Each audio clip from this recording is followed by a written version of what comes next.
picture with no skeleton inside your hands. Got no home address, I come and go as you command. And it's fine with me, and it's fine. I'm a bandit that you use to keep from bleeding out. I'm the lover you don't love but love to keep around. And it's fine with me, promise that it's fine. Maybe I'm a fool, it's not like I'm expecting something new.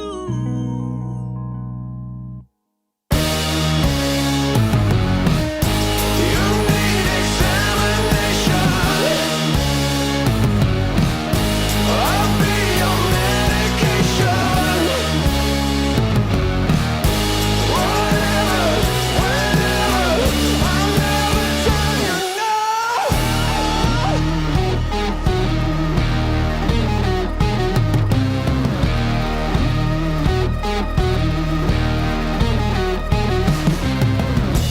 I'm a picture on your shelf that some days makes you smile. Then I gather dust and watch you go about your life. And it's fine with me.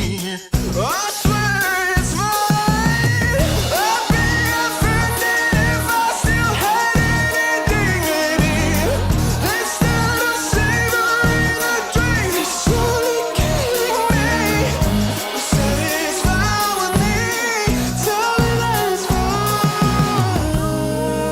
Set you free, but I don't have the will to run from you.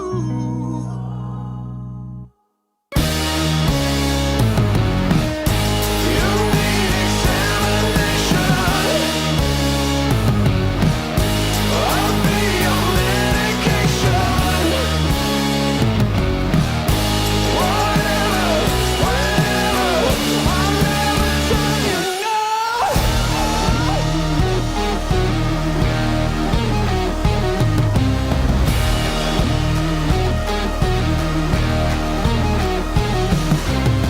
Go ahead and break me down.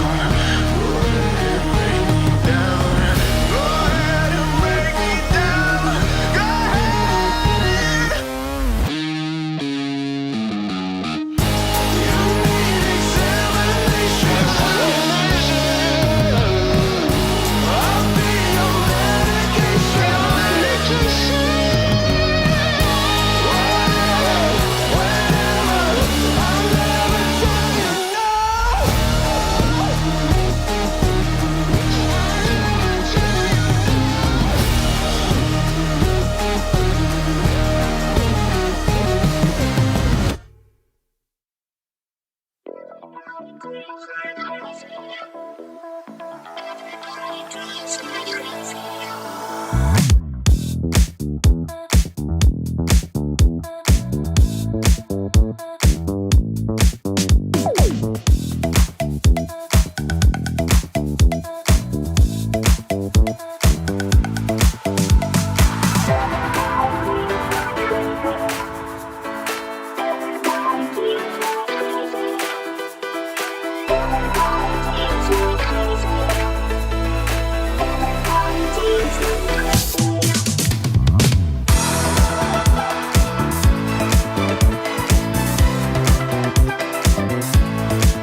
DreamLeague Season 21 is brought to you by Intel.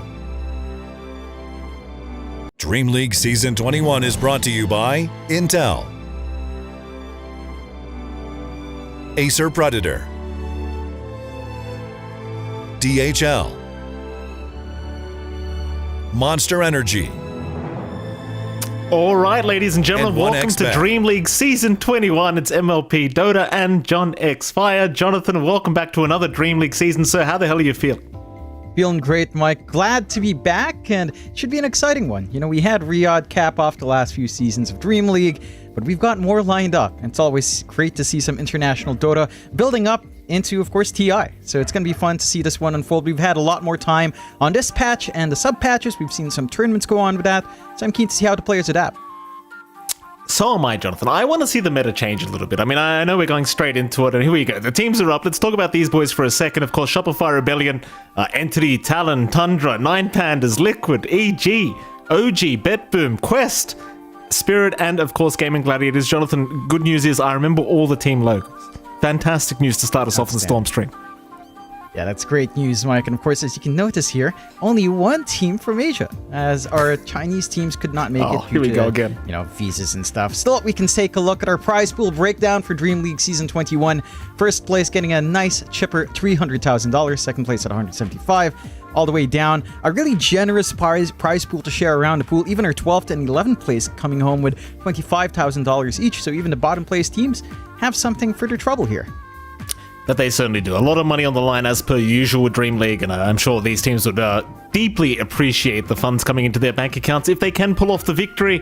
But that is yet to be seen, Jonathan. We've got to start the tournament first, and here we are. The group stages, of course. You're going to see Group A with Shopify, Entity, Talon, Tundra, Nine Pandas, and Team Liquid. And of course, Group B, EG, OG, BetBoom, Quest, Team Spirit, and Gaming Gladiators. All going to be in that bracket. John, if you had to give me a harder group, which one's going to be? I feel like it's pretty evenly split. You might look at Group B with Quest, Team Spirit, and Gaimin as probably the harder group, but I think it's rather evenly spread. Like I feel like the gap in Group B for top and bottom is wider, but Group A is much more in line, like much more equal footing with everyone, and that makes it's a challenge for both groups in different ways. So I think it's rather evenly matched. Keen to see who does come out on top and who is forced out of relegation rather early here. Yeah, it should be very, very interesting. Yeah, it is a bit of an even matchup between these two groups, I suppose. As we can have a look at the schedule. Yeah, I'm feeling a little bit frisky today, John. Let's start off with the last series of the day first. Of course, Quest Esports going to be up against Evil Geniuses for their final series of the Storm stream.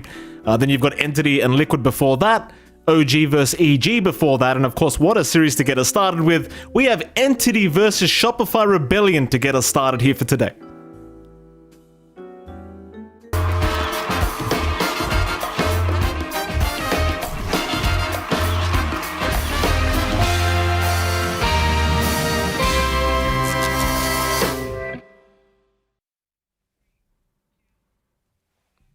And there you have it, Jonathan. There's the boys. Entity vs Shopify Rebellion. First series of the day here for DreamLeague Season 21 in the Storm stream. The best stream, of course, Jonathan. What a hype matchup we have. I mean, you and I were talking about it in the back end. Shopify, you know, a bit up and down as of late for this past year. And I'd say Entity in particular have been improving as the year's gone on. Talk to me about it, Jonathan. Who's the favorites in this matchup? What are we expecting? Who do we need to look out for? Or what the hell's happening, John? I'd say Entity just have a much stronger foot in the door. You know, they've got momentum coming out of the Western Europe qualifiers for TI. They've looked pretty good. It's been a little bit up and down for them as well, but this last leg has looked a lot more impressive, especially, again, in those qualifiers with Gabby in. Of course, we do have Mr. Amar subbing in for now. I believe Gabby is not able to come out due to... well, you know, having a Philippine passport, Mike, and going to TI, you've got some things to settle there for good old Gabby. But I think Entity have the right foot forward. You know, it's Shopify Rebellion. They've got a lot to work towards, and I think there's still a lot they have to prove. Considering, again, they've had a really good time in the NADPC, but when it comes to the Lance, it just falls a little bit flat here. Yeah, you said it as well. I mean, obviously, Gabby couldn't be here for with the visa issues, but at the very least, we have another Filipino replacing him, Jonathan. Amar, ATF, Amar, the Filipino's coming in to replace him. So there you go. If you're a Filipino fan, don't worry about it. We got another one coming right up for Entity. Of course, Shopify Rebellion, the other team, they're up against Jonathan. Shopify. I kind of mentioned it already. These guys, it's been a bit hit or miss, right? Like sometimes they do amazing, other times they don't do so great. I have high expectations of the boys from North America, but I think this is one of those tournaments they've got to try and prove themselves here. For sure. Again, it's been rocky for every LAN that we've seen Shopify Rebellion show up, and there's always a lot of promise. This team is a crowd favorite for a reason, but again, it's just kind of faltered when it comes down to these group stages even. And I think we've got to see them come out with something new. You know, the patch has been out for a while now. They should be able to adapt. They should have some good ideas on hand. And that's what we need to see them come out with. It does feel like that for Shopify Rebellion, it still hinges on, say, Saberlight's offlane. Right? A lot of times you see teams prioritize banning that out. I'm not sure with this meta if that's exactly what you want to do here. But heroes like his Lycan, heroes like his Beastmaster, all still very popular. To an extent, even something like the Underlord is still there as well. So I'm keen to see how much Entity targets good old Saberlight here, or how much Saberlight's actually allowed to play the game to set that tempo for the team. We'll have to see. And you kind of went over his hero pool. Like it's kind of intriguing, right? Because the meta has shifted. We haven't seen as many Zoo heroes, but they still seem to somewhat be in the mix. I suppose Saberlight with those micro heroes, he's going to be happy no matter what he's playing. You know, you got newer heroes like the Brewmaster coming in as well into the meta. That hero feels kind of impossible to deal with right now if you wanted to bring that out. We'll have to see what the plan is from Shopify. Of course, they've got Bulba there drafting for them, so I'm sure he's got some evil plans here for the boys to try and get their game one set the right way. But again, I think if we're talking about favorites in this matchup, I would assume it should be Entity. Hard to say, because again, first series of the day, you never know how things change up with the new sub patches, but it should be Entity, sure.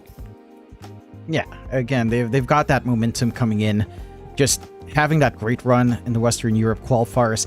Not an easy region to qualify in for TI. No. You know, they've had a lot more games playing there. They've just constantly improved as a team as the time has went on.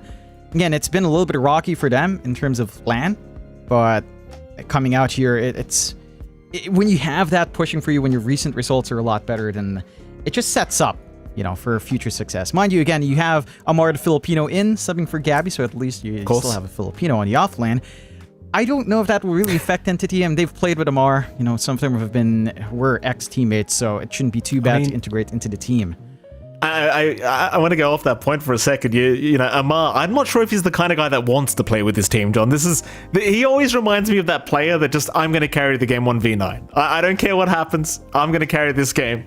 You know, I feel like it doesn't even matter if he gels with a team, John. He's just going to try and carry the game himself. That's ATF for you.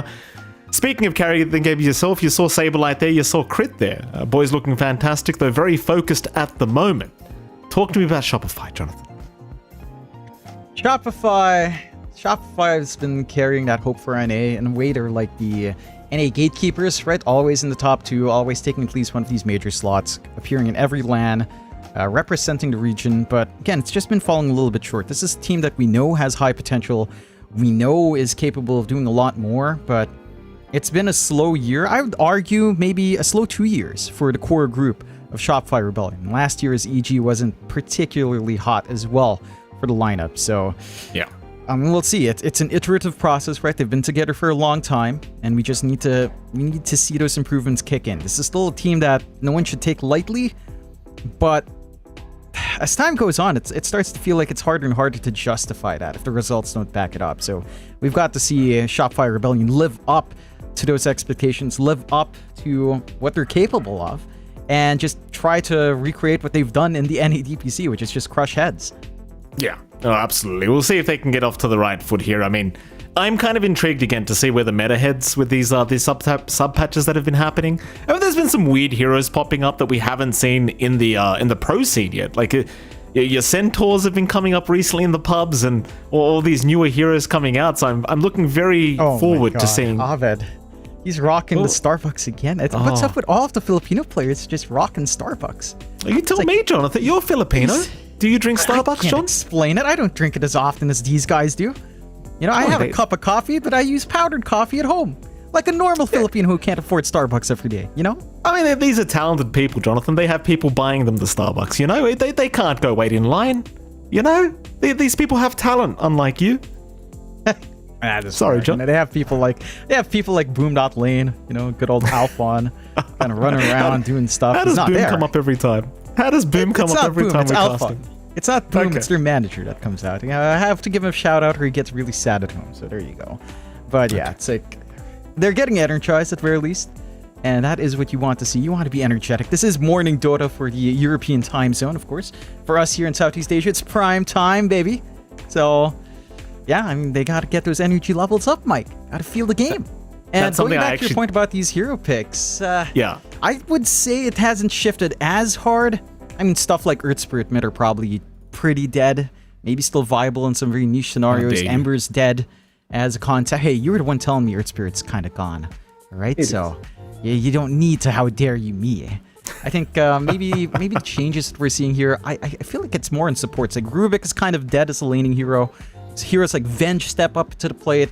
Nature's Prophet is, as a hero, still fairly annoying, although not as annoying as before, but still a really potent rotating 4. So those are the things that I'm looking out for. Maybe, again, emphasis on Gyrocopter, Invoker. I think those are still top tier. But the support's shifting a little bit. The mid matchup shifting a little bit is where maybe most of that changes from these sub patches do come in. Well, we shall see again. We've got to get the draft started to actually get to see exactly what these teams are thinking, and I believe the draft will be starting very, very soon, thankfully, so we should be able to see these picks very, very soon as well, and get things underway for game number 1. Of course, these are best of 2s, don't forget, right? So there is the opportunity to just draw out the series 1-1, which we have seen a lot of in previous Dream League seasons, especially throughout this year, so... You know, I was talking about favorites, but it could just be a 1-1 at the end of the day as well between these two. You never know. Yeah, it certainly could be. I mean, you never know. I would hope that we stop with a draws, but you know, then again, you have some pretty fun tiebreakers that could come out. That's always True. something to look forward to. You know, the good old 1v1 SF mids could come into play if certain conditions are met. Oh, please bring me the tiebreakers. I believe we have a draft on hand, so we can go to the draft and see exactly what they're picking up right now, or rather banning out right now, and there you go. Jeez, you got me excited, John. I forgot about the 1v1 SF mid tiebreakers. You know how that tickles me, Jonathan. I love that stuff. It's the most fun. It's where the real tournament happens in those 1v1 tiebreakers. Now, we'll see if we get them, of course. As you mentioned, draft is underway. Shopfire Rebellion taking out the Gyrocopter and the Doom. Nothing too strange. And along with the Sven, which has also been a top tier pick so far. Entity taking care of the Phoenix and the Storm Spirit. So already forcing something else for Ovid here. We'll have to find out. I would dare say Ember is just not a consideration right now. I mean, he could probably try. Maybe something like the Pangolier could slide through here for Shopfire Rebellion if they really want. We shall see. They're leaving a lot of top-tier picks. NP, there's been whispers about Treant being a top-tier support as well. Invoker still in the pool. Maybe not the best first phase picks, but all certainly very viable options if left in the open here. Yeah, I mean, speaking of Treant, like it really is one of those supports that just never seems to be bad, right? Like that support here in particular just always seems to fit the role at any stage of the game, so wouldn't be too surprising to see that. And the Invoker, you were calling for a lot last time you and I were casting. You were getting very upset that nobody was picking Invoker. So happy to hear that it's... After that time where everyone ignored it for a bit due to issues, it was banned in almost every game. And I believe in the last few tournaments we've had online, certain tournaments, it's been one of the highest contest rate heroes still. So I wouldn't be surprised if it's like a second phase ban. You don't necessarily want... There you go. They banned it in the first phase. It's still an annoying hero, man, even after all those fixes. This hero is just... It's so annoying to play against. It's just annoying. I just hate it. I hate it. Well, it's gone now, Jonathan. You don't have to worry about it anymore. It's not going to haunt you in this game. Entity? Now, third ban for themselves. They'll have a bit of a think about this one. I appreciate the Storm Spirit ban, of course. Is a standard ban against Shopify Rebellion. You just never want to give that away if you can avoid it. Or sometimes you do want to give it away, I suppose. You know, just depending on what kind of meta we're in. Sometimes you want to just have that guaranteed mid that you know they're going to pick up. These those were the good old days, you know, just Storm Spirit every game. I miss that. I miss the memes that used to come out from that. As we do have the Brewmaster ban as well. And there goes Tango. Yeah. This is a hero that Crit was recently talking about. I think it was Crit. And he's just saying, like, can we not nerf the mana, can we not kind of make it so it's more expensive to spam spells here with Pangolier, right? Because it's so cheap to spam all these spells that he has, and they're so effective. Yeah, it's really oppressive in a lot of mid lane matchups. I'm wondering if Shopify or Rebellion are kind of angling for, say, the TA mid matchup versus Pango.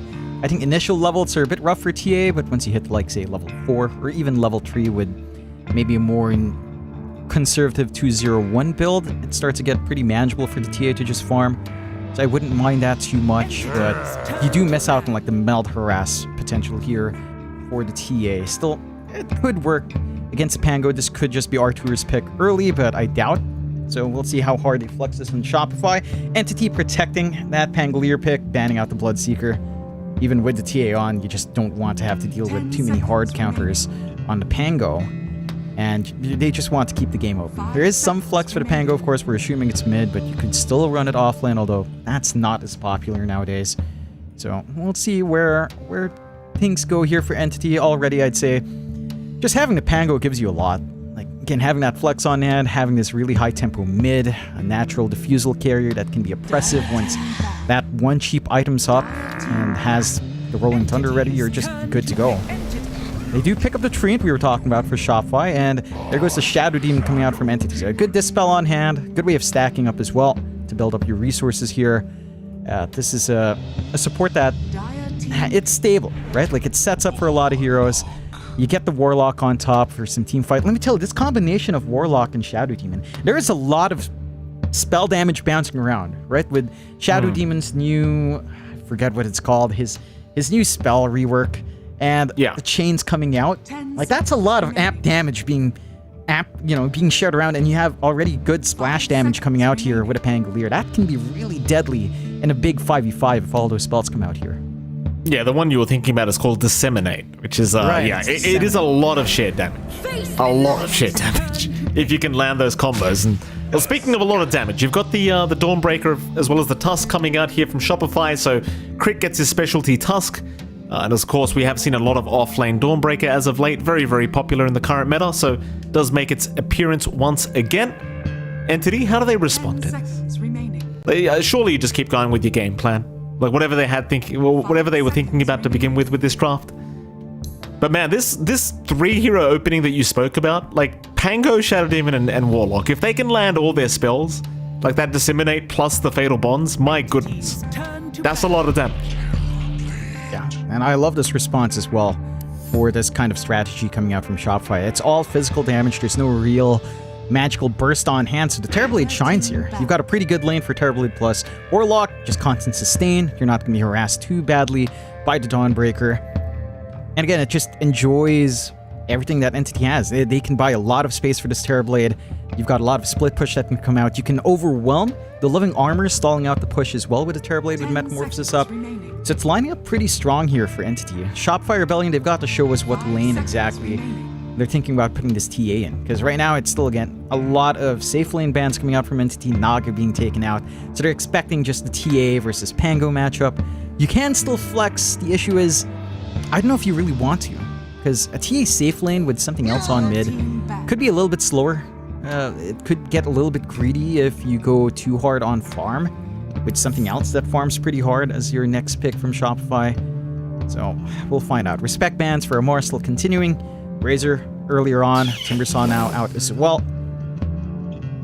I'm not seeing any major threat from, say, the Centaur you were mentioning earlier on. I don't think it fits in when you have a Treant to deal with.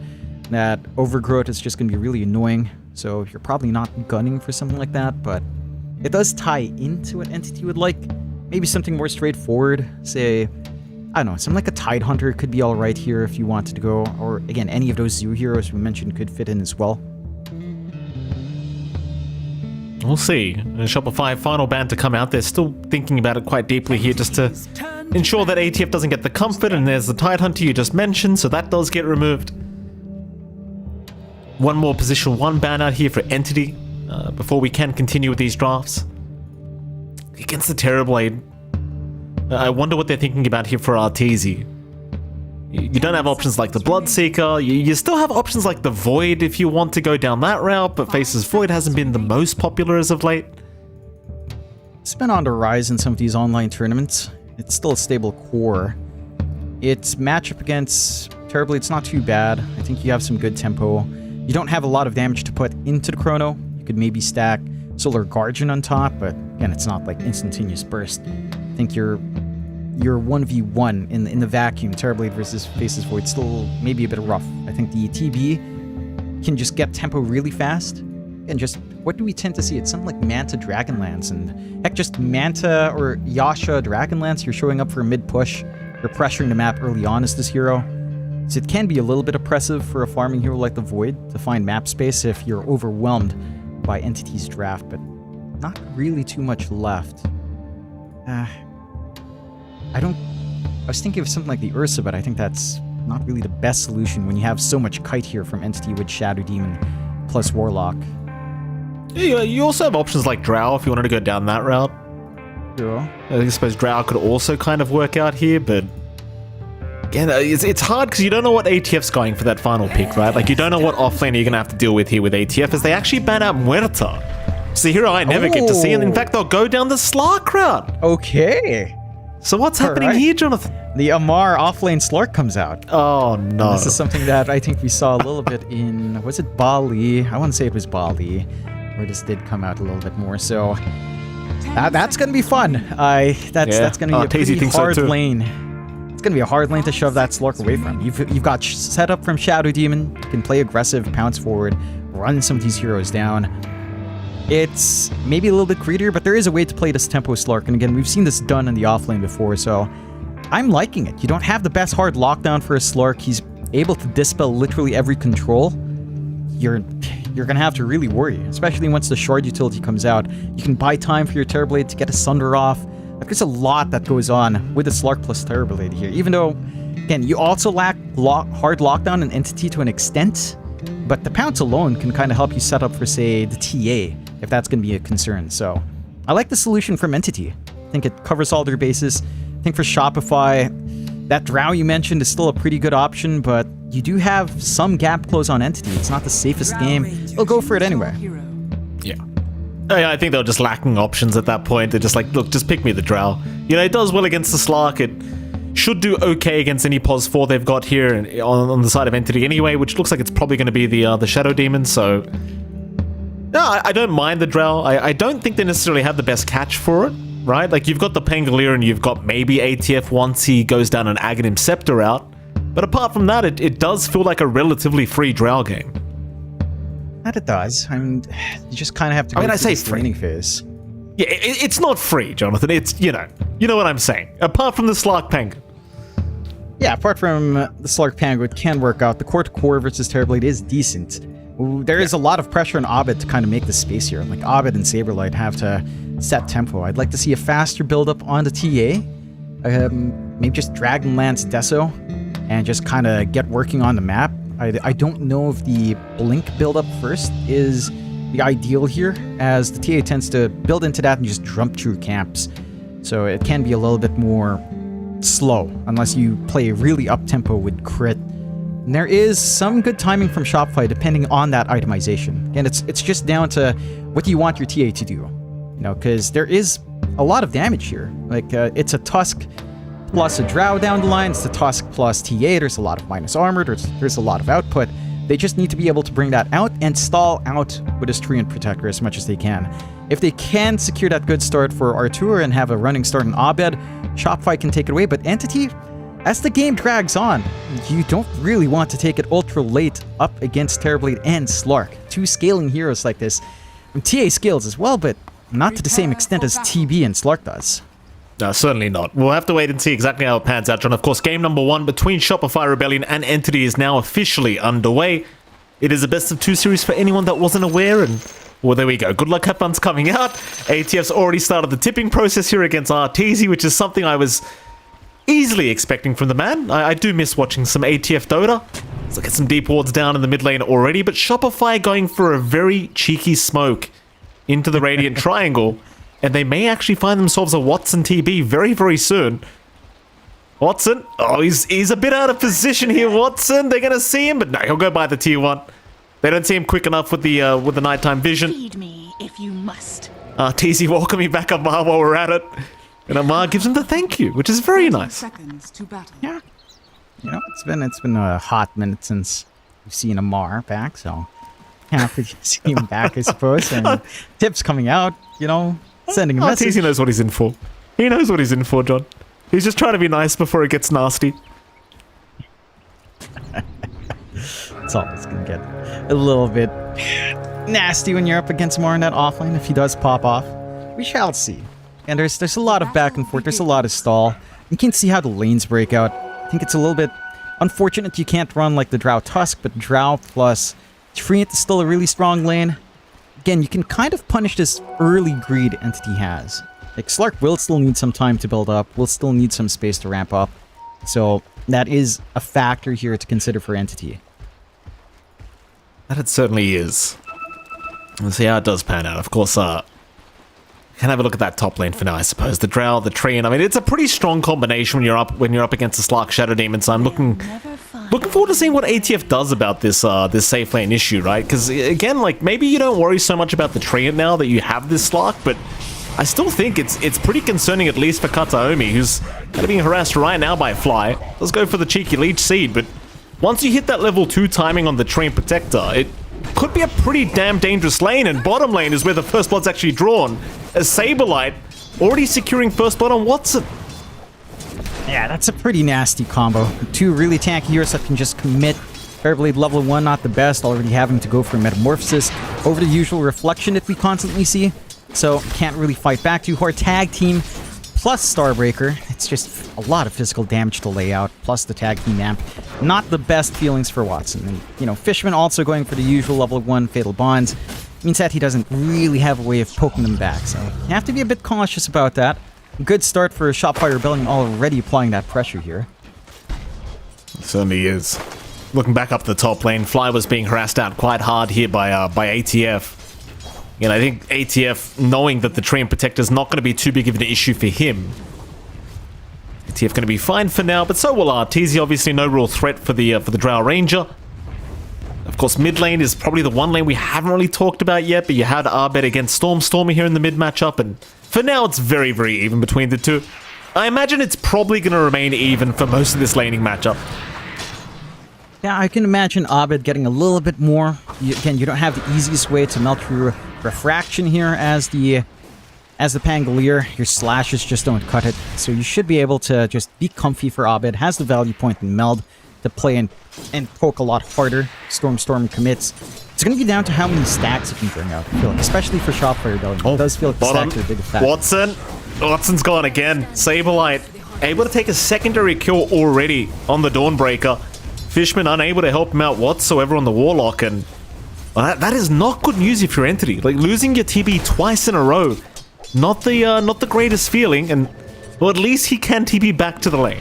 That's the one positive, is he had TP available. It's a little bit rough. It does feel like you're going to need something like your Upheaval in lane to actually cut off that aggression, cut off that move forward from the Tusk, but you don't have that value point from Fishman just yet, and Watson just needs to be really cautious. Every time that Metamorphosis is down, he's just vulnerable. So much damage being dealt at top lane as well, ATF and Kataomi. Now, Watson! Watson's down again. We did not catch that one. Neither did I, Jonathan. I was looking up top. But Watson gets caught by the Shards of Crit. Not really sure how he got to that position. Very far forward by the bottom tier 1 of the Dire. So, interesting position from Watson. I think Fishman was trying to go back for a pull, and big bowl of failure. well, he's died 3 times now. So, very, very awkward scenario for the position 1 TB. And this time, Jonathan, no positives. He will have to walk back to the lane. Yeah, I believe Fishman was actually going for the Lotus. So he went to the right side, was walking through the tree line, and just, you can't leave this Terrorblade alone. Like, in melee form, just a sitting duck to these 2 really tanky melee heroes. Even though you have a lot of armor, Tag Team helps soften that up, so you can just always commit with a Starbreaker. Celestial Hammer damage is pretty damn strong still, despite being touched down a couple of times before. So, it's much more passive for the side of Entity, especially since you didn't go for Upheaval at all. And that means your laning presence really isn't there. So you have to play a slower lane with a Warlock support. You have to hope for stacks. Just get some levels up, get some stats up before you really start to do anything here for Watson. But it sets a really good tone for Shopify. All these kills coming out for Saberlight means that eventually this level 6 timing's going to line up. And then that global aggression can kick in. And just show up wherever your Tusk rotates and suddenly have a 3-man on any single lane. Absolutely. So far, a fantastic start for Shopify Rebellion. And they can really start to snowball out of control rather soon if this keeps up. It's such a greedy style of draft from Entity as well, right? Like, it's not the style of draft that necessarily plays well from behind. Considering your offlane is a Slark, for example, it can be very rough to try and keep up if the tempo does get set a little bit too quick here from Shopify. And you're seeing, like, down to that bottom lane for a moment, like, Watson's just hanging by the tier 1 tower now, obviously fearing for his life just in case Sableye makes his move. Sableye going to intervene with that small camp pull and just take over. This Dawnbreaker might just be a huge issue this game as well. Sableye top of the CS board right now. And we've seen how much this hero can hurt. Right? Like, you get to the point where you've got that Blade Mail Desolator timing. My goodness, that Starbreaker just deletes you. It's a lot of output, even for something like the Terrorblade. Until he gets some stat items up, it's not going to be comfy. They are rotating up top here. Yeah, this will be a big one. Arteezy. No, he's going to go for a run and he'll be fine. In fact, Fishman, he's the one in danger. Crit with a very nice rotation out will protect Arteezy, but now Crit needs some help because Arteezy's actually backed his way out of here. Fearing the Fatal Bond's damage, did not want to continue trying to go for that kill, so they'll just let the Warlock walk away. I suppose as long as Arteezy survives his top lane, you're probably going to be more than happy. It's a lot of commitment, but you can leave that bot lane solo for the most part with how much Sableye it's gotten. So you can choke out this aggression up top, keep giving Artur and lane to play in. And it's really hard to gap close for Amar. He's level 3. Uh-oh. Fishman again, but here comes Watson. Watson's joined top lane now. Crit, he might still find Fishman, but no, the disruption. It's going to buy a bit of time. Fishman, still trying to survive, will eventually go down, but so does Crit. So Fly and Crit both losing their lives here. The side of Entity, and that was a very unexpected rotation from Watson. Who actually rotates right back through the Twin Gates down to the bottom lane. So just joining in for that team fight and just leaving immediately. I like that read. You know, he knows he can't really get too much out on his lane. He needs some recovery. He joins in for a kill, goes back to the camps to farm, and they start to build up a little bit more on Amar. So it's really down to getting the Slark off to the point where it can start to commit and go hunting. Already the double Wraith Band's up, feeling pretty solid here for Amar. Mid lane's a little bit more troublesome. Oh boy. Yeah, he had to go for the Rolling Thunder to try and survive the damage output of Arbed. This is only play really, but Arbed, he seems to know he's around. I think he saw one of the creeps. Stormstormer immediately TPing away is going to be alright. Very, very scary kind of outlook there had he not had the TP available, but he is fine. Is now bottom lane. Watson was in danger again from Saberlight, but they don't land the final smash from the Starbreaker. So it looks like he's going to be just fine. But even just Saberlight on his own is just providing so much pressure as Watson again in 2 seconds could be dead. But the Starbreaker was on cooldown long enough that Watson is able to walk out of there. Instead now Fishman's rotated up toward the top lane again on the Warlock, so just giving up on the bottom lane altogether is the Warlock. Just trying to see if they can slow down Arteezy. But he's also farming quite safely, John. There's no real opening to try and get the Drow Ranger here from Entity, I don't think. It's just hard to kind of gap close when you have to deal with a tree. Oh, Fishman. Poor old Fishman, he just TP'd back down to the bottom. He just went through the Twin Gates and immediately Crit was just waiting. Yeah, this is a pretty awful start for Entity. Shopify Rebellion kicking up with all gears open. They're feeling great. I mean, you've got a really free lane for Abed mid. You've got Saberlight, #1 in net worth, already has Phase Boot, Soul Ring, waiting for that Solar Guardian usage to come out. You have Arteezy in still a pretty secure lane. Stormstormer? Again? Another Rolling Thunder used just to try and secure a power rune this time around. The question is, can he actually get out now? Because the snowball's going to follow him up. Stormstormer still has time, but no, he doesn't. Swashbuckle away, not going to be enough yet. Crit will chase him up. The Crit's out of mana too. He does have a blood grenade, but it's not going to land anyway. Crit's the one to go down. Oh, he was 1 mana short from the shards being up. Literally 1 mana. A little bit painful. Good commitment out, but doesn't net them the kill they'd want. Upheaval as well. That slow is just so damn annoying. They do manage to get the Slark for the trouble though. While that happened, Solar Guardian was committed out from Saberlight. So you are finding action elsewhere. Not the biggest loss for Shopify to miss out on that kill and sacrifice the Tusk. And again, you're still getting everything you want here for Shopify. A lot of early activity. Your towers are going to be intact. I don't see Watson making any early moves with this Metamorphosis. And Terrorblade's having to sit back and farm for a Midas. This just stalls out the game for Entity, you know, where normally a good Terrorblade game, again, you see that clump up mid with an early Dragon Lancer, Yasha, you start pushing in. You're not going to get any of that tempo out. So the only hero that feels like it can play right now is Stormers. And this Pango can get stuff done, especially once the Diffusal's up. Amar, he's also gunning for that same Diffusal, but all the openings you're going to be looking for here for Entity is just down to the Pango. Oh man, Arbed, he's coming in. Crit, he's going to try and avoid the Rolling Thunder with the Snowball, but he needs more help than that. In comes Arteezy. Stormstormer realizing he's completely surrounded. The whole of Shopify just showing up. And now Kataomi. The poor guy just trying to save his mate. He's probably just dead with him, as Saberlight will secure the kill himself.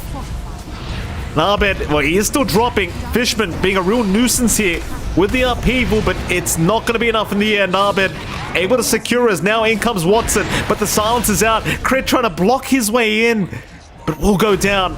So at least Watson gets something for their trouble, but it really isn't much. No, it's not enough to kind of compensate. And we were just talking about how much Stormer needs to get done here. And he tries to go for a solo play mid, no backup from his supports. Backup comes in way too late. And it does buy you space in your side lanes, I suppose. You know, it's time for just waiting for these Diffusals to be up. But the Shopify Rebellion are getting way too much off the map. 2k up. They've managed to get this running start going for Arteezy and for Abed. Saberlight just going in like a madman. Almost has his full Echo Saber up. They've got everything they need. Again, they can always stall out these pushes as well when they start to commit. You've got the level 2 living armor ready to just go onto any tower. Even if you do clump up on the side of Entity to try to push, whether or not you have enough damage remains to be seen right now. There we go, top lane. Entity looking to try and find this Drow Ranger. At least try and secure the top tier 1 tower if you can. They'll head the way of the Drow, though Arteezy is right by the tier 2 tower, so it's not going to be that simple to take him out unless he does move towards the left. Meanwhile, Fly has shown up, and Arteezy, no, he does get caught. They've got the Disruption, they've got the Rolling Thunder, but the Solar Guardian is going to come through from Saberlight to try and buy a bit of time here for Arteezy to try and survive through this one. But the Rolling Thunder just going forever, ensuring the Drow does go down, and now even the Golem drop. Saberlight trying to salvage this situation, but he will die as ATF able to land the pounce and secure the kill. And Arteezy not expecting that huge rotation from Entity, but at the very least it does pay off for the Radiant. Yeah, I'm a little bit surprised. I thought the ping was coming out in the creep wave, seeing that someone blocked it in the smoke, but it's hard to really spot that kind of movement out for sure, even with the blocks and your creeps. And they find that big kill. It's a major kill coming out. That's Amar's full Diffusal coming in. So the Slark can start to play a little bit more. It's space coming out for the Terrorblade to play safely down bot. And it equalizes the game just a tad bit more. And this is when the tempo can start to kick in for the side of Entity. With the threat of the Golem every 2 minutes, it can change the direction of a fight. And that's the one issue for Shopify Rebellion in these fights. We've seen the Warlock be a really massive nuisance. Like this upheaval in the back. You don't have the high mobility heroes to catch him out. Mainly just crit. You're going to have to try to rely on like snowballing the Warlock to stop a good upheaval, and the Fishman just gets a good position. I don't see how you can safely try to engage or disengage for Shopify Rebellion here. Yeah, it's going to be pretty rough. Top lane, ATF has found Arteezy with the Diffusal Blade, but Arteezy's going to look to try and turn this one around. Doesn't really do much damage to ATF though, so ATF going to be just fine to walk away. You know, the real impressive thing in all this, John, is the fact that Watson's topped the net worth board on the TB. Like, I really just can't believe after a laning stage where he died 3 times in a row, had to walk back to the lane, and then just had to jungle, like, he's still top of the net worth board somehow. His ATF is going to get jumped. Crit will give him the punch, and well, he does have the Shadow down to the lead, so ATF going to try for the TP play out, and he is going to make it. Crit could not get there in time with the snowball. Very nice retreat here from the Slark. And that's a level 1 snowball. That cooldown is pretty massive, so you don't have it in between fast enough. And they miss out on an opportunity. Again, they're pooling their resources up top. This is giving that space that Watson's been able to play with so damn nicely. And it's still Terrorblade. It still uses the illusions well. You know, illusion heroes overall have been kind of touched down a little bit. But if you get space out like this, it's still a farming efficiency machine. with that Midas up, and Watson's just fully recovered, just below Saberlight now in farm. Eclipsing Abed, eclipsing Artur after that death up top. And this is where the game can get, again, rough for Shopify Rebellion. Because you're waiting for itemization, you're waiting for more coming out, in particular from Abed. He is going for the Blink Dragonlance. Once you have that Blink, maybe you can start playing aggressively with those Solar Guardians coming out, with, say, a Blink out from Crit when he has that available as well. And that's where they can start to kind of try to dictate, but right now for Entity, just with the threat of this team fight, with this AoE control you have, with the roll, the single target control and the durability you have, with the Slark and prolonged fights, it is a challenge. Like, they are playing really defensive right now in Shopify. They certainly are, and I think they just have to at the moment. So the thing is, Abed just wants to farm. It seems like Saberlight's just going to do the exact same thing, just farm up for now. That does give Entity a great way of just recovering after the laning stage, which is my concern for Shopify, but I'll see how they try to deal with it. So we are going to have the reconnection now from Kataomi. So hopefully we can get this game one back underway very, very soon. The state of the game is still very, very close. Like, it's just a 1k advantage for Entity, but that draft of theirs, though, like Pango TB and Slark is something you don't necessarily want to have to deal with in the mid to late game. It'll seem like a very painful experience. This top ATF is going to be snowballed here by Crit. Solar Guardian out as well. In comes Saberlight to try and help out, but ATF still running. Does get the Shadow Dance, but no, Saberlight actually able to secure the kill with the Starbreaker. Shadow Dance not going to be enough, as Fly does get caught, but gets the overgrowth off in time, and in comes Saberlight from the side to try and catch Fishman, but the upheaval slow and the purge, it's so hard to get through, but it seems like they will catch Fishman. They'll get themselves a secondary kill, and of all things, Fly actually gets away from this. The Treant never died. That was a lot of commitment out from Entity. A massive Kataomi chaotic offering. Finding out the hard way that the stacks were being taken. I believe Abed was just taking those away on the TA, and what can you do? Sometimes you walk up to the triangle and you find out that the enemy team's just sitting there waiting. I like seeing this from Shopify. They're finding some openings. They're finding, whenever Amar's just kind of playing by himself, they don't have that response ready on Entity. Again, they kind of lack mobility outside of their tank gear. You've got this global presence with your Dawnbreaker that we were talking about, right? Like, just one here on the map where Crit +1 turns into a 3-man rotation in a snap. Just really easy to melt down with how much you've gotten out here. Amar sneaking around the triangle a bit. He's gonna not see Crit yet. Tim Fog, I believe, will walk away. Middle lane, Abed, he'll be slowed up. No mana left on Abed, but he is able to blink away with that last refraction charge. Thing is that they have found him, so this will be a huge kill for Entity. So Abed really has no way to get himself out of this one. They do find the TA.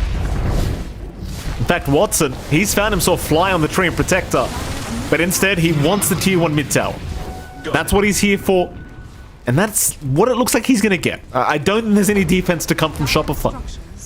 It's a little bit stalled out, but Watson does hit that timing if Yasha Dragonlance shows up for the mid-siege. They do have limited armor, but it is on cooldown from Flies. Uh-oh, Can't really top. stop that. Saberlight. It's being chased by Stormstormer up at top lane, though he does manage to blink the right way, and Stormstormer will lose him in the end, so won't be able to secure the Dawnbreaker at the very least. Saberlight currently the highest net worth for Shopify Rebellion, so that Dawnbreaker quite important on their end of things. The Stormstormer and Fishman still hanging around. Celestial Hammer's going to fly through, and Fishman, he's going to be the target. Go for the easy Warlock kill if you can, though. Fishman, he is slowly healing up, but it should be enough. Fly will pick up the kill on the tree.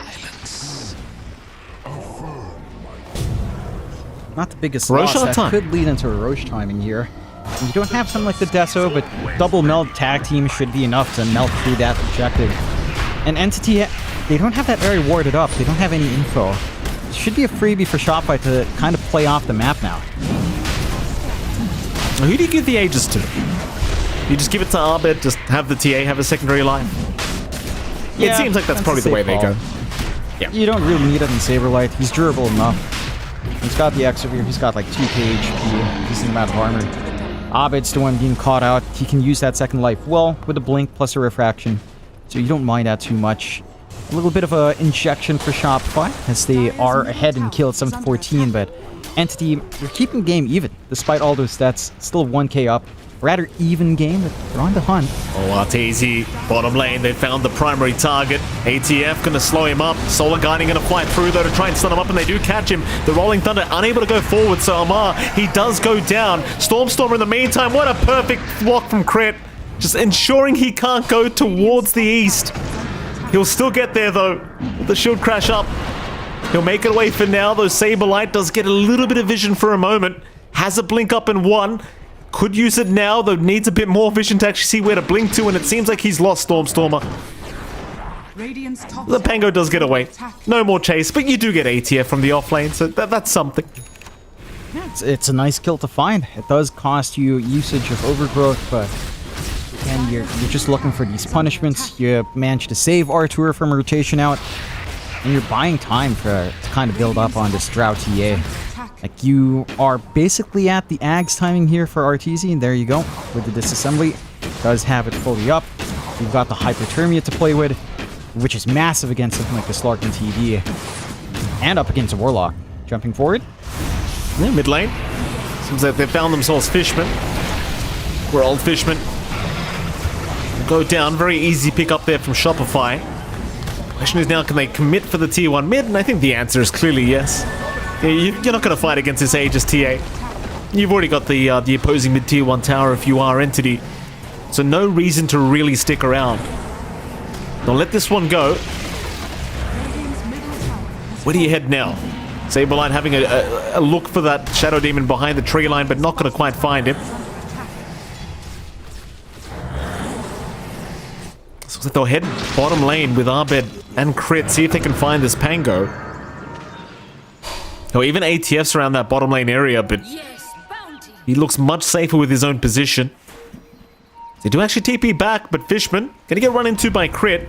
Crit, realizing there's more than one hero, just gets himself out of there. No need to risk it. Don't want to give any openings out to Entity. You're starting to hit some critical timings. The short for Amora is going to be a big one. Having that Depth Shroud to help break up these fights is kind of one way to, again, stall out, buy time, actually allow your Terrorblade to try to play in with a save. You've also got the Manta being worked on here by Stormstormer, so a Self-Dispel on hand to take care of the root is going to be pretty massive as well, as he's not going to be worried about that Overgrowth anytime soon once that's fully done. It's a little ways off, though. Again, it's a rather even game. Like, the win probability is leaning a fair bit towards Shopify Rebellion at 39 to 61, but anything could happen. You know, that could swing with one bad movement out from Shopify. So far, though, Shopify have been extremely disciplined. Looking for these openings, being efficient on the map. They've got the full Deso out for Abed with that Blink Dragonlance up. Arteezy, again, he's got that full Ags. He's got his Dragonlance back up, working towards his Hurricane Pike for some safety. And at that point, that's where you start to ask yourself if your catch is enough. Are you really able to trap that Drow with a Hurricane Pike? With just the Slark and Rolling Thunder? It doesn't feel easy to punish Arteezy once that's up. Right now, they're trying to punish Stormstormer here in this Radiant Triangle, but he's going to be able to walk away. Is Arbed and Crit trying desperately to find somebody to kill off here on the map, but they have not been able to find anyone on their own. This Watson does get scanned out on the top side of the dire jungle, but it's like they're probably going to leave him be for now. Like Saberlight rejoining his team in the mid lane. 22-minute power rune is going to be an arcane, though Arbed looking to try and race for it, but no. Stormstormer again going to pop his Rolling Thunder, but he will secure the arcane rune, so there's that. You don't mind that too much. You can try to play aggressive, I guess. Should last long enough for the next Rolling Thunder usage. And that should line up with the Manta timing that we were talking about here for Stormstormer. He has a lot of security in place for himself. Shopify, though, smoked up on the hunt. ATF. We're going to be the target, and there's your jump in. Crit, perfect punch out. They knew he didn't have the Dark Pact available. In fact, Saberlight having a look for a little bit more. Not able to spot out Kataomi, but it doesn't really matter. They've got a bottom tier 2 tower to take, and Shopify, they'll make very quick work of it. No problem for Shopify Rebellion. And I'll tell you, John, I'm really starting to question now the draft of Entity, because when you're behind like this, what are you meant to do apart from farm? Radiant's They're not playing as 5 just yet on Entity, right? Up top. They jump in. They've got Stormstormer now. That were nice swashbuckle away. He's going to save his life with the side blades. Oh my! if you must. That was close up. Jeez. I don't know if he knows how close that was, but that was close. He landed at. He went for the deny in his trap. Bounces away, so I have to watch for that output, but it's getting a little bit scary. Like, outside of just, they need to try to play for the team fights, you know? Play with that overwhelming shared damage that we were talking about. The Fatal Bonds, plus you don't even have the Disseminate Hub. Once you maybe play with that, you play with good Chaotic Offering, that's where the game can start to shine. For now, it doesn't seem like Entity want to, although they'll go for this 4-man smoke now. Well, they're going to try. They've got every spell up, including that Arcane Rune we saw earlier. In fact, he has popped it, never mind that, but they are going to be on the hunt for somebody, and obviously that somebody would preferably be Arteezy. Dire's middle tower is Up towards the north Entity go. Having a scout around in that newish jungle, but nobody's around there from Shopify at all. Shopify have split up perfectly in a way that they're just not going to get caught like this. In fact, I believe they've just read this movement. Shopify, they avoid it perfectly. Nothing being given out towards Entity. They get a good read with no one showing on the map. And they just keep this farm game up. I mean, you have all of this gold on Watson. You want to utilize it. He's got the full Scotty up. And he's going for the butterfly next. This terribly needs to get something done on the map. They could try to group up for this top tier too, I suppose. Creep wave is kind of held back though. The traps are kind of damaging these creeps. So it can be a little bit annoying to try to siege up. And that's just space for Shopify Rebellion anyway. All of them are managing to build up into farm. You've basically got almost everyone going for a 4-staff at this point as well. So you've always got a bailout if that Slark is trying to hunt you. So Amar's not being able to just try to look for easy targets to pin down with a pounce. And that's, again, that's where the challenge lies here for Entity. Like, Slark is your main catch, followed up by probably just a Rolling Thunder. And that's it. That's all you have to play with in terms of going for these pickoffs outside of big team fights with Chaotic Offering, which, again, we haven't seen from Entity at all. Definitely a rough position here for Entity, but we'll see if they can turn this one around. Like, can kind of try and put all the eggs into the Watson basket right now with the way things are going.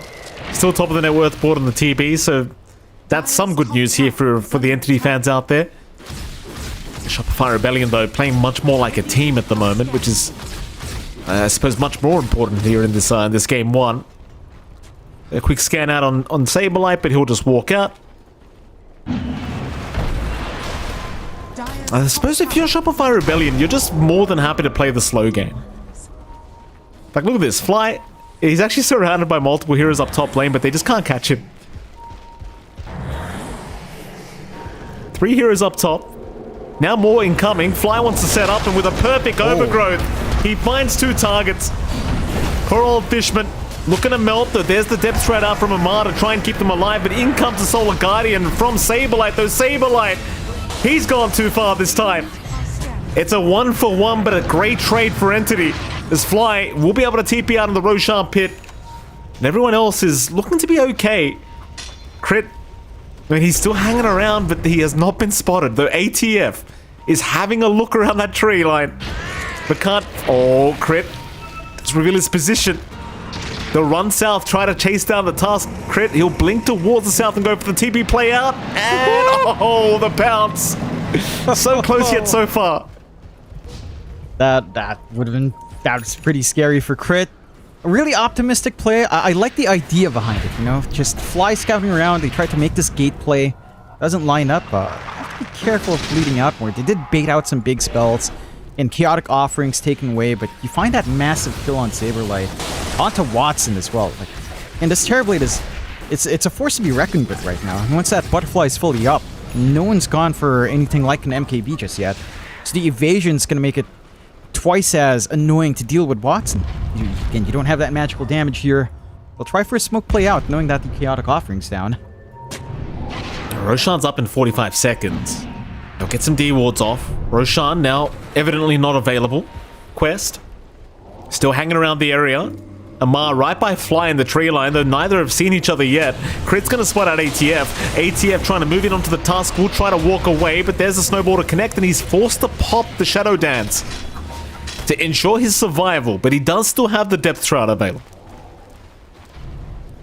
Roshan's still 17 seconds away. They're clumped up for it. And they know they've got to take this in Shopify. They have such fast clear for it, but Entity won't let it out for free. Oh, Get rid of the illusions there. Punching Crit some just illusions. ensuring. Get rid of him. No need to have him around. And now officially Roshan is available. Thing is, Watson has the perfect butterfly timing for this team fight. He just picked it up. Dire's middle tower is under attack. And they'll go for a smoke of their own now. but that falls so Roshan. fast. Oh my goodness, that is a quick Roshan. It's gone. Do you fight? Entity is still hanging around on the high ground. Who have they found? Sableye was spotted. Meanwhile, ATF actually found Arteezy on the Drow Ranger, though Arteezy trying to walk out of there. Will be fine for now, and in comes the damage. ATF is just down.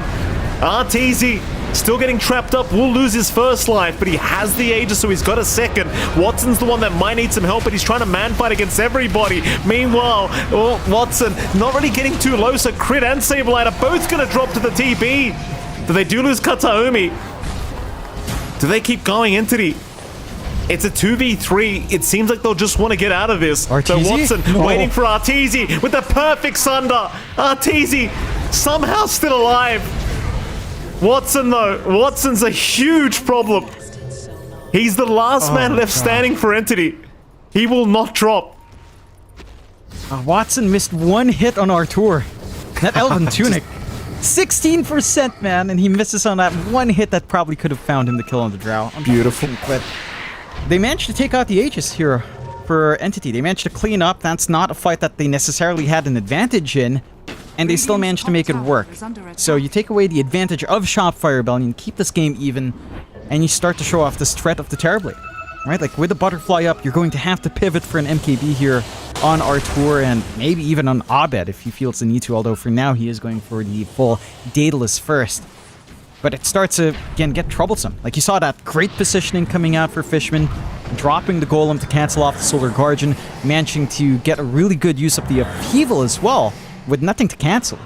And that slow just trapped in the two melee supports in that area. Like, they just melted from follow-up. Watson was just free to control that fight. Like, you have to find a way to catch this Warlock out first. If you take out the Warlock and, to an extent, also the Shadow Demon, it's going to be a massive issue once he has this full Ags up. If you can take out these supports first, that's where the game simplifies for Shopify. But again, how do you jump the back line here? It's just down to Crit and Abed. They've got to find something with these blinks up. They're the high mobility heroes that need to go on the hunt. But they are. And pings are coming out towards Stormstormer at the bot lane, but he's got plenty of help behind him. So not really the easiest option to go for here. In fact, another group up from Entity. Perhaps a smoke to come. And there it is. A 4-man smoke up from Entity. ATF on the opposite side of the map right now, but he's looking to try and connect with his team. They do draw the line out toward the dire triangle. There's actually plenty of heroes around that area as well. Mind you, Abed did just pick up a Daedalus, so this could be pretty awkward timing for Entity now, but they do spot out the TA. Reflection will be the initiation they're looking for, but they need a bit more than that. Stormstormer. I mean, he popped the Rolling Thunder trying to reach them, but it seems like they're going to find nothing. That was really unfortunate. Watson chose to use his Conjure Image right under a trap, so that just allowed Abed to instantly just pop away. ATF. He's going to get jumped. Disruption. It's going to buy a bit of time for ATF to find a way out, but he's already lost over half his HP. ATF able to get out with the Shadow Dance for now. Radiant's top tower is under attack. And we'll be okay to just walk out of there as... Tower is under attack. Seems like Kataomi will heal him up with the Demonic Cleanse, and that's going to be enough. Entity don't want to waste any more time here, and neither do Shopify apparently. Though they have drawn the line out into the Radiant jungle, rather, so it looks like they might go for a bit of a chase. But a very prolonged one at that. They are taking their sweet time with this. Yeah, just taking control of that bot jungle. I don't think you want to force this fight out for Shopify, really. It can be a bit scary. Again, if you don't find this Fishman Warlock, if the Chaotic Offering comes down with the Upheaval, you're going to be stuck in a really bad spot, even with that Rolling Thunder down. just this space that allows Terribly to clean everyone up on his own terms it's not going to be a fun time. So they play it safe. They keep up this build-up, keep the arms race going here for both sides. Slight advantage coming out to Entity. Most of that is only on Watson. Oh, speaking of, he's okay. He has the silver edge up. He'll be able to walk out of that one. The Fly did have the overgrowth if he wanted to commit for the kill, but it's like it just wasn't worth the risk. Not right by the mid-tier 2 tower, that is. So I mean, 11 to 22, the win probability rather is at 58% for Shopify, but it's still such a close game, and they might run right into each other in the mid lane. ATF getting slowed up by a trap is trying to bait them forward, it seems, because Watson is right around the corner. In goes the harpoon usage on Crit, but Crit does manage to walk his way out to no Arteezy. He jumps in onto ATF, but also blinks his way out of there.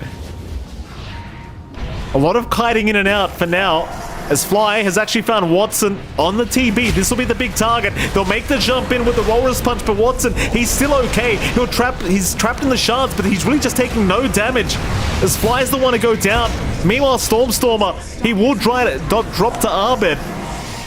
And in goes the snowball again. Watson still being targeted. They want that TB and a perfect shot from Crit. Gonna lock him down, but a disruption now, buying a bit more time, but he's silenced up. He's got no gameplay here. There was no Manta available at the time to try and get a Sunder off. Meanwhile, Kataomi not looking too safe either. But they will not be able to get the Starbreaker in time, so he is fine. But it's looking pretty rough for the high ground of Entity now as Shopify. They might just get started. Radiant's middle tower is under attack. There's not much to scare them off now. They know where to respawn.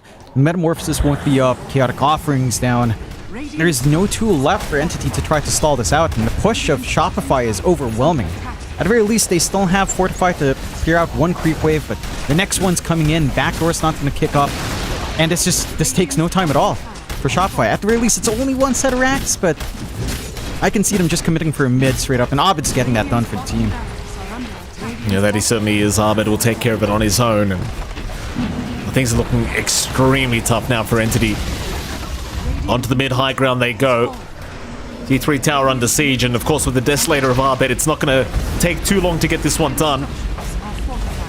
Fishman trying his best to slow him down with the upheaval, and actually does a decent job of it. While the T3 tower takes a hell of a lot of damage, it seems like they do want to get up. So Shopify, they'll just leave the building for now. No need to rush this game. Dire are scanning. Meanwhile, it looks like Arteezy was actually on the hunt, trying to find ATF, though ATF does manage to get his way out. And now Entity, again, are the ones that need to try and find a way back into this game, because things have still looked pretty tough for them. Yeah, they're still rocking a lot of net worth on Watson, but he's not able to do much by himself. Everything needs to come in together here for Entity. They need to get a good Chaotic Offering, a good Upheaval out. They need to save these saving spells from Kataomi to kind of bail out Watson. They need a good Rolling Thunder. You'd want some good Fatal Bonds as well with the Disseminate, if at all possible. And Shopify Rebellion just breaking that up. They're using this mobility we've been talking about, like the pressure on Abed and Crit to find these openings. They're playing poke quite nicely, right? They're making it hard for these supports, for these frontline heroes as well, to feel confident in trying to get a numbers advantage, looking for their own pickoffs. Like, Amara's not able to really lock anyone in, and that's where the trouble begins. You've got the full MKB up and running for Abed with the Daedalus up. So now that evasion coming out here for Watson is of no concern. Jeez. He just jumped in and took the tier 3 mid tower and actually got out of there scot-free. He forces the rotation from Watson and just leaves. That was actually just beautiful from Saberlight. Just drag them away. Take away that form. They're trying to smoke up an entity. They might eventually get Saberlight. Saberlight doesn't realize they're right behind him with the harpoon. They're trapped up. He'll go for the Starbreaker attempt. Golem dropped even just to ensure they can get this guy, but Saberlight, with the BKB up, he's just walking out. They actually can't kill him yet. They'll get Fly instead, but Saberlight does make an exit. It's just so much commitment from Entity to find basically just a pause 5. The Chaotic Offerings down once more. They can't really use the Golem to push. They don't have an angle to push onto that tier 2. They know that Shopify has rotated a little bit into that area. So it's another big spell where It's down. You don't want to take these fights. Shopify Rebellion has an opening. They do have an advantage in trying to take Roche control. It should be spawning shortly. They've got control up top for now. That's something that Entity could try to play off the back of, but I don't know if an Aegis fixes their issues here. Like, Watson with an Aegis is not really the ideal. Terrorblade with Aegis, with Metamorphosis, doesn't feel amazing if he's forced to use Metamorphosis on that first life. Mid's being shoved in. Someone needs to respond and fix this, otherwise it just melts. R2 is ready to just use an opening here. It seems like they're actually going to prioritize Roshan anyway. Even with their mid-ranks just going down for free, they've got a top tier 2 tower, so they're just going to go for Roshan. But Abed seems to know that this is probably happening, so he actually sticks around in the Radiant base for now. Roshan's still occurring. Shopify will not have time to get this. They just split push out the bot and mid lane. And sure, you got the Aegis up now, Watson, but it goes back to the point you just made. Is it gonna matter? I have my doubts as well, John, just based off the way this game's gone. Yeah, it's like, if you use it on Terrorblade, it feels like a very defensive Aegis, right? It's not something you just run up, play aggressive on Terrorblade. You kind of want to use your Metamorphosis on your second life, so it doesn't open up too many aggressive angles. They will at least find a tier 2 now. First tier 2 for Entity to find off the map, but their base is in a state of disrepair. Their mid tower is just being shoved in, a good chunk of damage coming out there. One wrong fight, and with this draft, Shopify Rebellion can just easily clear out any objectives left. It's not going to take them too long to, say, get one core pick off, force out spells, and just gun for the Ancient if they wanted to. Oh, bottom lane. Entity going to be so careful not to go to that low ground. They will get there now. In fact, Saberlight's actually TPing out to defend the top lane. Entity kind of buying themselves a little bit of time now, because it seems like the side of Shopify don't really want to fight Entity with the Aegis up, which is fair enough. So you've got a period of time now where you could probably just secure more net worth on your side of things. Get some map advantage your way. That's exactly what they seem to want to do. They're just going to buy more time, give Watson more time to get up to that swift blink timing. It's a decent way of jumping the back lines, is just trying to burst down the drow immediately, I suppose. Just having that swift blink up, but it almost just feels like you're going to need more than that with the way this game's going. Not to mention, I believe TZ's farming up a butterfly right now, so that's probably not going to make your life very easy as the TB. No, you're not set to have any room for something like the MKB on your side. I'm also rather curious as to keeping this Bottom. Amar. Yeah, he's trying for crit. Can't actually get him though. Crit is able to walk away, spams all his spells and gets the hell out of it. Gets the punch, gets the psychic headband to push back. I'm really curious about Amar holding on to the refresh. Double Depth Shroud is big, but you've got the full Ags up on Kataomi. Surely you'd want extra Demonic Purge and Demonic Cleanse charges. That feels like it could be massive in these fights, having this bailout. Again, Depth Shroud is pretty massive as well, so I can see why they'd stick it onto Amar for now. 13 to 25, 7k lead for Shopify Rebellion. I mean, this game's still lined up for them. Artur just clears out the Tormentor for himself and gets a shard as well, so you've got that fun Glacier to play with. Yeah, Glacier is good. Love to see it coming out. Kind of nuts what that does, because you can basically just have marksmanship pop 100% of the time in a fight. Here we go. It doesn't care. I thought we might get to see it there, but Stormer. TZ not going to bother trying, and neither will Stormer. They'll just both leave each other alone. The lines have been drawn out to where RTZ is actually hanging about. So if Entity can make their way towards the west side of the map, they might be able to find this Drow. But now Fly's joined in, so Fly's around to help out, and in fact Fly might be the actual target that gets caught here. And he'll also be able to walk away by the looks of it. And Shopify, I mean, in the meantime, they're just spamming voice lines. In fact, ATF, the chase is on from RTZ, trying to find where this Lark is going. Shadow Dance is going to wear off. ATF, he does have a refresher if he wants it, but it is in the backpack. For now, he'll hold on to 2 gems. Here we go again. RTZ, able to blink away. Rolling Thunder was committed, but it seems like it's probably going to amount to nothing. He'll try to scout out with it, but that's about it. He finds nobody. They just left that gem on the deck, by the way. It's just there Oh. in the open. What do you mean? It's just there. Up top in the ramp by the river for top lane. It's just there. By There's the a lot of river, ramps, Jonathan. By the tier Oh, I 1 see. river ramp. Top Yeah, lane, yeah. Jonathan, is an easy way to describe it. You know, staircase by the top lane. There you go. There's a gem sitting there. There's Thank a you, lot John. I was trying to be more specific, but all right, Mike. By the secret shop ramp. One of the... Okay, there are 2 ramps, but never mind. It's hard to be hyper-specific. 2... Thank you for that, John. Now, I appreciate it. Okay, he drops it again. Pick it up, someone. Fishman? Courier? Anything? Oh, yeah, No? he's just dropping gems. ATF. Hey, oh my god, Shopify might actually get that gem as well. Here we go. Crits in, ATF jumps in after the tree and Fly, he's gonna get harpooned back to ATF, but Sablelight's there to try and help him out. Meanwhile, ATF pops the depth shroud, now refreshes, looking for another shadow dance, but no, ATF is gone.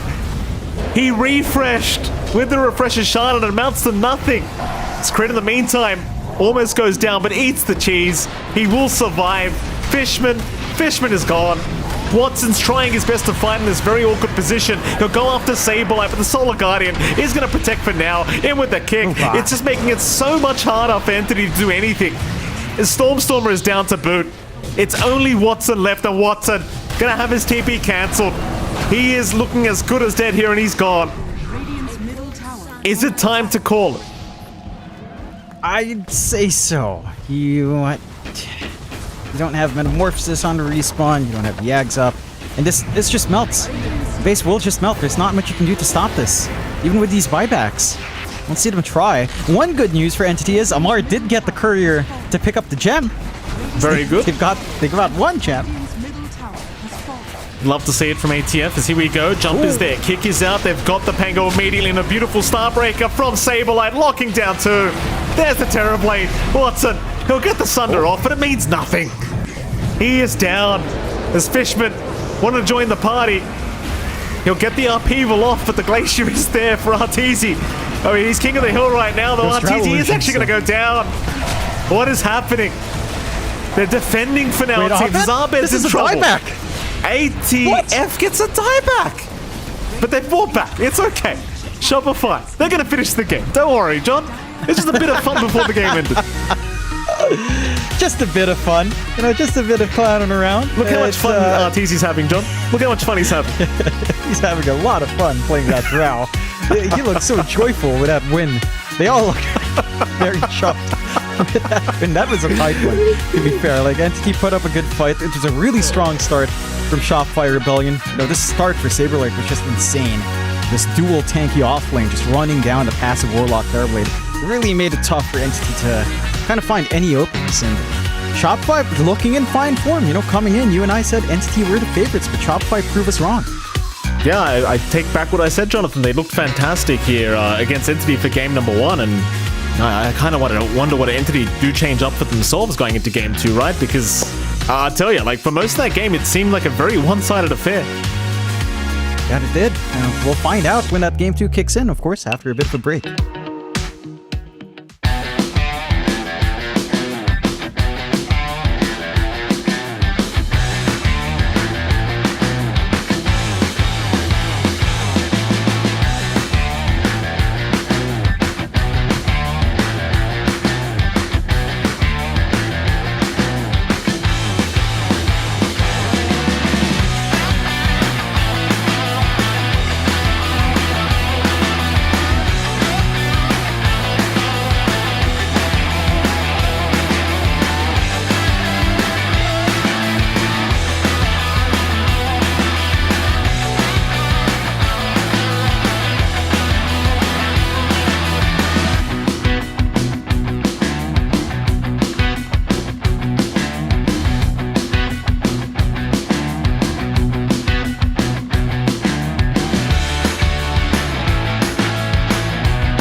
All right, ladies and gentlemen, welcome back. We're looking at some highlights, of course, of game number 1 between Shopify Rebellion and Entity. And, well, John, you saw it. I mean, game 1, against what we thought Shopify Rebellion, they came in real damn hot and they looked fantastic. Very, very dominant victory for themselves.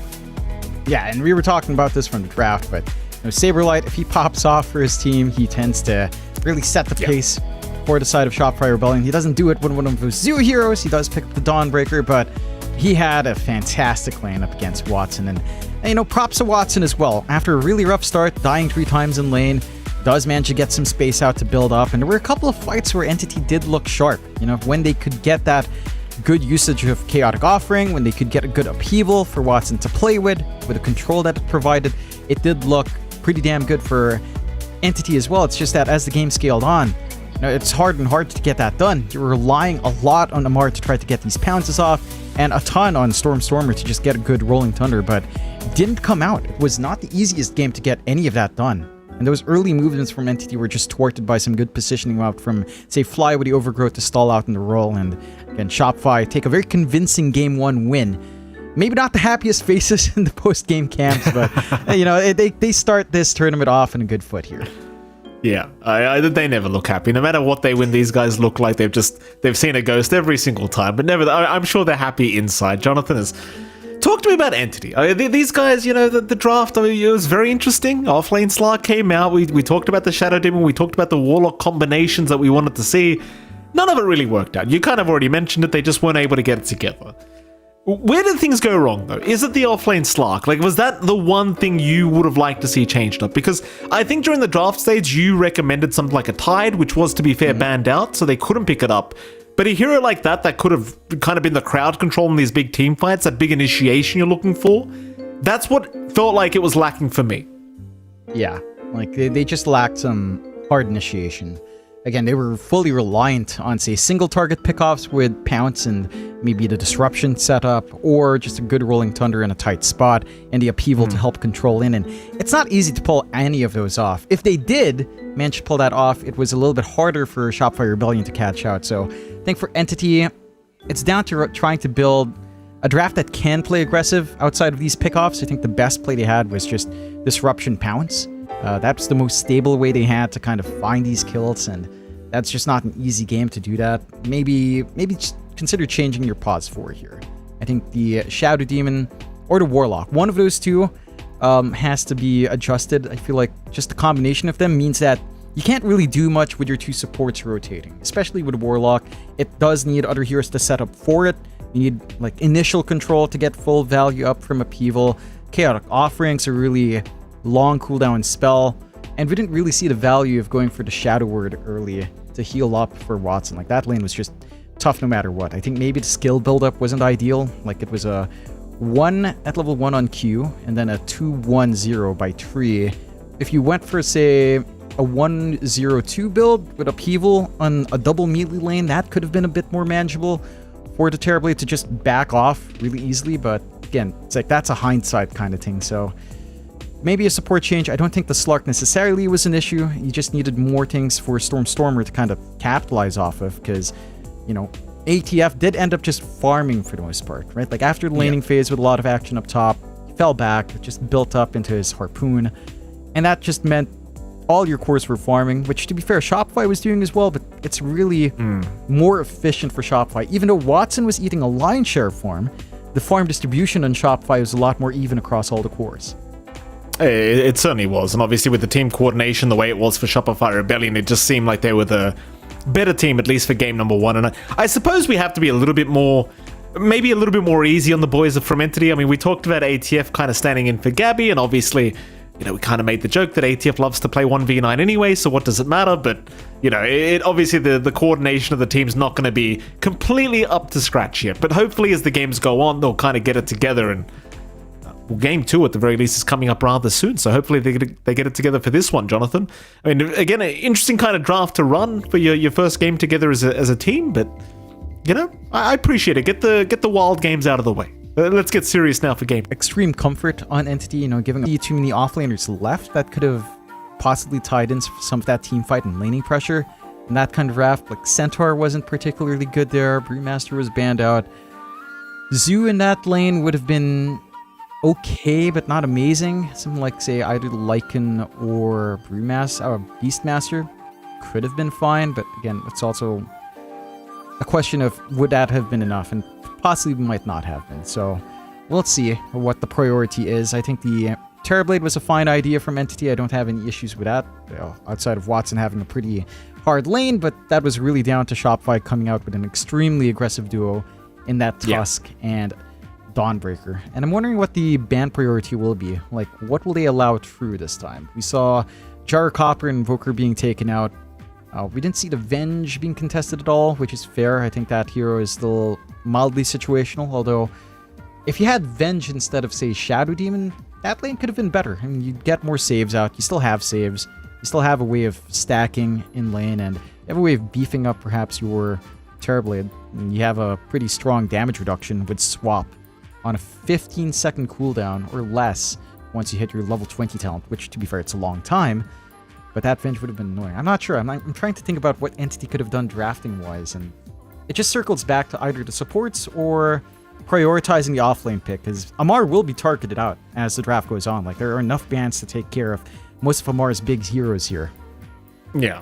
I wonder if they leave him for the one of the final picks as well, right? Because it seems like they did kind of prioritize his hero in that draft phase, and I'll see if they go back for that. If they do want to try and give him one of the later picks here in this this Game 2 draft. And going back to Watson as well, I mean, Watson, you talked about the lane already, but the 3 deaths basically in a row within a few minutes. I think Sableye might have been level 3 by the time that 3rd death came along for Watson, so obviously a very rough position for him.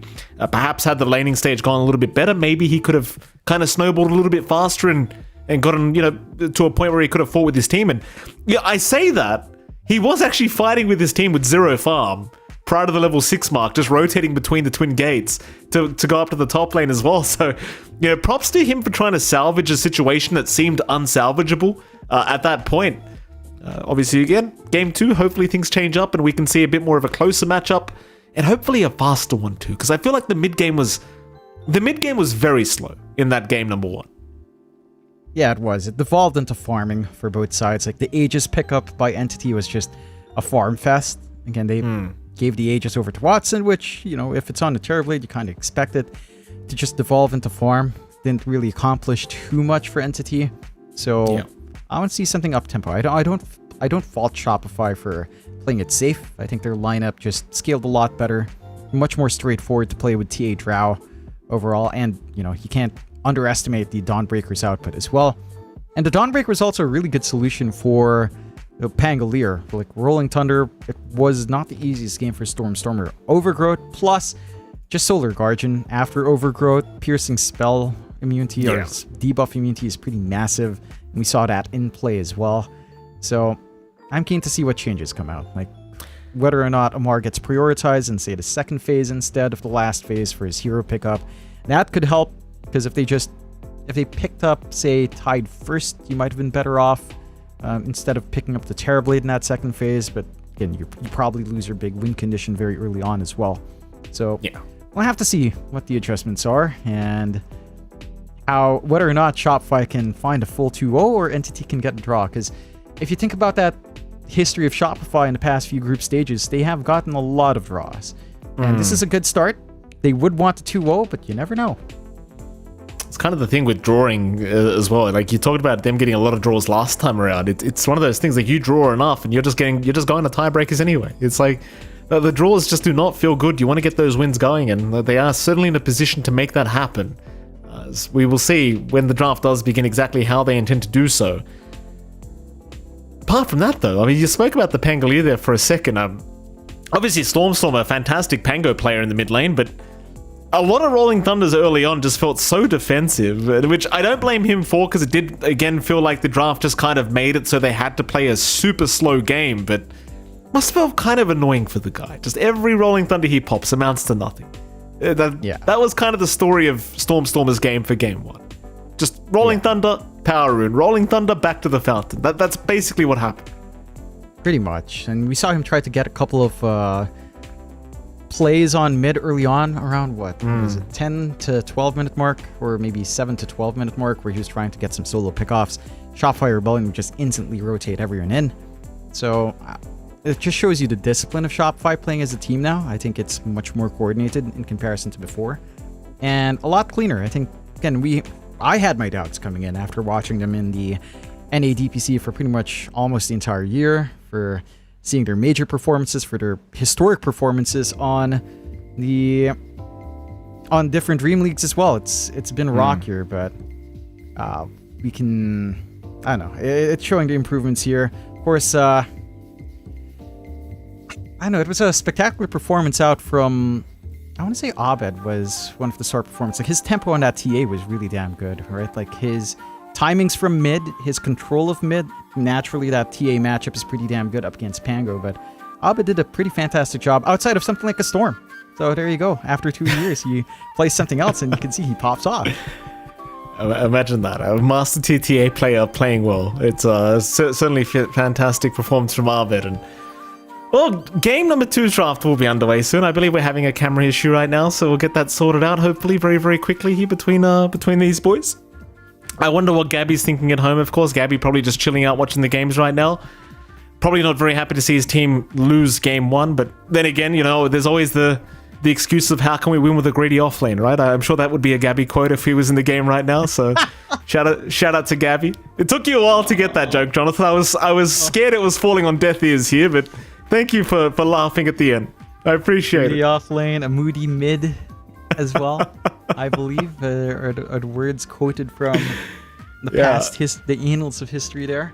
I want to take note. This is a bit off topic, Mike. You cleaned up the beard. I've been used to the wild man beard. It looks good. You look civilized again, Mike.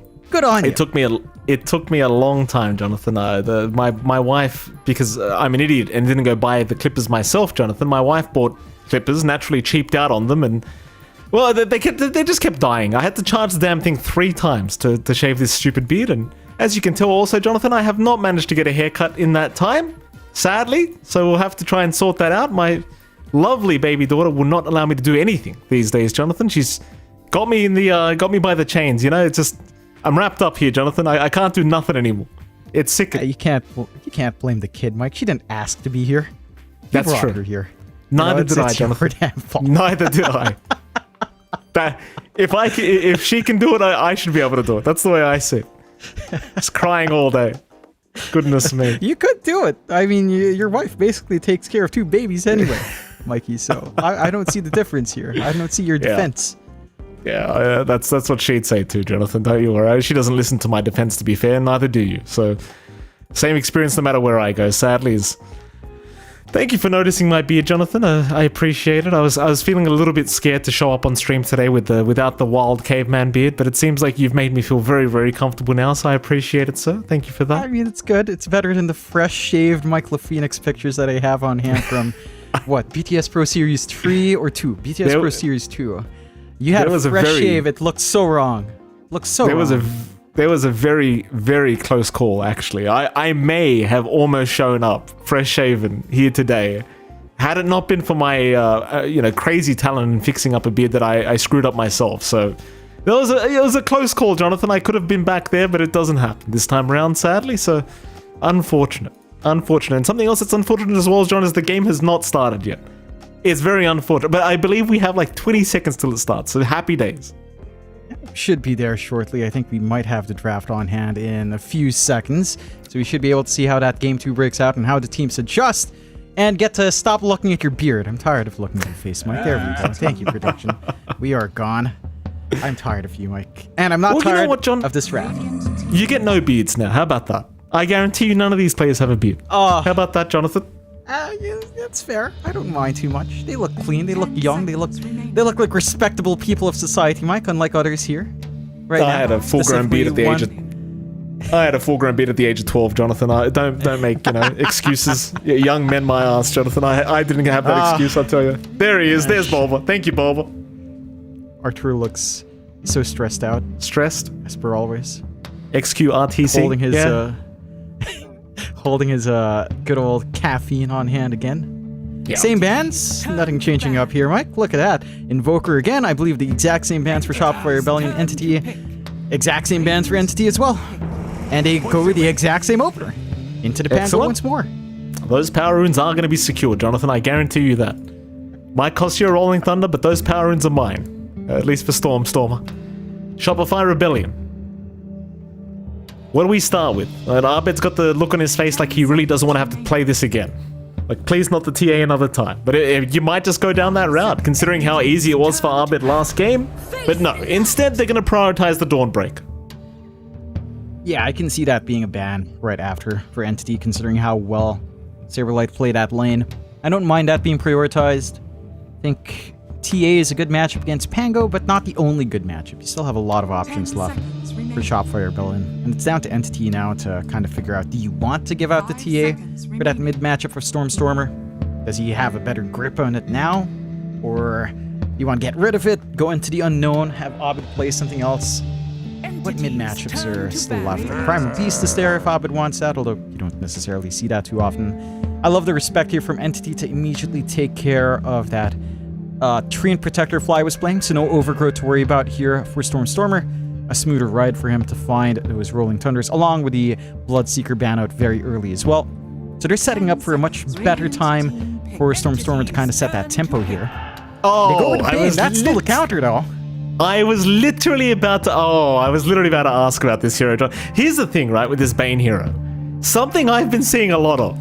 And I don't think this is going to be the game for it, but I have been seeing a lot of offlane Bane being talked about recently by some pros. I don't think we're going to see anything crazy like that, because I think it's just a pure counter towards the Pango, of course, with the Fiend's Grip, but I would love myself a core Bane, Jonathan. Please give it to me. Yeah, I've seen what a mid Bane can do. Again, like that's something what Thompson was running even before it was popular. Yes. You know, he's the original hipster, but it can work. I do love the response here from Entity. Just have Global Silence. Bane literally can't do anything about that. He BKBs, uses ult, doesn't matter. He gets Ags, doesn't matter. Global Silence is your fix-all here for Entity. So it's not going to be the easiest time for Shopify in trying to still hold down Stormer as long as you get that level 6 up. I like that change-up for Entity. It allows them a little bit more play. And it's pretty decent in lane. I think laning a Silencer 5 up against Dawnbreaker is actually not too bad. You've got some good harass.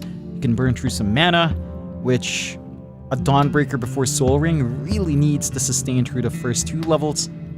I like the solutions. I think they've done a good job of repairing. For Shopify, I mean, I'm curious about that Bane. It's probably not going to go offlane. I don't see Silverlight going that crazy. There's the Muerta coming out, and that is a pretty steady hero. Like, up against Dawnbreaker, it's a pretty great hero to have. I don't think that lane's going to be as easy to run down for the side of Shopify Rebellion. Mainly because you've got the calling, right? Those Revenants, you can just place them at the edge of your hero. If you see the commitment, the silence just kind of makes it harder. Get a nice slow as well to slow down this chase. So I like the changes from Entity. I think this is a much better time for their side. There's the TA once more for Shopify though, so you're just gonna go back to the TA versus Pango lane, which is again manageable for a TA. You don't mind too much. But I think this switch up to the Muerta is where things get interesting, because Muerta as a hero, right? And you and I always talk about this when this comes out in draft. Its power spikes are very weird. Like, to this day, I'm still not used to its power spikes. Because in lane, it feels manageable.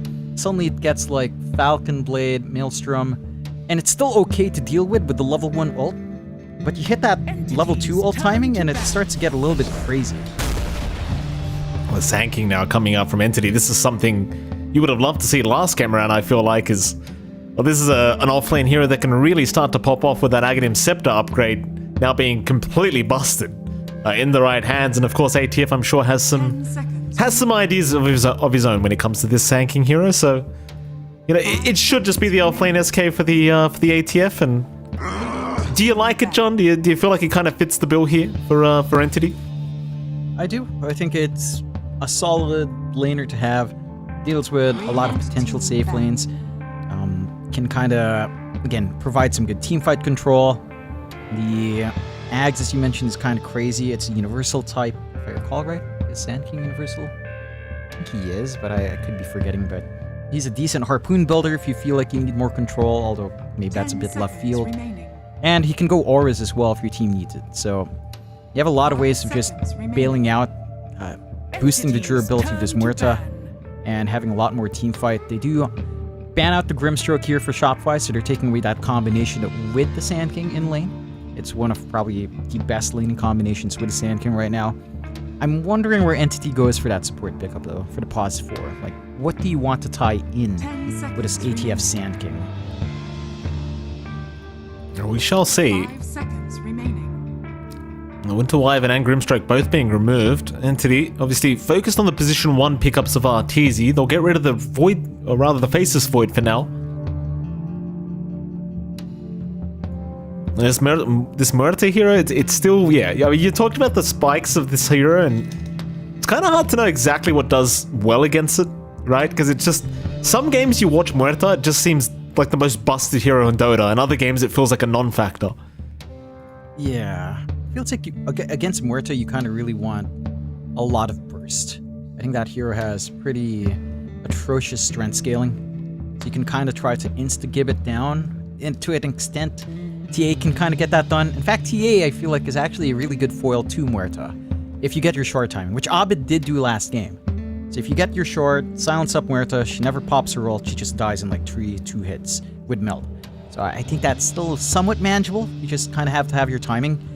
And that forces the BKB build-up as well for Muerta, maybe a little bit earlier than you'd like it to, which is fairly annoying for the hero. It does feel like you need Maelstrom Mask of Madness, so you kind of have to fit in the BKB either after Maelstrom, or you really sit back, stay very defensive, and work with Maelstrom Mom into BKB, which is going to leave you susceptible to some surprise ganks from Shopify, which they can get done. They've got this lineup again where Crit can show up, and you can just have Saberlight fly down in with Solar Guardian, and it's going to be really hard to try to bail out your Muerta at that point. Here we go, final pickup. You've asked the question, like, what do you want to lane with the Sand King and Entity? They're about to answer that question. Not much reserve time left, only about 6 seconds left of reserve time for Entity to make this decision. 5 seconds remaining. Very hard not knowing what the position 1 of Shopify is going to be this game. They go for the Naga Siren, okay. So what's going on here, Jonathan? Is this a support Muerta? Is this a support Naga? Like, what am I looking at? Is this an ATF Naga that it could possibly be for you know? Yeah, it's either ATF Naga or ATF Sand King. And with the Naga being flexed to support here, I don't think you want to run Muerta support. That hero does an atrocious... It doesn't do much without farm. So I think you just have to prioritize that for Watson. I'm keen to see where the lanes break out. They go with a Pudge. Hold on a minute. Your hero. Oh, Is this an Arteezy Pudge pos 1? Is that what we're looking at? It looks like it. Okay, I love it. Smile on his face. Well, it certainly is. Yeah. There we yeah, go. The Arteezy Pudge makes its appearance here in this game, and I mean, why not, Jonathan? It's the Naga pos 1 for Watson. The Pudge is arguably one of the better counters towards this hero as a position 1. That it is. They're running Kataomi on the Muerta. That's an interesting Okay. choice. You don't see the Muerta support all too often. I'm keen to see what they can get done. I think the Sand King Muerta lane is pretty damn strong. The Calling is a pretty nice spell to have to just kind of tie them in to the Sandstorm. You have a lot of aggression that can come out. You can pull heroes back into the Sandstorm as well with your shot if you line it up. So there's a lot of play there from Amar, but I'm just really curious what Kataomi does as a support. Like, what's his itemization? Will he basically just farm like a core, build up into a Maelstrom in slower timings, maybe like a BKB or just Dragonlance BKB? I'm keen to see it, because this is very different. I think overall, Entity does have a lot of counterplay on hand for themselves here.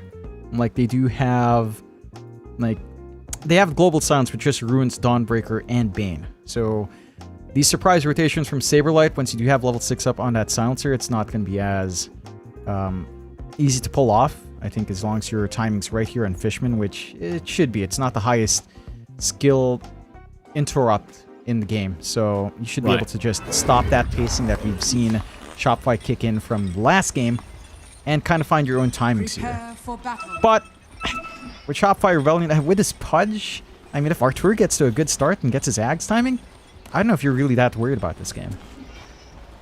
Let's see how it all pans out. Game 2. Shopify 1 game away from securing a 2-0 victory to start DreamLeague Season 21 on the right foot for themselves. And of course, Entity trying to force a draw here 1-1 with Shopify if they can. Both teams going to the opposite side of the map right now. It seems like Shopify want to try and play around the dire triangle. And Entity, they'll go the exact opposite way towards the Radiant Triangle instead. Kind of thing as well when you're up against Pudge, you know, you don't want to get hooked at level 1 by the bounty runes if you can avoid it.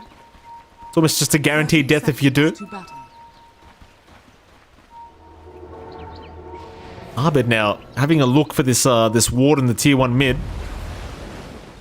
Entity seeing the TA, getting ready to go for a bit of a fight, but will not do it yet. It seems like Shopify will back their way out to the other side again, so they might have to fight some Naga illusions, but that's about it. See if Shopify can secure these bounties. Begins. And it seems like they can. 2 for 2, by the way, in case the math was a bit too hard there.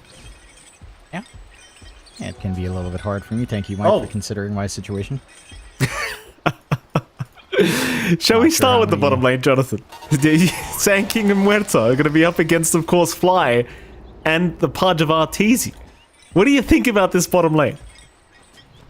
It's a pretty solid lane for both sides. Again, there's some aggression that you can pull off with Muerta. You do start off with the Blightstone here for Kataomi, so you can start to just apply some good long-range harass, but you have to respect the eventual plays that can come out from Fly and Artur. Like this simple setup, like Nightmare into Hook into Tower, not gonna be too hard to pull off. I mean, it's a really stable setup, and it's hard to shove out the Pudge. I mean, he is highly durable. You have to kind of try to split your shots up. It's gonna be really hard to try to commit right-click harass from Kataomi onto the Pudge without the threat of being run down.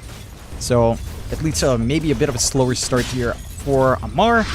But overall, this farming lane, once Amar hits like level 3, the lane can be a little bit easier to manage. On the top lane, of course, Watson and Fishman going at it with Crit and Saberlight. Well, last game around, Saberlight had a very dominant laning stage, but at least for now, Watson's having a much better time already. Yeah, it hasn't died yet, which is a big positive for him. Seems like both sides should have a pretty decent time as well. Like, it seems like one of those laning stages for Entity and Shopify where it should be a pretty even affair. Like, sure, you've still got the kill potential here from either side, but for now, they're just going to take it easy, it seems. Yeah, Mid lane, Abed was dropping really low. Yeah, I'm liking that shake-up from Stormer. Just realizing there's no refraction, so you can kind of get a little bit more aggressive. Once you do hit the 1-1-1 on Abed, it does become a lot more manageable there. So that's where, again, refraction's up, you're not able to harass as well.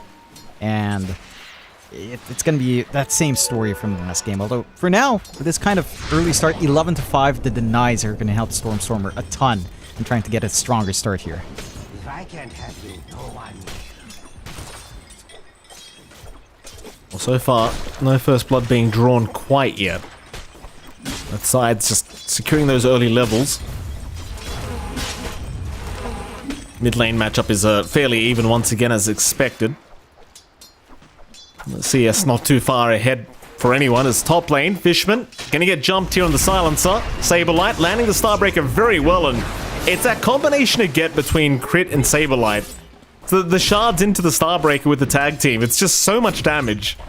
And there's no real way out. Like, once you get caught by the shards, Saberlight just lands the freest Celestial Hammer of his life, and it's just into the Starbreaker. Yeah, there's not much you can do to really stop this. I mean, as a Naga, you don't want to get the value point in Ensnare. That could cut off that aggression, but again, it's not a typical laning build-up that you want for the Naga. Fishman, you can always try to pull them back with Arcane Curse, but it doesn't feel like they care too much. They don't have the most spammable spells on the side of Shopfire Rebellion, so they've always got a mana pool to play with, and it's not going to sustain too long in that Arcane Curse.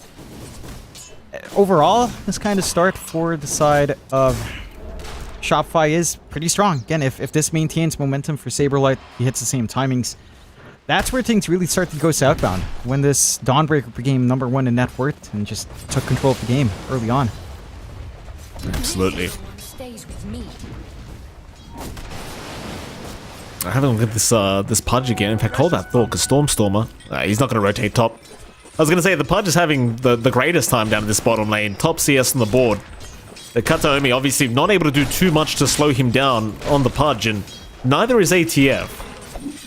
Fly, he does feel a little bit in danger against the Muerta, I think, because we did see a bit of a chase here from Kataomi earlier, but it doesn't amount to much, and I do wonder if Entity, they're a little bit concerned about how easily the Pudge is farming, or whether they're just happy about the fact that ATF is farming just as well.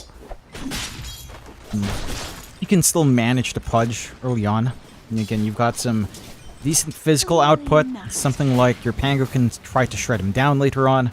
And the Calling can kind of do some good work. The Muerta with a Pierced Veil can also do some good work, so you have to be careful about being hooked into tower just a little bit.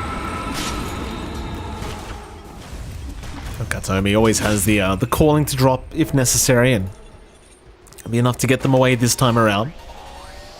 Seems like Fishman's going to rotate down to the bottom lane through the Twin Gates now, so they've got an extra hero here to try and secure Arteezy's life. So Fishman, he's got that level 2 Arcane Curse. They're going to try and make the jump in. Arteezy already dropping very, very low. Should just go down, but a nice Nightmare from Fly. Going to try and buy him a little bit more time. Arteezy's still running, but no. He is down to the Calling of Kataomi. They do at least get Fishman as a trade, but it's a fantastic kill to get things started for Entity. Seeing that power of the Muerta Sand King, just to pull back with a dead shot into the Burrow Strike with a lot of setup on the Caustic, on the Creep Wave. And the Pudge can just whittle down in short order. At least they find something to compensate, but they're still feeling pretty happy on Entity. Up top, though. Yeah, top. Watson is going to die. That is not great news if you are Entity. And tips are out from Saberlight immediately. Jeez. Loving his life right now on the Dawnbreaker. Meanwhile, bottom lane, Fly going to set up onto ATF now. So ATF, a bit of a sitting duck as Arteezy's going to move in. Hook is now available, so they could throw one out, and it's on point. Beautiful angle from Arteezy. ATF has no way out of that situation. The Stormer. And he makes the rotation over, but is he really going to commit for this? He will try. He will land the stun onto crit at least, but that's about it. It's a bit of a desperate Rolling Thunder attempt, and it doesn't really amount to much. That's a rare one, Mike. The double balls coming out. You don't tend to see them rolling around at the same time every single Very time, good. but it does come out. I enjoy that treat. That's all Stormstormer wanted to do. Just bring out both of the different balls, the rolling balls around. It's like a, what is it, a double football match. I don't know how sports work, Mike. Did you have 2 balls in football? I don't know, Jonathan. I have no idea. Fly. Gonna get caught trying to steal the Wisdom Rune. Not gonna work out in his favor. Saberlight in the meantime, though, just kills off Fishman as Fly is still actually running. Fly surely does not make it out of this. He's being as annoying as possible, though, now with the Enfeeble to slow down Kataomi, but eventually they'll get the kill. Even ATF securing the kill for himself in the Sand King, but top lane, Watson is down a second time to Saberlight, who's just completely destroying them on this Dawnbreaker. He's just running down. Again, as a Naga, you're never going to pick up that value point in ensnare. So, Searlight's just always free to run in, use all his spells, get the kill. He did have to pop Solar Guardian, but you don't have level 6 up just yet in Fishman. You don't have the Interrupt we were talking about. And Shotfire Rebellion, again, off to a good start. Like, this mid lane has equalized for Abed. He's digging into the jungle. And they're getting all their timings lined up. They certainly are. Mid lane, now they're set up with the sleep, so Abed can move in for the Meld Strike, and Stormstormer can be forced again to pop that Rolling Thunder defensively, though he might actually find Fly with this. Fly getting very, very low. Crit just trying to chase down Fishman in the meantime, so it is going to be a 1-for-1 of those supports. Meanwhile, Arteezy goes down. Bottom lane, they've lost the position 1 Pudge. That's huge for Entity. That's big. Just getting that punishment. You don't find the big mid kill you'd want. You only find a silencer. And you still get cleaned up on that Bane. So you get some good punishment out for Entity. But it still feels like even slowing down the Pudge like this, it's not the biggest deal. Like, as long as Arthur manages to hit a decent timing on the Yags anyway, you still don't have anything to worry about. The Naga's gonna take some time to come online. They're pressuring the heroes that need tempo here. Shotfighter, you're just keeping an eye on mid. Kataomi just getting deleted by Saberlight, and now with the snowball out, they've caught Stormstormer, and he's just gone. Stormstormer is down, Saberlight finding a double kill once again. And I do agree with you, John. I love the way they're playing this, just constantly forcing out Rolling Thunders from this Pango, just not allowing him to move from the mid lane, and just taking him out. Like it's just so rough. Yeah, they're forcing all this attention onto mid because, well, they can't really play off the back of Watson right now, right? Like, you try to rotate for Naga, she doesn't have Song, she doesn't have Ensnare, there's not much you can really do if you try to go for the saving play. On mid, you could always try to play aggressive with a Pango. They're getting punished severely. This is buying so much space in the side lanes. Artur gets to recover, working on that Axe. Saberlight is going into his Echo Saber. He has Solar Guardian ready, so they can try to make another play. And until Fishman hits level 6, this is always going to be a recurring issue. Like, how do you stop that Solar Guardian? How do you stop the grip? There's no easy answer until those levels are up on the Silencer. Absolutely not. Yeah, hell, even when you've got it up, like, Fly could just wait. Just make it so Global Silence never gets popped. Just in fear of the Fiend's Grip as Watson being chased now. The Solar Guardian gonna fly in, but it won't land this time, so Watson will be safe. Let's have Fishman moving in to help out. Saberline in the meantime with the TP out is just fine because they don't have a cancel. No points in Ensnare, no stun available, so just TP away. Nothing they could do. Just bail out. We saw Stormer again roll around for the rune. It's as you said, Mike. He's finding runes now. He was having a tough time with it earlier on. Just with the positioning of Shopfire Rebellion. At least he has the Arcane. So he has that to play with when Rolling Thunder's back up. But this pacing... And on paper, you're kind of happy about giving some room out to a Naga, but just look at the farm distribution in Shopify. The fact that Saberlight's still number 1, has the Echo Saber coming in, the fact that Artur, even after dying a couple of times in lane, is getting a free ride down bot into his Ags. It's still worrying. They are starting to clump around his bot lane. Yeah, tips coming out from Arteezy. ETF and Arteezy having a bit of fun. Stormer looking to have a bit of fun himself now with an Arcane Rune. He's going to try and make the jump in. Onto the Pudge that has no Rolling Thunder available. Crit into the Walrus Punch, so Storm almost goes down, but now the calling makes it very hard to get out. Great fight so far from Entity. They'll chase down Arbet. Arbet is okay to retreat. But Entity, they'll get away once again with the POS 1 Pudge. And now Crit on top of that. And of course the tier 1 bottom tower to boot is probably just set to fall. Radiant structures are fortified. They didn't quite have Solar Guardian to try to Saberlight. help out in that play. Oh. Radiant's They want the Dawnbreaker. is under attack. Fishman's having a look for him, but it seems like Saberlight kind of got the memo to get the hell out of there. Yeah. Fishman. Oh. Snowball out. Crit. Gonna initiate once again. Fishman immediately just deleted by the Starbreaker, but now the chase is on. Watson, he'll ensnare up the Dawnbreaker, so Saberlight in a spot of danger, but he's not really taking enough damage. So he's okay to back his way out, and he will just TP. His middle tower In fact, he might just be able to fight bottom if a nice hook lands from Arteezy. He's got the Solar Guardian up, so just needs someone to initiate. Or maybe just rely on Crit instead, because Crit is having a look around with the Snowball now for somebody. In the meantime, Arbet just casually taking the tier 1 mid tower. Fly has the Fiend's Grip up, waiting for the Global Silence, of course, to be used first. Behind them, Kataomi is sneaking up on Fly, but there's your Snowball. Solar Guardian going to be committed as well. Fishman is in trouble, but does get the Global Silence off before they can actually... Well, in fact, they did pop the Fiend's Grip, so he gets it off perfectly before he dies. Now Arbet getting caught on the TA. Arbet. Oh, there could be some perma-stunning coming because ATF does show up with the Burrow Strike, and now the Epicenter ATF. Oh, he's got enough. He's barely got enough to take down Arbet. Another great fight for Entity. It's time to get it together. With that level 6 up, with the spell cancellations ready on Fishman, that instant teleportation, well, not instant, but that potential for Saberlight to just show up from across the map is taken away. So you've got your solutions here on the side of Entity, and that's where they can start to find this momentum. They can start to buy out that much-needed space for their Naga. The full Midas up and running on Watson, going into the Yashin next. You are still set up for these timings, though, on the side of Shopify Rebellion. Like, the Ags for Arteezy, it's not going to be too far off, 2 parts away.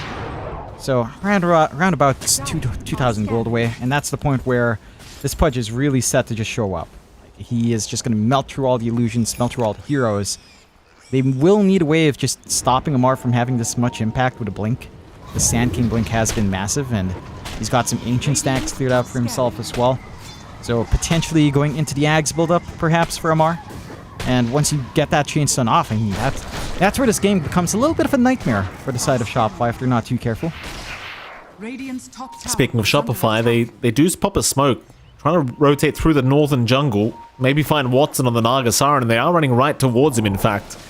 Problem is, he's right in the corner. They won't go that deep past the tier 2 tower. Instead, rotating back into the mid lane, see if they can secure a tier 1 mid and maybe a hero kill for themselves. They don't have Solar Guardian for another 4 seconds, but they don't really need it, to be absolutely fair. That seems like the smoke amounts to nothing. Entity are already prepped for a defense onto that mid tier 1 if necessary anyway, so Saberlight's going to back his way out. I suppose maybe it is just the best idea to wait for the Ags timing of RTZ first before you want to try and get aggressive here as Shopify. No need to really go too much earlier. Radiant's bottom tower has fallen. You can just kind of hold back, farm up. I mean, again, you're waiting for this key Ags timing for Arturo, only one part away now. You've got the blink coming out for Abed relatively Dire's soon. middle tower is The one thing for Shopify, if the fight does break out, they've got to find a way to instantly burst down Fishman. Mid tower does fall anyway with a siege creep up, so you still find the objective you'd want here on the side of Shopify Rebellion. They didn't have to really commit too much, so you're pretty happy again with the map state right now. The one concern is that Watson is farming up a storm. It's almost the same story from the last game where he's number 2 in net worth right behind Saberlight, which, you know, after a rough lane, once more the illusions are coming into play. And Entity does have the room to shove in mid, so they've got space to equalize map control just a bit. Again, they've got all their Great. spells ready. Caught by ATF, the blink bar strike right in. Nice start here for Entities. They will be able to secure the tier 1 mid, no problem. Shopify not around to try and defend that at all. And now the immediate run down bottom. They want to see if they can find Arteezy, and he's right underneath vision. Oh, it's going to be a massive pickoff. tower is under attack. Kataomi knowing which way he went. Trying to cut him off, but I think they're too late. Or maybe not. Arteezy, oh, he wants to keep farming. He wants to keep farming. Radiant's Kataomi still chasing, but no, can't get a dead shot off. Doesn't get the angle. That's going to be it. TP's coming into the bottom tier 2 tower. Prepping for a defense attempt. ATF has actually backed out of here to defend the top lane, so this could be a nice fight for Shopify to try and force. Crit's having a look around. Snowball will come out onto Kataomi.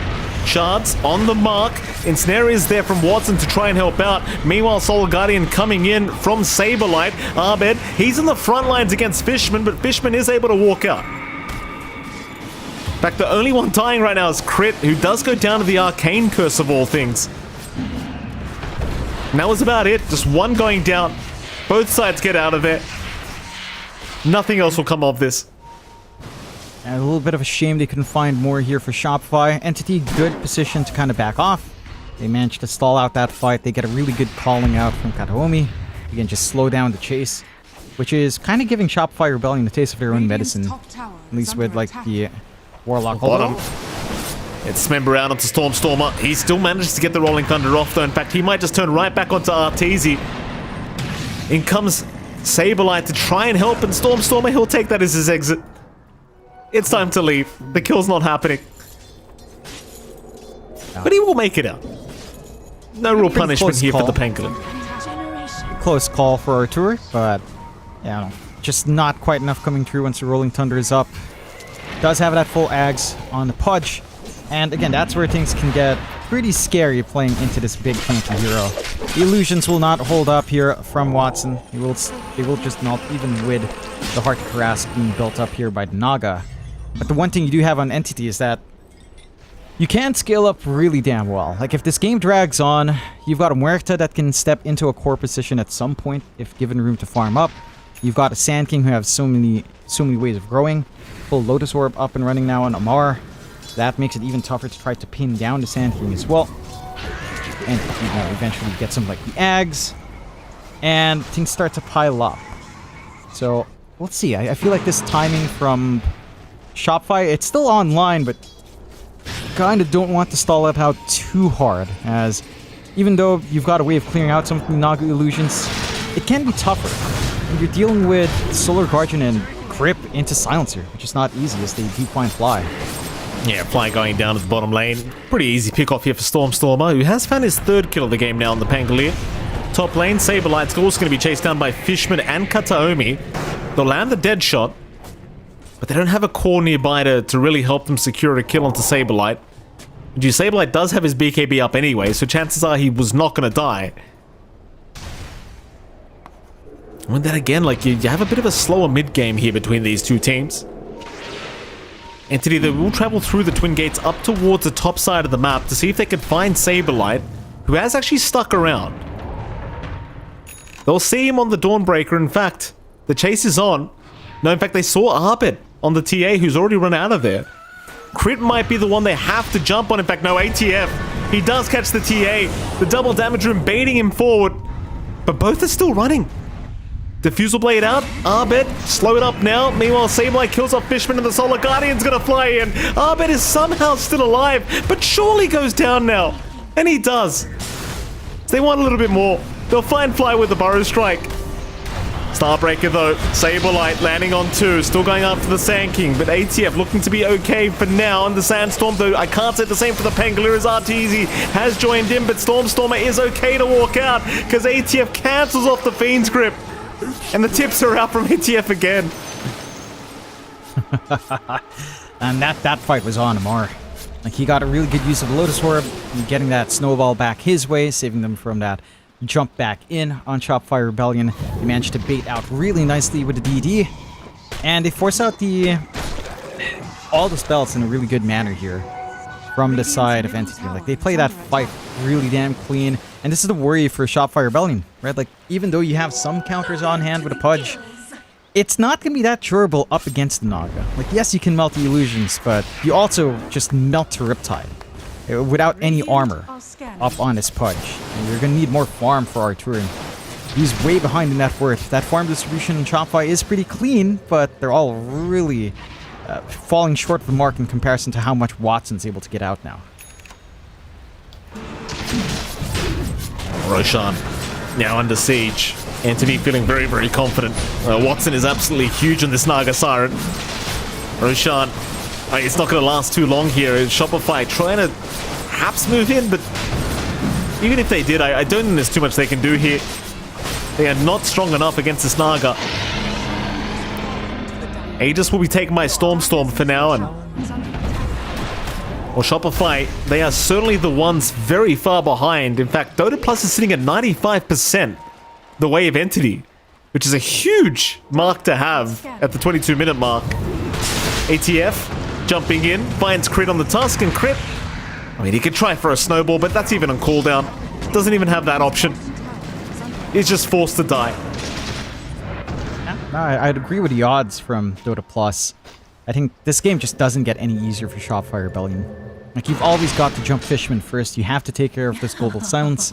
If you don't, your initiation gets ruined, your counter initiation gets ruined, you have a lot of channeled spells. They jump Saberlight. Yeah, Saberlight. I mean, he's still a pretty tanky boy here on the Dawnbreaker, but the chase is on. He's got a BKB available if he needs it, but he'll rely on Arteezy to land the hook. And that's going to be enough. ATF still chasing, has the blink up, but it does get enfeebled. Still looking. TF probably not going to find the opening. There is going to be a quick pause out by Saberlight. But it seems like Shopify Rebellion are well and truly just getting themselves out of here. They don't want a bar of this at all. And instead, they'll have to watch their T2 bottom tower just drop for free. Yep. Nice objective to find for the side of Entity. No counterplay that you can really expect from Shopify Rebellion. So the thing with Shopify Rebellion scaling, it's a lot in Abed, almost, right? Like, it has to be this TA to kind of carry you through with physical output. You're relying on Pudge with the Rod to mainly clear out the illusions, but the brunt of the damage will have to come out from Abed. He is working towards that Daedalus on the TA. It could be possible that, honestly, a BKB field's almost necessary as well for Abed if you can try to farm into that. And once you have that, these fights are a little bit more manageable, but again, we're ways off from that. Entity still maintaining an 8k lead. Full heart up and running on Watson. Butterfly not too far off now. And Saberlight trying to be annoying here. I mean, he's being annoying for sure, but the problem is it may cost him his life. Celestial Hammer to the high ground. She'll crash up in a moment, though he does BKB and just TP away. Successfully drags quite a few heroes back here from Entity, and that's really all he wanted, is to just try and buy more space for his team to get to a stage where they can actually successfully fight back. Now, pings are coming out towards ATF at the top lane, but I don't think they can actually deal with him on the Sand King even. They might try, though. They are running up towards him, but not with enough bodies, I don't think. Stormer? I mean, even the Pangolier with the Aegis up is not looking like the easiest target, that's for sure. Crit may get spotted. Crit. Oh, nice blink away. He's quick. Problem is the Rolling Thunder is going to be following him down, and with the defusal laid out, they will purge him up.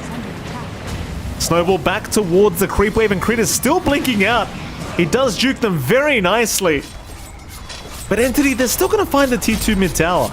There's no defending this. No. They just have to bleed out these objectives, Shopify, and just try to farm. I have to say, we haven't really felt the impact of this pause one Pudge, right, from our tour. Like, he hits this Ags timing around that mark, you feel like the Pudge should be showing up, you should be trying to run down, but they don't find the openings. He goes back to farm, working onto the BKB. And that could be of help, that could be when the Pudge starts to get active. It does feel like no one's setting tempo right now in Shopify, outside of maybe Saberlight. I think he's still doing a good job putting his body forward, stalling out for time here. Speaking of the devil, Saberlight getting caught this time around, will pop his BKB once again and go for the TP out, and he's made it. No problem. Sure, it costs you some BKB charges and a long cooldown, but that's about it. Though Arteezy could be an even better target to find, and it seems like they have. ATF all over it. Has caught the Pudge. Ensnare out from Watson, just locking him down, and Arteezy, he's going to try for a dismember. But there's really nothing he can do, it seems, as he will go down. Dire's bottom tower has fallen. It's space for the real carry and Abed, I suppose, clearing out that bot. He is getting a little bit of farm for himself and some objectives off the map. But again, it doesn't feel like this Pudge is doing too much. Again, it's not down to Artur, but the hero. It feels like it missed its timing almost, and it's just not scaling up in the way you'd want it to. Entity still in control of the game, 9k up. They've got some room to play in this bot lane here for the side of Shopify Rebellion. NKB being up for Abed. Understanding that the Butterfly's already up in Watson, at least has one way to deal with that here. Song out, Abed able to blink out just in the nick of time as Watson not able to quite get within range for the TA, so a little bit unfortunate there up against Abed.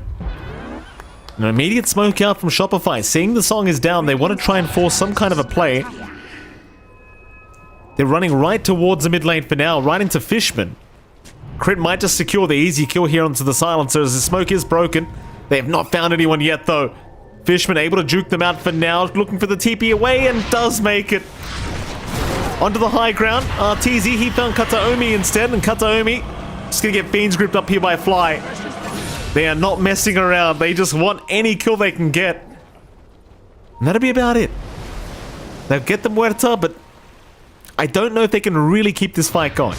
They might just try though, seeing Watson moving in. ATF channeling the epicenter, looking for a nice target, though he tries to juke out this hook for now, and does make it out. Arteezy's still threatening him with the rod. Meanwhile, Watson has moved in on the Naga. But is he even killable right now? It doesn't really feel like it. Onto the right side, Saberlight's shoved in onto Fishman. Meanwhile, Watson, he does kill off Fly. Fishman, probably gonna drop, does go down to Saberlight. Towards the south, though, Crit has also been caught by Watson. So it'll be a double kill out for the Naga Siren. In fact, they found Arteezy as well. Arteezy sticking around, forcing the buyback out from Crit to try and help out. Saberlight, he'll go for the Solar Guardian. They're trying to fight this one out. They've got the Naga. Watson's down. Turns out it is possible. They'll even find ATF. Oh boy, that was the turnaround you're looking for from Shopify. They managed to take the fight without the global silence up so they could commit the Solar Guardian. They just pile on to this Naga. So far forward, no one to back Watson up there. And without a way of just trying to bail out the Naga, without the song, we pop through those BKBs. It's a little bit rough. You're seeing the output now of that Pudge kick into gear. With a BKB, he can survive through. With a Rot usage, quite fine in the middle of these engagements. And Entity lose some of the wind on their sails. They still have a pretty high likelihood of winning. They have a 5k lead under their belt. But it's not completely unplayable for Shopify if the right conditions are met. These supports have to be around for Entity. They have to be able to play around global silence. If not, then the threat of all of that counter control and the threat of just being able to dogpile onto this Naga is certainly still very much alive for Shopify. It certainly is. It's like top lane Fly's trying to maybe set up onto this Muerta as we speak as well. Kataomi kind of just chilling out at the moment of the tree line.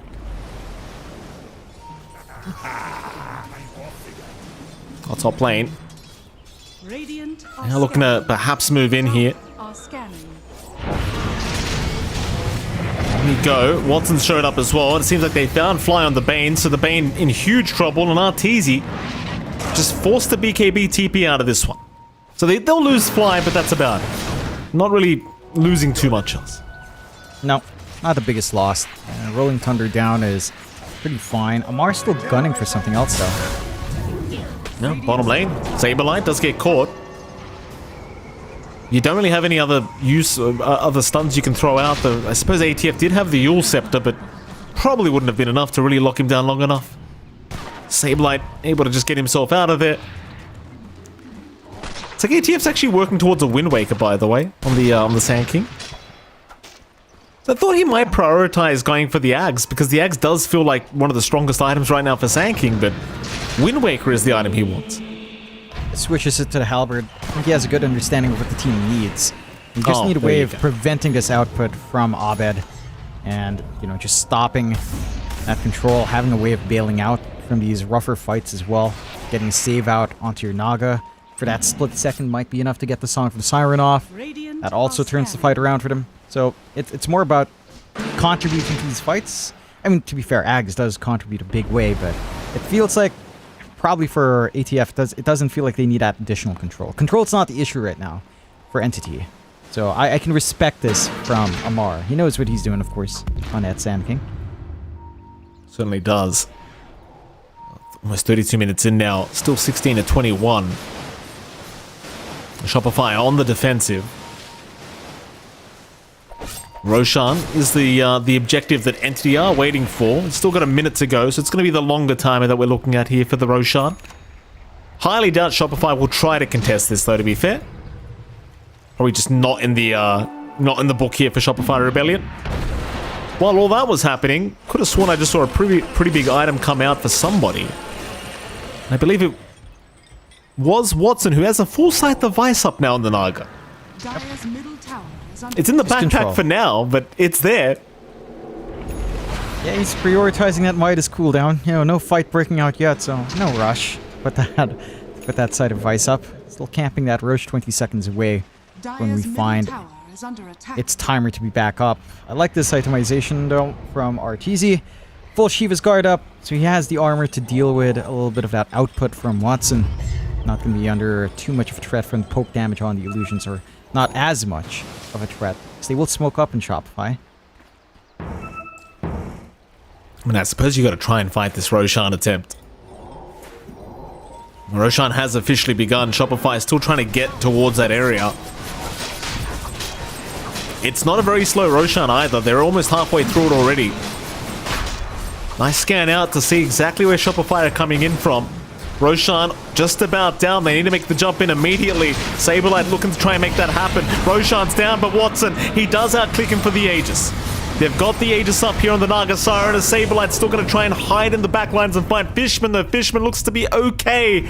And now the Song cancelling the TP of Saberlight, just locking everyone down. Can they keep the fight going? It doesn't seem like Shopify can, but they will have to try. They'll move on to Watson, the Naga Siren, but she's got 2 lives available, so they'll go after the backside instead. Try to find ATF and Stormstormer, who are both dropping very low to Arteezy. They'll take down Stormstormer now. Maybe ATF is possible, but Kataomi's going to cut him off, ensuring they cannot continue after the Sand King for now.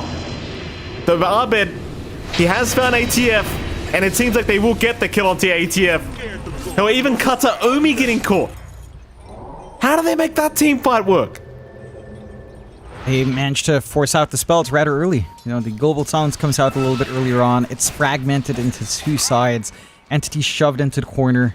They can't really angle themselves out. We didn't see a good angle for ATF to really take with control there. And it falls apart. And Shopify do lose the Aegis. They have to deal with 2 lives on this Naga, but it's not an unreasonable ask at this point. But how they've itemized on Abed and on Arteezy. Like they have ways of still melting through this Naga Siren.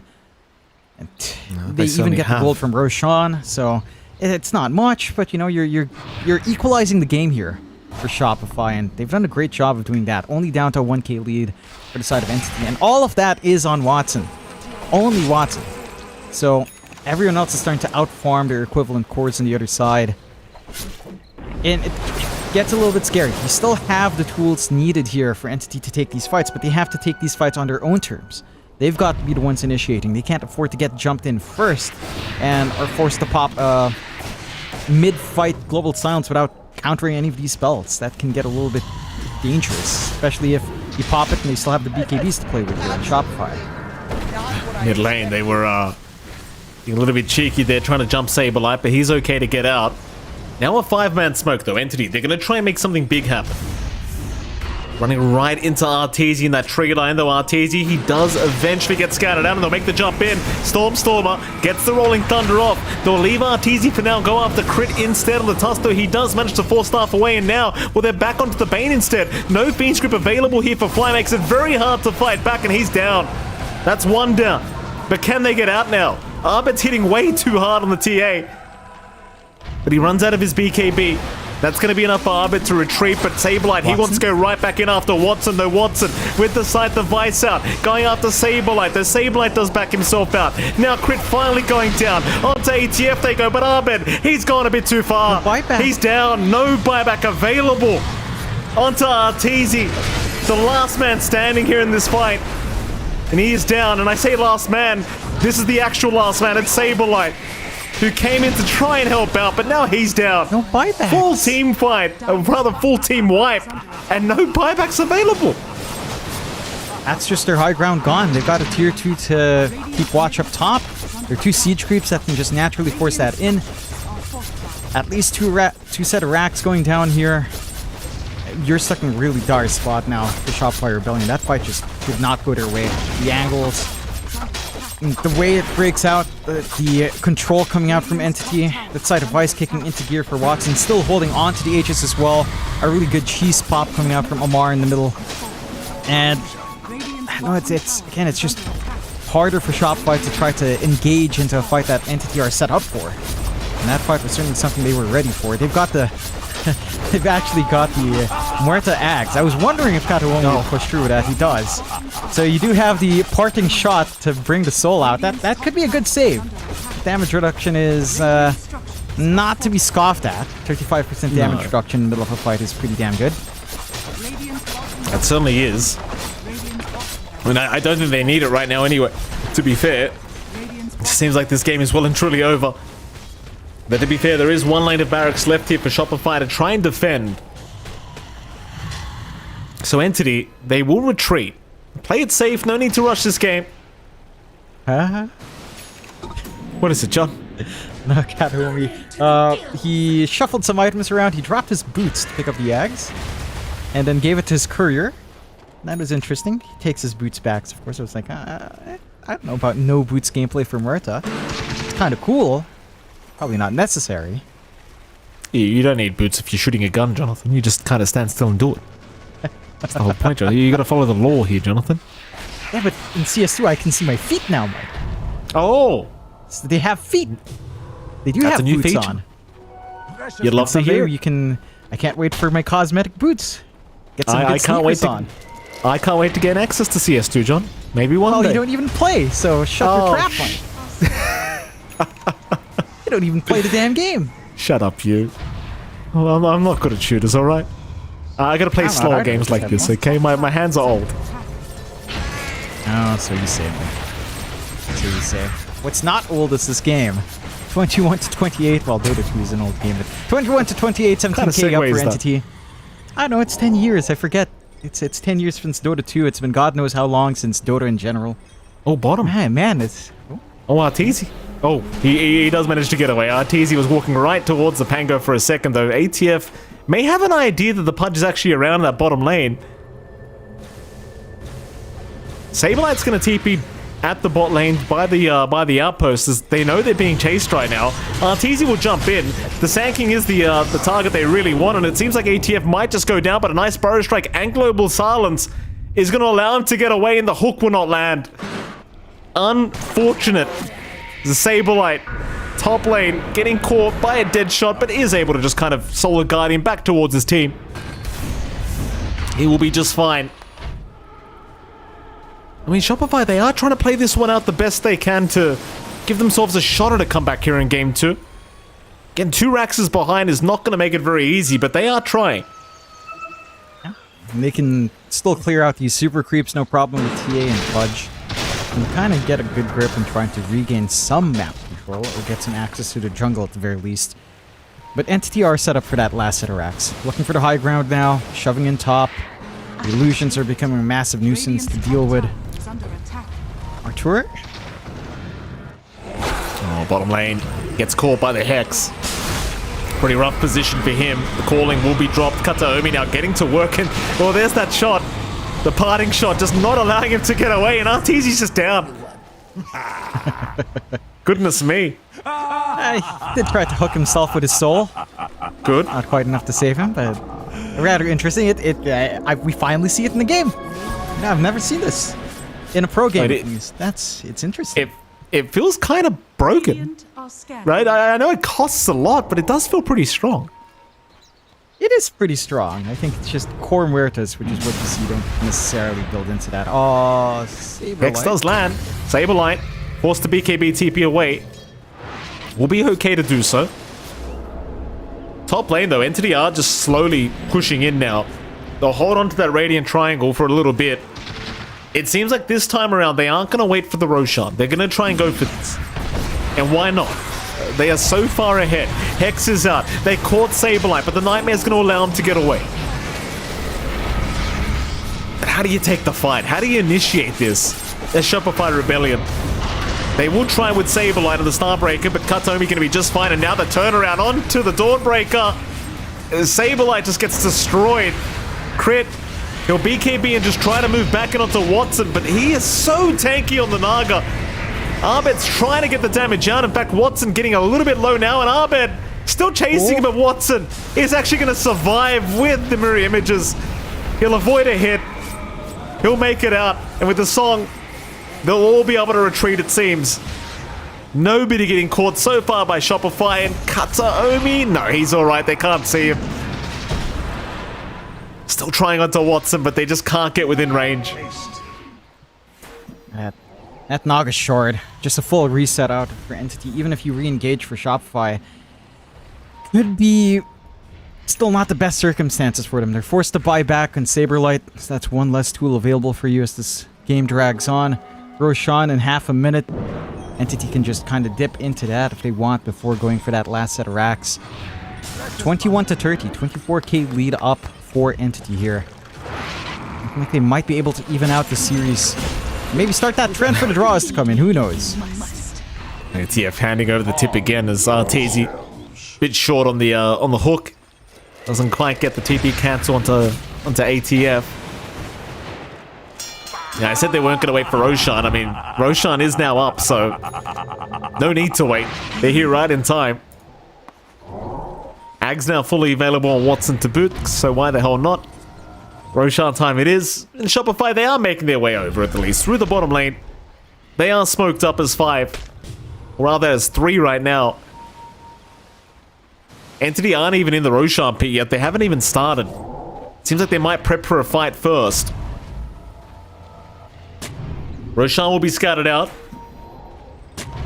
Shopify Rebellion might start it themselves with the way this game's going. And they will. Entity seem to be very well aware this is happening though, because they're starting to move in. The Deadshot giving all the info they require. ATF, Epicenter cancelled once again, but he's thinking about it, and now with Abed being caught out, it's like, why the hell not? They'll move right in. The global silence is popped. Who do they want to aim? They'll try for Fishman. The Fishman trying to back his way out, but Saberlight will chase him down. Meanwhile, Song is out from Watson, just locking everyone else down. Who's being aimed here? They're trapped in the Roshan pit now with this Naga Siren. Solar Guardian will come out from Saberlight towards the other way. Meanwhile, ATF just pouncing his way out. They'll finally get flying down on the bait, and now Arteezy locked in with Roshan. Does get taken out by Stormer. The buybacks are incoming from Shopify Rebellion, but it all seems too late. So maybe they can get ATF. They'll take him down, but it cost them Saberlight. Dire are scanning. And they call it. GG well played. They've seen enough. Entity, they managed the draw. Yeesh. Yeah, I mean, that was a really good game coming out from Entity. They managed to get their timings lined up this time around. They have a much better game coming out for Amar, having that team fight available on hand. Even the lane for Stormer, like on mid. This time around, he wasn't crushed early on by Abed's TA. He managed to get more denies, even out that laning phase for himself. And when things could come together and it just started piling on, like the issue for scaling was there for Shopify Rebellion. You had to worry about the silencer. Fishman's positioning, even in that last fight, was still pretty on point. Getting the double global silence off just broke off whatever Shopify Rebellion could do in that window when they pop BKBs. Like, what do you do about the second silence? Nothing. Can't stop it. It's a pretty rough affair here, to say the least, for Shopify Rebellion in this game too. And I'm not sure, like, if it was overconfidence with perhaps the Pudge last pick, though I thought it fit the bill quite nicely against the Naga Siren. But certainly, Entity looking much better here in game 2, much more like a cohesive unit. Shopify Rebellion, sadly, Jonathan, going to start off DreamLeague Season 21 with a draw. I suppose both teams do, to be fair. Yeah. Not the best result, but not the worst for either side, so it's still a decent tone to start off the league for both teams, and, well, I suppose you can dig into their minds a little bit coming to this tournament after a bit of a break. Yeah.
ladies and gentlemen, welcome back. We are going to be heading into an interview rather soon with the one of the boys from the side of Entity. It is, of course, MLP Dota and John X5. Jonathan, they're not here yet, so you and I get to have a quick chat about how that game number 2 went.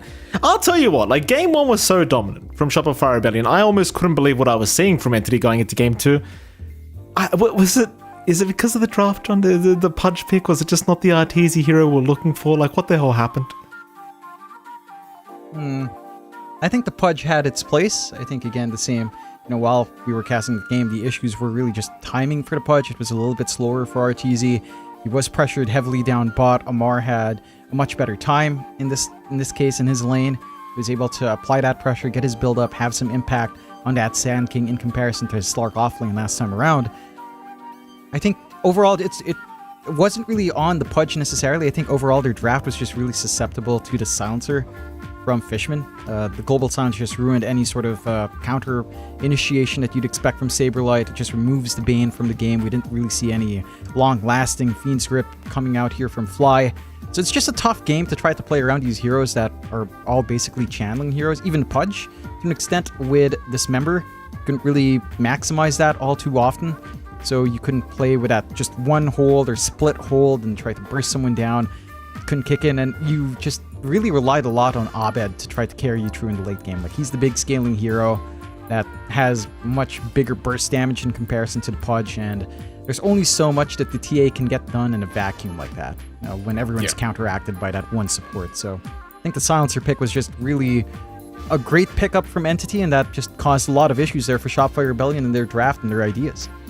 It certainly did. Another point to kind of bring up as well, the Muerta support actually kind of worked out, which is, I didn't think I'd be saying that either. I thought that this Muerta hero, I'm not sure how good it can possibly be as a support, but, it is annoying, John. I've got to say, I've played against a bit of Muerta, and I've got to say that calling ability is really damn annoying. Never mind that, though, because we have an interview with the one and only Mr. Stormer coming right up. Stormer, congratulations on your Game 2 victory. So how the hell are you feeling? Thank you. Thanks for having me. Feeling good. It was a little bit rusty start in our first map, but glad we could bring a game back in Game 2. Well, tell me about it. Like, Game 1, you kind of mentioned it. It was a bit rusty. Can you tell me from your perspective, what do you and the team think went wrong in Game 1? Because Game 2, you guys looked like it was a breeze, but Game 1, it was rusty, like you said. So what exactly happened? First of all, we are playing with a stand-in, of course, so it's always different to get used to him, even though it's really fun to play with Amar. But also, I know that my bottom lane, my safe lane, they did actually not understand the Stormbreaker Tusker combo that well, so Watson died seconds 3 times in a row or something. But they decided to play against it again, so learning progress was there. So I think we got a little bit caught off guard by that combo in particular, but also we just, we probably just had to get the ball rolling a little bit. What's the first game of the day? Yeah, absolutely. You mentioned ATF being quite fun to play with. Tell me about what's it like playing with the guy, apart from it being fun. How does he make it fun? What's ATF saying? I guess he's just a very vocal person, a pretty strong personality, but it's just communicate on his choice of words is always kind of funny. He says this game's on me, I just didn't press my buttons like an idiot, don't worry, just go next and everything, no bad feelings. And in general, playing with the stand-in can always be quite chill. You you just see what you can get done and make the best out of it. And of course, ATF's a really good player, so fun times. Fun times indeed. Go on, John. It's good to hear. I'm curious, what's the mindset of Entity coming into this tournament? You guys had a great time in your qualifiers, of course, having that great journey into TI. What's the mindset like for this tournament right before TI? Are you guys going all in on it, maybe leaving nothing for surprises down the line? Are you holding back just a bit for TI? Is it all in here? For sure, the TI was a huge confidence boost because our year before did not go that well, and now we managed to go to TIs with our new player Gabby, of course. A shout out to Gabby.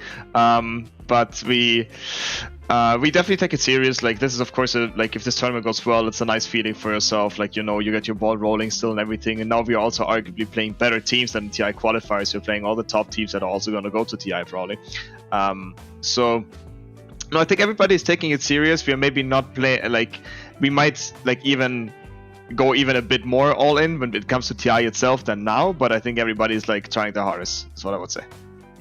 That's fair enough. That's good, and that there certainly did show up in game number 2. one thing, you know, I know Gabby's not here, but this is a perfect chance to talk about Gabby as well. He's not going to be listening in. How is it like playing with Gabby? And, you know, how did that fit in? And how is Gabby in comparison to Amar? You know, I know you guys have some history with Amar beforehand. So, what's that like? Yeah, I mean, me personally, I did not have that much history with Amar. It was the old creep wave stack that was created before me with back then BZM, Fishman, and Amar, of course, and also Kataomi Suzuya back then. I think they're actually, like, in terms of their clowniness and everything, they're quite similar. Like, Gabby is a really talented player first and foremost. Like, he switched to position 3. I think he's doing an incredible job, got really strong mechanics and everything, and really strong player, vocal player who thinks what is good and what is bad. So that's like something that is really worth it if your teammate speaks up when it's needed. But other than that, like outside of the game, like Gabby is just an absolute like clowny person. Like also that's like the feedback we got from everybody when we asked what Gabby is like before we picked him up. We asked like some of his former teammates, like maybe Armel and so on. Hey, what do you think about this guy? Do you think he's like a good fit? And almost 90% of people said he's a clowny guy. So that was pretty accurate. He's vocal, he's really loud, he's like laughing all the time, and when you play pubs against him, he's like, yeah, it's getting loud at boot camp. Yeah, that point about the pubs is something that we do miss here in CA. We've seen a lot of that. Now, going forward, you know, is there any one team that you personally would want to play up against here in Dream League? Could be in your group, could be in the other group. Is there anyone that you really want to prove a point against here, Stormer? I always enjoy playing against Liquid a lot because I'm good friends with the Liquid people, and I think playing against them is always pretty exciting. I think in general they won more matches against us than we won against them. I think they got the upper hand, but we sometimes won against them also in Riyadh. So this match is always going to be exciting, which is of course going to happen today in roughly 3 hours. Apart from that, like honestly, all the teams, if I look at it, like Tundra, 9 Pandas, I see that also 9 Pandas did good against Liquid. Talon, looking forward to all of them. I think they're all S-tier teams, and I just want to see how we can perform against all these teams after winning TI qualifiers. Fair enough. All right, well, thank you for that. I guess I will ask you, I mean, you've got Liquid coming up. Are we going to see anything special coming into the game before we let you go, Storm? Any special drafts, any unique stuff coming out here against this side? Oh, I know that if the enemies get Dawnbreaker, we ban Tusk, and if enemies get Tusk, we're gonna ban Dawnbreaker. That's all I can. That's all I know. Like after my safe state, you know what they communicated. But yeah, maybe. I mean, we're playing with a stand, and we got the unique Amar hero pool, so things might get spicy a little bit. And it's always fun. Like once again, it's always different when you draft with your stand. You got different hero pools. Suddenly, you gotta like become a little bit creative and everything. But that's also pretty fun. So I think yeah, we're gonna have some fun stuff coming up against Liquid. All right, we'll still with that. We'll have to let you go, but congratulations on your Game 2 victory, and best of luck against Team Liquid later on. Thank you so much. Yeah. You too. Thank you. What a lovely lad. I like Stormer. Listen, I saw this guy at TI, Singapore, TI 11, I believe it was. Jonathan, I have a terrible memory. Trust me, I just became a dad. I don't remember anything. I saw this guy in TI 11. This guy, I did not see him once without him smiling. Like he's always happy, Stormer. And I like that, Jonathan. That's a Giga Chad move. He's always happy. He's always smiling. He looks very approachable. Now, mind you, I didn't approach him at the time, but we did get to cast his game against RNG back at TI 11. Obviously, you know, there was a bit of an F9 issue there, but nevertheless, great guy is what I wanted to say, Jonathan. Always very happy. Absolutely. You know, I got the chance to do content with him for some reason. I was made to do content in Genting. That was fun. I mean, it was fun. I'm not being sarcastic. I don't know why I sounded sarcastic. I got to do it with him. Stand-up guy, always happy, and hopefully they do well. You know, again, it seems like they enjoy clowns in the off lane. They got 2 Filipino clowns. So that holds steady. We can take a look at our schedule, of course. We did just see Entity up against Shopify Rebellion go 1-1. So we've already got our first tie. We've got OG versus EG next. And that's exciting for me, Mike. The 2 Gs up against each other. That should be another really exciting series to watch. Yeah, I mean, you had Play Like Seb, now you've got Play With Seb coming right up between OG and AG. I can't wait to get it started, John. Let's head to a short break, and right after that break, we'll be back with this series. You love it, you wear it.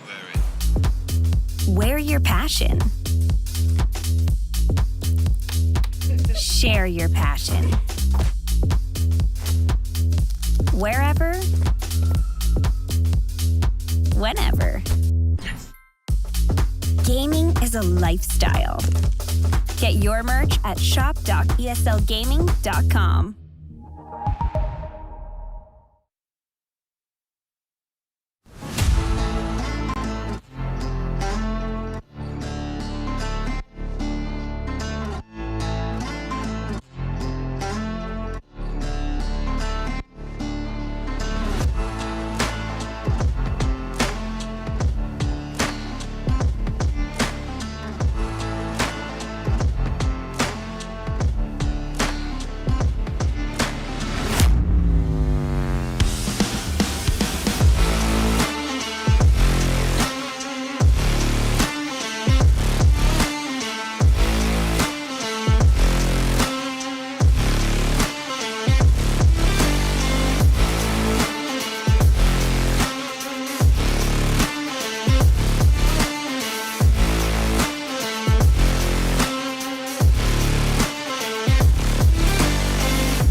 Ladies and gentlemen, welcome back. We are going into our second series of the day. Of course, it is going to be the side of OG up against EG. The double Gs, as you said it, Jonathan. How the hell are you doing?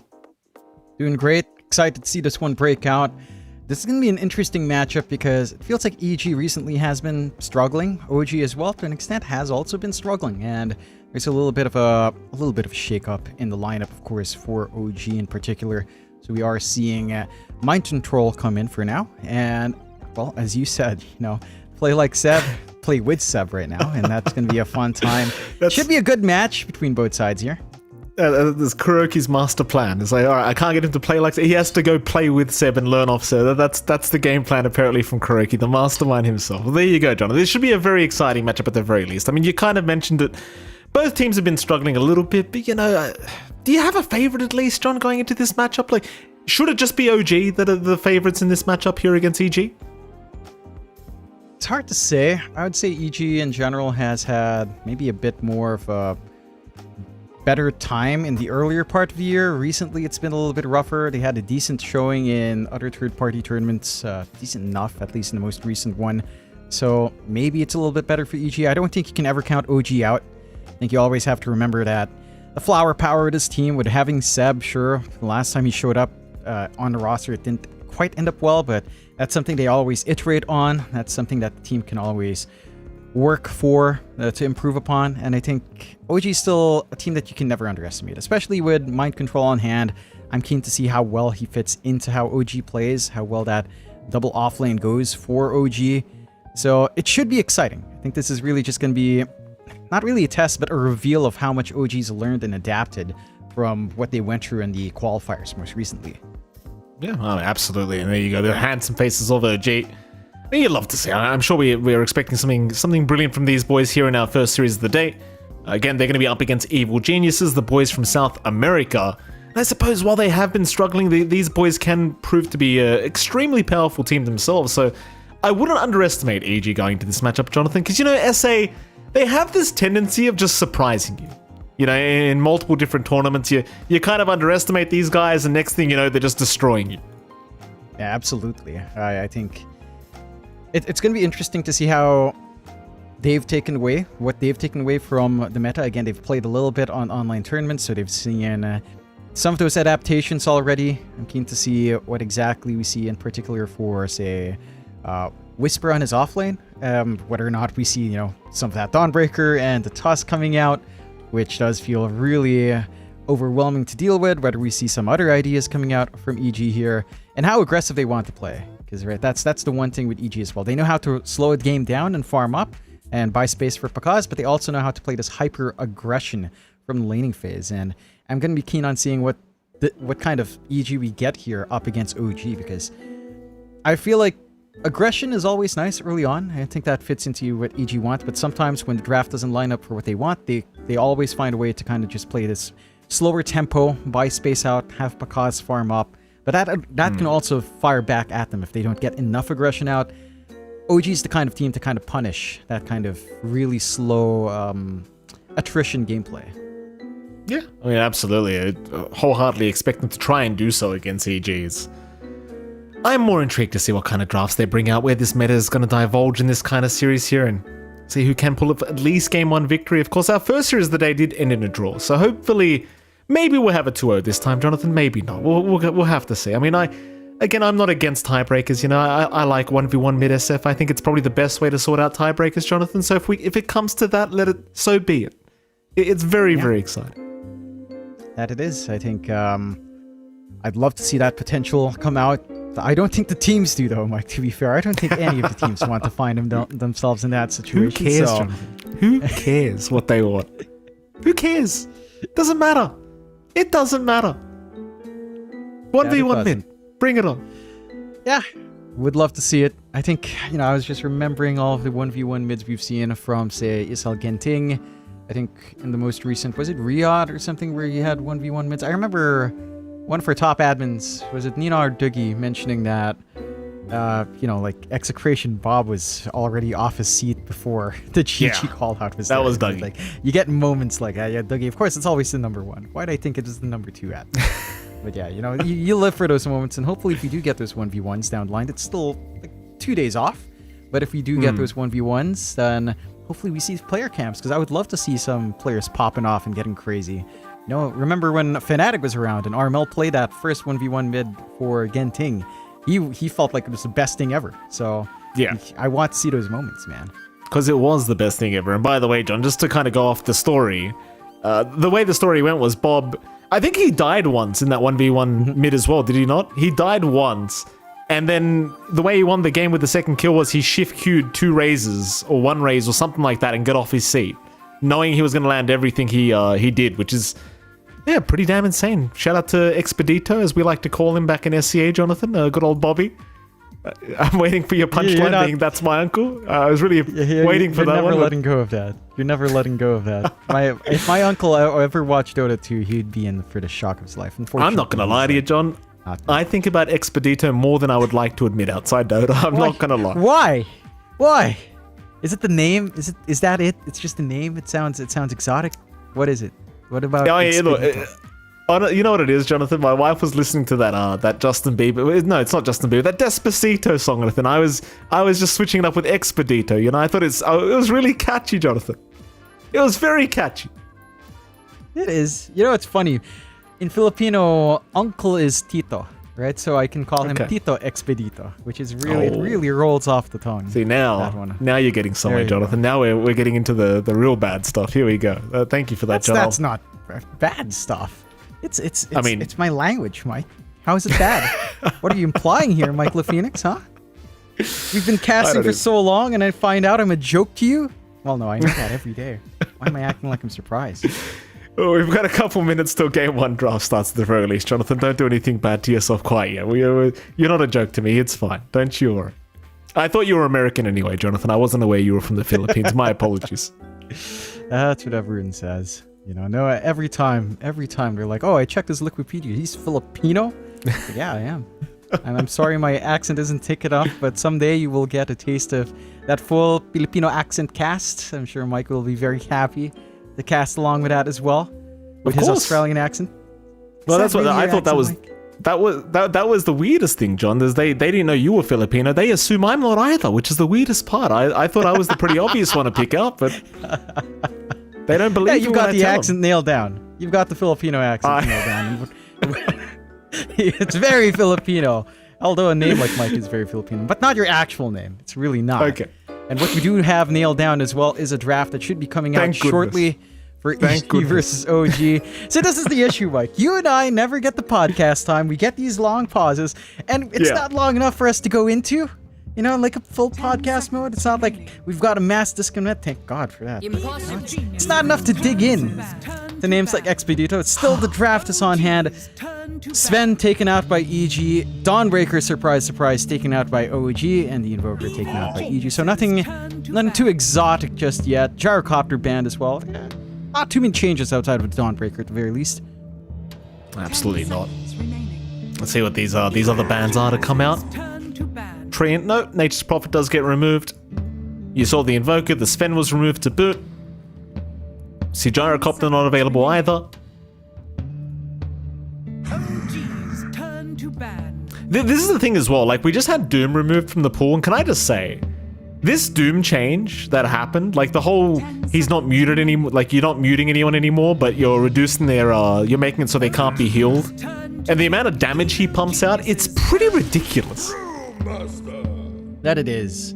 It is certainly oppressive to deal with, so I understand why it's a top priority ban. NP being taken out as well, again, top contest hero, and OG being able to slip away with a Brewmaster, which is also highly annoying here to deal with. I mean, this hero, especially once it gets its Ags, is just really oppressive. So I like that coming out from OG, just having something disruptive already on hand. EG into the Shaker, which is a hero that we've seen a lot of play on, usually on pause 4 or mid. I'm wondering where EG will decide to put that.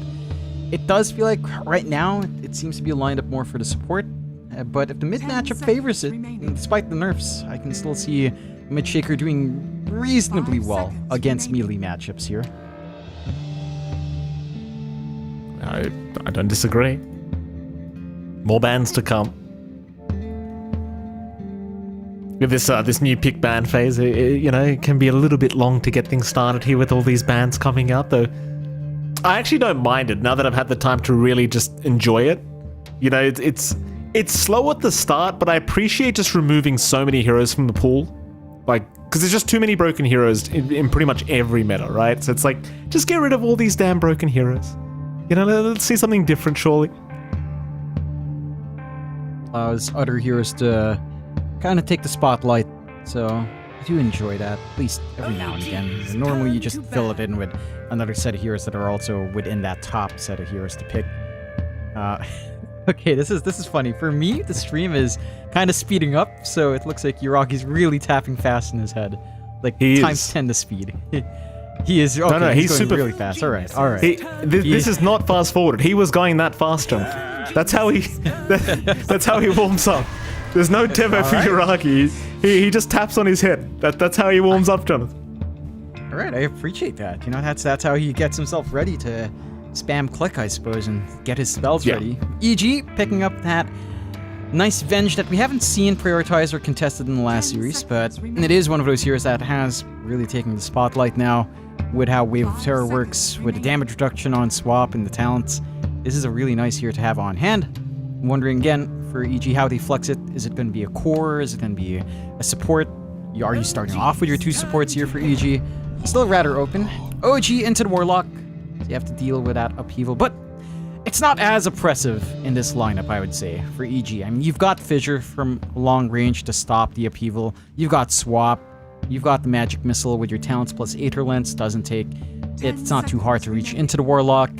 So it's not going to be the easiest time to be as oppressive here on Warlock, just slowing everyone down. But in lane, it can still be annoying, depending on who you are laning up against.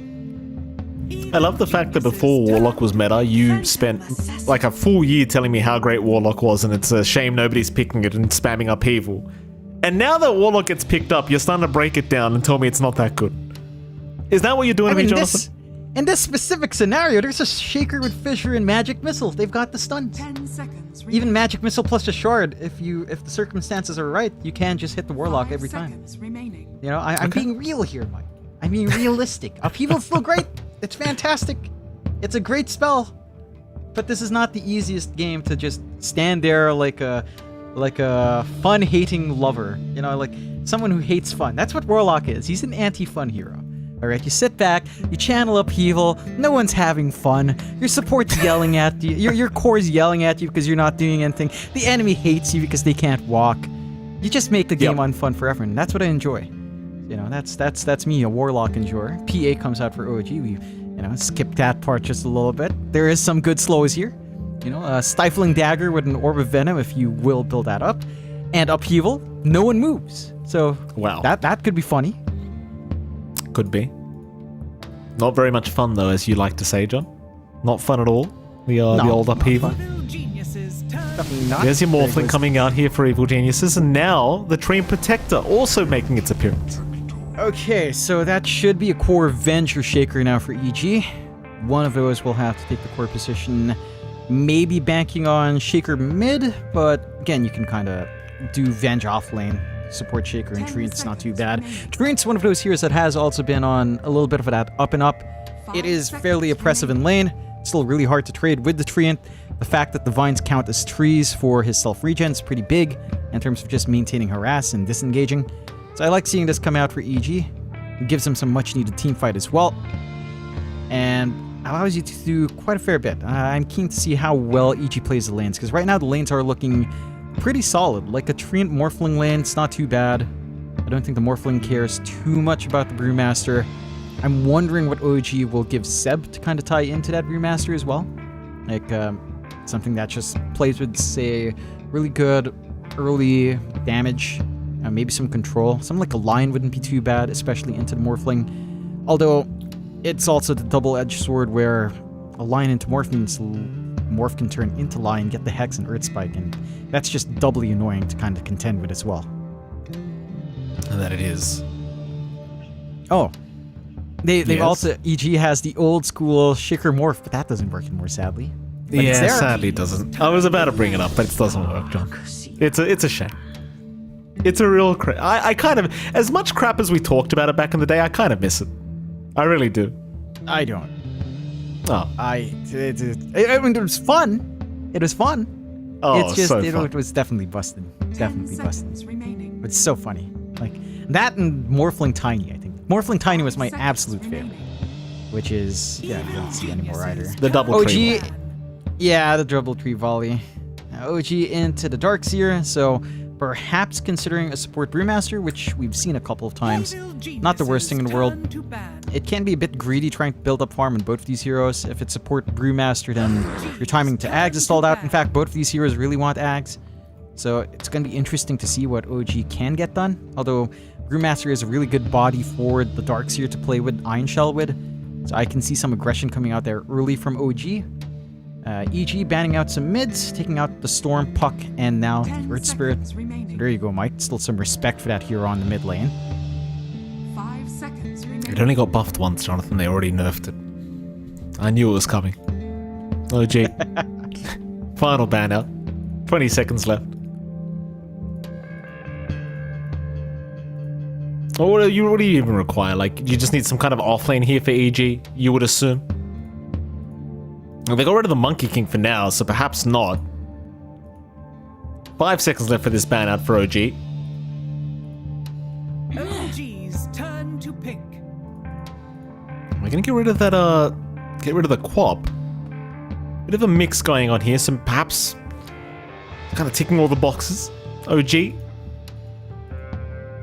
What do you want to finish off with? 10 seconds remaining. You've got pretty decent physical burst already, some decent team fight with Vac 5 Wall, seconds remaining. and a Brewmaster split along with Chaotic Offering. You go with a Kunkka, which honestly, it's really impressive to play up against a Kunkka with farm. Like the Ags buildup is super annoying now with the rework to Torrent, so I do like this coming out. It also kind of plays into the expectation of Shaker mid, and I think the Kunkka versus Shaker matchup is manageable for the Kunkka. It's not too bad. You can always trade back nicely with Tidebringer. So I like this coming out from OG. I think it ties into the draft well.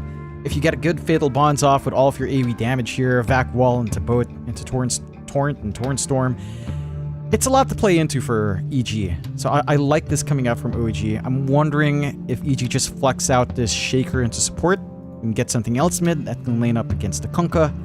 Just run some like Shaker 4 Venge off. I don't think that's too bad. I still think that that's still fairly feasible here. We'll see what EG does decide to roll with.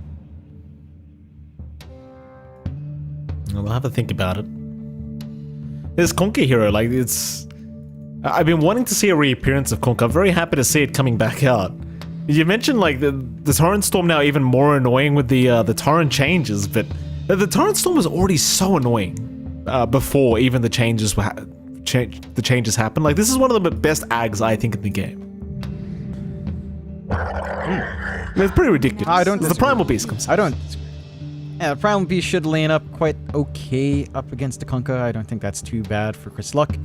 So, should be pretty manageable. I think overall, EG does have a lineup that kind of wants to play tempo early.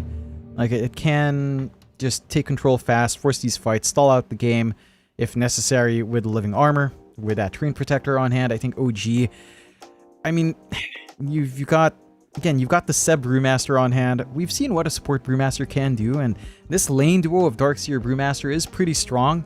Like, Iron Shell plus Surge, once you have the value points in that, the Brewmaster can chase down, win out trades, and just make it really tough for the Morphling to feel comfy, for Pakas to feel safe farming up.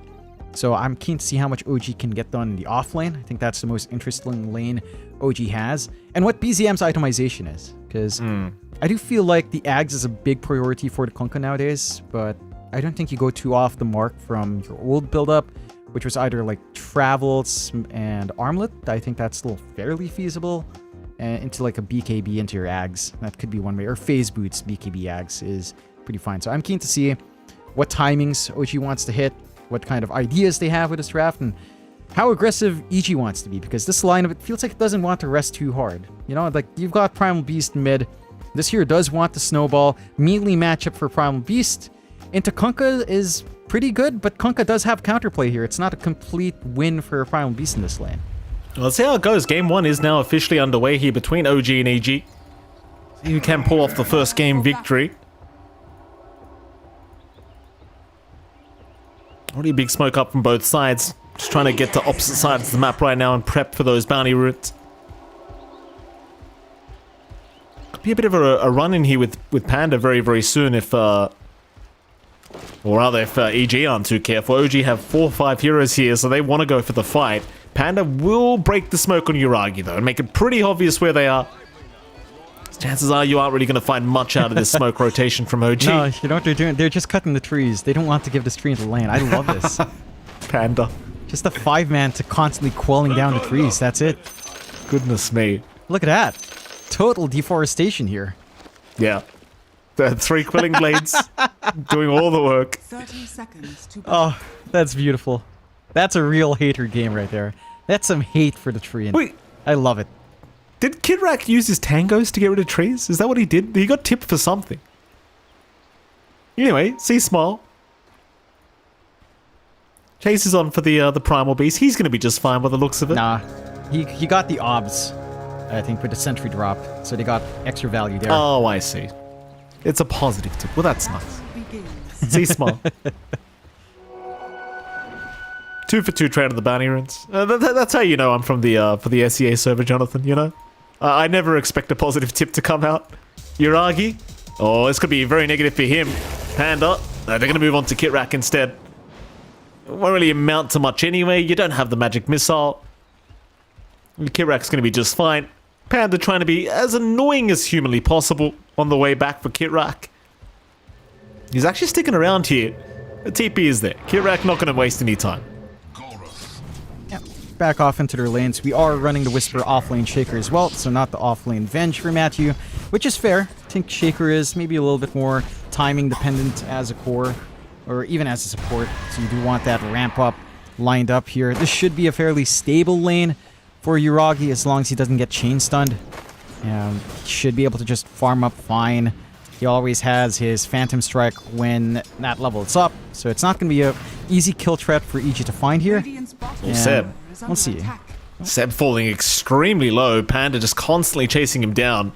Unable to quite finish the kill, but I think the message has been sent. Seb will have to just sit back and just rely on those tangos for a while. MC, at the very least, having a decent enough time here on the Darks here. And again, Panda on the Tree and Protector, he's going to be a real nuisance, right? It's one of those lanes where he's going to have a very good time up against 2 melee heroes, and up until maybe the level 3 of MC, you're not really going to have the most gameplay against the Tree and Protector. Maybe once you've got the level 2 Iron Shell, but even then it might just be tough. Yeah, I mean, we were talking about the potential of Brewmaster plus Darkseer being a tanky duo, but up against a Treant, it's not all that tanky. They're not really applying as much pressure as they'd like onto Pakas. He's still free to farm. It's going to take levels, and that's one concern with running this dual lane. Like, Brewmaster wants levels as well, so neither one's going to get, like, major acceleration or priority here. They're just going to have to try and share and build up and hold back from the initial strength of that Treant Protector in this lane. Mid lane, as you can see, both heroes were dropping rather low, but they'll get their water runes and be able to reset. Of course, top lane was the final lane we were just having a look at. You've got Matthew and Whisper there against Yuragi and Kit Rack. I suppose this could be a pretty dangerous lane for OG. Just the double stuns and the amount of damage you could pump out with the Shaker. But for now, Yuragi seems to probably just have a very free time on the PA.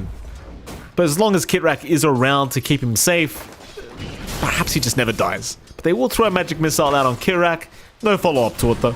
Whisper doesn't have the Fissure up, of course, so not going to really amount to anything. Yep. Not too much aggression. It's probably one of the more passive lanes to come out. I don't see OG giving too many opens to EG to kind of chain stun. As long as they watch your distance, it's fine. Well, there's the anti-fun spell being thrown out by Kit Rack, the upheaval. Very anti-fun, as you called it. Yep. Didn't really do much that time around, but you know, you can let the levels go up. You've convinced me over the years, Jonathan, that this is a very strong spell, and it only took about 20 buffs for it to become that. Let him cook. Yeah, it's a fun spell. What can I say? I take pleasure in just standing there, pressing no buttons, and watching people suffer. Like, that's why I enjoy Pugna. That's why I enjoy Line. You just suffer. He's just standing there. I'm not pressing anything but one button. That's all I need. Seb, again being chased out of bottom lane. He's going to be alright. MC there to cut them off, and it seems like they're going to just skip the creep wave here. And Picard is getting so much farm on the Morphling, though. Like, this is a very free Morph game, as MC almost had the vac up onto the high ground, but not quite. This is the concern for the OG lane. Like, they're not able to try to use this tankiness of the Brewmaster, try to use that Cinder Brew and Thunderclap to harass with the Iron Shell. Then you're not going to be able to cut off the tree. Because is going to be able to farm, and the Morphling's just going to get a free ride into, say, a fast 5, into level 6, and get his Morbid Mask on, and just sustain for the farm. And you're not having as smooth of a start with your PA, although... Oh, Kirak. Kirak? Yeah, top lane. Here come the stuns and Kirak. He's going to try to run, but they've got plenty of lockdown available. Kirak is going to drop, and Whisper is going to be the one to secure first blood on that offlane Earthshaker. And it really isn't too hard once you land an initial stun like the Magic Missile. As long as Whisper's got the mana to follow up, it's a pretty easy kill onto the Warlock. You have to be so cautious and kind of jumping close to any of these heroes. That Wave of Terror comes out with a physical output the Shaker has. It's just an insane amount of damage. Like, he's got the Bracer plus double Gauntlets of Strength. So much output, so much durability on the Shaker. He's not going to be scared of trading here. You're seeing Chris Luck kind of cop the short end of the stick on the mid lane. This is one lane that is a little bit rougher for the side of EG, and to be expected with a Kunkka pickup. And BZM's doing a fantastic job of keeping that lane in control, forcing Chris Luck all the way back. So, having a smooth ride on the Kunkka. He is going for the phase boots, nothing too crazy in that first build-up. But he is going to have a level 6 advantage here, which could cause issues. One good rotation out from BZM can open up these side lanes in a big way. Absolutely. Now Panda showing up top lane. 3 heroes here from EG trying to force something. OG not bringing a third hero up themselves. Seb staying it down at the bottom for now, but it seems like Mind Control's at the stage where he could probably just take care of the lane on his own. Seb might start to make those rotations. At least for now, sticking for the 6-minute power rune timing rotation. Back into the mid lane, hoping for the bottom rune to spawn. But it will be up top. So there you go. Chris Luck getting a little bit lucky there. But the regen rune is going to be more than happy to just walk away with that full bottle. And Seb is indeed going to head down bottom again. So it seems like he's not leaving Mind Control alone for now. No need to go up top. He's just going to pull the creep wave instead by the looks of it. Yeah, he needs the XP. You have to play a little bit greedier on the pause for Brewmaster, so try to soak up what he can. Just pull that wave. It's not going to stop Pakaz. This is going to be a concern. Number 1 in CS, the Morphling already has a Morbid Mask up. And it's just going to be a free ride to farm if no one is going to try to rotate in while he's susceptible to it. BZM still camping mid. Like, this is a very passive game for both sides, and I feel like this favors EG. I mean, you are getting a PA that can farm, but it's going to need Battle Fury. The timing's not going to be too bad. It's going to be pretty on point for Yuragi, but this is a Morphling that's just allowed to sit here, AFK farm. Like, Pakaz is just going to have everything he'd want, some stat items up sooner rather than later. And you don't really have the biggest burst damage on hand outside of the PA starting to get those massive crits on. We see Chris Luck taking a lot of stacks now as the Primal Beast. It's a level 6 timing. We'll see if he makes any rotations anytime soon. But now it's just all about the farm.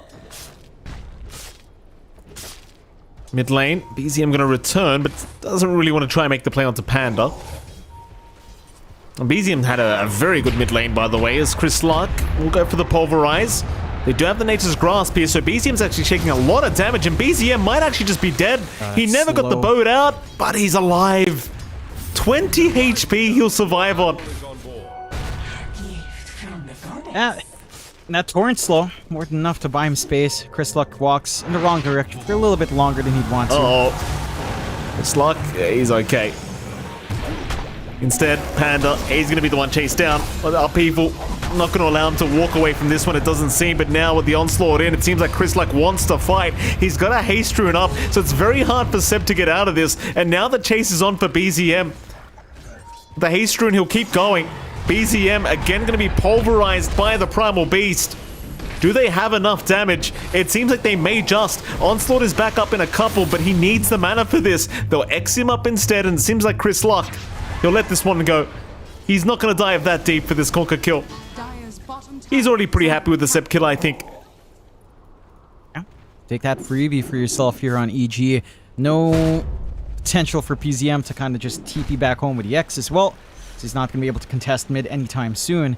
And with all of those resources focused in on that mid lane, you've opened up your side lanes quite a fair bit for EG. Again, it's a free ride for Prakash. That really goes without saying at this point.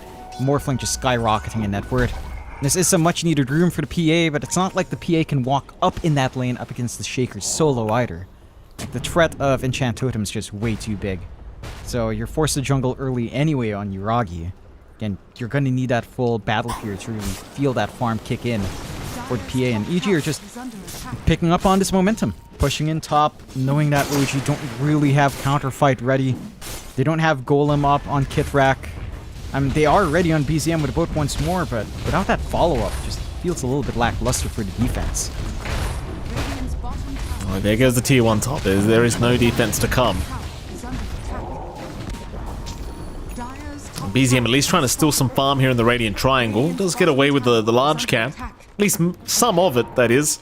Large creeps are still pretty much there, and BZM, oh, he might be paying for this with his life.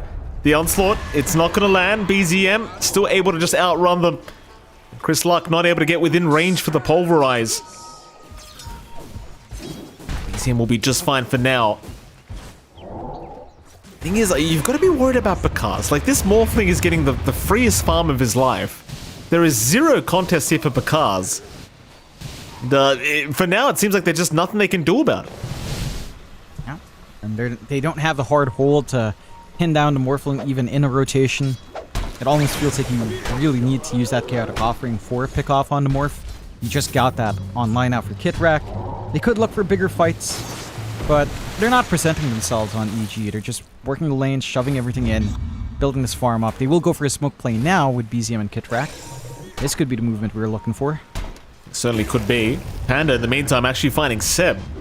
Seb does have his team nearby, that they will not back him up. Instead, Seb will act like he's on his own. OG understand their priorities, going in after Bakaz again, and Bakaz, he does get the golem dropped on him, but he's still alive. The boat coming in, Bakaz, he will cop the turret, and he is down. They'll finally get the Morphling down. He only had the level 1 attribute shift anyway, so couldn't really get enough strength in time to survive through that. That felt like a very important kill for OG to secure. Yeah, that's the one that we needed to see. Because a little bit slow on the uptake, didn't pop attribute shift until after the first stun came out onto him, after the golem. Didn't immediately pop it with a wall. Playing a little bit greedy, does get punished for it. OG find their first goal of game. Again, a slower pace game here, 2-1. So you don't mind too much either way. Because he's still up there in net worth, he's gonna go elsewhere on the map. And for OG, it's space for Yuragi right now. It's just the journey for PA into that point of farm is... It's just a long ride. As long as Yuragi doesn't get jumped, this is still a win.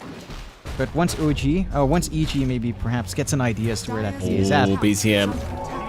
It's okay, he's with the X back, he's going to be just fine. Instead, Seb now the one in danger. He does have the primal split up, so he can commit this if he needs it to survive, and in fact he will. Now the turnaround is coming. OG.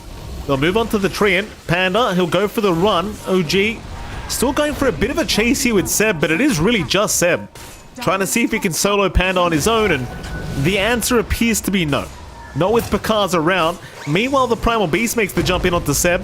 Fisher is actually going to land onto the Brewmaster. Onslaught, though, looks a bit short. And Seb, well, he'll be okay to walk his way out of this one. Problem is, though, your mid-tier 1 tower for OG, it is going to be under siege. They're just shoving in. No contest coming out. No Chaotic Offering ready to go. They're clearing out some stacks here, which can get done very easily with a Fatal Bonds for BZM. So at least they get something before that mid falls, before some of that control bleeds over to EG. I mean, EG's more than happy in this game, though. And Bakaz already has the Yasha up. You've got the Ags being rushed here by Whisper. That's not too far off now as well. You've got your levels ready. You've got the swap to save. You've got the living armor ready to at least stall out some of the pushes that can come out, although it's only a level 1. living armor, so not the quickest way to repair these towers. But you have the way of stalling the game, and I don't think OG minds playing that slow game again. When you pick the PA, you understand that you're aiming more for a mid to late game timing here with this hero. And they've not bled too much space. They've not bled too much hero, so it does feel like despite EG finding that momentum, as long as this PA is farming and space is being bought, you don't mind too much in OG just now. Oh, bottom lane. Rotation out from EG. Looking at mind control. Mind control, though, looking to perhaps back off at the right moment. Let's go towards the east of the map. It does make it out. They are not going to be able to secure the Darkseer kill. Meanwhile, top lane, Panda has been caught by BZM. The X-Back is already there into the boat, and BZM, or rather Kitrak, is the one to secure the kill. Now Mind Control showing himself once again at bottom, but he is still fine. Instead, Kitrak is the one to get caught, TPing in. Chris Luck will change directions, but the Golem is still going to come out in time from Kitrak, and he'll actually make a run for this. He is somehow still alive underneath that tier 2 tower, though he chooses to upheaval instead of running, and now the PA. Yuragi's down. Maybe they can find Whisper. They will. Mind Control will take that kill. Meanwhile, Chris Luck, he'll get cycloned up, but he has the onslaught in a couple seconds. Problem is they X him up. Mind Control able to take a secondary kill for himself in the Darkseer. So overall, not too bad for OG. I think the big deal though, you kind of gave Yuragi away there for nothing, but seems like the gold change does favor them anyway. And the gold change favors them. It's just, it's not in the heroes you'd want to shift up. I think losing Yuragi is still a pretty big deal. He's the hero that really needs a lot of this gold right now. He needs to be the priority. He's not quite finding it. BZM and Mind Control are doing a great job though. Like you've got some of that sustain coming out from Mind Control now with a mech not too far off from Guardian Greaves. Only the recipe away. So you can start to play a lot of these fights, but in comparison, EG are taking these fights as 4 without Pakaz. Pakaz was just clearing up top in that time frame. He's got his Manta up. He's going for the full Scotty next. He is going to be a hero that's hard to burst down. It's just not a hero that you can really drop from 100 to 0 in that quick of a time span unless you chain stun perfectly. And as long as Pakaz is not too greedy with the attribute shift, I don't know if he's going to be dying once he has some of these stat items up. Mid lane. And they're going to try and defend this here with Chris Luck, though Chris Luck may have gone a bit too far. BZM drags it back with the tidal wave, and Chris Luck, I mean, he's a tanky boy, but not quite tanky enough. He's gone. How do you run? How do you run? You get caught in by the tidal wave into upheaval, you know? It's too much. You can't run. It is too much. And with a torrent slow as well. With that tidal wave. What a hero, huh? It's fun. So much fun. Yeah. Looked very fun for Chris Luck there, John. Thank you for that. Roshan is under siege while this is happening. That's the big problem. Like, you're giving up this mid-tier 1 tower, but in exchange for the Aegis, the AG can afford to just be very defensive with this Aegis play on Pakaz. Allow him to get to that Eye of Skadi timing, and you don't even need to use the Aegis. Just farm up with it. That'll be good enough. Bottom lane, Whisper. He'd like to farm up right now, but he'll get caught by an X-Torrent into a tidal wave right into the upheaval, but it won't matter if they don't have the TP cancel. That's one way to do it. So he is. Chris Luck. Seb. Let's get caught by Chris Luck. See Smile, though, he's kind of on his own here. His team is connecting very slowly, but the jump is out from Seb, trying to go after the Primal Beast. In comes BZM to boot, and now the Echo! Whisper! He landed on everything! Oh, he got 3 of them. Seb even dying at the end. Kidrak, he'll try to go for a run. Pakaz is on the chase with the Kunkamorph. But he won't be able to find him. Seems like the Warlock will be okay. Oh man, that is just sickening. You throw everything you have to try to punish Chris Luck. You force out the usage of Primal Split, and you don't find anything. And that's such a massive win. You can see the power of the Shaker there. There's really good timing from Whisper with that follow-up, with that great reveal on the blink. He did bypass his Ag's rush for that, and pays off. So, OG. I mean, again, this is all time being bought for the PA, but at some point, you have to ask yourself, are you bleeding out too much to buy this PA space? Right now, it feels that way, but you've got the Battle of Fury for Yuragi. Desolator not too far off into the BKB.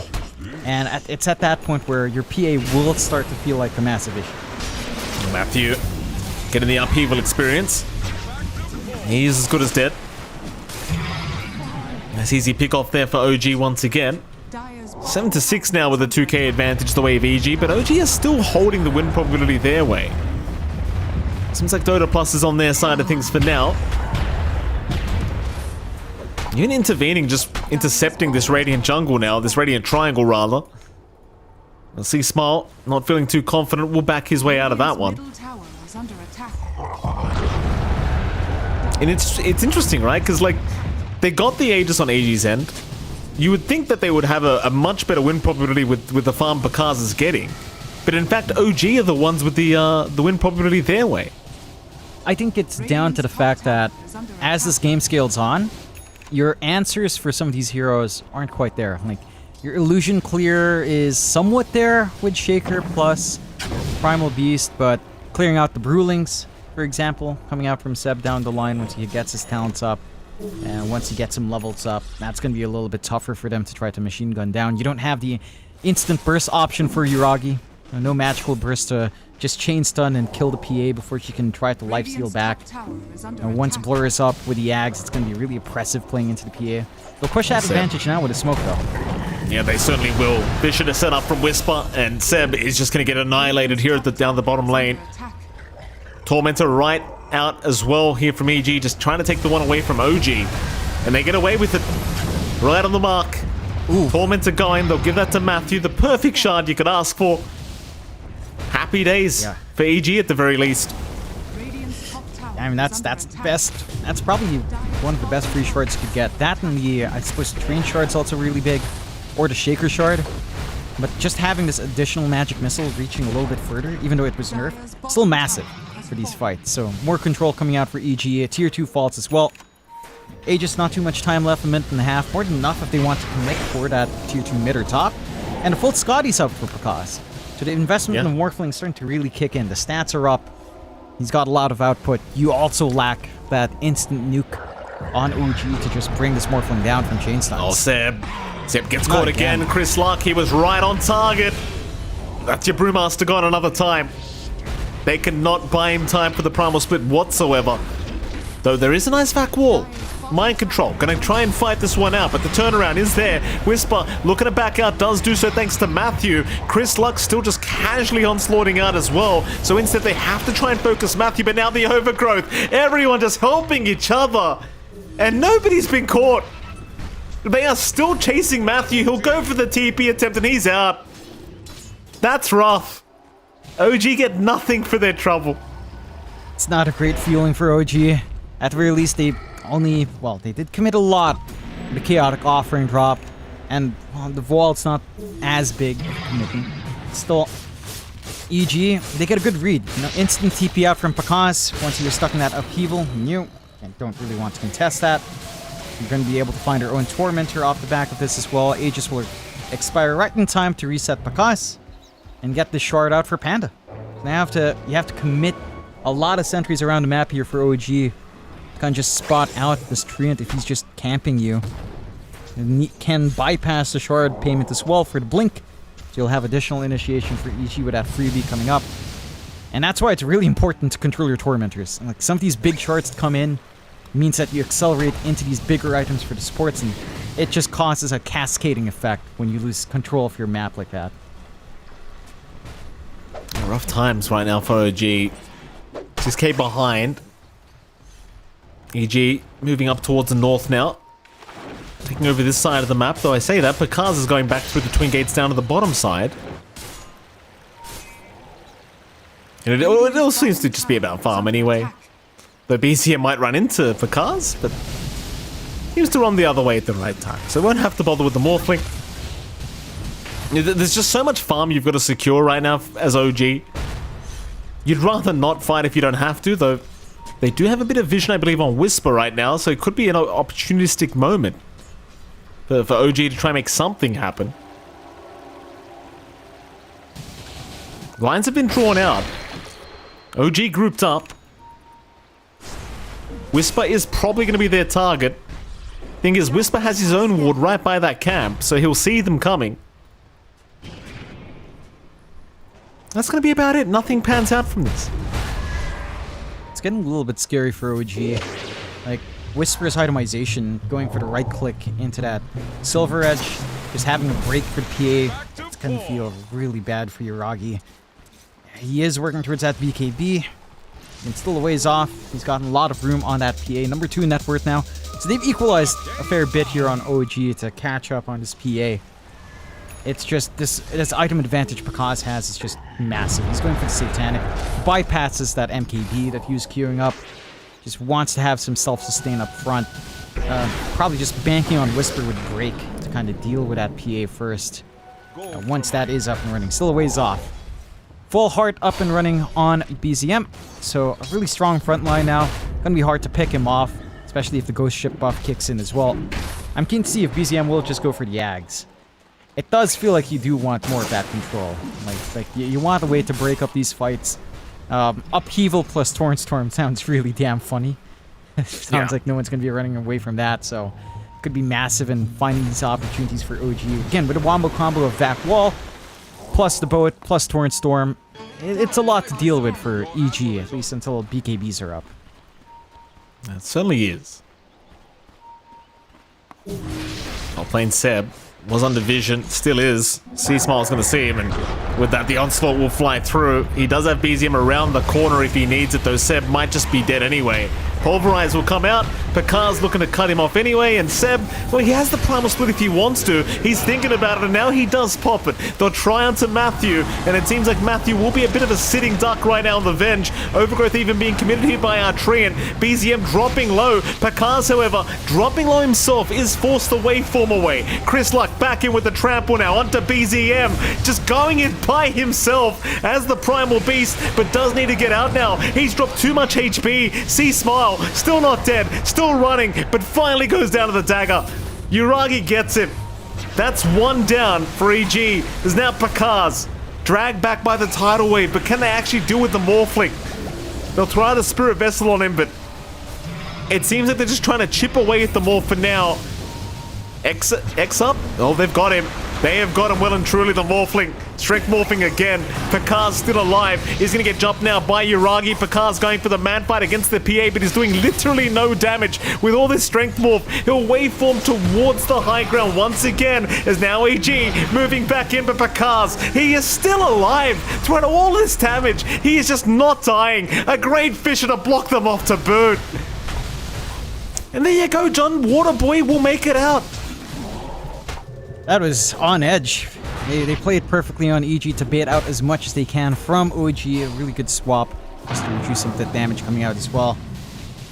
And a really good patience. Like, Whisper never once even considered coming in for the slam. He was waiting on the sidelines, just throwing out fissures, but never went in for that full commitment, knowing that it was just a dicey situation to be in. OG, I mean, they find some good pickoffs. You know, they're picking up steam. They're getting some charges up on this Desolator for Yuragi. The PA is starting to become an issue. Again, you don't have your break ready yet on Whisper. You don't have an MKB on Pakaz. So when Yuragi does commit, it's not a hero you can really take care of right now. Not really able to find too much off the back of it, although they are camping Roche with Kit Rack. You could try for a quick Roche take, but the smoke's out from EG here. Certainly is. Roshan, it just respawned as well, so it's full HP. Sluck trying to scout out, we'll see nothing yet. Pakaz, he'll move on to Seb, who does have Primal Split once again available. Chris Luck, he will be pushed back mid-onslaught, so not going to connect on anyone yet, but now the Overgrowth. Ooh. Panda and the Echo Slam from the backside, coming right out. Kidrak is down. They've got Pakaz Cyclone though. Pakaz, a bit of a sitting duck right now. Chris Luck will jump in. Who are they aiming? Panda's down. Pakaz, he's surrounded. Another Cyclone out from Seb, holding him down the Morphling. In goes Matthew in the meantime, saving Chris Luck's life. Chris looking to move back in, perhaps it's Pakaz. He's not done yet. He wants to keep fighting. In fact, he'll heal himself up with the Shadow Word, with the Warlock Morph. How is he alive? How is he possibly still going? Yuragi will rather take the Primal Beast down, and Pakaz will finally die. There we go. 4 down for the side of EG.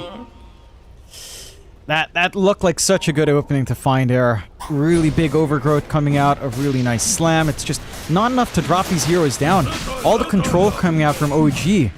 It's oppressive to play into. You've got the boat, you've got all these torrents, you've got the tidal wave. These are all spells on really low cooldowns. 12 seconds for the wave, which 10 seconds for the torrent. The Ags is coming out for BZM as well. It's hard to find that moment where you want to pop BKB and try for the burst play.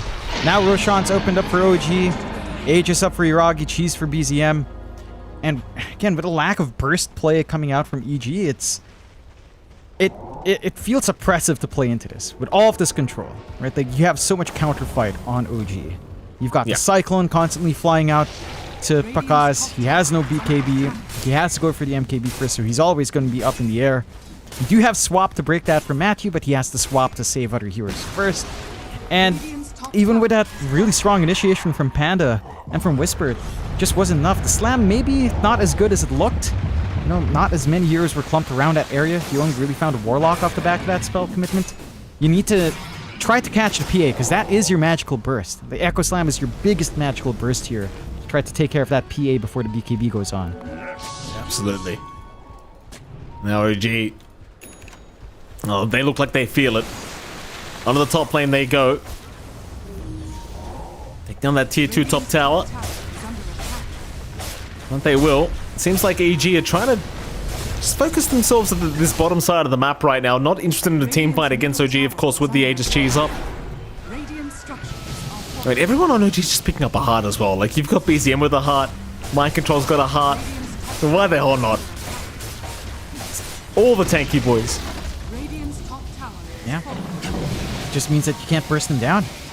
Again, with the sustain you're getting out, with the boat, with how long these fights drag out, that additional HP just does so much work for the side of OG, and they'll smoke up. I mean, they sense blood in the water here. Well, they know where Pakaz is. He just took their Tormentor.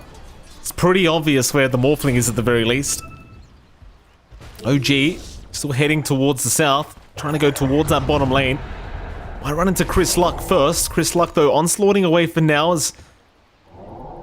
Seems like OG perhaps kind of out of luck in finding anyone. Panda, though, mid lane, gets caught. BZM hoping for one of these torrents to land. Uragi, though, will jump in. That'll get the job done.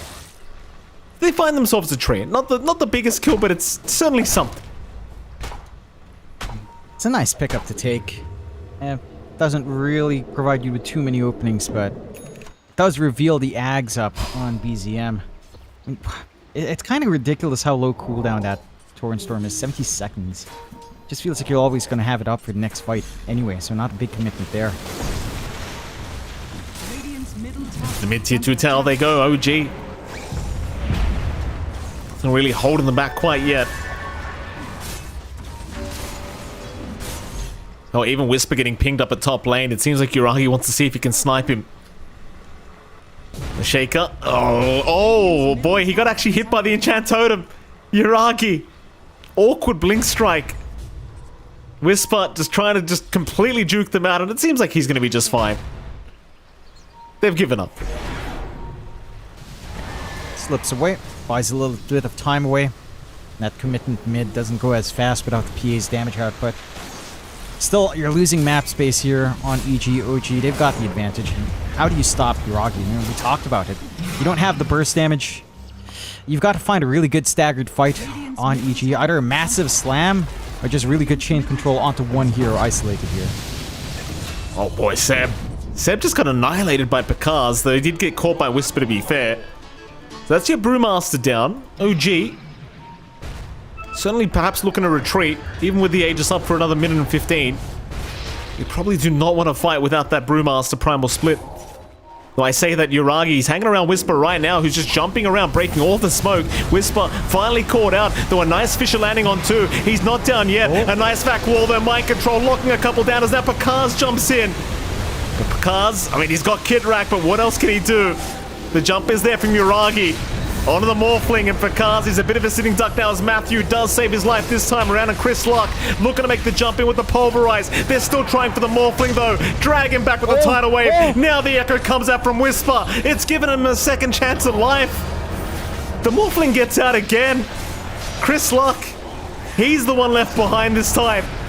Onslaught through, but the tidal wave's going to cancel it off. In comes Whisper again. Now Bakaz with the reset. They're looking to replay this one. They're onto the Kunkka. BZM.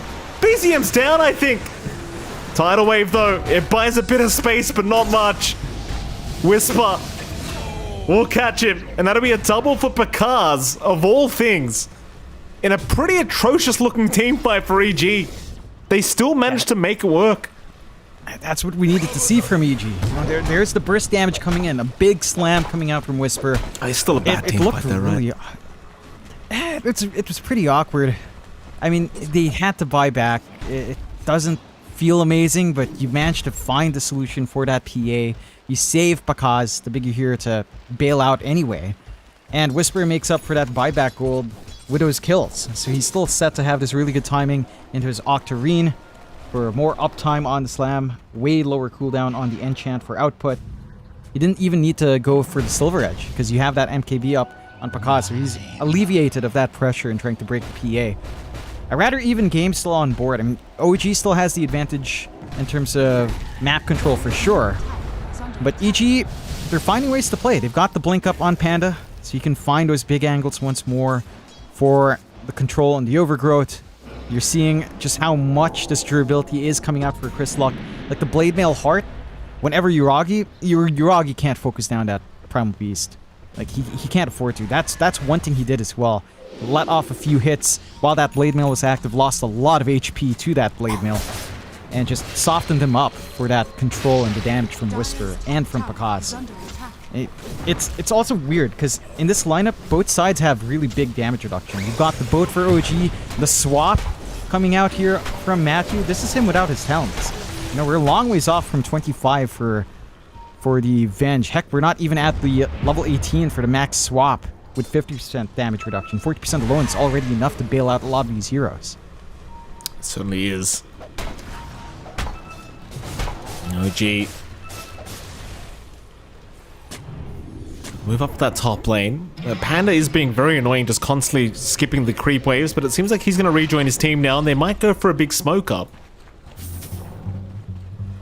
I mean, they know where OG are. They were just shying on the creep wave, after all. There's your 5-man smoke now from Evil Geniuses. Lines being drawn out through the dire jungle, up to the top lane.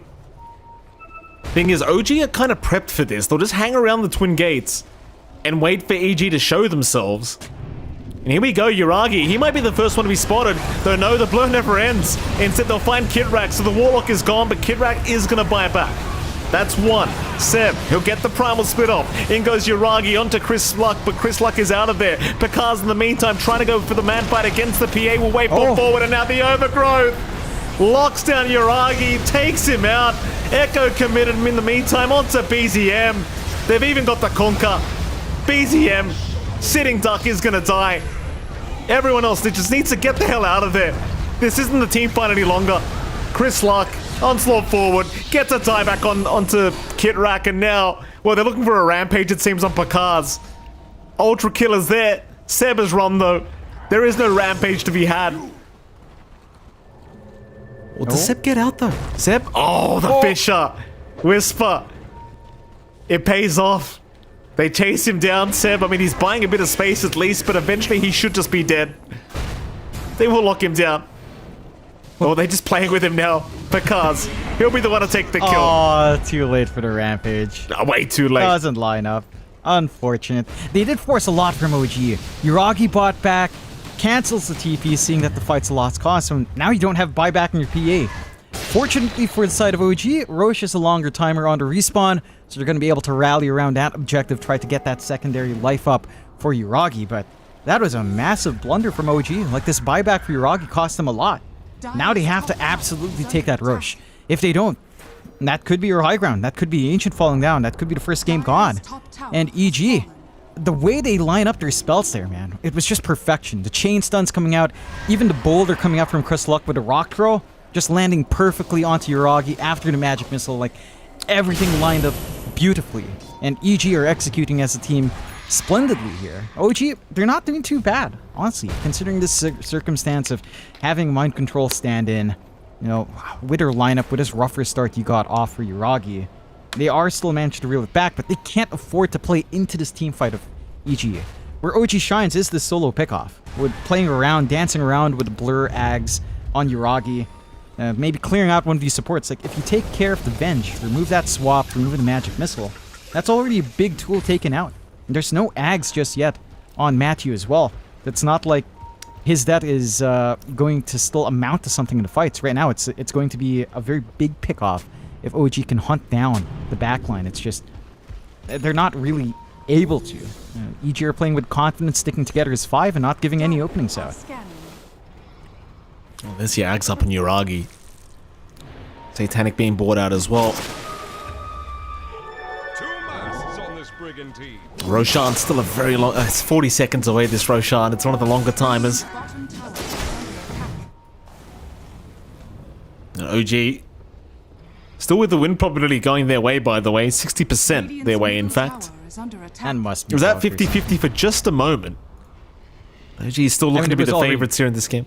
Yeah? It was heavily biased to them at the start as well. Even though EG was finding a little bit more on the map. You know, sometimes Dota Plus plays favorites. Although, to be fair, again, it's probably the PA factor. It's probably the fact that, you know, Torrent Storm becomes oppressive once BKBs go down. You've got the split, you've got the town still lined up for Seb, not quite level 20 for the Brewling's HP. All of these duels. There's a lot of scaling up to do. Still, Roche, we talked about this, OG needs to find it. They're not contesting. Yeah, but they don't. Roshan is gone. Picard is going to take the Aegis, even a refresher shard just sitting there for somebody, and it seems like Whisper will grab that one for himself. So you've got the double echo available now, and... well, what is it, John? What are you having a laugh about? He trapped them in with a fissure. They're all stuck in the pit for just a little bit. You know? Just shaker things sometimes. Yeah. You got to do what you got to do. You see the opportunity, you take it, Whisper. Don't even worry. Did they go high ground? They've got the opening. They know if they kill Yuragi, he's not going to have buyback. It's still 4 minutes on the buyback coming back online. If you can pierce through here, this is your opening. 2 lives up, double slam ready. And Chris Luck getting a free reset in the middle of the fight.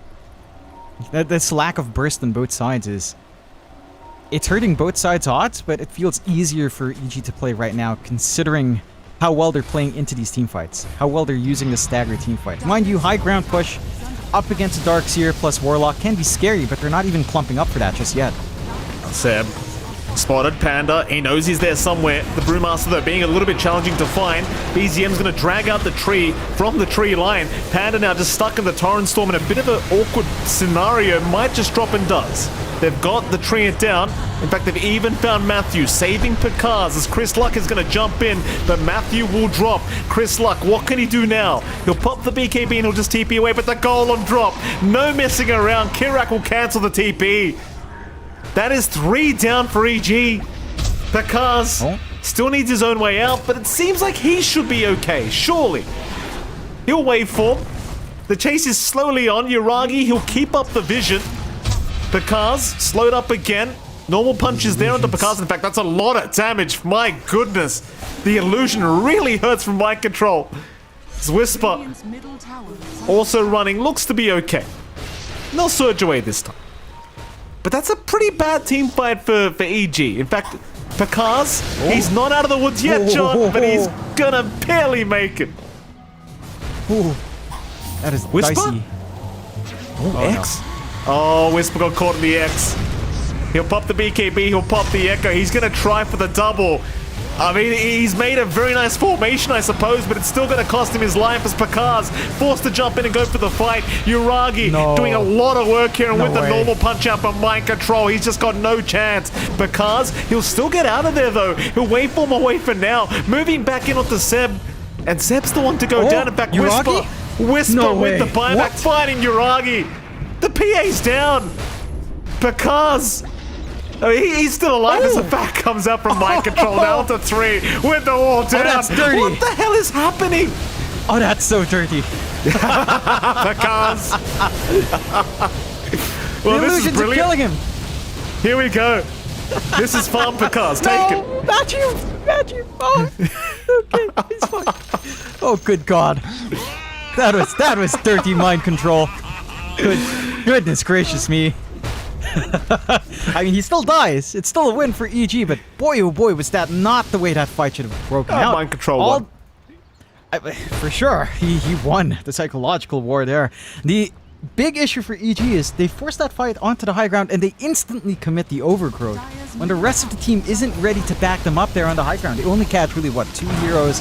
With the overgrowth, they couldn't find a slam play, Whisper was holding back, and that gave the opening. Mind you, again, 1 minute without the PA, no buyback.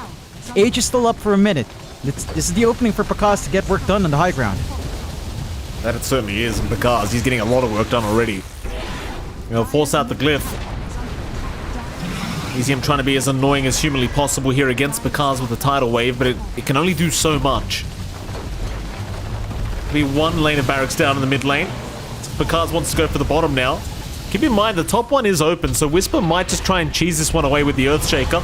Golem, in the meantime, has been dropped on Chrisluck and Pakaz, so they've got 2 targets, but Pakaz is not looking to back off with the Aegis up. He wants to go for the fight, but Matthew swaps him out for now. He'll waveform right back in, though. He's just going for the mad fight, but in the tidal wave, in the torrent storm, can you get this done? It seems like perhaps they can. Whisper jumps in, Echo Slam is out. Seb cannot help, but Panda, he has fallen. They've lost the Treant, though Chris Luck, he barely survives again with the reset, moving back in, but needs to move right back out because now mind control's on the chase. The normal punch again onto Chris Luck, but he'll onslaught away and just try to run with the uproar, but the chase is still ongoing. Mind control will surge himself up. Meanwhile, Pakaz, he's fighting everyone else. He's down at the bot lane. He found Kidrak, Uragi going for the fight, but Pakaz, what a Giga Chat. Look at this guy. Look at this guy just fighting everyone. Whisper in the meantime, he's caught up mind control. Pakaz. Oh, no way. He'll get a CP cancelled. He's down. They'll finally get him. Well, Mike, we've got OG in their natural habitat holding up against Mega Creeps. So this is when the game truly begins for OG. When that flower power maybe kicks in. I mean, that was just a wild back and forth. They stalled out the fight long enough for the PA to actually be back in. And then now they've sat through that buyback timer as well, so your Yagi can just save up for the straight buyback. Is queuing up the Divine Rapier after he gets the Ag's Blessing going. And that's when the PA game can truly shine. EG, I mean, they've got the advantage, but they've got to be careful. If this PA does hit that timing where the full Divine's up, this game can go sideways very fast. Like, this is where PA absolutely shines. With Divine and with that blur constantly being spammed out. Still, if you find that kill now, you're in good graces here for EG. The high ground push, not the quickest from OG either. They can hold up against it. Yeah, absolutely. You see that Divine Rapier already queued up here by Uragi. Mind you, he still has the Ags to farm up. Oh, rather the Ags Blessing. He's queued up an Ags for nothing. Okay. Yeah, What's just for the fun. I think he misclicked. He misclicked on the upgrade happens in the heat of the moment. I think it's Divine Rapier time though, right? It is. Well, he needs a blessing. He probably needs the blessing. He needs a blessing. Yeah. Like, he can't afford to really drop any of his items. Heck, he doesn't have boots up. You know, he's already playing fully 6-slotted. So, just get the blessing in, get the Divine up, and then hope for the best. Because if you get chain stunned still as this PA, if you die with that Divine, it's a Hail Mary play anyway. But he's got to play perfectly. And it's been hard to ask of that from Uragi. I mean, this is not an easy game for the PA to just have free reign. And there's so much pressure to find the back line, so much pressure to just take care of this Venge. Even now, you've got the Axe and Matthew. We saw that in the last fight. So even if you pick off the Venge, she's still got the illusion to instantly use her spells again, to swap, to get the damage reduction going for the team. And it's complicated for OG, but again, this is where they shine. Mega Creeps defense. Let's see if OG, or if EG managed to apply that pressure and close this one out. We shall see. They're looking for that Roshan. So about 15 seconds till we find out when the Roshan is going to respawn. So OG, they might get lucky with a very long timer on Roshan. That's probably what you want right now. Drag the game as long as you possibly can. Give that Divine Rapier that Uragi needs to make this comeback happen, and it is going to be a long Roshan timer as well. 2 minutes and 40 seconds. I feel like every Roshan this game has just been atrociously long. It's been longer end for sure. And I mean, that's a saving grace for OG. But on the other hand, EG could also just throw caution to the wind and just go for the end game. You know, they don't need to wait for it necessarily. It's safer to do so. But if they're confident in how they take these fights, it might not be necessary. You know, like it forces that choice out from Yuragi. Do I want to just buy back? Do I want to hold out for the Divine? He's probably just rushing the Divine as best as he can. We'll see. I mean, you have map control here for EG. You can choke off the map. All lanes pushing in your favor with Mega Creeps up. Not much room for OG to really try to sneak around here. It's all in on Yuragi. He's got to make magic happen with that Divine Rapier, man. When it's up, that is. Not up yet. They are still waiting for Roshan on EG's end of things, so they are literally just going to wait by the pit. So you do have time, I think, to get the full Divine up here on the PA. It's like a minute and a half with the amount of gold that he's already got. He should just about have it, but you probably won't have buyback gold. That's going to be the main problem. The question is, do you just sack the buyback gold? I think you do. I think you've got to go all in and just hope for the best. I think even if you buy back when you lose the Divine, it's not going to feel good for Yuragi anyway. So you just have to go for the Hail Mary play. EG just camping around up top. I would say one thing that EG could go for here, in as much as this sounds really dumb, is maybe a value Dagon. Literally the one thing killing Pakaz outside of Yuragi, if he manages to lay some hits on, is the normal punch illusion coming out from Mind Control. If you can just burst down that illusion ASAP, you have less problems to contend with here in EG. Again, we're not likely to see anyone pick up a value Dagon, if such words were ever uttered by anyone else in this life, I do not know. Yeah. But there is some value for something to clear out an illusion here. Certainly so. I mean, the normal punch illusion certainly was doing a hell of a lot of damage on Pakaz when we saw it earlier. It was kind of ridiculous to watch, that was for sure. Yeah, Yuragi is about, what, 350 gold away from the demon edge he needs now for the Divine. Again, Roshan now 7 seconds away from respawning, so almost perfect timing from Yuragi to have this up.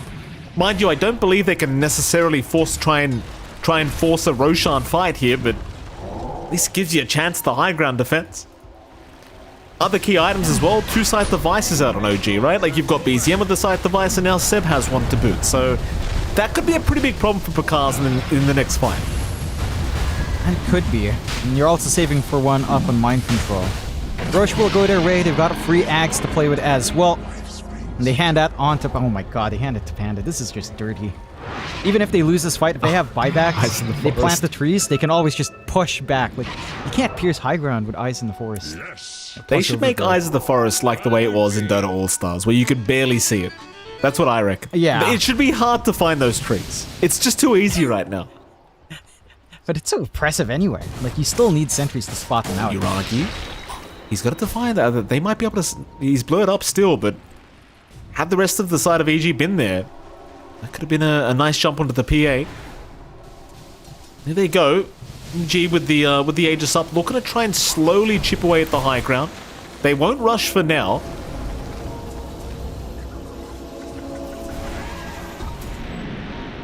I mean, do you remember in Dota All-Stars, John? Like, it was like a dot on top of the tree. Yeah. It's like a little golden dot or something. It was, funny enough, the old wisp effect on harvesting trees from the old game that Dota was once in. You know? That was a very hard to find effect. Non-existent game now, you still Jonathan. need to... Yeah, it's pretty dead. Well, arguably, it's still somewhat alive, I suppose. I don't know. No, it's not, John. Let's be honest. OG. Yeah. Those were fun times, though. Look at that, Gaben's Blessing as well. They've got a double damage down at that top rune spot as well if they want to go for it. The cars won't see it though, sadly, so unable to go for it for now. The cars, they'll break the Lincolns. He'll wait for forward though. He wants BZM. Can they get him? Scythe the Vice out to make sure the Morphling cannot keep going. Now the Pulverize out to BZM, but he gets the boat out in time. Back into the Morphling. Pakaz dropping rather low now. Needs to be careful. Oh no. He's lost the Aegis. Can they get him a second time? Chris Luck dropping low. So is Matthew. C Smile is down. Overgrowth in the meantime from Panda, but it amounts to nothing. He's a bit late to the party, and I think Panda has accepted the fact that he is just dead. And it's the flower power you talked about, John. I love to call it the OG magic, but it's begun. They're holding. And Yuragi's just doing what PAs do at this point, standing back. Protoss triple stifling daggers out. You know, and then That's a lot of damage. Doing your thing. Yeah, just do that. You get the normal punch off. Okay, Kaz hurts himself more than he hurts the enemy. It starts to get a little bit dicey. No Aegis up. Well, are they really gonna try here? Why not? If you kill Pakaz here, that'd be huge. He does have No, I buyback, mean, but EG's trying. that's a bit crazy from EG's end. Oh, the back! Mind control! He caught Pakaz with that! But Pakaz, he'll just take him down. Says, no problem, let's fight, bruv. Yuragi onto Whisper, at least taking down the Earthshaker, and now Pakaz, he sight the Oh my blast god. up. Pakaz is down. Full team wipe now for OG. Mind you, they do have to go and address the lanes, but they are still well within this game. And I'll tell you what, Mind Control's doing some fantastic work for OG, I'll tell you, John. For a stand-in, he's doing brilliant work. It is mind control. Never count the guy out. Getting all the punches he needs, getting back walls, forcing out these plays. The respawns are there, at least for 3 of the heroes of EG, but not the 2 big ones. They really need to control these fights up.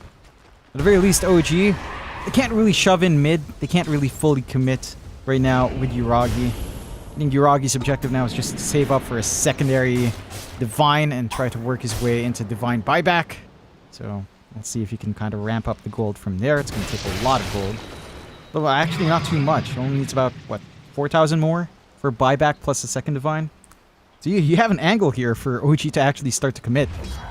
And EG, I mean, it has to be perfect execution. You know, the overgrowth has to be impactful. The swaps have to be on point. You have to be able to try to find his backline. But how do you find a PA when she's blurred? You can't. You can't. That blur radius is absolutely ridiculous. It's too close. stupid. It's too small. It's so can't find dumb. It's actually so dumb. A very balanced hero, to say the very least, though, Jonathan. Love the PA. I'm surprised that was not touched at all. I mean, to be fair, PA hasn't been a hero for, like, years, so I suppose it's okay. Yes. I mean, it's okay to an extent, but I don't know, like, I think it's good to have PA back for sure. I think Blur as it is really, it's too strong. It's too freaking weird. It's almost melee range to have to pop it. It's kind of nuts. He's just got 100% uptime on it as well. He's just perma-smoked. Amazing. Yeah. Honestly, I don't think the uptime's as much of an issue as the radius. Like, that radius is... if it was the same as Smoke, okay, maybe Smoke's too big. Maybe slightly smaller than Smoke. It's more fair. But as it is, it's kind of nuts. Oh, we might see... you know, we could Chris the game. Don't say it. We might reach... Yeah, do you want to see it or do you not want to see it? Of course I want to see it, John. All right, and I don't know what time it is. I can't read clocks, Mike. That's why you have me as your analyst. Absolutely. Always a pleasure having you here, Jonathan. EG, they're going to sit back and relax. They're going to sit back and relax for now. 5-man smoke from OG, though. They want to try and get something going. All lanes are forced out by OG, so this is a perfect opportunity for them to try and force a fight. But does EG give them the opening? Do they get a target? They saw Pakaz for a moment, but he will waveform away. The VAC will not land this time around from my control. And sadly for OG, it's back to defending the base. BZM getting stunned by Whisper, but Whisper just gonna retreat. It's one thing against Megas, right? Like you've got like a slither of time to try and make a smoke happen, and if you don't find anyone, you're just going back to the base to defend every time. Yep. And it's the war of attrition now for EG. I mean, they're pretty much fully done scaling up here. Maybe you give away this Ags on Chris Luck, get the blessing going, and I don't even know what you build up now. On this Primal Beast, maybe a Shivas, probably the best call, or a DC. Just more armor than try to contend with, or HP. Either one kind of works here. Whisper still holding on to the Octarine gold with buyback ready on hand. Octarine could be big. He has the refresh up anyway. So probably just Ag's Blessing into Octarine with buyback down the line. I think where it gets interesting is thinking about the support scaling up. Kitrak already has a refresh on Warlock. So he has the double Golem drop. I mean, having a double BKB piercing stun is massive in these team fights. I think that's one thing that could cause a lot of issues for EG in this re-engage.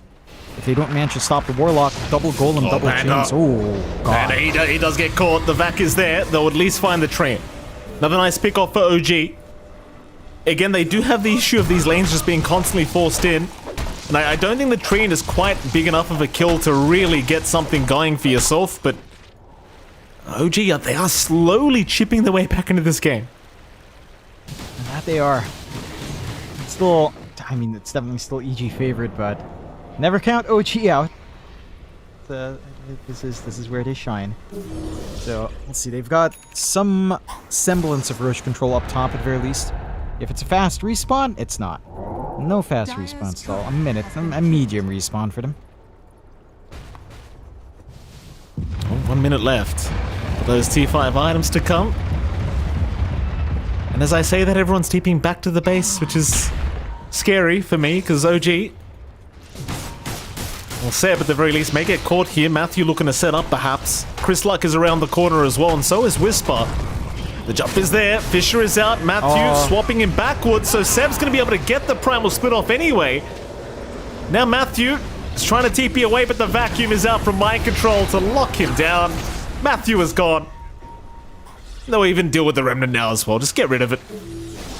Mind control, unable to find Chris Luck and hold him down in the primal beast, but again, you're just fighting these little pickoffs by OG. They're just inching their way closer. That's a nice pickoff. That was a little bit uncoordinated from EG, getting the swap along with that enchant totem in the air from Whisper at the same time. Needed to kind of stagger that a little bit more to go straight into the pulverize, but even then, I feel like that's an optimistic kill onto Seb. He's got the Aeon Disc up, can always break away, can always split away as well. So, a little bit keen. Roche is up and running. It is south side, and surprisingly, OG have some control here. They could go for the Roshan, get that Aegis, have that security for Yuragi. More importantly, though, tier 5 items. That is true. What are we going to get something silly? So we've got 3 Apex tokens already for up for EG. It's fair. Just more stats. More attack speed's always nice. A little bit of armor for the PA. Maybe a Mirror Shield would have been better. Or an Ex Machina, but doesn't actually find it. Mirror Shields do come out for the side of EG. That is going to counteract these hexes. It's massive that they have so many Mirror Shields on EG. Simplifies the next fight. Aegis will go the way of OG uncontested. So free Ags, Aegis up for Yuragi. This game has just gotten more complicated, man. This is... It's not straightforward for either side at this point. It certainly doesn't feel very straightforward, this game, John. It is close between these two teams, and it feels like anything could happen at any moment. Net worth just doesn't matter anymore. Like, there's no point talking about it. Everyone's got farm. Everyone's getting items. There's a Giants ring now for BZM, so he's a big boy. That's what you love to see. Look at that guy. He would make Tidehunter scared, for sure. We talk about it, John. He's 6 foot now. Happy days for the Conker. Now moving down to the bot lane.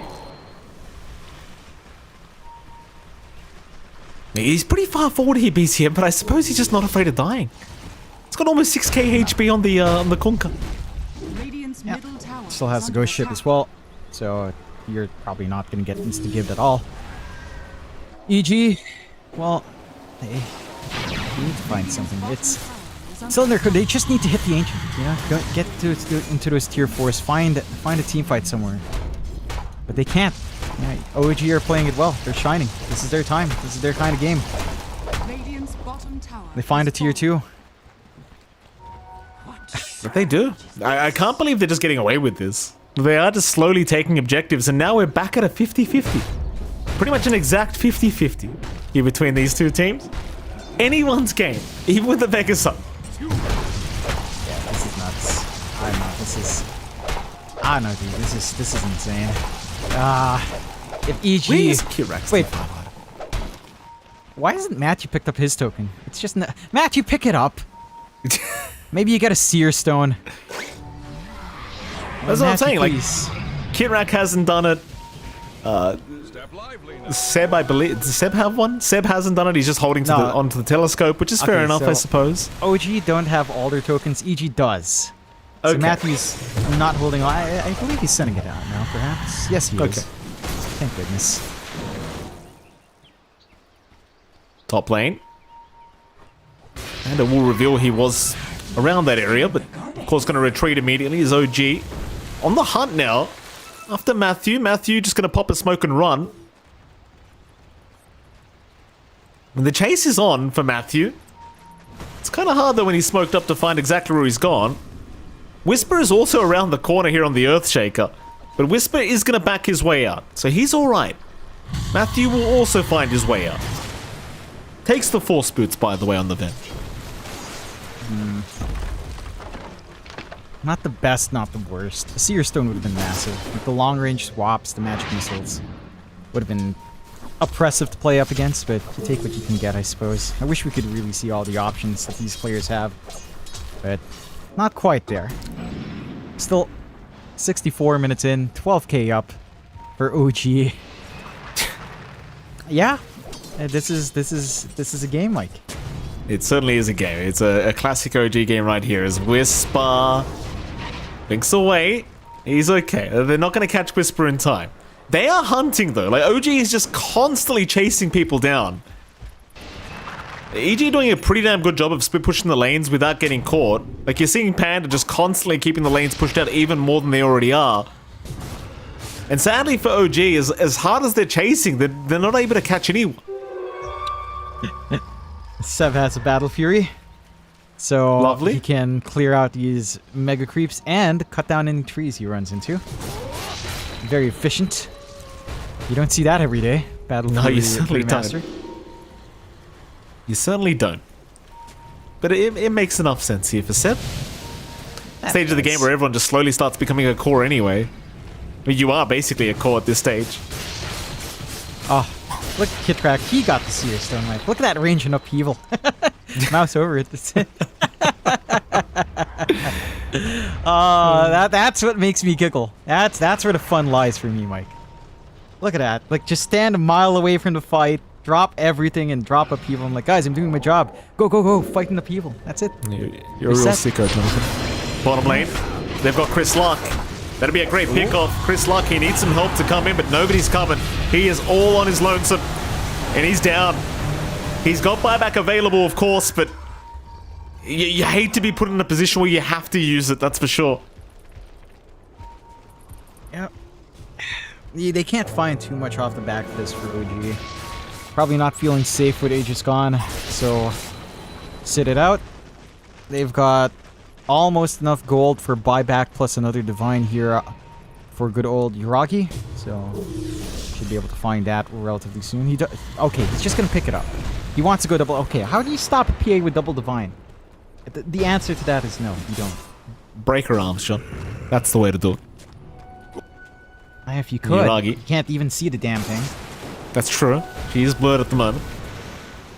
That's a lot of damage in Yuragi. I mean, without a crit, he's already hitting for over 1k now with those two divines. Can you imagine what the crits are going to provide us? Oh, and a double damage. Look at that, Jonathan, a double damage. Yeah, that's it. Pack it up. Pack it up. It's here we go. Double damage, double divine rapier PA. Can we find someone to hit? Is that going to happen? Is anyone going to be around to actually hit? I mean, Panda's the closest target, but he has not been caught in quite a bit of time. 5.5k. 5.5k crit by this PA, by the way.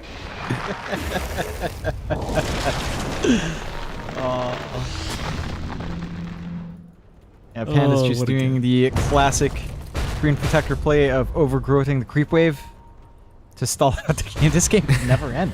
This game could actually never end. This reminds me of the longest game I've ever played in Dota 2, which is around 2 hours and a half. And that was me as Treant with Ags. It never That's your ends. fault. It was my fault. I don't know if you even won that. I just remember I wanted to die by the end of it. I didn't want to exist anymore.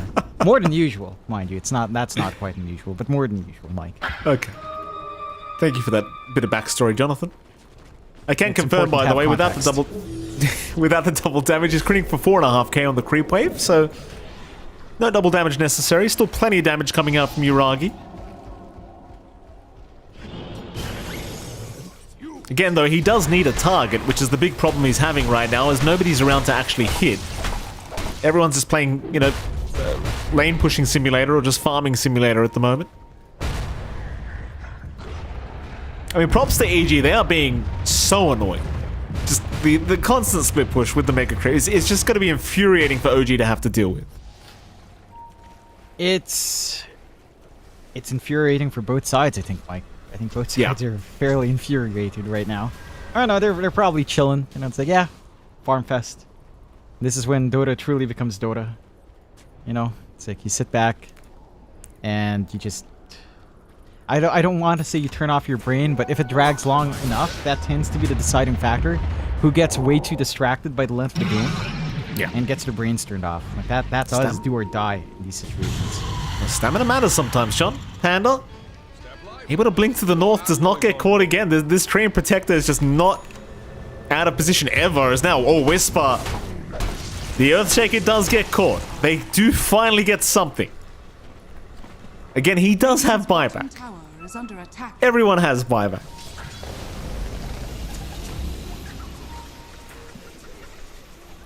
BZM now might have a chance at Matthew. Matthew, though, gonna make the jump in. It's the Kunkka, at least for now, will be okay. Though Matthew's still having a bit of a gander.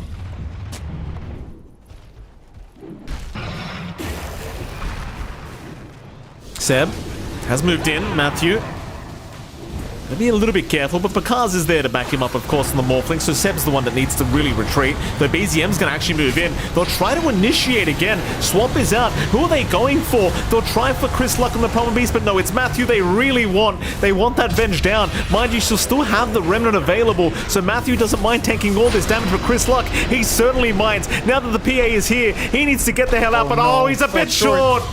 He is short, but it's going to matter. The normal punch will land. He's got buyback, at least. But OG might have a chance to force it. This is their opening. There's Roche if they want to take that first. And Kitrak is pinging it out. So could gun for the Roshan down south. Get themselves another Ags. If they feel it necessary. I mean, you already have the Ags up in Kitrak anyway. Already devoured up. Should just be gunning for the endgame. Force those buybacks out. You've got another usage of the golems here for this team fight as well. Well, here comes the tier 3 tower being taken up by Uragi. They've got the X back, so they can just do this very, very safely. Is now the tidal wave going to drag a couple back. BZM looking to set up on Matthew again. Meanwhile, Pakaz, though, he's jumped in right smack bang in the middle, going after Kitrak on the Warlock. He is down. Meanwhile, Matthew, he'll lose his first life, and it seems like the Remnant is a bit of a sitting duck. The Overgrowth is out from Panda. Not going to do too much, but it does buy the Remnant a bit of time to find a way out of this. Though it seems like eventually they'll catch it. There you go. Buyback is available again. Everyone has it. Seb's out.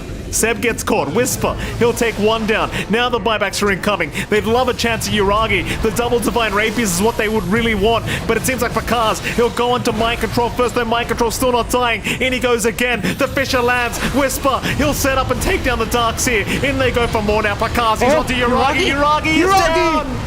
Oh, double Divines on the deck.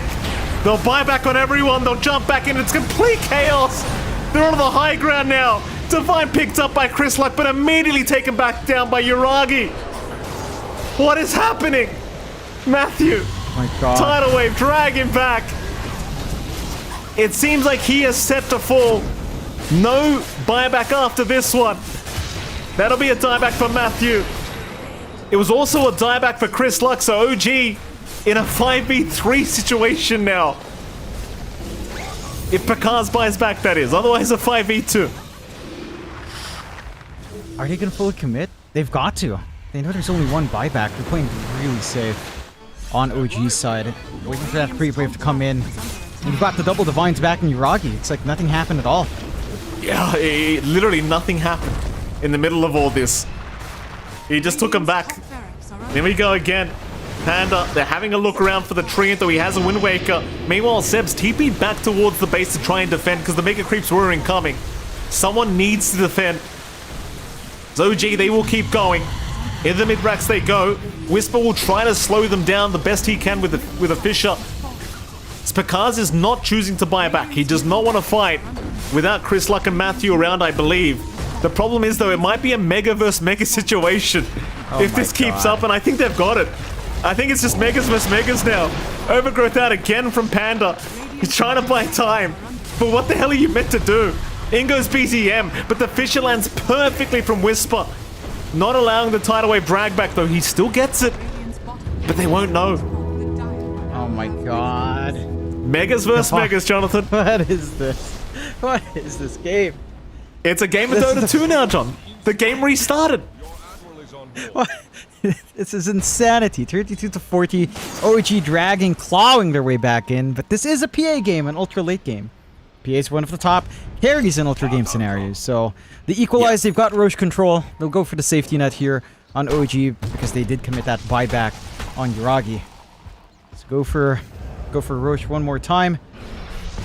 No one needs the Ags. No, I mean, you still have the Ags for Seb, I suppose, so there is that. Yeah, EG, their back's against the wall. They need to... They've done it before. They've killed Yuragi before, but they need to kill him twice over, which they couldn't do last time. It's a tall order. Yuragi's just casually going to leave his MKB and Deso for the courier to pick up. Of course. No slots left. Here we go again. They've got the Aegis up now. It's such a huge comeback from OG throughout this whole thing.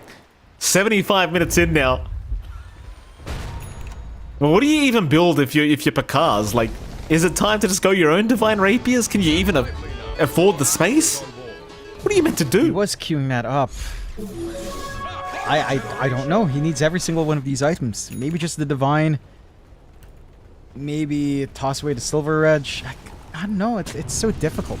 This game is not simplifying for EG. It's simplifying for OG. They jump in. BZM. He found Whisper, but a nice swap out from Matthew. Going to buy some time back. Chris Luck has been caught. Mind control. Oh my god. With the double back out.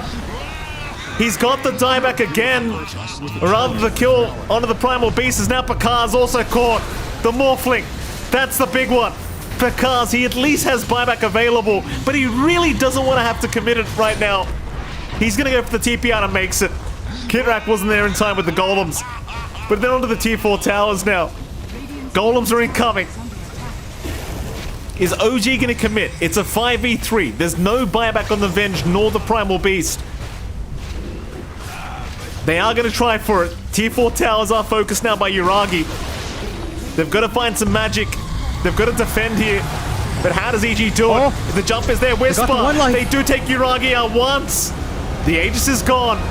But Pakaz, let's see it. How can you 1v5 these guys? It seems like the Echo is out, but he's down mid-air. It's all up to Pakaz now on the Morphling. Yuragi, though, doing so much damage, becoming such a nuisance. He'll buy back again on the Morph, but the Ancient is exposed. Pakaz is just not able to get close to defend this Ancient. I think the game's over. OG have done it once again, Jonathan.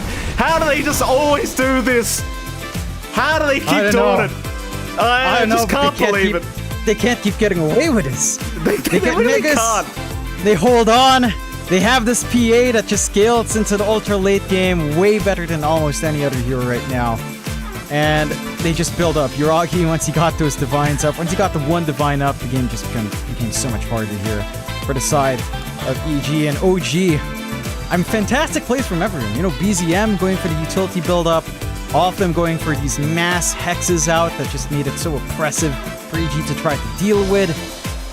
Finding these openings, setting up for Yuragi, forcing out these spells, forcing EG to like throw out these overgrowths when it wasn't necessary. They forced EG to play really rash, and they found themselves these openings on OG. A really prolonged fight, but what a fantastic game from both ends here.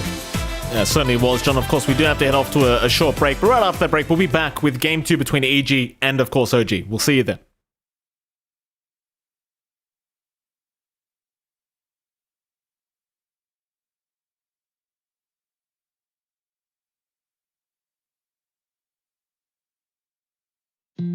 It starts with this, a person that you miss. Mine draws a blank. I wanna go back to the early days when life was an escape. Now I just wait for better days. I lost myself in your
Oh,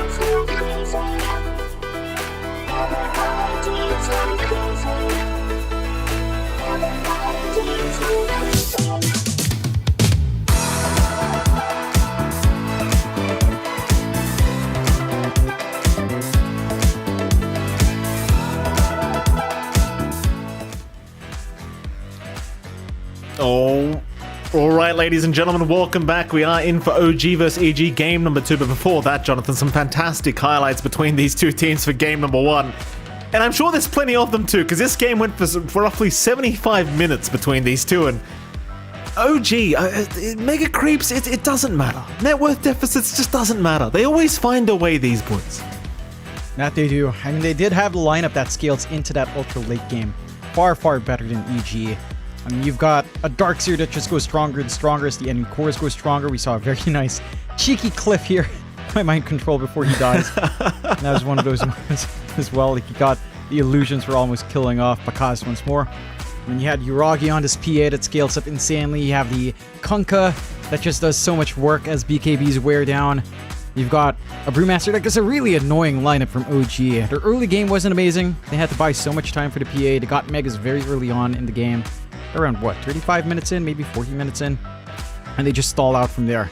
They force out a couple of bad engagements from EG, forcing out some less than ideal spell uses, especially on the Overgrowth, and they find their openings from there.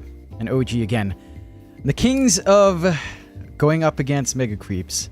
I mean, they always find a way of just reeling it back in, making it a Megas versus Megas situation, and ending the game. I mean, that's just insanity. But again, OG's draft, if the game would drag on that long, would have outscaled anyway. So they managed to reach that point where the lineup was a lot stronger, and they played to perfection. I think EG hesitated too much in re-engaging on the Mega Creeps, and that's what cost them. They allowed that PA to farm into the Divine, and trouble goes from there, Mike. Oh, thank you very much for that, Wagamama. I appreciate the breakdown of that game. Obviously, you didn't see what I just saw, Jonathan. They gave us the wrong name, all right? I was trying to make a joke. Clearly, you weren't paying attention, which is very, very upsetting to see. It was a great game one, Jonathan. I wonder how AG feel going into this game too, right? Because that's going to be a pretty demoralizing way to finish out game 1. Like, you get Megas, you had a huge lead. I think at one stage, Dota Plus was saying something like 96% chance win probability, I think was the highest it got, perhaps. And, well, sadly for EG, OG just proved to be the better team in the end, making the huge comeback happen. Like, how do you reset from that mentality? Like, what do you say to the boys here, Jonathan? Yeah, it's just one of those things. It's like, all right, they were going to win an ultra late anyway. We took too long to push. It's fine. We play faster next time. That's it. You just have to let it go. I don't think they misplayed too badly on EG. I don't think there was any like outright mistakes. It's just we were playing ultra late game against Warlock with refresh. So ×2 BKB piercing debuff. You've got PA that scales an atrocious level in the ultra late game. Getting Kunkka with the Torrent Storm. It's just obnoxious to play against OG's lineup. So you just kind of have to say, we missed our timing. Go next. And we'll see if EG adjusts that way. I think, again, they had a really strong early game. They had really good tempo coming into the mid game. They had pretty much control of most of that game. Kind of slipped up on the high ground push in the top lane. I think that's definitely the one moment I can see that was a little bit too much from EG. Beyond that, it was pretty solid from both sides. So just reset. Maybe play up tempo. If OG wants to play the slower game, pick heroes like the PA. Just play so far up tempo that the PA just never gets online. You know, just wreck the map much faster and the game much faster before the PA has that impact. And you have your success story there. If they allow PA through, who knows, maybe just ban it out now. Well, I'm curious as well, like, if you were to choose like an MVP of that match, like the last game, who would you pick? Like, who was the guy that really stuck out to you from OG's end that gave them a clear shot at trying to make that game 1 happen? I would say Mind Control. I think his positioning, the way he'd constantly jump in, vac, interrupt, jump in, normal punch on Bakas every single time, it made it near impossible for them to take these prolonged fights, right? Like, you have this Morphling hitting himself with a Scotty, with all of this damage. It was way too much coming out from that Darkseer. So I think Mind Control did a really fantastic job in that game, especially in some of these fights even before the Divine came out from the PA. he was setting up all of that for his team with Evac Waltz, with all of these combinations, and the Darkseer really provided him with that opening. So I would say Mind Control for sure. Yeah, I kind of agree with you on that. I think the guy did a fantastic job in Game 1, and can't wait to see what he has to show us in Game 2, what kind of hero picks they go for, and what kind of game plan they have. Again, AG obviously now in a position where they're trying to force a draw here against OG 1-1. OG looking to try and secure a 2-0 victory if they possibly can. You know, Jonathan, I mean, to end us off for the night, you and I at least, I wouldn't mind another hour-plus game, you know? They're always a bit of fun. Yeah, it always is. You know, I do love our next pair to suffer a little bit. Waiting in the side. They're in the right time zone, though, so it's not as much suffering for them. So it's perfectly fine in all ends. It's not suffering. How dare you? I mean, it's suffering when they have to sit there and wait for us to be done rambling like idiots. You know, I pity everyone that has to listen to that. I apologize for existing. Yeah. No, I mean, luckily, you know, like you said, Gareth and Wagamama, they'll come on after this game. Don't you guys worry. They're coming. A life-changing analysis is coming right around the corner, Jonathan, with Wagamama, of course. We will be getting into Game 2 rather soon, I think.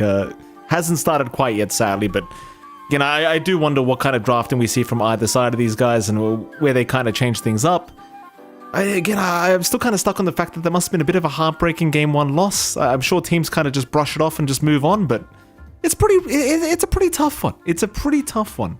I'm trying to look at the stats to see how ridiculous it got here, because it was getting rather ridiculous. I think Uragi did 100k hero damage, by the way. Just so you're aware on that PA at the end of that game. So that's quite a lot of damage. Can't complain too much about that.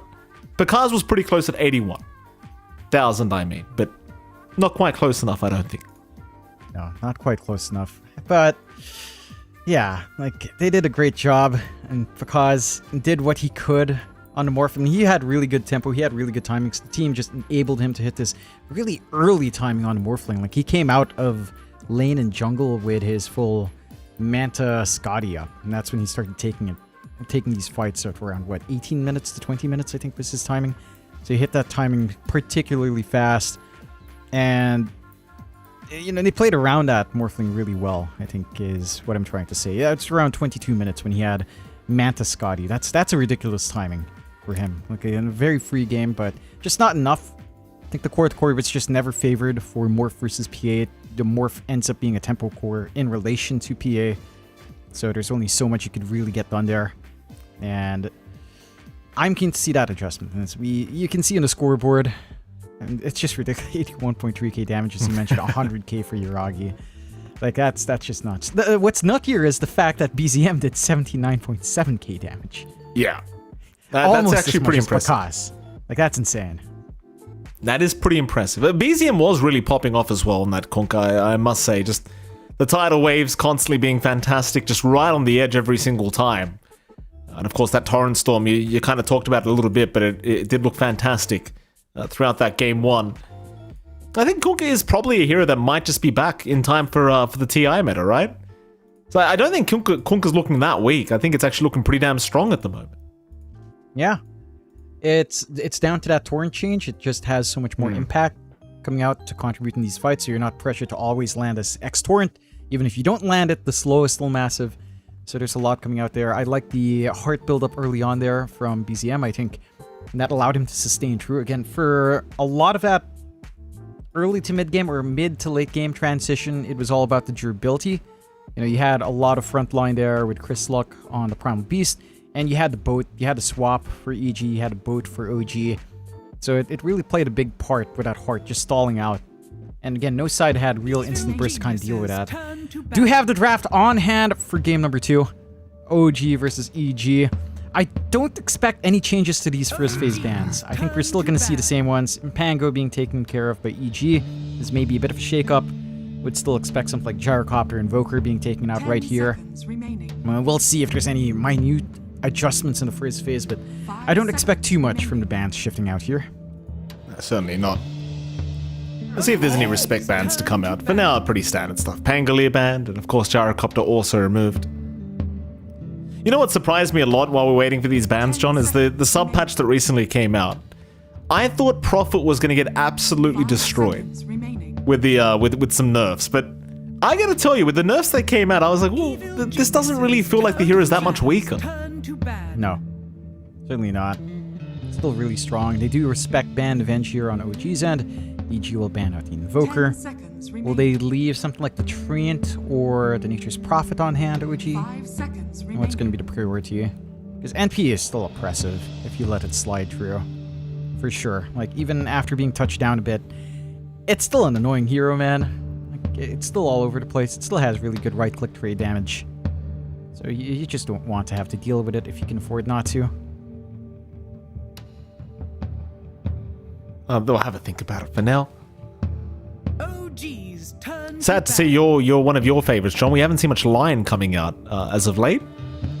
Yeah. I legitimately thought it was getting to the point where it was actually good enough to be a hero, but apparently not yet.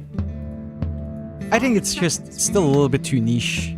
Like, it's only really nice if you really need that hard control. If you can play off of that hard control well. And if you think about it, a lot of the high mobility heroes are kind of dead. Like, especially Ember. Right, Ember's gone. Lion's one here that kind of handles Ember for your team. 10 seconds Without that kind of threat of instant jump, Ember's Lion's not really necessary. You also don't really feel that great with a top up, only at 50%. I mean, it's still nice, but it's not enough to sustain something like a Storm. It's still useful, but you know, it's not as amazing as say Pugna at his peak. So I can understand why it's not in the pool as much, Mike. Yeah, that's fair. Despite my misgivings, you know, I still feel like if you go for like a really dumb 1-1-3 build, you are the biggest hater in the game. Like you hate the enemy team if you go that far, and I think that's respectable. I'm gonna make you very proud, John. There was one game I did do that. Isn't I it did fun? not win. It was It's still fun though, right? It was fun. But my teammates were certainly very displeased once they saw my build. So I don't think that'll be happening again, Jonathan. Bad. It's not bad. You just you just need to really prevent them from trying to trade. Like, it removes any possibility to trade. It's like you have EMP, except it takes longer, you know, on each hero. But it's fun. I don't know. When I play Lion that way, I don't know why we're going on this tangent, but when I play Lion that way, I just press E, then I laugh. I literally just laugh the entire time. I'm like, look at them. They can't do anything. I'm a sicko. I don't know what to say, Mike. Oh, There's speaking the of enemy. sickos, there's the Nature's Prophet. We just talked about this hero coming up. Was not banned out by either side, so it does get given the way of EG. I'll tell you, this hero still seems really potent no matter where it goes. It just, the wisdom rune stealing and just the bonus damage with teleport. 10 seconds Like, yeah, they made the Sprout change, so Sprout isn't quite as detrimental to you as it used to be, but I don't think they nerfed this hero enough. Nowhere close. There's your Train Protector as well coming out, so just nature is coming here for these first picks. I always enjoy it when you've got NP up against Train Protector, because that is one hero you can't gank with Sprout, for sure, so that's kind of funny. Even though, I guess it can be nice for the Train to just not be a viable target, so you can always try to save someone else. You can try to Sprout Living Armor up. It's a good solution to counteract the NP. Initially, his rotations are physical damage, so if you emphasize Living Armor, that will slow down the pace of that NP, and you can slow down the push with Living Armor. So I like the solution coming out from OG. Let's see what else they take care of here and how EG builds off of this Nature's Prophet themselves. So we'll have quite a few bans left. Dawnbreaker being taken out by OG earlier on, of course. The Wisp being taken out by EG, or the IO being taken out. What else is there?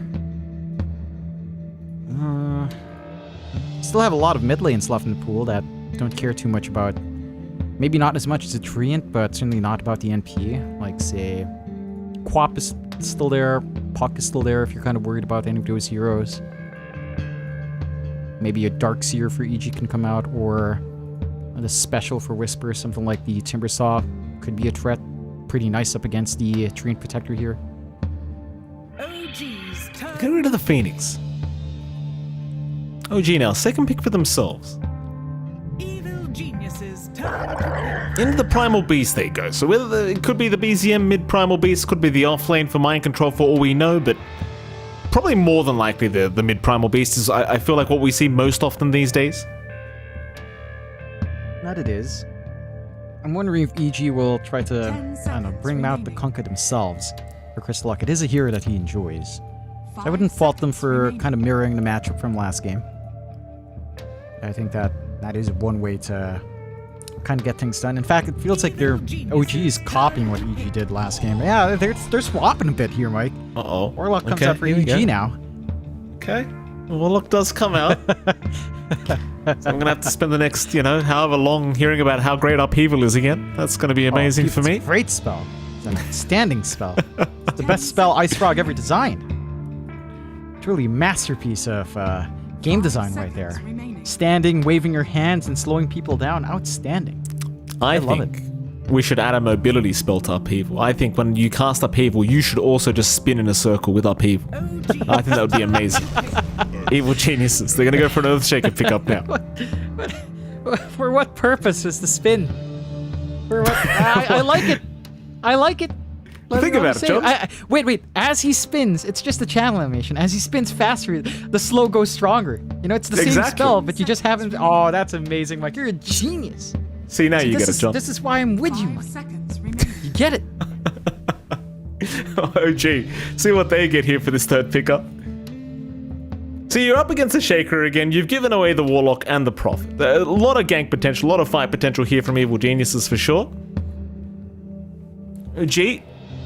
I mean, you've got to be feeling great after that game one. Like, no matter what you draft, you've got to be feeling good here. Don't think about it, though. 50 seconds of reserve time left for this third pick for OG.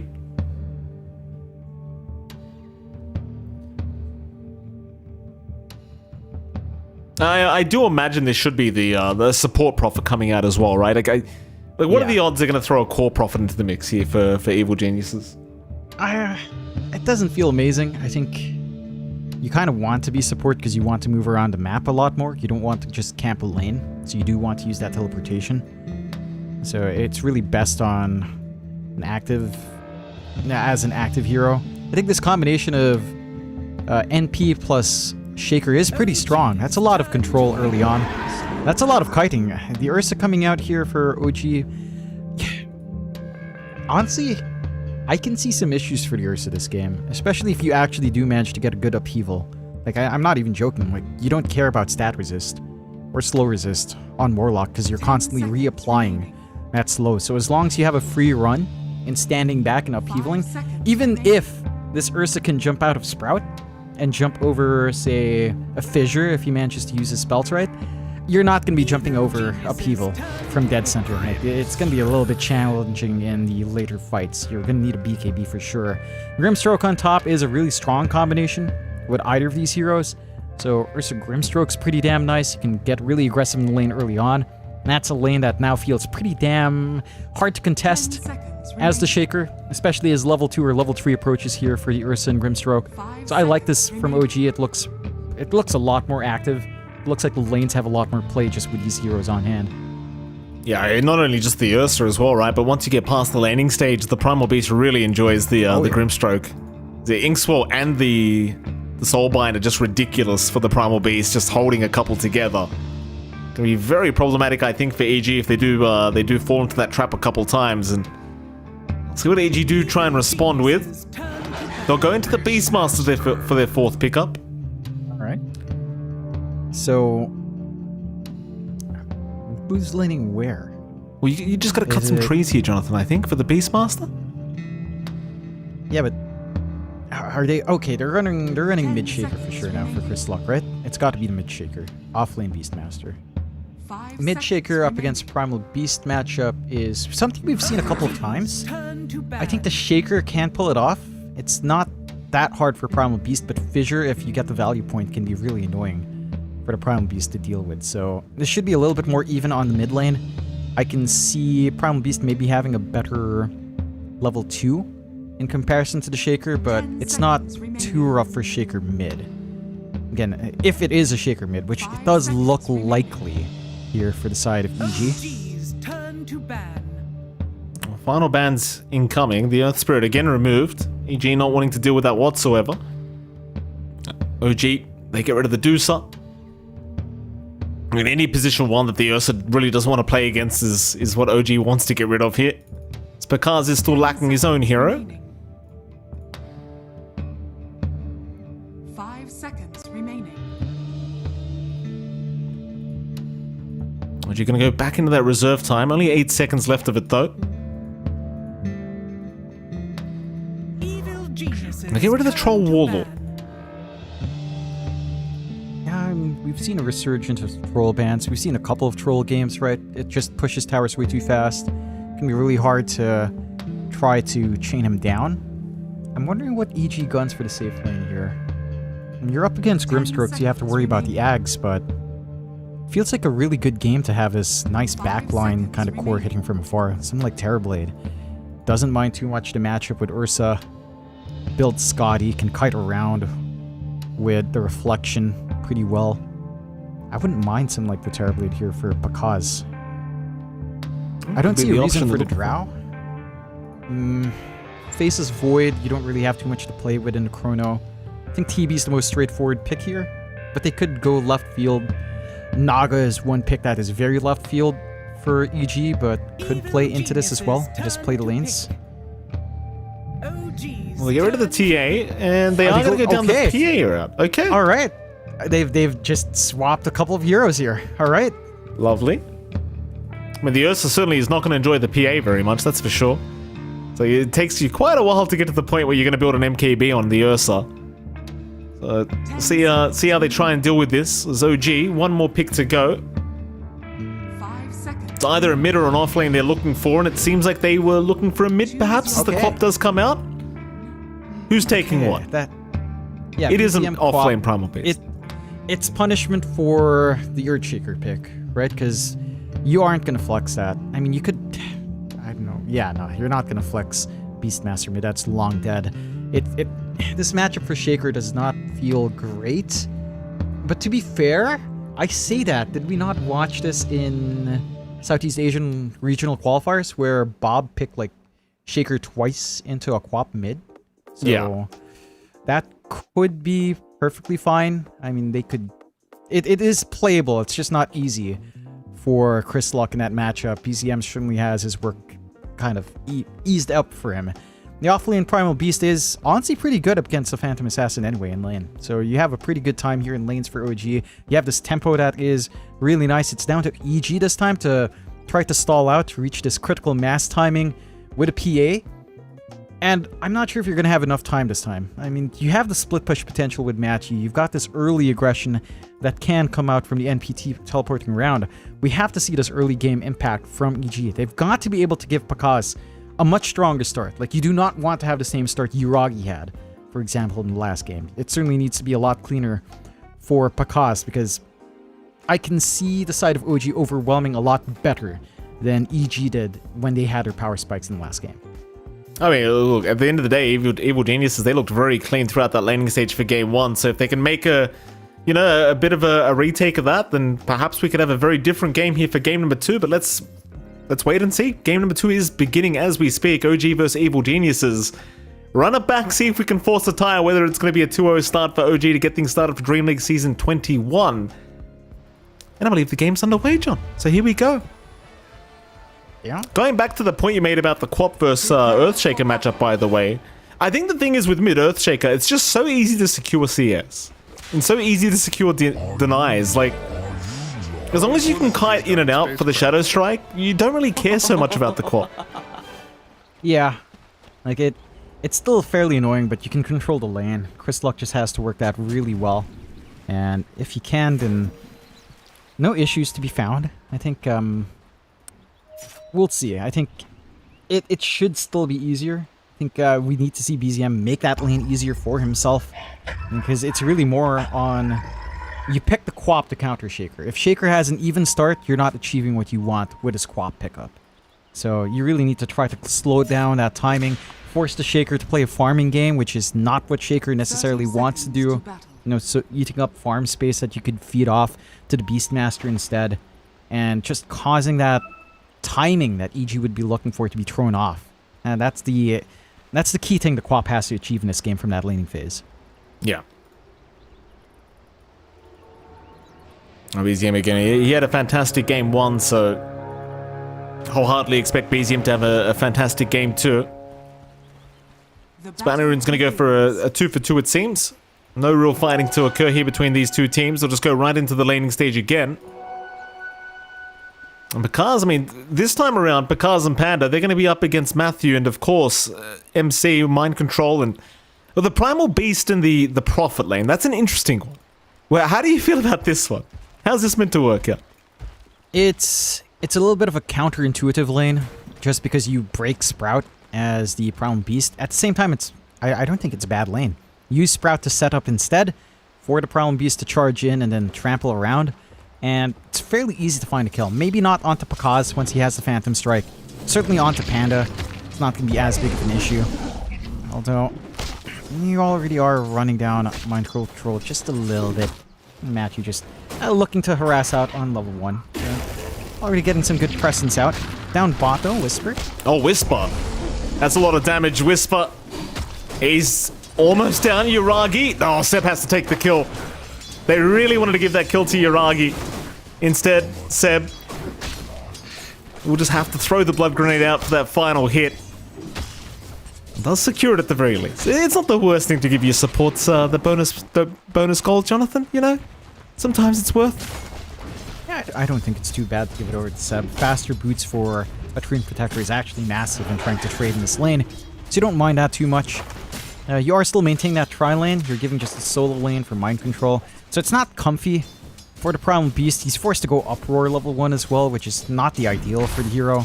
Kind of want to pressure with Trample and Onslaught, but seeing as he's playing with no support, he has to try to sustain himself. Free farm lane coming out for Pakaz. That is of concern. Like, this gives Panda room to just stack up early on the jungle if he wants to. And if he stacks the deeper jungle, which is harder to contest, that PA, if it has a good ride to Battle Fury, is going to escalate really damn fast here. Whisper being an absolute pain here, just pulling the creep wave away, trying to secure his own farm. They've left the Beastmaster alone for now. Instead, it's a bit of a group up here in the mid as Matthew just rotate to secure the water rune of BZM, and BZM actually has no points in Blink. He has no Blink. Wasn't expecting the rotation from Matthew. Matthew's still trying, but BZM's still running. And BZM, it's like he's barely going to make it out. But we'll lose both water runes to EG.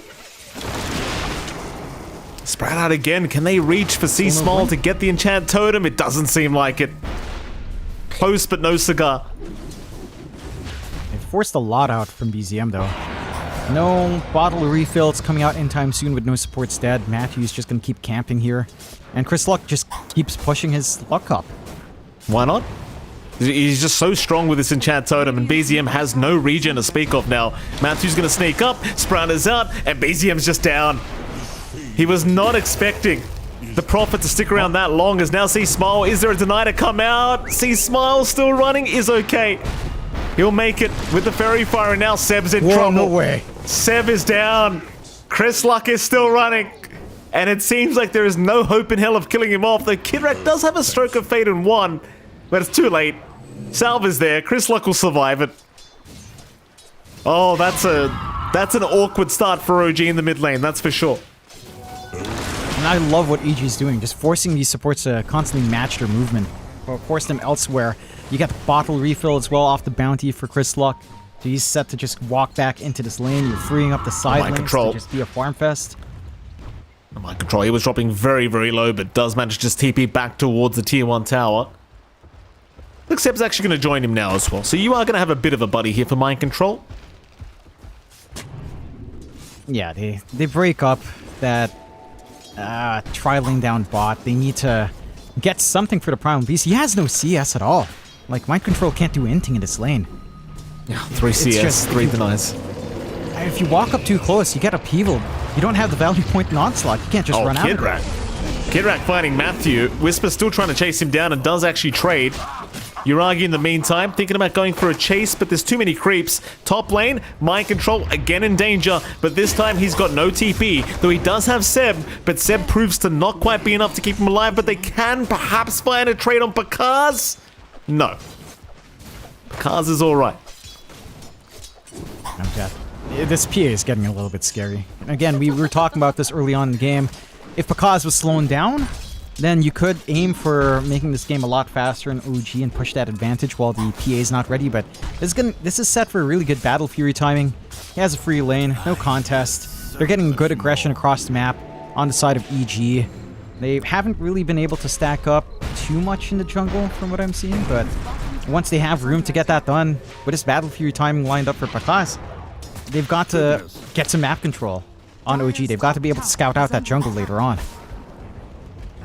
Matthew, it's going to be okay. Kitrak will just back his way out as well, seeing that Chris Luck was slowly moving in. Mind Control getting a tip from across the map for some reason. The Chris Luck feeling maybe a little bit spicy. And he is. And he's had a fantastic time mid. Matching the farm of BZM and what we talked about what Quap needed to achieve. You know, slow down the Shaker as much as you can. Make this a tougher lane than it should be. It's not coming out here. You know, with all the commitment out from EG, they've made that lane rather even with those pickoffs. Again, with all the support movements across, it's a mildly free game for Yuragi down bot, to be fair. And again, it's also a free game for Pakaz, and it's not too bad of a game for Whisper finding farm in his Beastmaster. Oh, BZM again could be in trouble, though he might find Chris Luck before he dies, and he does. BZM still running. Matthew should be able to get the kill and does do so, as now Matthew still fighting Kitrak. He knows he can't really fight back right now. The Seb is going to move in. Doesn't have the Nature's Grasp, but will pop the leech seed. Matthew still running. Could be in a spot of danger now as Seb's getting rather close to securing the kill, but Matthew does manage to remain alive for now.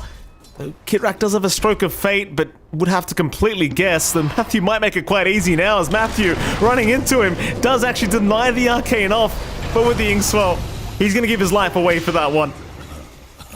It seems like they really didn't want BZM to have that arcane. Yeah, they're just preventing the Quap from trying to take off with a power rune, preventing any sort of rotation. They are starting to invade down bot. Yuragi's going forward for this Wisdom rune. Yeah, he wants it real bad. Yuragi not able to outclick Whisper. So it's going to be a 1-for-1 on the Wisdom runes anyway. Meanwhile, Panda trying to go for the upheaval channel to save his Beastmaster, but is going to die. In comes Whisper again. Onto Kitrak, they'll find a trade. Can they deal with Yuragi? Probably not. No, but they scout out the stacks. So OG knows the next move they have to take. Kind of pressure in bot, try to invade the stacks before it can be cleared out by any hero. Probably Whisper just lining up for himself to get some flash farm in. Still has some good stacks in the triangle anyway. And being really efficient across the map here on the side of EG, and even with all of that movement across from the supports, they're not able to really find punishment onto Pakaz. They're grouping up now. Could catch this P off guard. Pakaz, oh, he's been silenced up. This is a problem. TPs are incoming. Pakaz, he needs to get in range for the Phantom Strike, and he does get it. He will blink out just barely. Still dying to the leech seed, but is alive. He will make it. My goodness, that's close. BZM, though, he's still around the corner. Gotta be careful with Pakaz. One Sonic Wave might just do the trick, but for now, Pakaz's gonna make it. Being a little bit greedy, not instantly popping the Lotus, not while he can still farm up. Matthew. Still find Matthew. Matthew at least gonna make sure that it's not his PA dying, but he is certainly just dead. BZM will happily take his life away. And he managed to get a decent kill, get some activity out for BZM.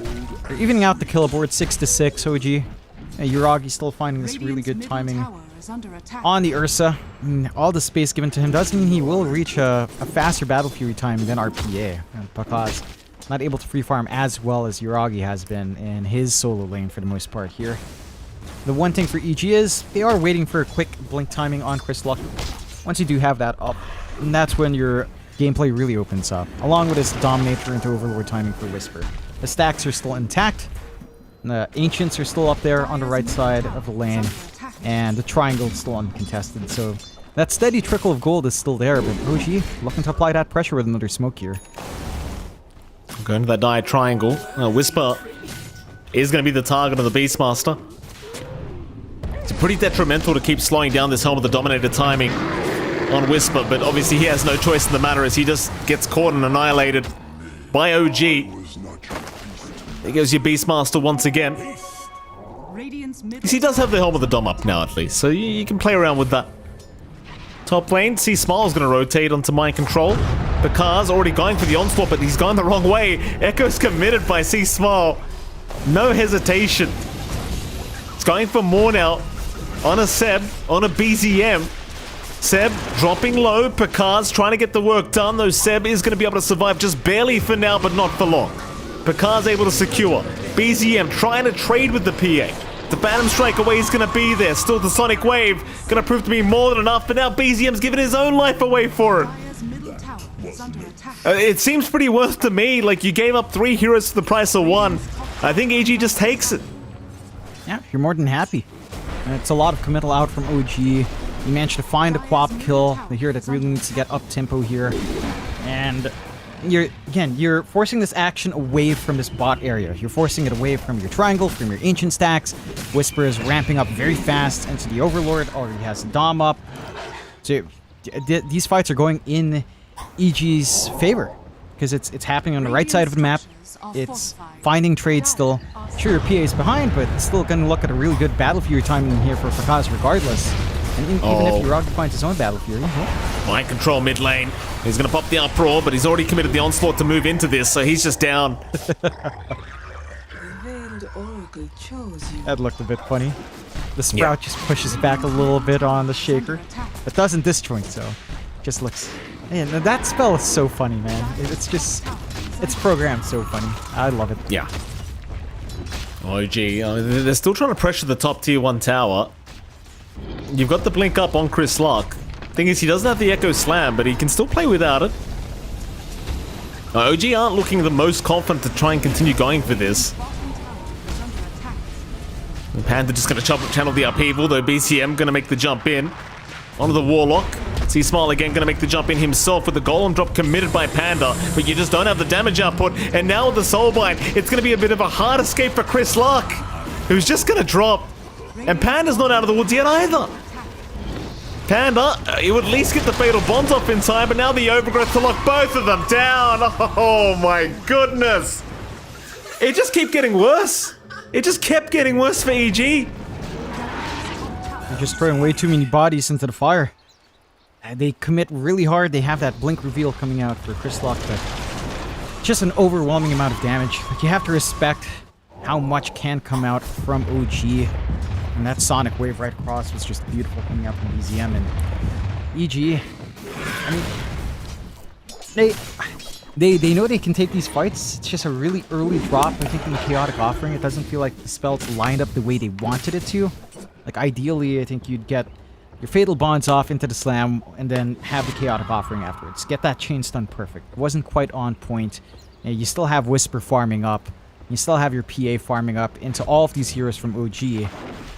You force these fights into that area, which is, you know, again, still fine for Whisper to find farm, but you're coming to a point where Uragi's being a massive issue on this Ursa. Like, he's got Battle Fury, he's flatline.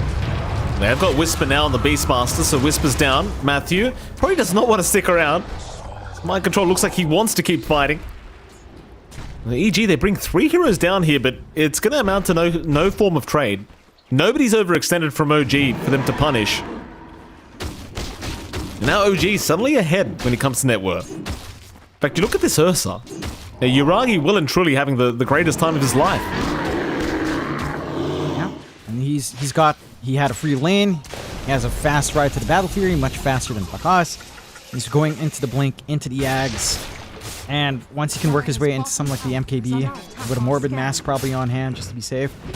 And this Ursa is going to be a lot of trouble. Probably need to sneak in a BKB somewhere there. But once you have any of that up, it's going to be hard to manage for EG. And this is the time that we were talking about with OG's draft. Like, if this Ursa is allowed to really build in, if you can't find the early fights you want to on EG, if you can't get this really strong early item advantage for Pakaz, it can be a little bit rougher. And he has his own Battle Fury. He does have the stacks for himself. So the Desolator shouldn't be too far off. And then your PA could start contributing. With level 1 coup de grace, I feel like you need a little bit more in the pool here. Poor old Kit Rack. Yeah, he's just dead. The silence is out. It's going to buy a bit of time, but... Well, there you go. Chris Luck will take the kill very simply here. Kit Rack will just drop. Dire's middle tower. Now, you talked about the Desolator timing on Pakaz. I mean, he certainly could start moving after that. I don't know, without the BKB, does he really want to, is the question. We saw how slowly the teams have been playing today as well, so maybe they'll just opt to just keep farming instead. Yuragi, ironically enough, looks like the one that's going to be aggressive because he's going right into the blink after this Battle Fury, and it seems like he wants to be the one to try and fight with his team. Yeah. I think you can take these fights without the BKB for Pakaz.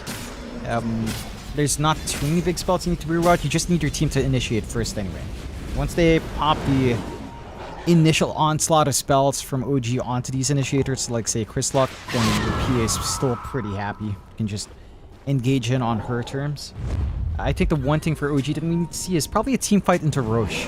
Like, this is the time where the Ursa can still get that done, even without something like Lifesteal here. They are smoking up. They are going across the map. They are going for it. Why the hell not? Force the fight up at top lane. Chryslok into that jungle immediately, just trying to get away from this situation. It seems like EG have got a decent read on this, because they are not really giving up position. Maybe you could find Matthew on the Prophet. He's the closest target they have left to them. Probably not something they really wanted, but something they might just have to accept. He's right by the tier 2 tower, to be fair, so Matthew can't really be considered out of position either. Instead, Yuragi, though, he'll just take Roshan. It's a freebie coming out. Again, this is the timing for that Ursa to start playing Matthew. Eventually, he's going to get caught. The patience does pay off by OG, as they do get themselves a Prophet. Of course, they got themselves Aegis already. And you know what? After that one bad team fight for EG, where they just fed bodies one after the other, the game has felt very OG favored. And it has. I mean, they're finding the openings they want. They're starting to play to this initial power spike that the lineup does have, although... Well, the Grimstroke does get caught. Kirak will drop. That'll be about it. Yeah. They don't stick around for more. Both mid-tier 1 towers right now, pretty damn low in HP pool, but... Well, it seems like EG are the ones that are going to try and pressure this mid-tier 1. It is being held up by Seb as we speak. But Chryslok looks like he wants to go in. But he found Seb on the tree. MC, though, going to protect him by pulverizing onto C-Smile, but it's not going to be enough. C-Smile still running. Oh, but he's down. BZM securing. Yuragi getting another kill for his team as well. That's 2 down for the price of nothing, and the tier 1 mid tower is still standing, which means Seb is about to heal it up. Yep. And that's the one thing, again, with a Train Protector. If you don't fully commit on that push, the tower's just going to get back in a little bit of time, but it will certainly get back to a healthy amount of HP. Really good onslaught coming out there for Mind Control. Pushes Seb out of the way into the high ground. Just saves that entire engagement. They couldn't insta-burst on EG, and they're bleeding out space.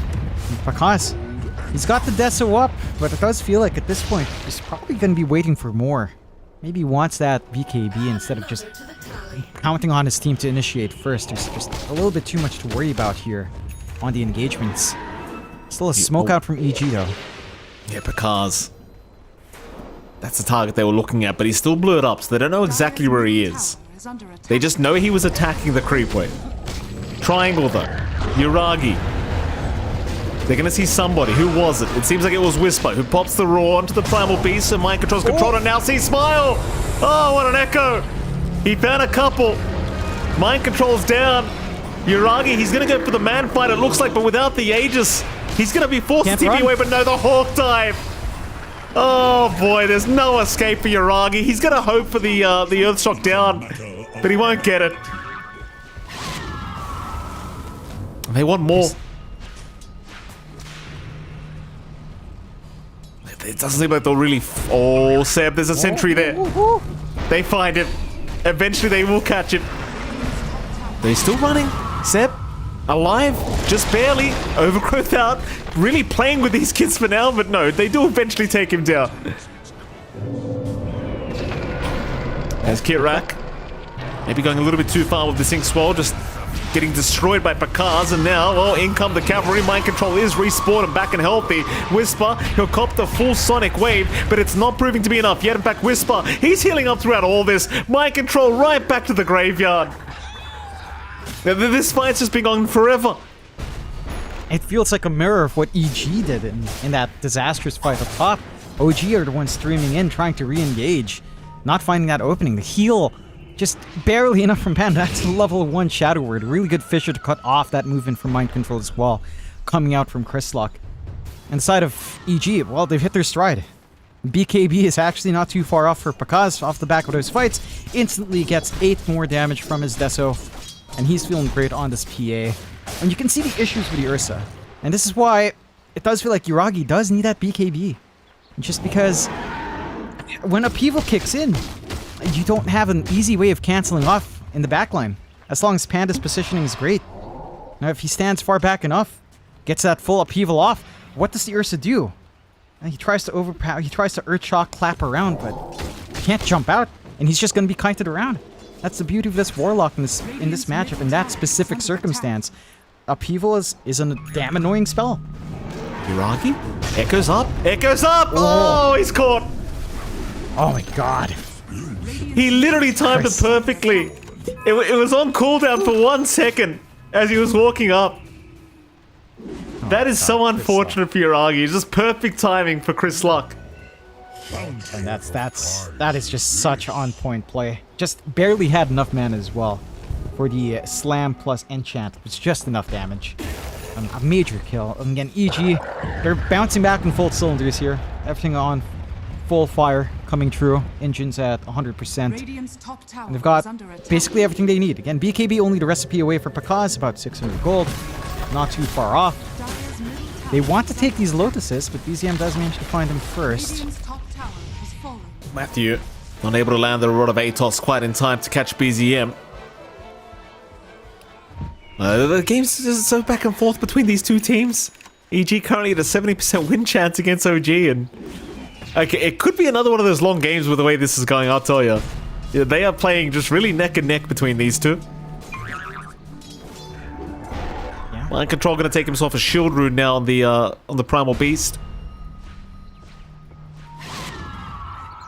Pakaz, BKB on the way, just needs the courier to bring it right out, and I think that's around that time. Pakaz, he might just make the call for his team to group up. Mind Control, mid lane, Fisher will connect, C-Smile though, not going to jump in for more. C-Smile also has his own BKB, by the way. Just negate that magical burst coming out. Negate some of that control that they're banking on here on side of OG, and they smoke up.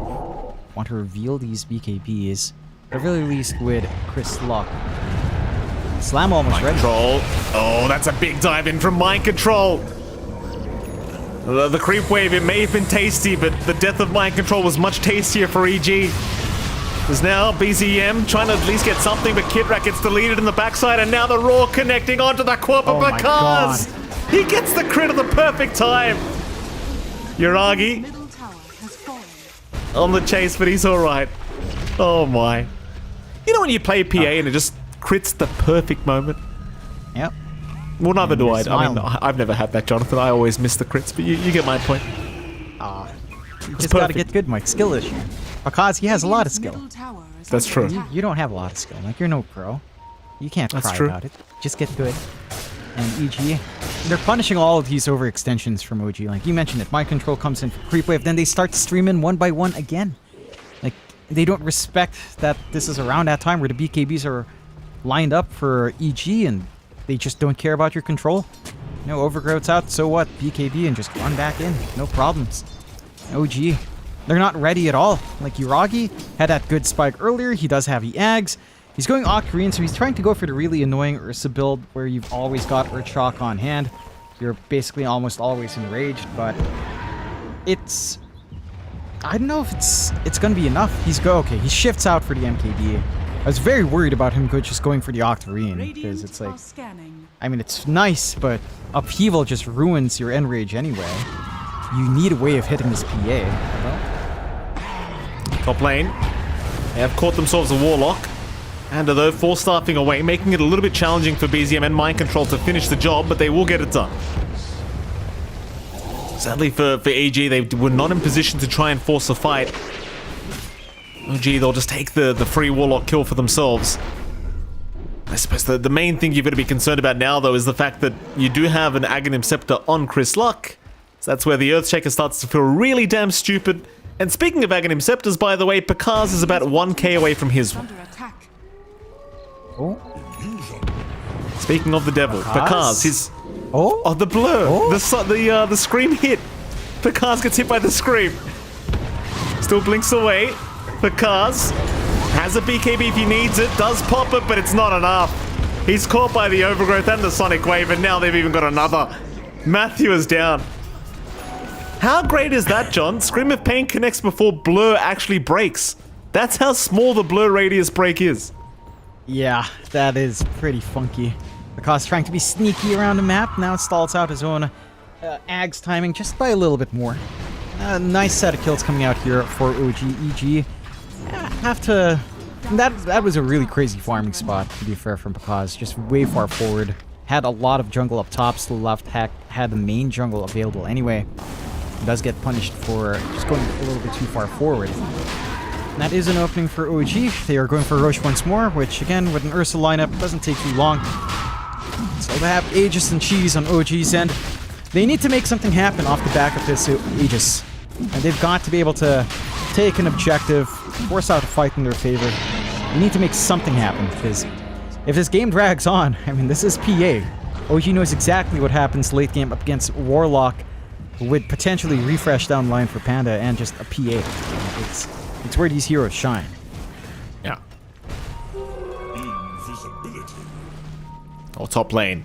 Could be a lot of action here as OG with the Aegis Cheese up, ready to fight again. But EG look like they're more than happy to oblige. Setting up. Jump in onto Whisper. This could be a bit of bait though, but Yuragi does force a BKB out. They'll lock down the Ursa for a little bit, but he's okay. Is under attack. As for now, as EG not seeing the targets they really want yet. The annoying part is as well, Pakaz is 700 gold away from the Ags being completed. So he really doesn't want to fight without it, but he might just be forced to. They will chip away at the HP pool of Yuragi. Top tower is under attack. See Smile, we'll see the Ursa. More daggers to be thrown their way. Issue out onto Yuragi, but he is going to be okay to back off. Still plenty of time on the Aegis, of course, so no need to really rush this top tier 2 tower. They've got some good forward vision here from OG. Nice ward watching the half of the jungle up top, but not quite enough to spot the PA. If they could catch Pakaz before the Ags comes out, it would have been big, but he's crossed into a different part of the map. Smoke out from OG. Not going to be able to clip anyone here. Again, no pressure. Aegis still has a lot of time left. They're working onto that MKB for Yuragi. Not too far off, about halfway there. So he is going to have a solution for that PA, but there comes the Ags for Pakaz. That certainly is up. Things get very, very scary now. And they're just waiting very, very carefully here, EG, just on the high ground of that die triangle.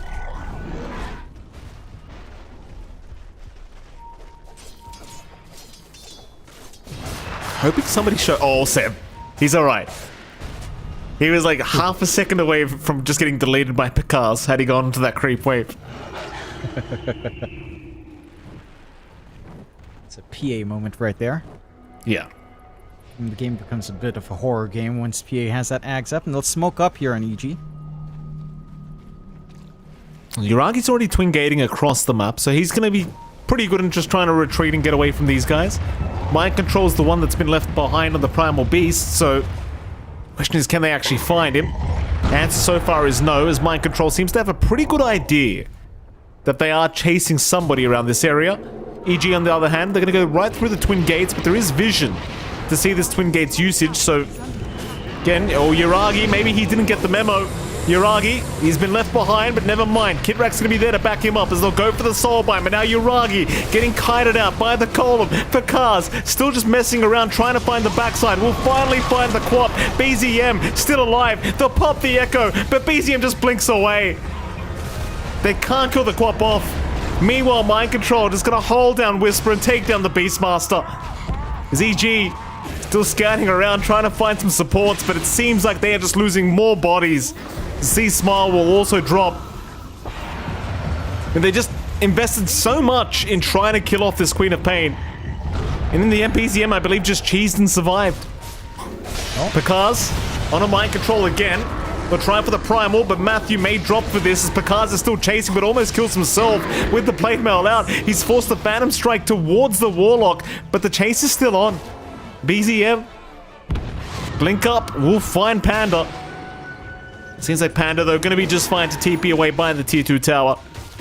Will not die. No. A major set of kills coming out for OG. MKB basically done for Yuragi now. So engaging with the PA is not a massive issue. They've got room to shove in. They've got room to make use of that Aegis being popped on Yuragi. Not quite fast enough onto the objective. Response are not too long for EG. They can rally for the defense, but the DD presents itself for Yuragi, so still an opening to be had for the MKB up. For EG, just a little bit too quick on the BKB pops. Like, they popped it early for Picaz while fighting down Yuragi, so that meant Seb did have a really good overgrowth angle to get that counter control in. And without Picaz being able to jump in, it just becomes dicey. Although Picaz, he's queuing up the Divine really early here, Mike. Oh. He's going for it already. That is pretty early, Picaz. Let's take it easy now. Not sure if Divine's necessary yet, but see if he actually is crazy enough to buy it this early on. You know, queuing it up and buying it are two different things. He could be. You know, you never know with Picaz.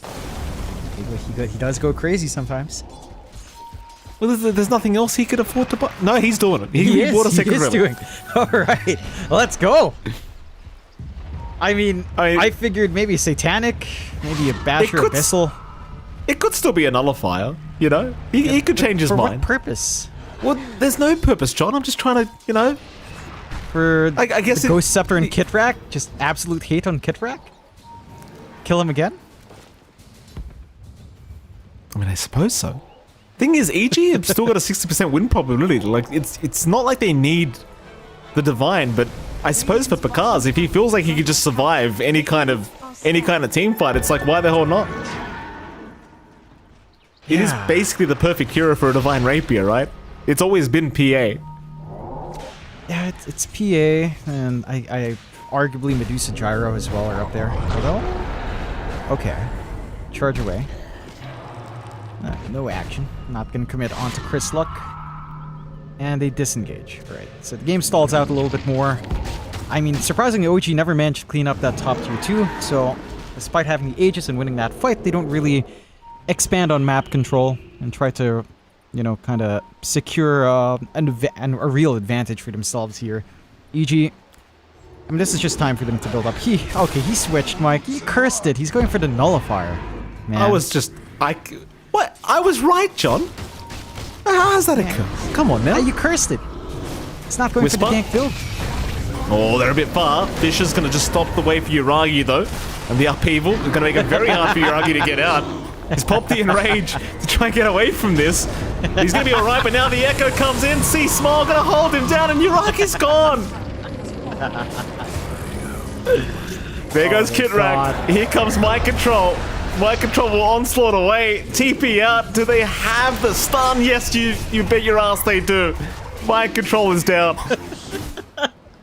It's so stupid. You saw how little of the upheaval he was in? He was literally on the edge with a fissure. And that's still slowed him up. What? People finally recognize, right? Upheaval. The best spell in the game. Giving them that win. God bless EG. Seb. Get ganked here by our Prophet. Matthew's going to hold him down, sprout him up. Seb just going to TP away. Oh, there's no TP cancellation here. Matthew, he was 3 seconds off Wrath of Nature with the shards up, but what can you do? In fact, it was the Ags up, but nevertheless, he wasn't going to get it in time. Nah, not quite. Man, can't really fully commit for the high ground just yet, but EG have a really big advantage. You can just see the issues of this Ursa. He does need the BKB. He's going back for it now on Yuragi. You really need that debuff immunity from the slow. Like, it's too much, the upheaval. You don't have the backline stun for it. Unless Seb just commits, like, Blink and Shard Punch or Blink and Overgrowth. You're not going to be able to cancel upheaval at all, considering your target prioritization here from the side of OG. EG could look for the next Roshan if they wanted to play it safe here. And they've got about a minute and a half. That's time where OG could also potentially contest. It is lined up for a nighttime rush that is in the advantage of EG. They'll have easy access to that area in comparison. But for OG, I mean, they need these BKBs to be up. They need that BKB. For Yuragi, even BZM is going to need some of that spell immunity as well. And once you can kind of line into that point, it does get easier. Mind Control is going for the Ags, so a natural source of break does make it a little bit more manageable to deal with the PA as well. And that could be one way to kind of turn these fights around. We'll see if they get enough time. I mean, there's some really good forward vision here from OG. Like, they're watching the top jungle, they're taking control down bot, finding what farm they can. They're trying to build into a blink for Kitrak and potentially the Ags down the line, because Ags on Grimstroke is massive. That Dark Portrait on PA is going to be a really big nuisance for that PA, as we've seen from Mind Control and his illusion plays in the last game. So it's going to take a long time, though. At the very least, you do have the Philostone and Kitrak, so that helps the cause a bit. It certainly does. They got Seb. Has been caught on the trend. Seb is down. Constantly trying to push that top lane, but not able to get away with it this time around. Bottom lane's been forced in by Yuragi at the very least, so they are forcing the tier 2 tower to take some damage with this double siege creep wave. But EG, of course, waiting for Roshan, which now has officially respawned. So they've got first dibs. Seb will not be up if they make the run for Roshan now. But they're taking their time. It seems like EG are quite confident this Roshan does indeed belong to them. So they do finally make the rotation over. Nice refresher shard available on this Roshan to boot. I suppose you probably just give that over to Panda. Maybe even just the Beastmaster. Yep. Maybe even Chris Luck. Any of them are very viable. I think the double slam could be a little bit better, just for the damage output. And we'll see. They'll hand it to Whisper for now. Probably pass it along, or just, I don't know, get the double roar off. Wouldn't be too bad either. Age is up and running on Pakaz. Their opportunity for high ground opens up. They could gun for these tier 2 towers first to try to get more off if they win the fight into the high ground. And see where the priority lies. OG, again, just finding what they can. Getting this build up. BKB is up on BZM. And also up on Yuragi. So trying to hold down the Ursa is a little bit tougher. You will rely on just pretty much chaotic offering. It's going to be the big spell to go through that debuff immunity. Maybe the roar, if you can get that timing right here. So you have tools to play with for OG, but again, the game is kind of simplifying for EG now. Simply because, well, they have the PA. They get to have fun.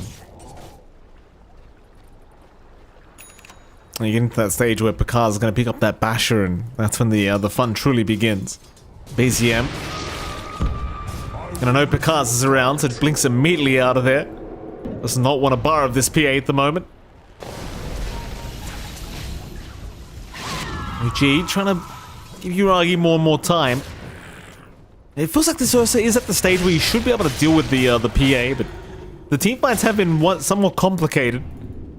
Not easy when you can't pick off Chris Luck, for example. Just the Shaker always a bit of a nuisance standing outside of the range and just throwing fishes out, the enchant totems out. Very, very hard to anticipate that Echo Slam as well at the end of the team fight, of course. In case you haven't noticed, by the way, Divine Rapier is queued again by Pakaz. That could be a second nullifier, right? Well, it could be a Radiance, John. I mean, you know, it could possibly be, but I highly doubt it. God. You can't stand me being right about anything, can you, Jonathan? you always have to be right about everything. It's a good nullifier game, I can see to that. Okay. It would have been more dank to have gone for the Divine first, but you know, Pakaz is a smart player. He's not a heavy memer. Smart guy. Wants that win, wants the Tide series, of course. Of course. Pakaz, perhaps looking to go up high ground already. Does have the Aegis up for another 2 minutes 40. Tier 3 tower, not going to last very long. The Mind Control going to move in with the Inkswell and does land onto Pakaz, but you've got this problem of this upheaval. Just being channeled by Panda. And it's actually so effective. In fact, the rock throw doesn't even land on Panda. So Panda's still channeling it. Yuragi loses half his HP and he's gone. Oh my god. What a series of events that was. In comes the team fight. Seb is down. Mind Control's in trouble. Yuragi's brought back for this one. They'll at least get the Aegis away from Pakaz, but he can always Phantom Strike away surely. That they do land the rock through this time. But Pakaz, he's got the BKB and now the Echo. BZM gets caught with it, but there's no backup. BZM, he's still fine. Chris Luck's the one to go down. EG, they're on the retreat immediately. Pakaz in danger. Forced the man fight. Yuragi doing the same, but Pakaz is the one to lose the fight. 3 down for EG now. What is happening? They had too much fun with that one. You know, they see Yuragi die without popping BKB. They go all in, dive behind Arax. Big opening for EG. I mean, Yuragi not fast enough on that initial BKB usage. Does hold on for it on the second life. But forcing out the buyback is massive. You've got the Divine ready to go for Pakaz on the respawn. So he's going to have that ready. He's going to let it rip once he's back up. But there is room for OG to make space here. To get some lost ground back their way. Could go for the high ground quite easily. What is with this series and just the games being so back and forth between these two teams? Dyer's middle tower is under attack. Tier 3 mid tower. Under siege. I mean, it's good to see in comparison to our past group stages where maybe it's a little bit more one-sided or drawn out with draws. This is a lot more exciting, to be fair. That is very, very fair, Jonathan. Midrax is gone by the looks of it. Not yet though, Glyph is out. OG looking to move in, but there's that very scary upheaval coming out now, John. That's the big one. BZM. We're moving with Mind Control, they'll get it done. And a lot of Atos will hold down Mind Control. In fact, the Hex now out as well, but doesn't seem to really matter quite yet. You don't have the PA to back you up, but Pakaz is now officially respawned. See Smile, he jumps in a little bit early. He pops his BKB trying to get out of this one. The chase is on from Yuragi, but they've lost vision. In comes Pakaz with a Divine Rapier up now, by the way, on this PA. So here we go again. Another Divine game. There goes Seb. He'll get to experience it up first. That's a dieback on Seb. The chase continues. EG holding down Yuragi, but he's got the Enrage to get away this time. Top tower is under attack. Matthew, well, rather Whisper still chasing, but can't find anyone to lock down long enough. So they'll get Seb, but that'll be about it. That's your Divine Rapier reveal. It is, and now you're in a really risky position for EG. They might be the ones to have to save up for a second Divine plus buyback now for Pakaz. Or could just ride out the next Roche. We'll see that timer in about 2 minutes. They needed to find that kill on Yuragi. If they found that kill on the Ursa with the dieback, high ground's opened up much more safely. They will still go for that attempt. They've got the slam ready, they've got the chaotic offering. They just need to be a little bit cautious with Pakaz, but if he chooses that moment to jump in just right, they can still go their way. They've got this easy burst damage. They can't lock him down long enough. BZM's okay. EG now knocking on the high ground of OG. The back and forth is one way to put this game. One way to put this series is... Now see Smile looking to try and get some damage off onto that range rat. Keep in mind, C-Smile does have the Daedalus up, so he's critting very hard at the moment with that Enchant Totem. Meanwhile, more Stifling Daggers flying out from Pakaz. Does have to be a little bit wary of Mind Control in his Blade Mail, though. A little bit scary here for the PA, though. In they go. We'll deal with the Helm of the Overlord creep.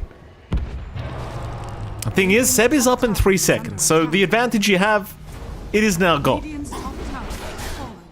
And all they could find was the range racks. Melee rack still stands. That's going to slowly heal up. You've got the Treant around as well. So your gains aren't as big as you'd want to be here on EG. And they're playing it cautiously. They don't want to fully commit with Pakaz with the Divine up. But he does have a double damage, Mike. Certainly does. Scanning. Double damage. Gaben loves Divines and double damages, it seems, Jonathan. And he seems to. And the favorite child wants to pick up the Divine. That's all you need. Put a Bashery next and Pakaz. some much needed control. I mean, Mindbreaker with Stifling Dagger is honestly the most oppressive thing. Like, you just get silenced. It's just so annoying. Such low committal from the PA to get that done.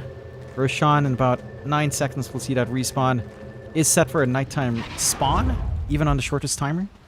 See if it's going to be a fast one. Forcing out the smoke here, EG.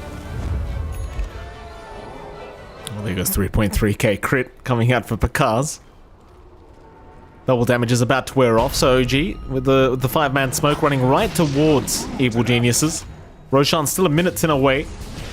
BZM picking up the Scythe device before this fight starts as well, so that Hex could really pay off dividends here against EG, who aren't expecting it. So they'll find the Warlock straight off the bat, so Panda has already gone down. No a buyback. Great start for OG with no buyback available on the Warlock. That's unfortunate. That's pretty damn big. Unfortunately, without Roche, you can't really find too much here for OG. So OG's just going to be able to sit back and reset. Roche will spawn earlier than the respawn timer of Warlock anyway. Oh, Matthew. Yeah, Matthew trying to find a way out of this, but he is just surrounded by 5 heroes. OG able to secure another pickoff. Another support without buyback available. His one's on cooldown. Mind you, the Warlock was only 95 gold short. You could have probably just picked up a bounty and given him the gold. Now he has it anyway. That is going to be a bigger opening for Roche with 90 seconds for the MP to be up. And they are setting up for it up top. EG. It doesn't feel good to surrender this one, just because you kind of want to really play off the back of this Divine. All the Divine's done is kind of hold them back a little bit, make them play a lot more cautiously. And this is going to be another Roche for OG. They've got the refresh on hand. Double Overgrowth's going to be so oppressive to deal with here. And they're just going to find it. No contest out from the side of EG. Massive win for OG. That evens out the game. And then it does. Aegis Refresher Cheese now available. BZM will take the Cheese Refresher Shard for himself. And OG down towards the bottom lane through the Twin Gates once again. Oh, see Smile. He's the closest target to them. They don't have the vision though. So see Smile just going to enchant totem his way out of this one.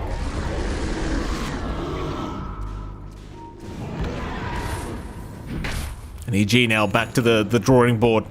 Obviously not wanting to fight with the Aegis up on the opposing side. Is this going to be another double Divine Rapier game for Pakaz? Like, are we just going to have the literal switch around with these PA players? Potentially, if the game drags on long enough. You can just kind of give out on the Desolator anyway. There's still a free slot available here for Pakaz if he so wishes. This is a rather interesting position to be in, because you lack buyback gold right now for Yuragi. So if you do manage to kill off the Ursa twice over, you've got your opening for the high ground opened up very easily for EG's end. It's just trying to get that done just feels a lot tougher now. There's a lot to worry about. Pakaz! He went for the creep wave, but he had the BKB, and now the turnaround potentially is Pakaz, though he's rooted up. He's in big trouble on the PA. Completely locked down. Side device. The PA needs some help. Divine, it should be on the deck in a moment, and it is. No buyback available for Pakaz. Oh boy. This is where things start to fall apart as the Divine Rapier is still on the deck. Yuragi eventually picks it up. Nobody even realized it was there. Oh god. There goes C-Smile.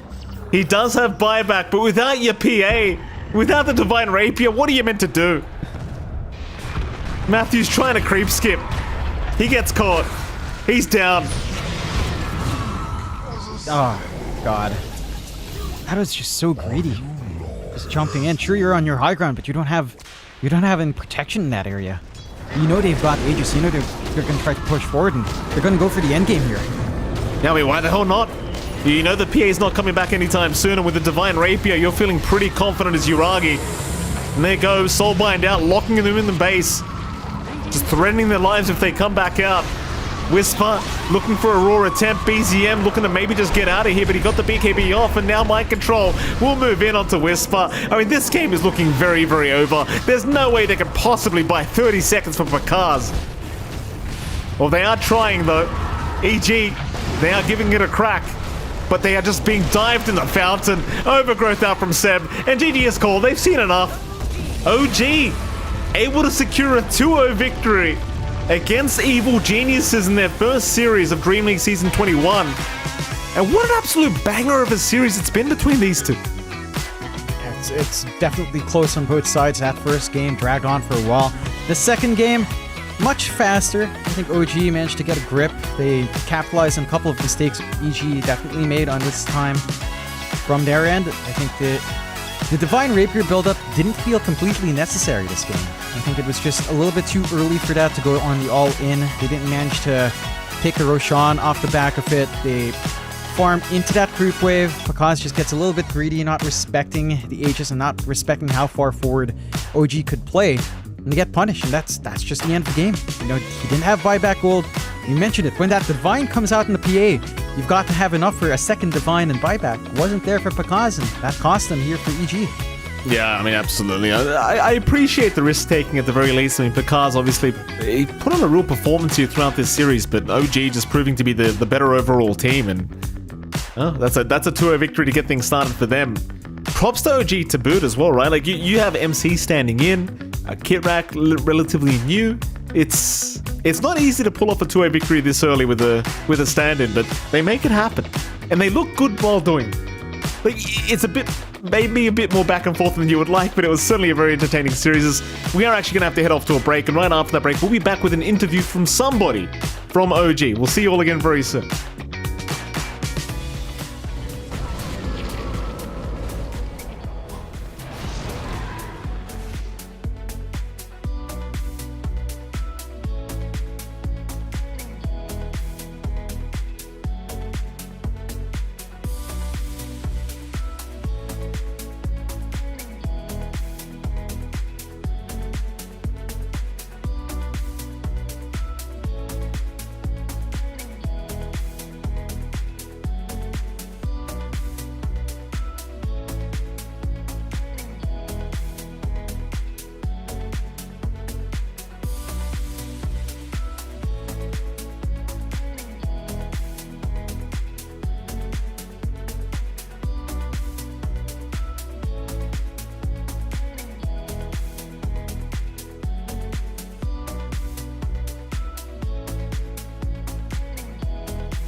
With no skeleton inside your hands.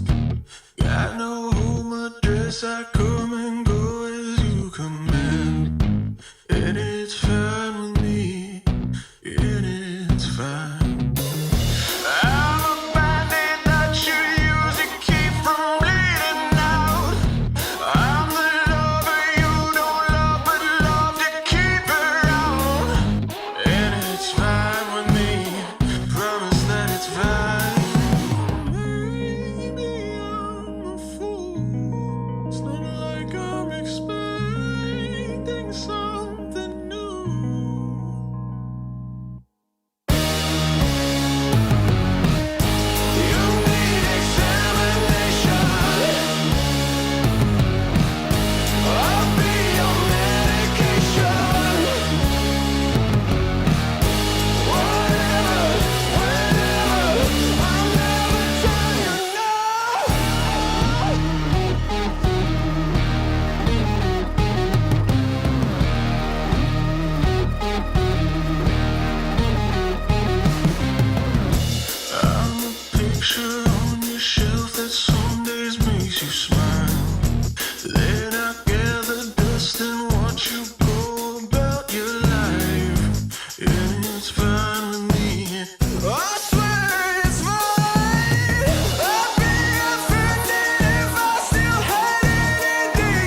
All right, ladies and gentlemen, welcome back. We are going to be into an interview rather soon with somebody from OG. But before all that, Jonathan, let's have a quick chat with what just happened in that series. I mean, 2-0 victory to OG.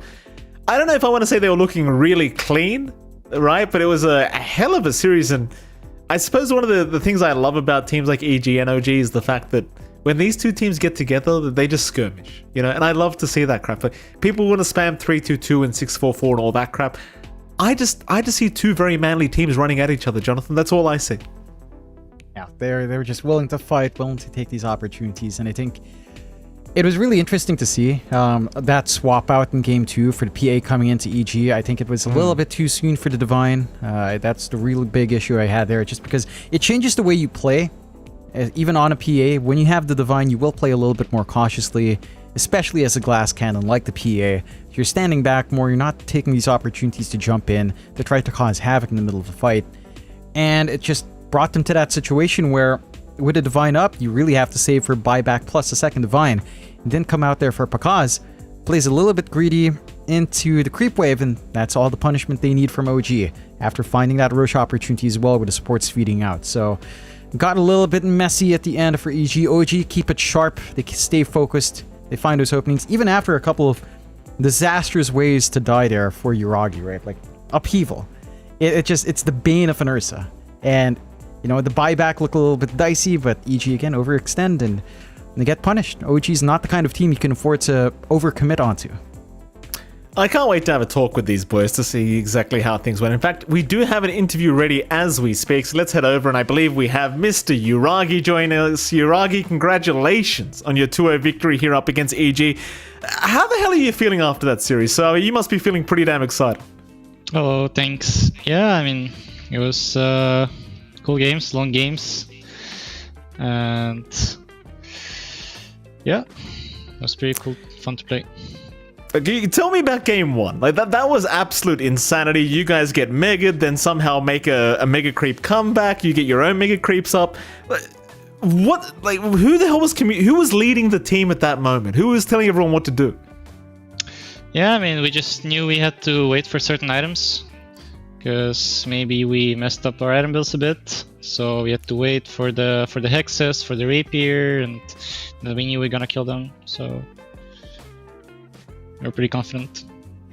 Oh, okay. Well, there you go. I mean, game 2, you guys look fantastic as well. Definitely not as one-sided as game 1 looked. How about mind control? Like, how's mind control fitting into the team right now? You guys gelling very well?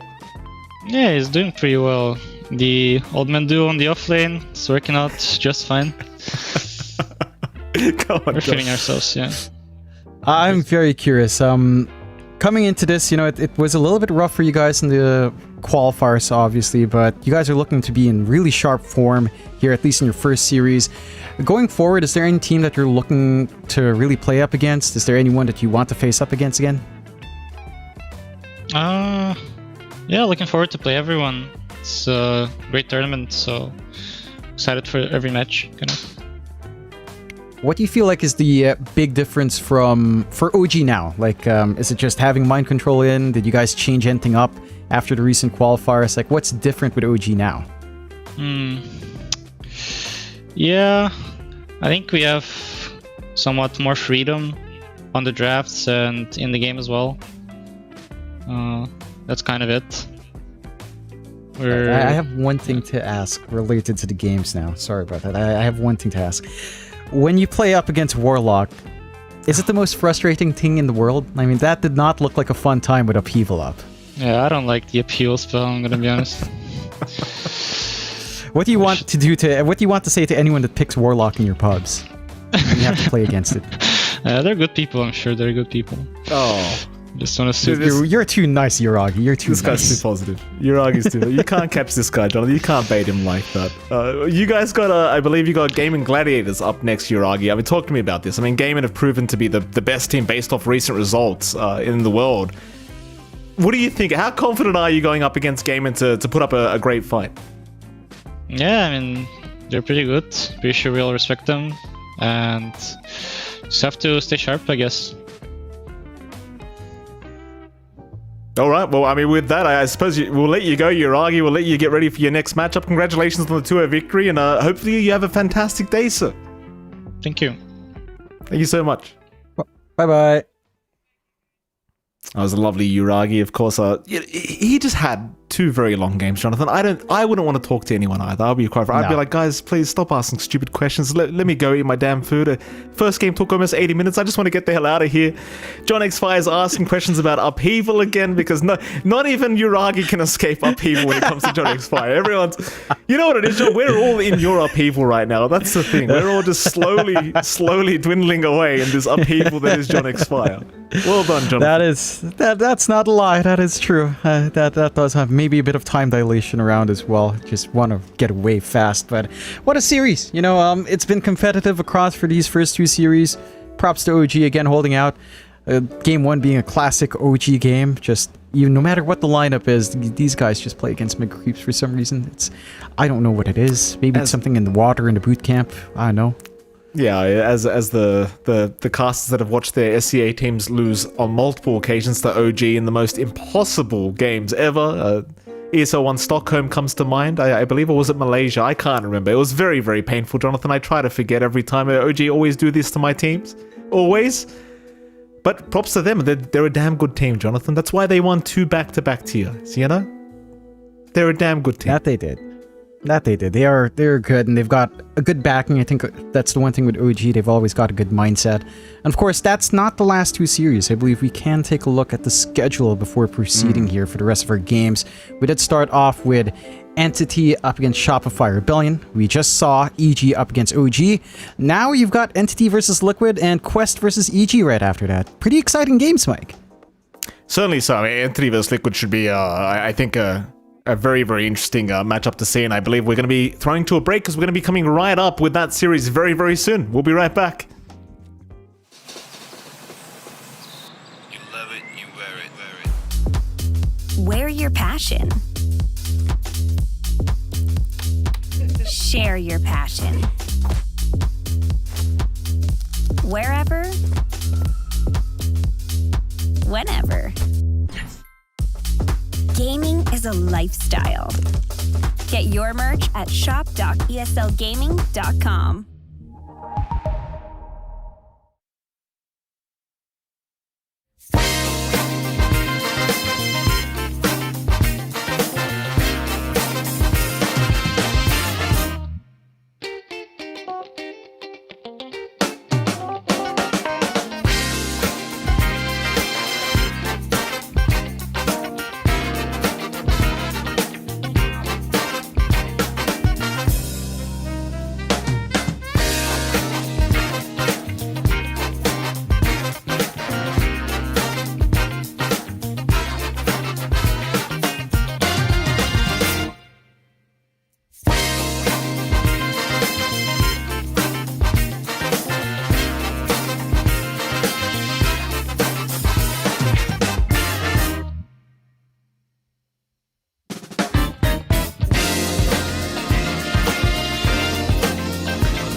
It starts with this, a person that you miss. My mind draws a blank. I wanna go back to the early days when life was an escape. Now I just wait for better days. I lost myself in your reality. Lost myself. I lost myself in your reality. Lost myself. I feel that life, according to a friend, we're all shrink wrapped in families and making ends meet, stuck in jobs we'll never leave. I never wanna be like that, so I wanna go back to my reality. Wanna go back. I wanna go back to my reality. Wanna go back. Didn't mean to sound so concerning. Am I alone in the hurt? I never followed anyone. It's so absurd.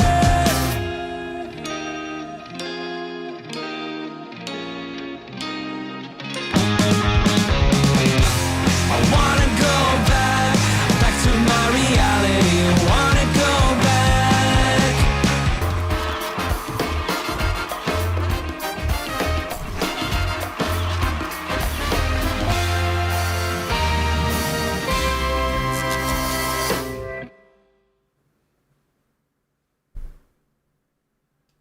Welcome back, everybody. Here we are, more Dota 2 action for you, and a beautiful intro there as Entity against Liquid is our next series of the day, and I'm joined by the wonderful Wagamama. How you doing? Excited? I'm doing great, man. I'm excited. We've got some good games here, I think, in front of us. I mean, Team Liquid versus Entity. I couldn't ask for a better matchup here, as I'm, of course, a bit of an Entity fan, being a former teammate with Stormstorm. You know, I'm excited all around, and I hope that you're ready, man. We got a lot of good matchups in this series here. Yeah, it's always glorious, you know, DreamLeague, getting everyone together, get all the gangs back together, have them play against each other, and of course, Entity there. No Gabby, ATF standing in, so that's always an exciting thing to have as well, you know, stand-in factor, but then also the Amar factor as well.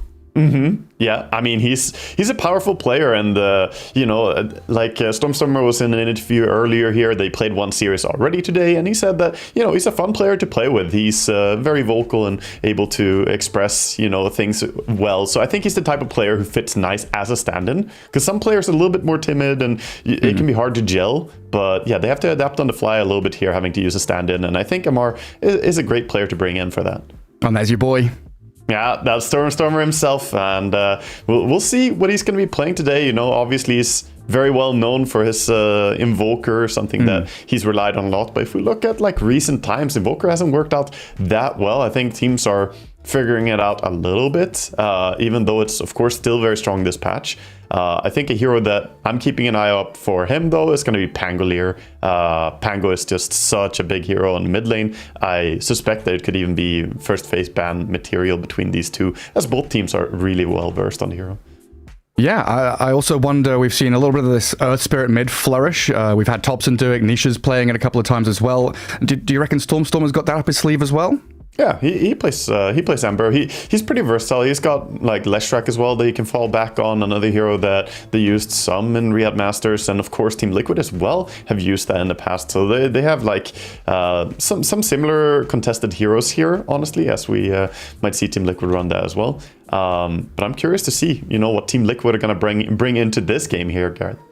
Yeah. I mean, the big one for me is honestly Warlock. Like, me as a player, I switched to POS 5 a couple of years ago, and Insania was, you know, really one of my idols in terms of hero pools, is Undying, Oracle, and Warlock. And now that smile is a Warlock, man. Look at that. The shit-eating grin of a Warlock player right there, everybody. Put upheaval down, throw out the fatal bonds, do a bit of damage hiding in the trees. That's me. Yeah, no, I completely agree. Warlock has really found his place in this patch as well. People are realizing that, you know, it used to just be a heal bot. You used to combo it with like Spectre and stuff and just sit back, spam heal. But that's such a passive way of playing it. Now, you can actually contest quite a lot in the lane. You just spam Fatal Bonds. That's going to passively harass a lot without putting yourself in danger. And he works great to enable some heroes to have a little bit weaker laning stage, like PA, for instance, who can, you know, get run over a little bit in some cases. But he can also also enable heroes like Sven, who does a ton of damage very quickly with the cleave with Fatal Bond. So there are a lot of combos you can do with Warlock as well in lane. Oh, for sure. And then you start talking about his shard that got added, and we start talking about kind of labeling heroes and archetypes of heroes, right? Where you're saying Warlock was always, laning focused around heal, team fight around Golem and Fatal Bonds. Then you add in Upheaval, which is even more team fight, more lane control, and even kind of split push as well, with the little imps and golems running around everywhere. You're de-pushing waves, so you're adding these additional elements to heroes that just give them a little more diversity, a bit more depth in where you can play them. Yeah, definitely. I mean, Warlock, he's just a very solid hero, not just for the Golem now. Like, the Upheaval is really the big thing in teamfights, I feel. If you can get on top of him, that can be crucial. I've even seen some players just go for the Shadow Amulet to be able to sit invisible and spam that. And if the enemy team don't have an AoE stun, it can be really obnoxious to deal with. What's his name? Is it Dato Leong, the YouTuber? Pulling out all these weird strats. He was doing the Shadow Amulet Warlock a while back, and everyone's catching on. That's true. Yeah, he's, shout out to him, actually. He's not necessarily the highest MMR player. He's like, I think in the Divine bracket somewhere, but he's got some great ideas, honestly, for the bracket. So that always enjoy his content too. Yeah, I mean, you've been messing around that Lich off lane, right, with the Phylactery and stuff like that. There's some fun, cheesy little things you can do. Make your game a bit more interactive, make it a little bit more enjoyable. But anyway, heading into this, about, right? So, being creative and doing stuff that is, unexpected. I think that's how you can catch teams off guard as well. Because once the meta settles a bit and everyone's just doing the same thing, it becomes very predictable. And it's just about who executes it the best. But curveballs can always offset games. It's like that bell curve of the players where, the unexpected things at lower level brackets are super important. At the high level brackets as well, because everyone's kind of in the system, right? You've got these algorithms of where you need to be at what moment in time, how you're entering team fights. You throw a curveball, all of a sudden, some of that planning goes out the window. Things can get a little bit messy. That's a bit of what we saw in the previous series as well, right? These chaotic team fights around runes, around places where you want to control. Suddenly an invis hero or a hero with mobility jumps in, changes the entire fight completely. Yeah, or even the Ultra Invis, the Blur hero, PA, she's one of the big heroes that we should expect here as well to be contested perhaps in the next series. As, of course, we used to have a lot of gyrocopter focus, right? And it used to be the hero, but then he got nerfed and teams are kind of straying away from it now. He's still possible to run, but PA didn't get hit by any nerfs really, and that surprised me a bit. Her Aghanims is still absurd. That 400 break range on Blur is just, it's ridiculous. It's so annoying to try and break it in team fights. Man, it sure is. And of course, going into this series, it's kind of testing grounds for this patch and heading into TI, trying to figure out who are the top dogs, inter-regional play as well, playing against the teams from different spots.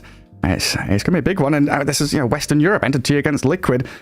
We've kind of got to lean towards Liquid, right, as having the upper hand coming into this? Oh yeah, definitely. I mean, if we look at recent performances as well, Liquid, they got a top 2 at Riyadh, right? Like, that's not a bad performance at all. They are just super solid. And I think that they're a bit favored for sure going into Entity here. But Entity, they have shown, they have the capacity to play at a really high level. The qualifiers for TI, they looked outstanding. That was a gruesome Western European qualifiers. It was stacked to the roof, and Entity, they just dominated it. They came in, won it easy, made it look like not a big deal. And if they play at their peak, I think Entity is definitely able to compete with any team in the world.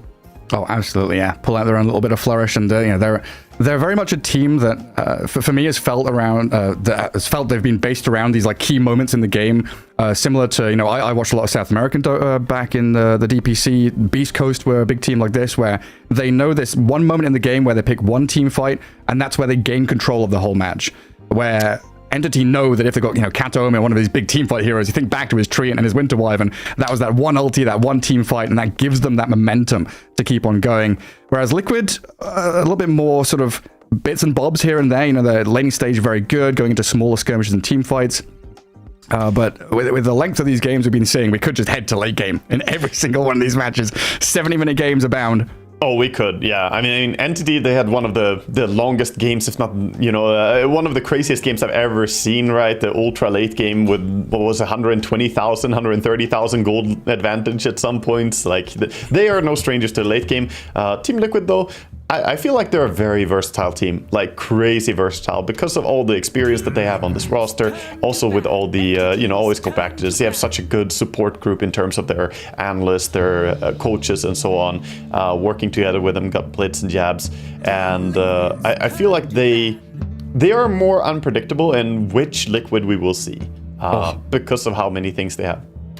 Amar in the darkness. Always. He's always gaming in the darkness, man. I feel like, it's bad for your eyes, man. Turn on the lights, but maybe it helps him focus. I remember I used to play in the dark as well. And, it's a good way to get fully focused, I guess, on the game. Yeah, shut out all noise and interference. Just the monitor in front of you with your keyboard and mouse. That's what matters. He also looks menacing, Is always in the darkness. You see other players like sitting there by their PCs and they just see him more especially looking like the boss or something. Yeah, especially when he tabs to like a dark screen and he's got that like cut down the nose, right? Like half and half. Very evil and menacing. But anyway, draft is up. We've got Liquid against Entity here. Pango, Invoker, Gyro, Warlock, all heroes that either you or I have touched on. Brewmaster and Sven taken out by Entity, though, in this first phase, along with the Treant. Yeah, Treant Protector, a hero that I definitely think is underrated, even for how strong he is right now. People are still kind of sleeping on it. Pro games are definitely starting to, get more and more shaped around Treant Protector because of how he bullies lanes. We saw it earlier today as well. The hero is just very, very dominating in the laning stage, and you can try and deal with it, get some Quelling Blade on the support, but it's still so frustrating. I feel like the hero definitely got some overbuffs in my opinion. Yeah, especially if you go later game as well. He's hiding in the trees on the outskirts of the map, waiting for you to farm that one medium camp that you need to get for your BKB, and there's a Treant there. Of course there is. Yeah. And speaking of Treants, Nature's Prophet's going to come out. So I go for Nature's Prophet. The hero did get a pretty big nerf, but still brings a lot of value. I think teams have gotten a little bit addicted to the having Nature's Prophet in your team as well, where the value of being able to TP around and gank, no matter if you nerf the hero as much as you did, you still have that global presence, and it opens up the possibility to make rotations towards mid. So now this is going to put pressure on Entity. If you start trading really low in mid lane, there could just be a random TP in for a Nature's Prophet and you die, and that can massively set back your game. Yeah, it's like, oh, you picked Doom. Yeah, you've got that ability that just removes a hero from the game. Well, we've got abuse of our own. Teleportation. Yeah, and that's the first time I've ever seen Stormstormer not smiling, is because of this Nature's Prophet pick. So probably for the exact reason I just said. He knows that now he can't overplay on mid. It's going to be a little bit risky. But yeah, we'll see what the next ban is going to be here from Entity, as they're obviously still discussing a bit. Lone Druid is going to be the one, so respecting the Team Liquid Lone Druid. It's a nasty hero they can always pull out. They've done it before, and when you already have Nature's Prophet, you got a little bit of push, add Lone Druid, it can go real fast losing your buildings. Yeah, it's one of those drafts that just snowballs out of control, like Lone Druid, Beastmaster. Hey, we're gonna shred through your towers very quickly. Even that Earth Spirit as well. Papers, dude. Yeah, flick through the tome. Scrolls of Wisdom. Yeah, Earth Spirit also a hero. We've seen Nisha play it mid a couple of times. Also a good flex onto Boxy. Even back in the day, we've seen Zai pick it up for offlane. And a very irritating hero because he's so tanky and very good at initiating, just blindly rolling into things, and does a tremendous amount of damage, as we saw from Topson. He's disgusting right now. Earth Spirit is just a menace to deal with. The fact that he's invulnerable during the roll is just so irritating to play against. And we see Team Liquid here going to ban out the TA, a hero that Watson has been playing quite a lot and performs really well on as well. But Team Liquid, they're kind of committing to what you already said there, the Beastmaster, get him involved as well. And even though Lone Druid is gone, this is already starting to build up into a nasty tempo lineup from Team Liquid. And where Entity already have the Doom. Doom is a bit of a greedy hero, right? It's in the name of the hero. You want to greed up, you want to sit back, Midas, devour some stuff. But against this fast-paced lineup of Team Liquid, it can be dangerous to do so. Yeah, and then you've got to start worrying about these lunar drafts that we've seen from Liquid in the past as well. Something they're not afraid of just pulling out and playing that tempo around an earlier timing. Now, is Terrorblade still going down the route of greediness here for Entity, though? It is a little bit, but it's also the root of comfort for Watson. He's fantastic at Lucian carries in general. TB, one of his better heroes. He performs really, really well on it. And TB Venge, it's not a bad lane. Like the minus armor from a Wave of Terror with the Metamorphosis right clicks, you lose your boar immediately if you go for it as Beastmaster. And yeah, you can rely on Axis to try and deal damage to Terrorblade, ignoring his armor, of course, with magic damage. But you probably don't bring him down that easily on that lane unless you get some other +4 here instead of the Nature's Prophet, because Nature's Prophet doesn't really harass Terrorblade that much. And what was the big change to Venge? It was the -% damage. Yeah, exactly. On Wave of Terror, right? Yeah, exactly. And also, it's just the amount of value you get. Like, it's the strongest spell on level 1 in the game almost. It's crazy what you get from it. You have 25 mana cost, and you put -3 armor, you do 15% damage reduction, and you do 85 damage in AoE. Actually, yeah, it's up to 40 now, right? They nerfed it. It was 25 before. But yeah, it's still absurdly strong. 40 mana cost is still nothing for what it gives you. Now it's pretty nutty how we're already seeing Entity like having heroes that can target heroes that haven't been picked yet. You know, Doom, if you pick a spirit hero, he's going to get doomed, but he's always going to be able to target your spellcaster or your aura carrier. TB and Venge, it kind of guarantees Terrorblade good carry matchups just with that minus damage from Wave of Terror. That's a nice setup. I feel like Team Liquid can rely heavily here on magic damage and try and get something to go with this push that they already have. They just need magic damage to bring down TB easy in fights. But yeah, Entity, they have some nice control. What's nice for them is that they have the BKB piercing stuff as well. You got the Doom, you got the swap from Venge, and of course, just heavy right-clicking from TB.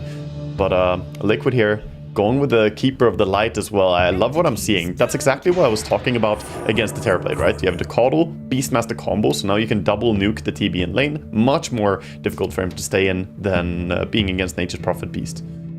Yeah, then adding another layer of combo as well. Coddle with the Void Spirit, lots of spells to spam. Very good at getting into the backlines, hunting for that Venge who likely going to be waiting in the wings to save up the TB with the swap. Yeah, it's so nice having Void Spirit with a... Yeah, sorry. A bit of vision from your summons, like Beastmaster and Prophet. Like, okay, you don't have that flying hawk anymore going everywhere, but you've still got little guys to send forward. Yeah, exactly. They have many different ways. Even Illuminate giving vision, right? You got a lot of ways to set up for Void Spirit to get a good jump.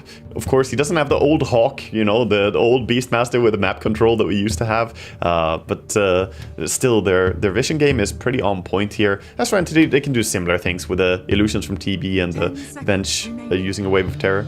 They're going to go for the Primal Beast on the side of Entity, so getting themselves even more BKB piercing stuff and lockdown. I wonder if this is going to be them running it as a Stormstormer hero on mid then, or if they want to run, because this could still be offlane. They love playing support Doom, something we didn't really talk about early on, but Entity is probably one of the biggest teams for like running support Doom in general. Yeah, right. I was going to ask how much wiggle room do they have with this kind of draft, because talking pre-game, how they're very good at picking their moments. This seems like they're waiting for TB to be ready, waiting for Doom to be ready. But if that Doom moves to 4, then it's less greedy on their part, and then it's much more focused around Watson and his timings around Metamorphosis that they're waiting for.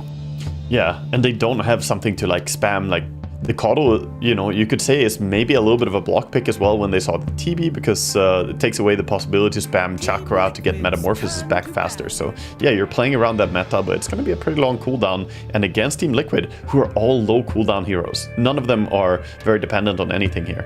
And Liquid, we can see by their bans here, they're saying, okay, we ban out the Tidehunter. They're expecting this to be the mid Primal Beast, as he knows the Void Spirit matchup, and it's going to be a support Doom, so just banning out offlane heroes now. 5 seconds remaining. Getting rid of as much as you can.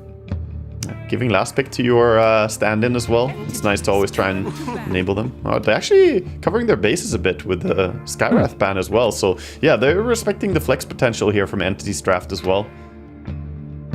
Because I don't think that support Tide is something I've seen Entity do. And yeah, I think this is just truly them saying, okay, you know, these heroes would work well for their lineup, and it doesn't really matter. We don't really know exactly what's coming.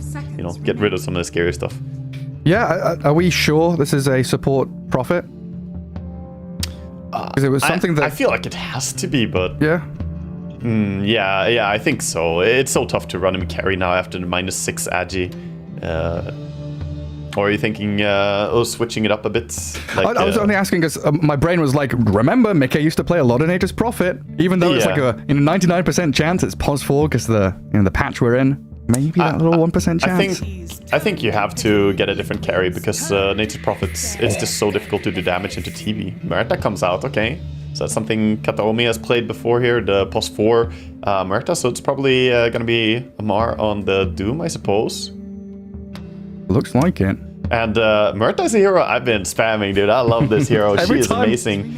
Yeah. I think the interesting thing that Kataomi did is that he bought the Aghanims on his support Merta, and he went 4-staff into Ether Lens, and then straight Aghanims. And once you get that, you have another strong disable through BKB. And okay, PA comes out. You know, we did talk about her before the series here, that it's a very common carry hero in this patch, and are we gonna see it again? We will. But PA against all these great disables on the side of Entity is a little bit risky. Yeah, it's a little spooky. Especially with no, like, saving hero. You're gonna have Blinding Light to help you out a little bit, maybe a Sprout. It's very aggression-focused from Liquid, it feels like, where they're the ones opting to go in, really have that impetus in the early game, come out of the laning stage swinging, and make the map as small as possible for Entity and try and cut through that Terrorblade's timing a bit.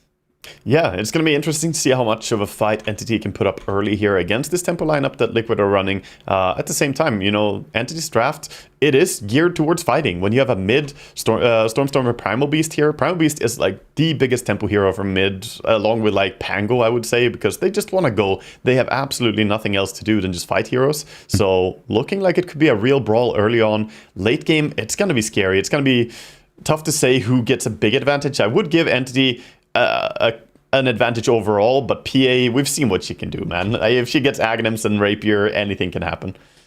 Yeah, things get a little crazy. I mean, well, what was it a couple of weeks ago? We had Tomato playing Wraith King and just getting double daggered down. Like a 3k, 4k HP Wraith King just be slammed, absolutely destroyed. To be fair, he decided to buy no armor that game. He was 6 slotted with like 11 armor or something against the PA on Wraith King. So he may have gone for a bit of a risky route against PA in specific. I don't think that's going to be possible this game, as TB, he starts out on 9 armor. So he's already almost the same armor as that Wraith King was. Yeah, he's good already. We'll probably see, you know, Ghost Scepters and Greaves and stuff like that come out just to buff people up. And here we go, game 1. Best of 2s here, group stage for the Dream League Season 21 as we get ourselves out across the map. Already early vision put down by Entity up at that top river spot. Liquid keep their one hidden as well. And we've got almost a full squadron in the mid lane as a 4v4 lining up, looking for battle. Yeah, both teams kind of just poking around here. Boxy doesn't want to go all the way in here. He was running down bottom, trying to go into the Radiant jungle, but as they didn't see anyone yet, he didn't decide to go deeper in. And we have a little bit of a pause coming out here as something is bugged. Is it the chat wheel that's bugged? Chat bugged? I don't know. You need your chat wheels, it's important. Yeah, Amar spams the Zeus ult now and immediately chat bugged. Amar needs his chat wheel lines. Zeus ult now. It's a good one to have in every game. Very applicable to all scenarios in Dota. He's one shot. Go get him, please. Let's finish him off. It looks like they're going to have to reconnect as well. Yeah, in that mid lane, Nisha up against this Stormstormer Primal Beast. Void Spirit. How's he sitting now? Because we had a dominant period of Void Spirit, then a lull when he got nerfed a bit. Is he back in action? Yeah, I wonder. We'll see what Nisha can show us here, because Void Spirit, of course, he was at some point like 5.8 damage per level. Now he's 4.8. He got nerfs towards his stats, and I feel like his base abilities are just so nerfed overall now. Like Aghanims used to be broken on him, but now it doesn't feel as strong as it used to be. So I guess he's just gonna show his intention in the quick buy, though. It's gonna be boots, you know, bottle, the standard stuff, but then he's got the Echo Saber queued up here after Power Treads. So it's just going to be a right-click build. I feel like Void Spirit is pretty out of the meta overall, but it fit well in this game. They wanted one of the Spirit Heroes mids to deal damage to TV. Yeah, have some one-hit kill action going on. Already, onslaught onto Mickey. Drops low, but Phantom strikes away. Blood Grenade a little wasted there as well. And Storm is going to throw his toys out of the pram in the mid lane. Upset they couldn't really connect on him. Slightly uncomfortable for the PA, though, having to skill Phantom Strike instead of Dagger. You kind of want it on level 1, but he's going to be fine. Get himself to safety there. We'll already burning a Tango. Yeah, bit of harassment. See bottom. Fishman trying to fix the lane here as they connect. I guess all sorted. But yeah, having like one hit kill heroes like PA and Void Spirit who can just obliterate someone in the duration of a roar is something that Entity are going to have to keep on their minds. Be very wary of. As Watson keeps himself out of the Illuminate. Blood Grenade and Missile from Fishman and a lot of damage onto Zai. He's got axes back up, but the right clicks just keep on coming. Pops his stick and backs into the trees, turns and kills. Boxy grabs up the kill on TB. Now Fishman. Oh, he's out in the open. No man's land. Body blocked up for a second, and Zai with the axes comes back in. They've got him. Fishman, he's going to die. No more regen to use. Taken down, and a double kill for Boxy. The old man on the horse gets it done. I mean, that's extra bad because you used Metamorphosis for this. This is what TV is supposed to be good at in laning stage. You use meta, dominate like 2-3 creep waves, and then you're like fine, just reset from there. But this was a really deadly blow, and Boxy showing his prowess here on the Caudal as well. Good positioning and constant right-clicking from this fast old man on his horse. This is gonna get him some advantage too. Get early regeneration sent out. Yeah, early level 2 as well, so you've got that chakra now available to you. More Illuminates, more axes, more spam. And I'm just thinking if Entity had got to level 2 before that engagement starts, you're dealing with Reflection and that wave of terror that we were talking about. Could have been much nastier and a totally different story, of course. Now things calm down a little bit. I'm surprised that they didn't go for the Wave of Terror Reflection route, spamming those 2 spells instead, but the Magic Missile, of course, useful for the rune control earlier as well. And there is Stormstormer and Nisha picking up their respective runes. Currently 12 and 4 for the Stormstormer Beast, 9 and 2 Nisha Void Spirit. I don't want to say he's struggling just yet, but he's taking a bit of a beating from the trample already. I feel like this is a bit of a Primal Beast favorite lane, just because of the high damage he has. Void Spirit, shouldn't struggle super bad. It's not, like, horrendous, but stopping the Primal Beast from getting blasted is going to be very hard, whereas Primal Beast can find some cheeky denies with his big lasted damage instead. I'm sorry, is that courier an error for everyone else's? I can't click on it. Yeah, that courier is... That is an unclickable courier for Nisha. Yeah, by the tier 2. Yeah, it is for the observer as well. Oh, God. I hope the players can see it. He's hacking. Because we did have that, was it the Woodchuck Beaver courier that you couldn't click on properly before? That was a fun little one. I didn't know that there was one like this even. Nope. I mean, oh, wait, has it upgraded? It's normal. It's the Aghanim's Donkey. Oh, interesting. Huh. I wouldn't have expected it to be the Aghanim's Donkey, but Oh, mid lane going deep here. Yeah, diving by tier 2. Down bottom, they are playing into this Metamorphosis with the axes and the blinding light, but Zai will still die.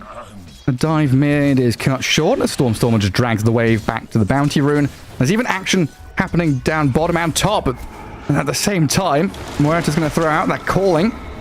Liquid just going to toe the edge of the line there, make sure they're kept away from danger. Close, but he's fine maybe. He has Magic Stick. Yeah, he's fine. He's just pushing his limits here, always limit testing. Yeah, Lotuses and Wands is going to come back in and try and make Watson a little more uncomfortable with Insania's arrival. Illuminates off the mark, but they've got a Blood Grenade and a bit more physical damage coming. Not enough to take down Watson until the axes. They reach that nice little pinnacle there.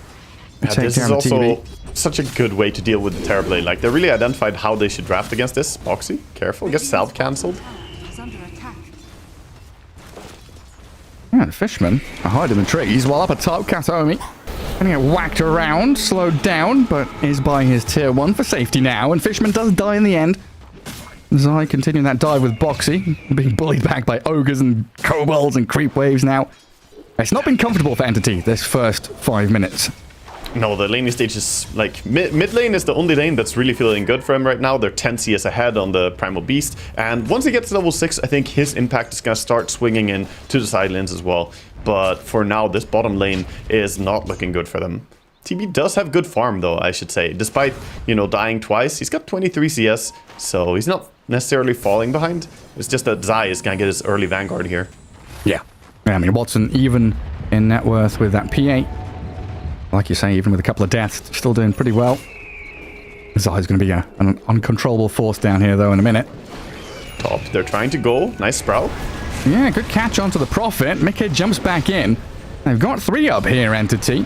Can't find the takedown on anybody. Now the turnaround with Boxy's arrival. Kataomi 9-1 charges, still in a bit of trouble, but they turn onto Mickey's PA now. Lacking the damage, he blurs it back. Katomi dead in the end to Boxy, but Mickey's still going to fall under his tower. Fishman and Omar, they get the job done in the end. And who's this coming back? Is it Nature's Prophet TPing in for another bout of battling? He sprouts Omar, but things will come to a close. I was so close to Boxy getting one more kill there, but Fishman sidesteps in good time. Stormstormer on the other hand, look at him. He's going in and stealing some of these valuable stacks here. Ooh. The Dire have worked hard to set up. Doesn't get all of it, but gets majority. Only I leave 2 Pancones here for Nisha to find. And Nisha's like, what the hell, man? These are meant to be mine. And then he blocks his own camp on the walk back as well, sadly. Yeah, that's Stormstormer. Bit unfortunate. Stormstormer, yeah, exactly. He's looking towards bottom lane, but good positioning by Zai. He knows he's not going to overstep here. They saw the Watcher. They'll see with these 2 Observer Wards now. And key components here for Liquid's early game. These 2 Obs Wards kind of angled from mid down to bottom. The natural route that Stormstormer's wanting to use. All under vision. And Stormstormer just buffed that ward by cutting the trees. Yeah, they saw that smoke, right? Yeah, they saw it. Yeah, because of the trample cutting down the trees, the smoke was revealed. So Zai should be completely fine here. Boxy's pretty fast too. And he's still going to get clipped by the onslaught.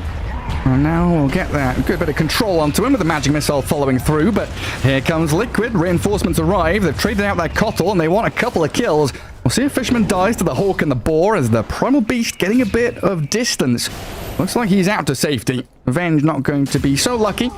Continues Zai's spree. A little bit of split focus there by Liquid. They could probably have punished Stormstormer harder, but Zai thought that the Primal Beast was going to die there to 2 heroes focusing him down, but gets out, so not losing that much on the side of Entity for going this deep. We've had so much focus on bot lane and mid lane, a bit of fighting up top a minute ago, but Amar has been sitting up here doing very well for himself, and even the net worth of all 3 cores of Entity looking pretty good as Katomi. First Doom. Great move there with a dead shot, pushes PA back in, allowing Amar to get the Doom and the kill. He even tips the PA as she dies, and now Amar is going for more. Level 3 Scorched Earth, diving Insania, does have TP available, and the stuns it's there. Katomi angles it perfectly. He has Inferno Blade now too. He can't TP out. You're right. Oh, but he can sprout and he can try and run. Can you hide from Amar the Finder? He's coming for you. Nisha will be here to try and rebuff the aggression. Oh, the shot misses. Good attempt from Kataomi, but not quite onto the target he was looking for. And now Amar continued to be gone on PA and Void Spirit. No stuns, right? So the TP out, successful. What a stand-in, man. This is a strong play by Amar. Starting out the game really well here with Vanguard. That was a lot of space created as well, even though he didn't get the extra kill on the Nature's Prophet, forcing the mid come top and then just going back to base, get full HP, and he's gonna come back and run straight at PA again. And this is what I like about the new Doom as well. Doom, like, a lot of people don't like Doom because of the change to his ulti, but it's such a guaranteed kill. And actually, Mikke is too far out. Yeah, Stormstormer's here. Way too far forward. Insania TP's in to try and get the Phantom Strike away, but it's not quite fast enough. And Stormstormer, so incredibly tanky. This Primal Beast, no bother. Diving under tier 1 here and look for the bonus kill. A little cherry on top there for Amar to get the double. And this Doom, now top of the net worth. I think starting to get a little out of control. That's gonna speed up his Midas so much, getting these extra kills. 3 kills in a matter of just 2 minutes there. Meanwhile, Terrorblade, you know, in bottom lane, disappearing, going into jungle. We are expecting this bottom tower to fall when Beastmaster takes over here. I think the big power spike for Liquid is going to be when they play around this Beastmaster Aghanims later on. The Aghanims is going to be, you know, when he basically ramps up all his damage output. It was nerfed against Illusion Heroes though. It doesn't auto-win against Terrorblade anymore. You don't heal as much from Illusions as real heroes. It's in a good place now. I also got a whole mid lane. Nisha. Maybe a bit overzealous there, going for Fishman. Nearly had the kill, but with the control that Entity has, they break through the Void Spirit, no worries. And Boxy and Insania, these 2 supports, you know, offering a lot of mobility and damage, kind of lacking in the control department outside of Sprout. Yeah, they don't have the greatest ways to set up ganks. Like, Nature's Prophet is nice for TPing in and helping out, but someone else has to do the disabling, and that's where we have the difference on Entity. Like, the Wrapup provides so much for locking down Void Spirit. A silence and a stun, it's just fantastic. Or fear, I guess. It's as valuable as a stun. That's incredible. And then you look at Amar, he's farming enemy stacks. They've got ancient stacks galore, like quad stack ancients. They've cleared out the large camp, I think, with the Primal Beast already. It's going to be Stormstormer heading into Blade Mail quickly. Both teams are focusing up on the ancient stacks. We have Zai starting out to farm them himself on his Beastmaster, so he's going to work towards that Aghanim's like we mentioned, and we might see a rotation come out here by Entity as well soon. Perhaps just keep farming towards that Blade Mill. They do find the ward finally. At long last.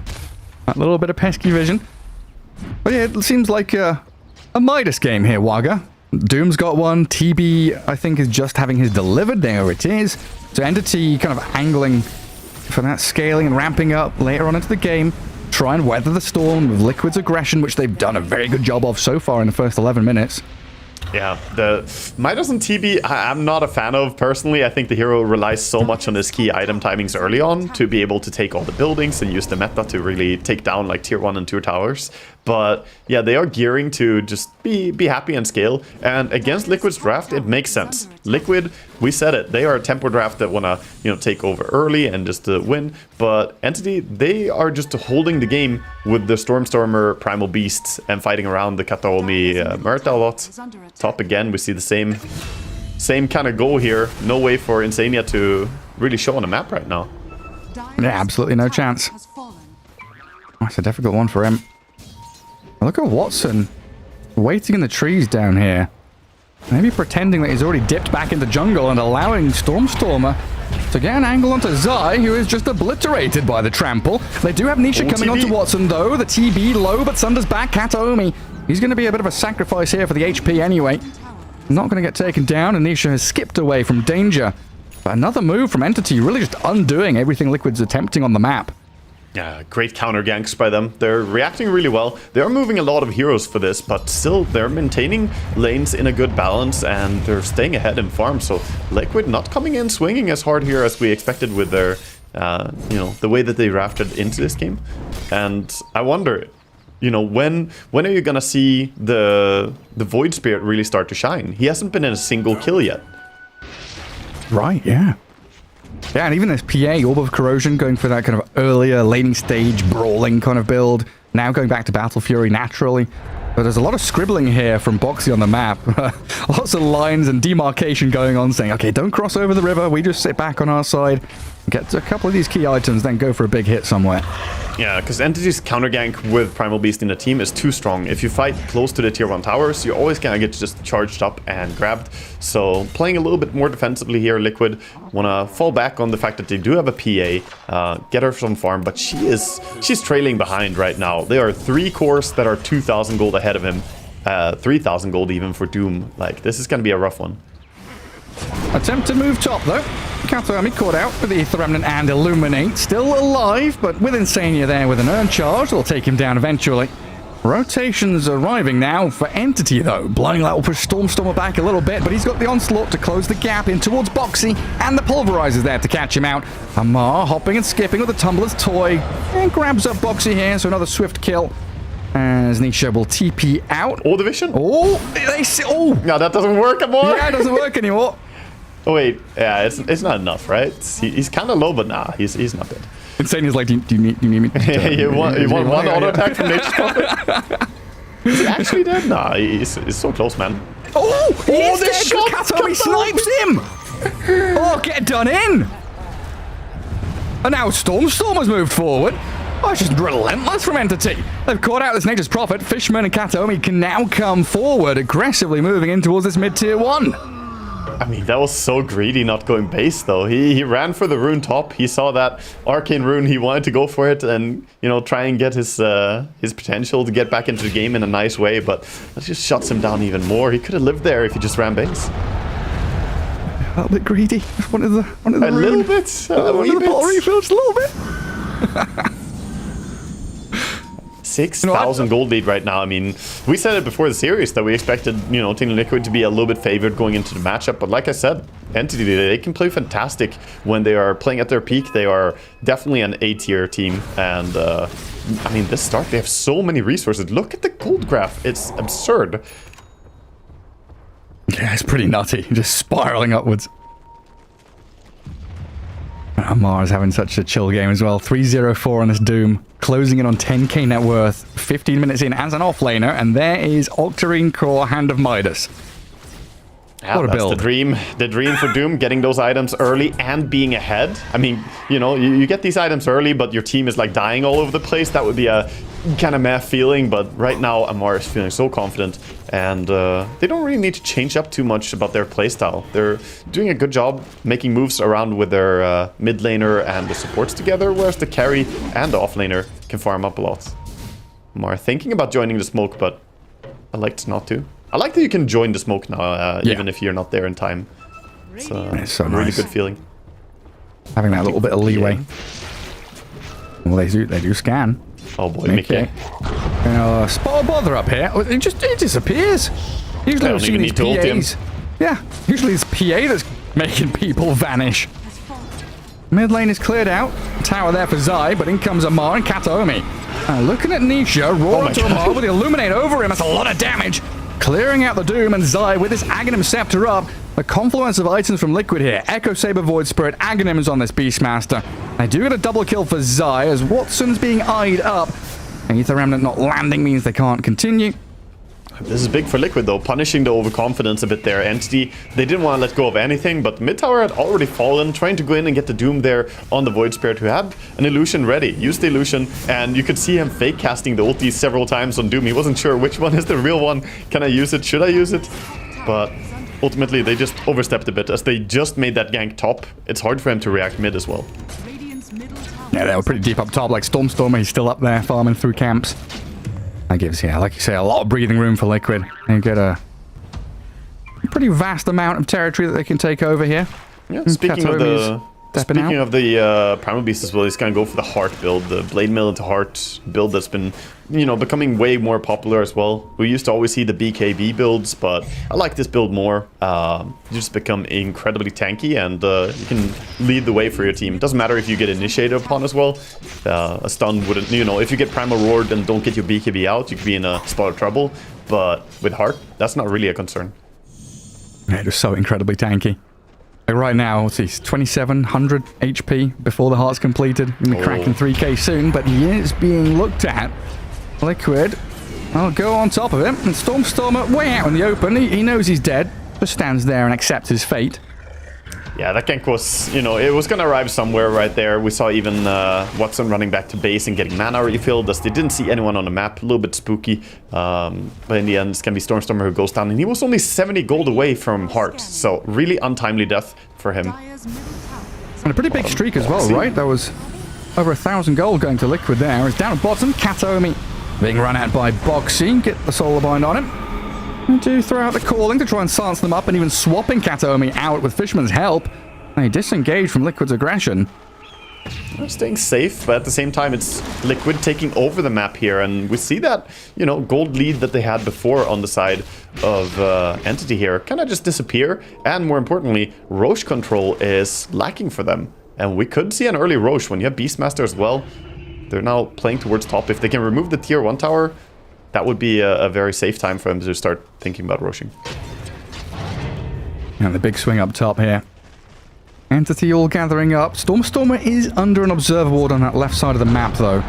We'll see if, or what Liquid do with that little bit of information. 2 supports showing on the tower.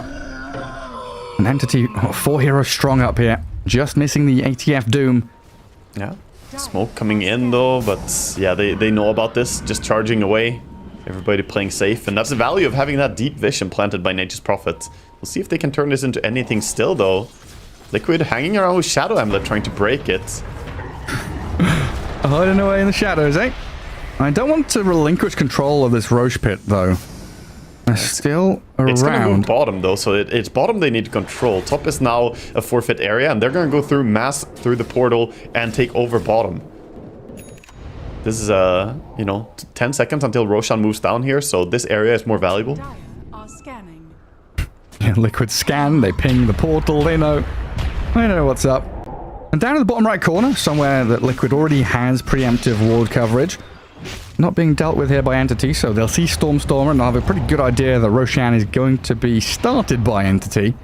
Yeah, they're going for it now. This has been in the making for a little while as they've been positioning for it. They're going to use meta and commit.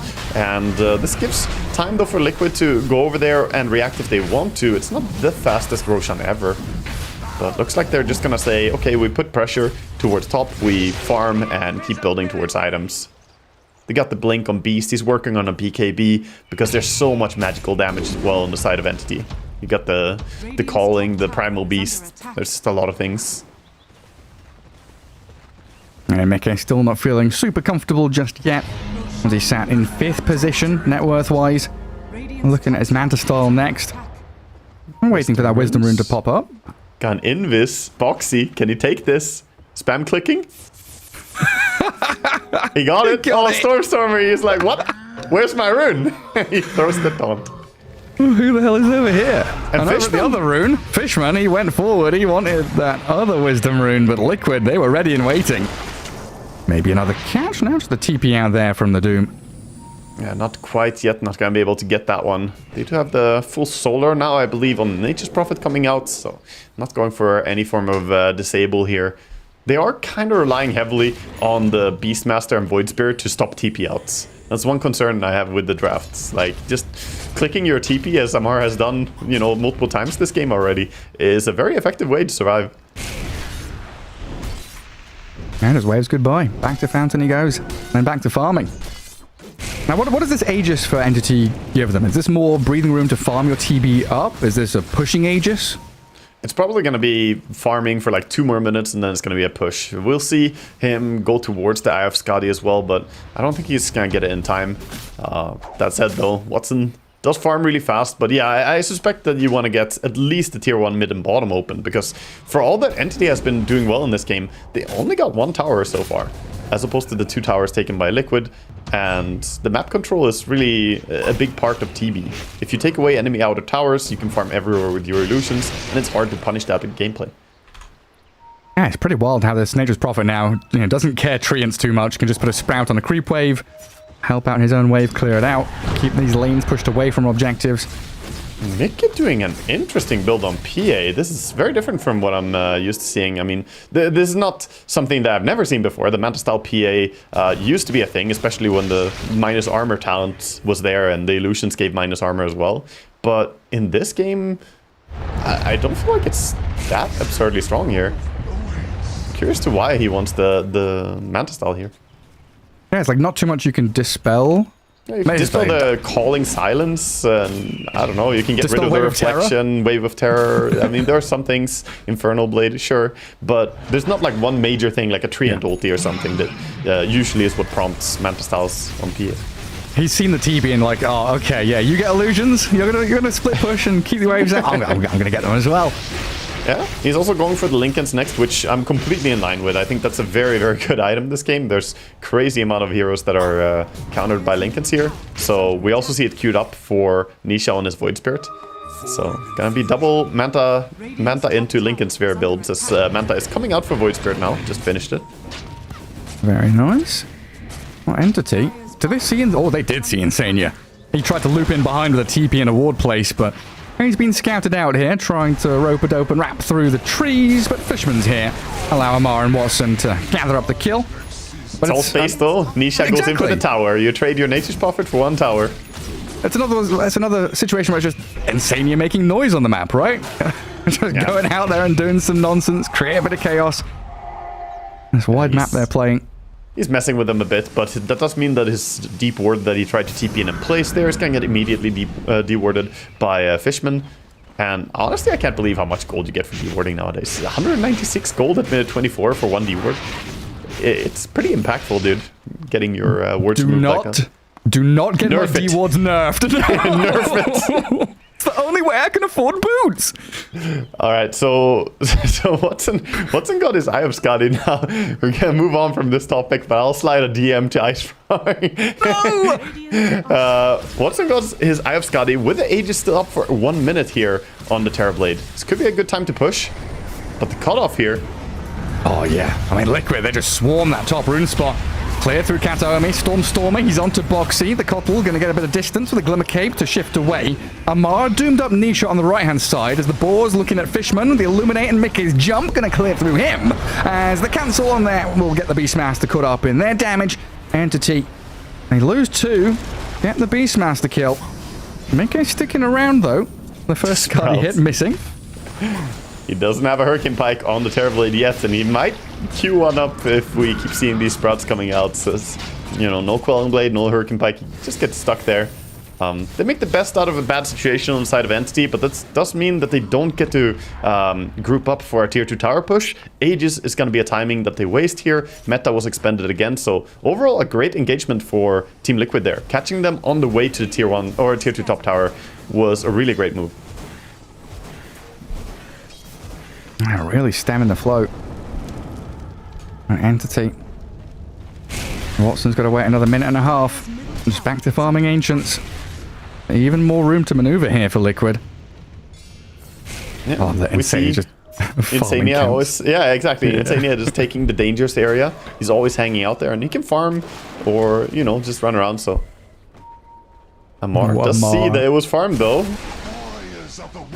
What's this funny business down here? The thing is, he doesn't know how many people are here, right? There are so many people playing off map right now, and when you're not showing people on the lanes, even PA pushing out lanes is not really showing with the blur. It becomes very scary for you to initiate. Even though you see Nature's Prophet down there, how many people are behind him? You don't know. I've got no idea. He was even like faking the portal as well, sending a treant, cancelling, sending a treant to the portal.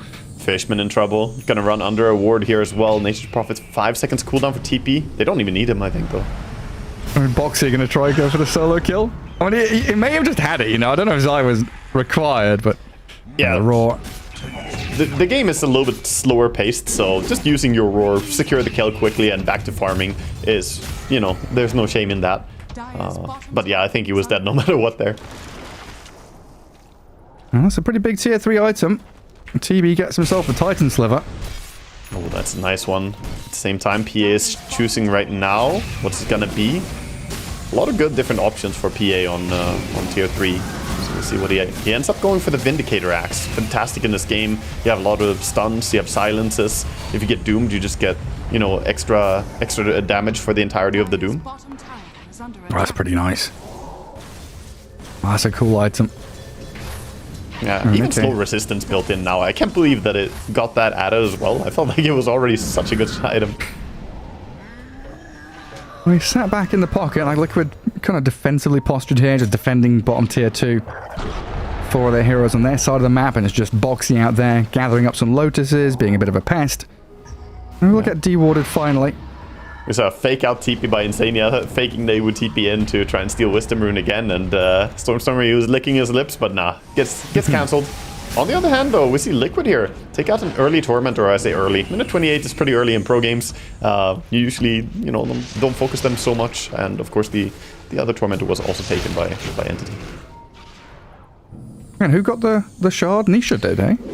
Yeah, Nisha got it. I think they already have shard on the Caudal. So prioritizing getting that recall available, such a nice thing in a game like this for split pushing. And Beastmaster, top of the net worth in your team. Cracking 17k. Has his BKB Blink, Aghanim Scepter, and Halberd is not that far away. A really great tool here against the Terrorblade. Tier 2 gets taken out cleanly and they back out on the side of Entity, so 5.5k gold to spend here on TB. Think he's gonna go for the full Silver Edge soon and just get a source of break as well against the PA. Also pretty good against the Beastmaster. Break stops his ulti, or his Aghanims, the Drums of Slum. Oh. So it's a decent way to try and mitigate his healing. Super useful. Insane yet again. Wrong side of the tracks. TP's back. Nothing lost there. Down bottom, 3 cores gathered up. Still playing under this bottom side observer board, trying to give them a bit of coverage. DD rune up for Nisha, hoping someone comes down bottom, so maybe guard this tower. Entity, I'm not falling into any kind of traps here, just playing around Terrorblade. Keep Watson comfortable. Yeah, they're playing around him. They're waiting, right, because he didn't have his courier. His courier is respawning now. So he actually changed his mind. Not going Silver Edge, goes for the MKB instead. So instead of having the break, just wants to focus down on this PA harder. I think it might be a good idea because of the Lincolns on PA, just securing that at least TB will win the man fight against her. Because you might have a hard time landing good spells on her. Smoke move now coming outside of Entity, and we see all of Liquid already leave the area and run away. But Roshan is going to spawn in just 45 seconds here, so this smoke is not just to try and find a kill, it's to try to take over the bottom area. And we will see Liquid try and contest. They basically have to go there as well with a smoke. Yeah, you can see the gears of war turning as well. TB Illusion's trying to push mid, top lane pushing in naturally. And then you've got the D-push out of the Cottle, spamming Illuminate, Treants and Sprouts being used. It's kind of war of attrition to try and push waves across the river, so you have that bit of open map space to contest Roshan, which Liquid are setting themselves up to do. Nature's Prophet has TP to come down here when the time is right. Yeah, but Entity the ones in the spot already. Slam the creep wave, trying to get the creeps, but the wraparound here by Liquid. Look at Zai going deep. No, what's he up to? Who's he going to find here? He has Blink as well, so he's looking for the best target on the backline. Entity just sent their Doom up top. Oh, they see his bird. They see his bird, even though he's smoked. Oh, you're right, the bird shows. Oh my god, that's unfortunate. Howdy, fellas. That's so bad. He gets revealed in his own smoke by his own summon there. That's unfortunate. Just comes out and dives on people. And they will re-smoke, though. Heading back towards Roche, who has respawned, and Watson's in the pit already. Boar scouts them out initially. It's revealing him again, though. Yeah. Oh, this Hawk, why are you not smoked, buddy? You're meant to be hidden. And this is awkward for him, man. He's trying to find an angle to jump, but they know exactly where Zai is. Yeah, he's right next to his bird. Well, the Hawk's gone. Roshan down to around half HP. Liquid still struggling to kind of poke themselves into the pit. Stormstormer is such a strong barrier right in front of Entity here. They can't break past him. They've got to go around him. Try and tunnel under him. I don't know. It's difficult to really gain access to this. Above, trying to go Watson. in. He's still going for Roche. Will-O-Wisp being focused down by Stormstormer. There's the Doom on the Void Spirit. Doom and Primal straight towards Nisha. In the Roche pit, they'll kill him off. Fisherman and Kataomi have been blown up, though, as Liquid, they re-enter, but the Sunder is there, and Watson takes down Zai. Liquid, difficult times now, as Roshan's close to death. Mike maybe looking for a steal or a snipe. He goes onto Amar. BKB's up. PA can't get the job done, and Age is grabbed by Stormstormer. Now Boxy under invis, but dying little by little, time over time. Amar's going to find him eventually with the onslaught. Stormstormer gets the takedown. Oh man, that looked like it was going to be such a good fight for Team Liquid. The way it started out, they got some nice pickoffs with some really like surgical cut around there, trying to set up these wraparounds despite the whole Beastmaster ordeal with his smoke. If it wasn't for that smoke thing, I think it would be easier for them to find an initiation, but at the end of the day, they just didn't have a great solution to TB just standing in the Roche pit and fighting up against the Roche. They couldn't get on him because of the swap. I mean, being griefed by your own pet. Yeah, I mean, I wonder if you smoke after you summon the bird, does it still break its own smoke by attacking and dive bombing? Because I feel like just don't cast it after you smoke, but I think he cast it before he was smoked, and it just reveals itself before the hero does. So, yeah, that was highly unfortunate for Liquid, and I've never seen that interaction, to be honest, so that's just a little bit sad for them. Yeah, pretty wild. Well, now we've got Aegis in the hands of Stormstormer. Cheese is there for Amar's Doom. Not handing anything over to Watson, who is pretty stacked. His inventory, not too much left to swap out. Right? Like they're adding the Aghanim Scepter on the side of Primal Beasts and almost a full Shivas as well coming in. So he's going to be incredibly disruptive. And that break from the Aghanims is going to be fantastic against PA. Because it's hard not to get hit by it. And you don't have to rely on, you know, Silver Edge to get close to her or anything. He just needs to go in the center of the fight. He probably will hit her. Yeah, and Stormstormer adding in the boost of travel as well, being able to come back and deal with Insania when he's doing nonsense moves like he is now. And go for the tier 2 mid currently. Liquid not really looking to mount a proper defense of this, just going to chuck a few spells. Will-O-Wisp and Illuminate. Look to do as much as they can. Insania does cut the wave while, up at top, Amar being chased down by Nisha. Zai TPing up here with a Prophet as well. Doom will BKB himself. Quite a bit of physical damage, and Mickey will come in to finish him off. He wasted Doom as well there, hey? Yeah, he threw it out. I mean, it doesn't make a big difference as he doesn't have buyback, but I guess if he did, then they would have to respect the Doom potential. Mid, trying to catch more, but nice swap to safety. What a pest. Insania comes here, cuts the wave, stops the tier 2 push. So they didn't need to defend with heroes, really, in the mid lane? Illusions. Yeah, the illusions are just absolutely cutting all the creep waves here, trying to, you know, not lose anything despite losing Doom top. Dire's bottom tower is under attack. Good job by Entity, like, holding this despite that feed, because this is not gonna really lead to more objectives, just time to farm for Liquid. Insania back to his favorite spot. Is it on the enemy side of the map? Yes, Yeah. It's bottom, yes.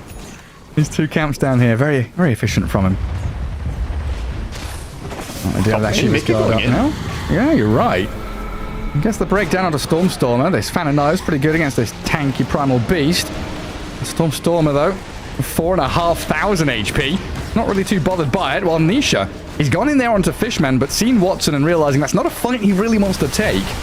Look for the angle with the rest of his team as they roar up Watson. This could be a big one if they can chain the stuns and get the damage in. Stormstormer's coming. Watson with a Manta tries to turn with the Sunder and the BKB. Watson, the pushback.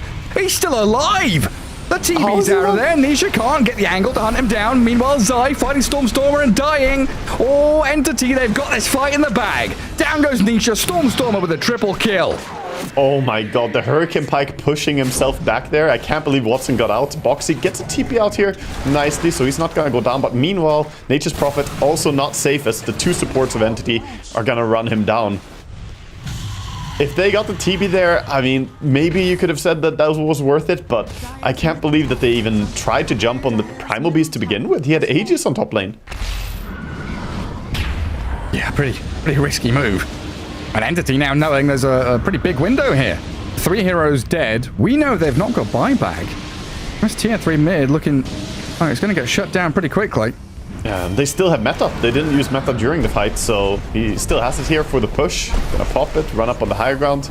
Caudle doing all he can to try and stop these people, but I mean, you got 20 seconds without any teammate alive, so mid is definitely looking like it's gonna fall.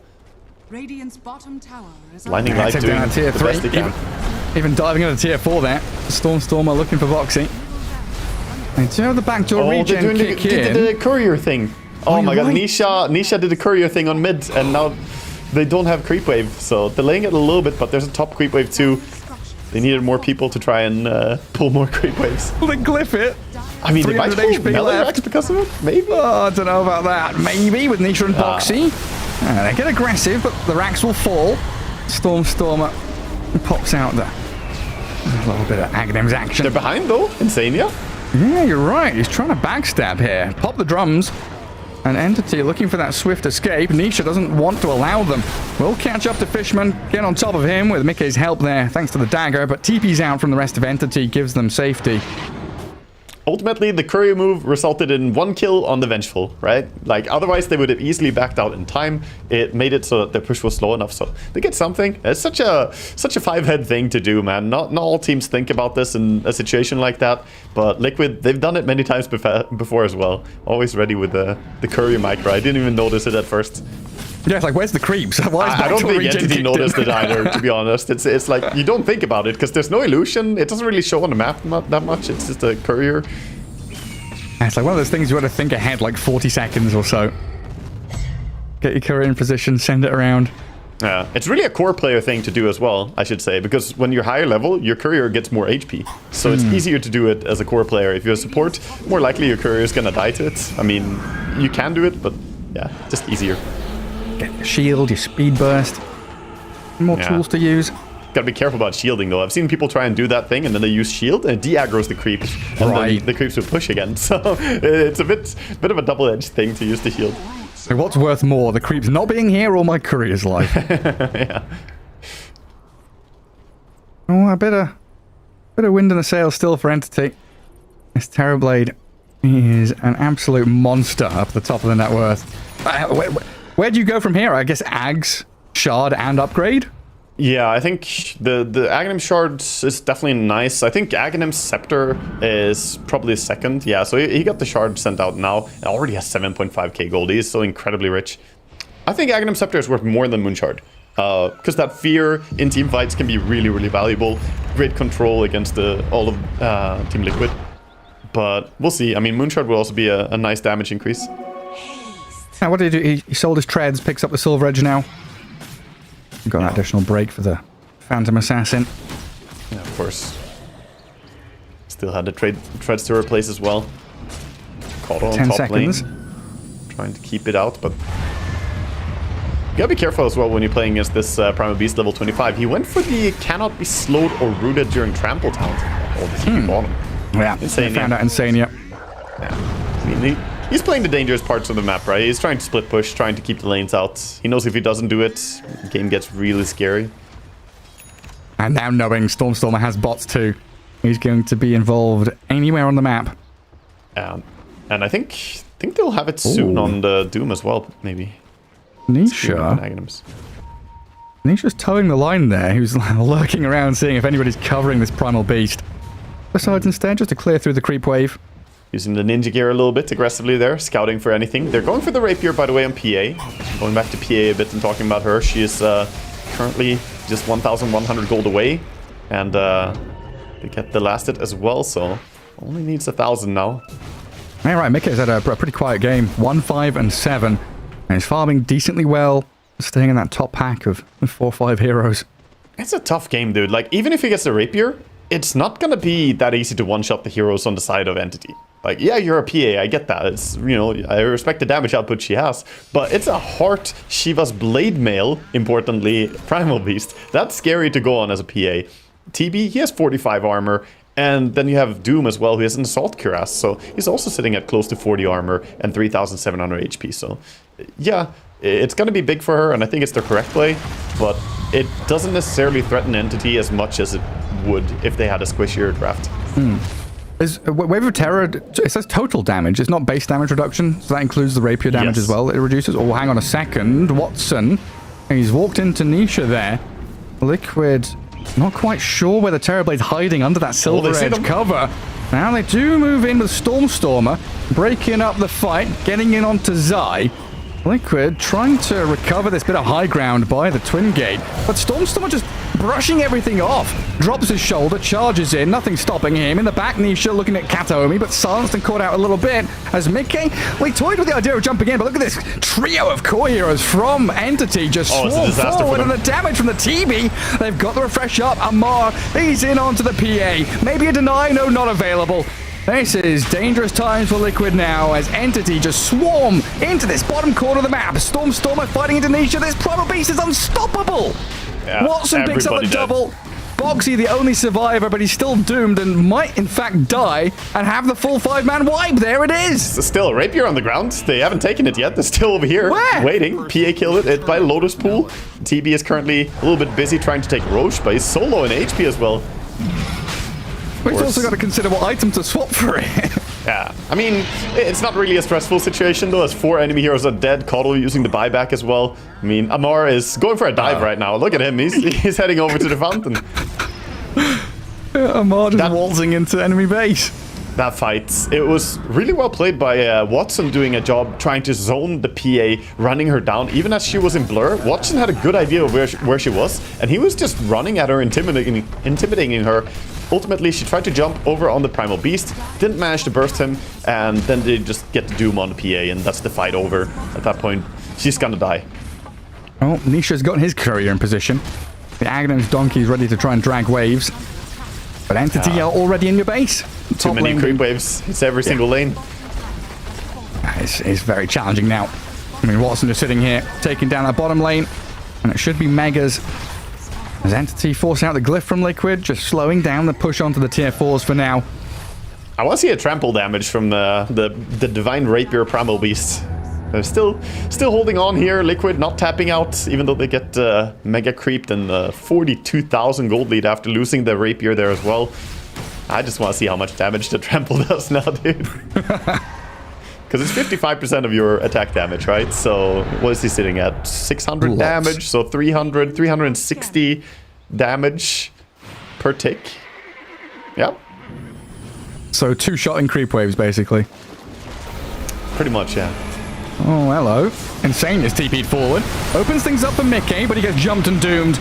They've caught PA out completely. Silence, shot down. Kataomi puts the target on the PA's back and clears him out. And it looks like Liquid, yeah, they're going to call it. They lose this fight, and it was their last chance. One more shot. And they tap out with the GGs up against Entity, who take game 1. Yeah, you gotta respect that they, you know, try until the very end here, go for one final move. We see, you know, happy smiles here coming out from Storm. So this is more how I usually see him, you know, happy boy. And they should be happy. That was a very impressive performance by them in game 1 here. I mean, he had a phenomenal game, 13-1 and 13 on Primal Beast. And I feel like he just was every single fight, the Primal Beast was there. And Void Spirit, I just didn't feel the same impact. I think this hero, it's just not strong enough this patch. I'm not even going to blame Nisha for how he played this game. I just think Void Spirit is just not the mid hero currently in pro level Dota. Yeah, it felt like maybe overlapping with the PA a little bit as well there. Like, okay, we've got these double gap closed, big one-hit kill kind of monsters, but you need to get to that point where you've got the damage and you've got the sustainability to get into fights.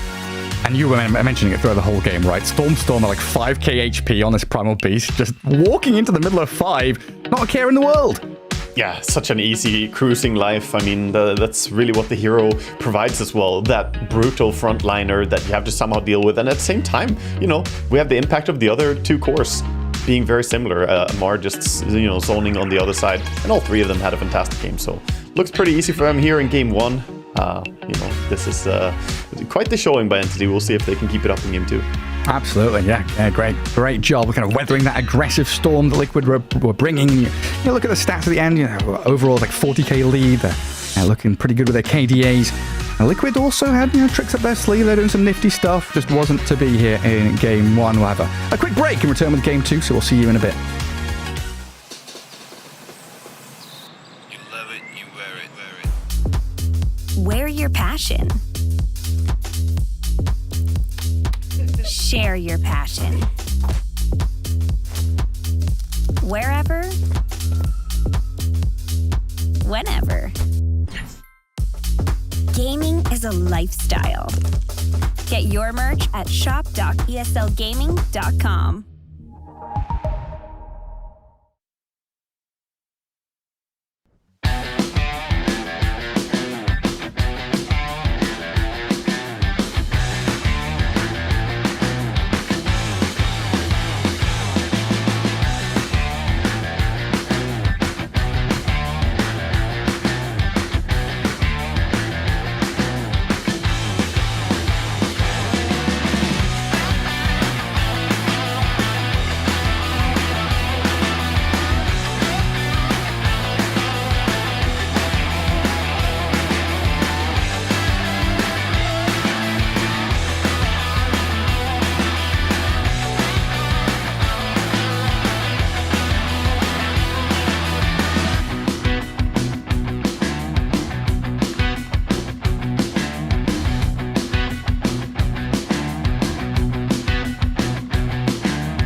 Welcome back, everybody. Here we have Entity against Liquid. Game 2 coming up shortly. But before we get into that, we've got some highlights of Game 1, which oh, is... Look at TB. Oh, look at this, dude. This Hurricane Pike pushed himself away, and then he runs away, gets out safely. This Game 1 had a lot of exciting fights, dude. Sorry to cut you off, but I just wanted to see that again. And here we see sort of the aftermath of PA getting caught as well, where they tried to wrap around. This was the fight with a double smoke reveal by Beastmaster Hawk revealing himself. This was really awkward for Liquid. Super unfortunate for them, but yeah, I mean, Entity really showing kind of very pivotal fights, very clutch moments, and this is the last moment, right, where Liquid go for a last-ditch effort. They get caught out. Amar overfarmed on his Doom, had a tremendous laning stage, and Entity getting past that early aggression that we thought Liquid were bringing. I missed that. Insania got a deny on Nisha. Right. Nisha got Sunder and doomed, by the way, in that fight. So he had a really boring experience, but he ran up to his Nature's Prophet and got denied there. Didn't really end up mattering as the game was over anyway at that point. But yeah, OG out here. A lot of fun things to discuss. Yeah, it was a really, really beautiful showing from Entity there. Like Hand of Midas on TV, something that we've talked about at length through our DPC broadcasts, not being a fan of it, but Watson in this game showing that they knew they had a game plan. We want to get to kind of 30 minutes where our Primal Beast, Doom, TB are overfarmed and we can deal with everything Liquid has.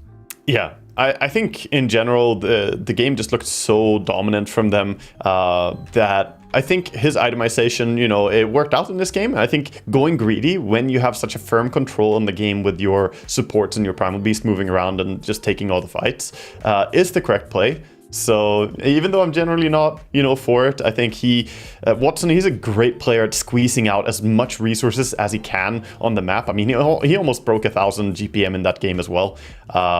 He just, probably made the right choice here, going full greed as well. Yeah, and Stormstormer also showing, ways to deal with this Nature's Prophet. Insania was doing some pretty nifty stuff, getting in behind people, but their Boots of Travel Primal Beast was able to traverse the map very quickly, cut out some of these wave clearing, over farming shenanigans that Insania was doing. Yeah, this is the last match. We're seeing the current gold on them, because this is not their net worth. In 900, I mean, Insania was poor, but it wasn't that poor. Come on. Is that what he ended with? 1,000 gold in the bank. Well, you're only worth what you have. But maybe he sold all his items, like selling his items at the end of the game. Better not. But yeah, we'll see if the approach is going to be, a little bit different here. I spoke about it a little bit in Game 1, how Team Liquid, we never really know exactly which Team Liquid is going to show up because they have so many different styles they can play. They're a very versatile team. And I feel like they took a bit of a risk going for this mid hero. I'm coming back to it, circling back to the Void Spirit again.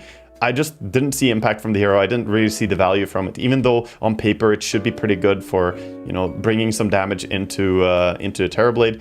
I just think the hero overall doesn't excel compared to more tempo mid heroes. And if you want something a little bit off meta on the mid right now, I mean, there's still heroes that are surfacing, like Queen of Pain, their puck can be played. There are a few heroes that are interesting, but Void Spirit, I feel like he's just outdated right now. Yeah, it felt pretty rough for him to just get a foothold in the game whatsoever. Very much just, I feel an item behind. I need this one additional item to feel good, going Echo into Manta. And just being that step behind the Stormstormer Primal Beast. And then we also kind of shift into the PA's item build, right? There's Orb of Corrosion, Manta. Orb of Corrosion, Battle Fury, Manta. Yes. Felt a little awkward in this game. I think the Manta style was just delaying, and he didn't have Aghanims. Like, you and I talked about it a little bit after the game finished there, because we didn't really get a chance to say it during the game, but he didn't get Aghanims, and if you have Rapier, you want to be in Blur all the time. And without having Aghanim Scepter, you only have one Blur to spend. It's, very difficult then to set yourself up in the fights. And also it makes a big difference during the fight, because resetting your skills over and over is super valuable when you have the potential to burst people like that. So, I think maybe itemization could have been something they changed up. Ultimately, though, at the end of the day, Entity, they just looked like they had a firm grasp on the game pretty early on, and they didn't really let go of that. Yeah, and I think coming back to kind of a big topic that we discussed during the draft was that second stage, the Earth Spirit Lone Druid bans from Entity felt very targeted. You know, Nisha's been showing this Earth Spirit mid. He's one of those heroes that can pop off from the mid lane, similar to what Stormstormer did with the Primal Beast, moving into side lanes, creating action, getting team fights going. Lone Druid would have been one of those elements to this push draft around this Nature's Prophet and Beastmaster. So I think Entity did a really good job at like closing the angles that Liquid could branch out into and maybe pigeonhole them into this Void Spirit PA kind of deal at the end. Yeah, they drafted in a smart way, I feel, but obviously that was only one game, so we'll see if they can get a repeat on this, or if it's going to be Liquid who come back swinging here. I do think that we might have some more respect towards that Primal Beast though on the mid lane, because that was just brutal to watch, the way that he was running around ganking. I mean, I looked a little bit at the game from Mika's perspective as well. Like, I'm a carry, I want to get my item progression, and he just didn't really have any safe space to farm. It was always so dangerous for him, and the deep rotations, even with the smoke, kind of just stunted his growth in item progression. Yeah, you've got two supports that feel very good in lane with that Prophet and Kotl doing a lot of damage, push in and being annoying. But once you get into these situations where you need to start a team fight, you've got to get something done, or you're being run at by a Primal Beast, they didn't offer the answers they needed. But now, fresh start, game 2 in this best of 2, and we'll see Fishman just walk away from his PC. He's done. He's out here. I guess they're kicking him out of the draft. He doesn't get to say anything. Maybe he's gonna go for a little bit of a bike ride, Got a nice bike here in the room as well. Oh, he's hydrating. That's what we need. It's important. Oh, the neck rest as well. Oh, yes. Comfort. As we head into bans here, we're gonna go pretty quickly through it, so let's keep up pace a little bit with the teams. We see Entity banning out the Brewmaster and the Sven, and Liquid going for the TA ban even earlier here, and the Doom also being removed after Omar's performance there in game 1. He did really, really well on Doom. He got super early Midas Octarine, and from there on, he just kept scaling so fast. Yeah, he was super annoying. Yeah, he's like just straight up to the top of the net worth. Being very irritating against that PA. He's just diving towers. Something Entity did throughout the game, right? Just having these tanky brawlers with Vanguard or Onslaught charging in, just diving and making life uncomfortable for Liquid. Yeah, they utilized it really well. Once the Vanguard came up, they just basically dove like there was no care in the world. And I think a lot of it came back to the fact that you were mentioning there, those supports not having TP cancels or lockdown abilities makes it very easy for Doom to just run in and do whatever he wanted there. And Entity, look at them, gonna ban out the Pangolier themselves here. So respecting that that's a hero that Nisha, of course, plays very, very well in the mid lane. Not gonna give him a chance to get onto that. Oh, Blitz wearing a rare t-shirt. Did you catch that one? Oh, I didn't see. Planet Odd. The Rezo, Wii, Moon Meander, Misery Saxa. You remember back? That team. Wow, yeah, that's a throwback. Oh, he's covering it up now. No, he's just sniffing it, enjoying the old memories of that team. I mean, that team was touted as being like world beaters, back then. Oh, here we go. Start out with the Earth Spirit. Okay, so they get their hands on Earth Spirit, which has some flex potential, but is very often going to go towards that mid lane. It is extremely good for just setting the tempo and can definitely play in the style that you want from mids. I've said this so many times, but in this patch, the key thing you want from your mid laner is that they are a hero that runs around with the two supports and just non-stop fights, while your offlaner is pretty greedy and your carry is super greedy, of course. So Earth Spirit, he ticks that box perfectly, because you have no cooldown on anything. Yeah, sure, Magnetize has a bit of cooldown, but you don't even care about Magnetize. You just roll someone like 5 times and they're dead. You don't need to have the ulti to really bring people down. Yeah, and you try and gank him, and he turns around and 1v3s you, a la Thompson. Yeah, that's a that difficult does to give handle. a bit of information though, flex potential there of course, but they have it in mind now on Entity that it's most likely going to be Earth Spirit mid, so need to think about what matchup they want. They're going to go for a super early Gyro pickup here. They do flex Gyro a lot. This is more likely just a support. I don't think they're running carry, but they could run carry, so you have, the potential for Watson to take it, but generally they enjoy running this as a support. 5 seconds remaining.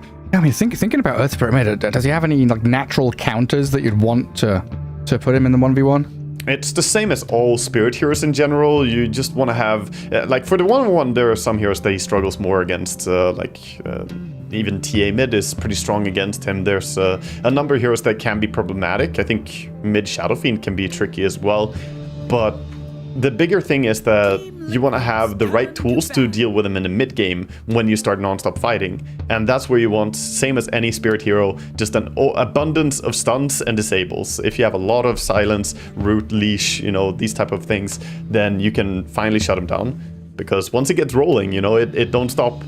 10 seconds remaining. Let's bring back Shadow Shaman. Where's Rasta?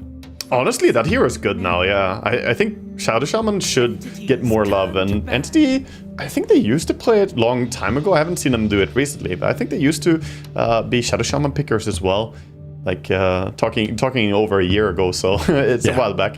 But that's like when China stopped playing Shadow Shaman, that's when you knew the hero was dead. Yeah, they have a massive love for both Shadow Shaman and Lion. I feel like Lion, the big thing about Rasta right now is that he competes always with Lion directly, right? It's like, do we value Rasta more than Lion? Lion is faster, doesn't have that low movement speed, has longer range for laning as well. It's just a bit tricky to run Rasta in general. Well, here comes out the Venge. Stack up a bit more damage, buff up your Gyrocopter. Some more credence for this carry Gyro. It's so funny because that looks like, yeah, that's a safe lane, right? But it's really most likely not. In Entity's case, I would say this is like 80% going to be a support and 20% going to be a carry. And then he's going to wait until like the 5th pick to decide on Watson. Do I want to play Jared this game or do I want a different hero? So look towards them to maybe not pick a carry on the 3rd or 4th pick, but try and last pick it just to leave that flex value. So this AA ban then, it was a hero that was quite often used against Gyro to stop that Aghanim Satanic nonsense going on. Is that another signal of like, hey, we could carry Gyro here? It could be. It's also Liquid though. They enjoy playing AA, so it can be that they have, you know, this Earth Spirit rolling in, AA setting up from behind with the ultis. I could see it playing nicely for them. But you're definitely right that that would be something that enables the carry Gyro a little bit more, covering their bases with that. The threat of the IO as well, potentially. Yeah.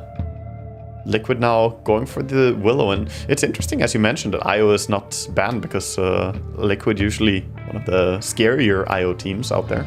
Going with the classic now though, Mars and Willow, very potent off lane, but Entity. Ooh. This is one of their classics, right? Kataomi Shadow Demon going to be giving you that save. Yeah, so that's gonna pretty much confirm it. It's gonna be carry this game if you pick the Venge and Shadow Demon. There's, you know, still some like far-fetched stretch potential, but now it's very likely just gonna be carry Gyro. The Venge can be run +3 though as well, so it doesn't have to be support. What year are we in? We've gone back like 6 or 7 years here. Kunkka Shadow Demon combo, Gyrocopter with a Venge. Kunkka against Earth Spirit mid.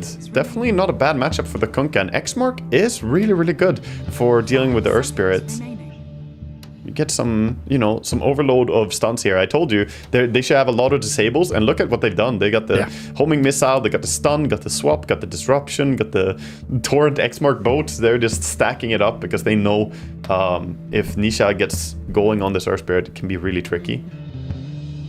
You can like X-Mark the Earth Spirit, wait for his roll to end.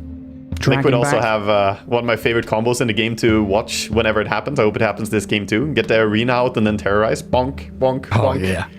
People running into the wall. Where are you going? And what's next for Team Liquid here? I'm still getting used to this, like, the draft order, you know, the new patch. I go with a Morphling carry, I assume? Yeah, I think that's just going to be Mickey, but picking Morphling into SD and all these disables, it doesn't look that easy. Sure, you have Gyro. Like, that's the big argument for it, right? You can turn into Gyro, so you can get the flak, and then you just enjoy yourself destroying the enemy team the same way that they would want to destroy you. But SD can make some nasty illusions of the Morphling as well here.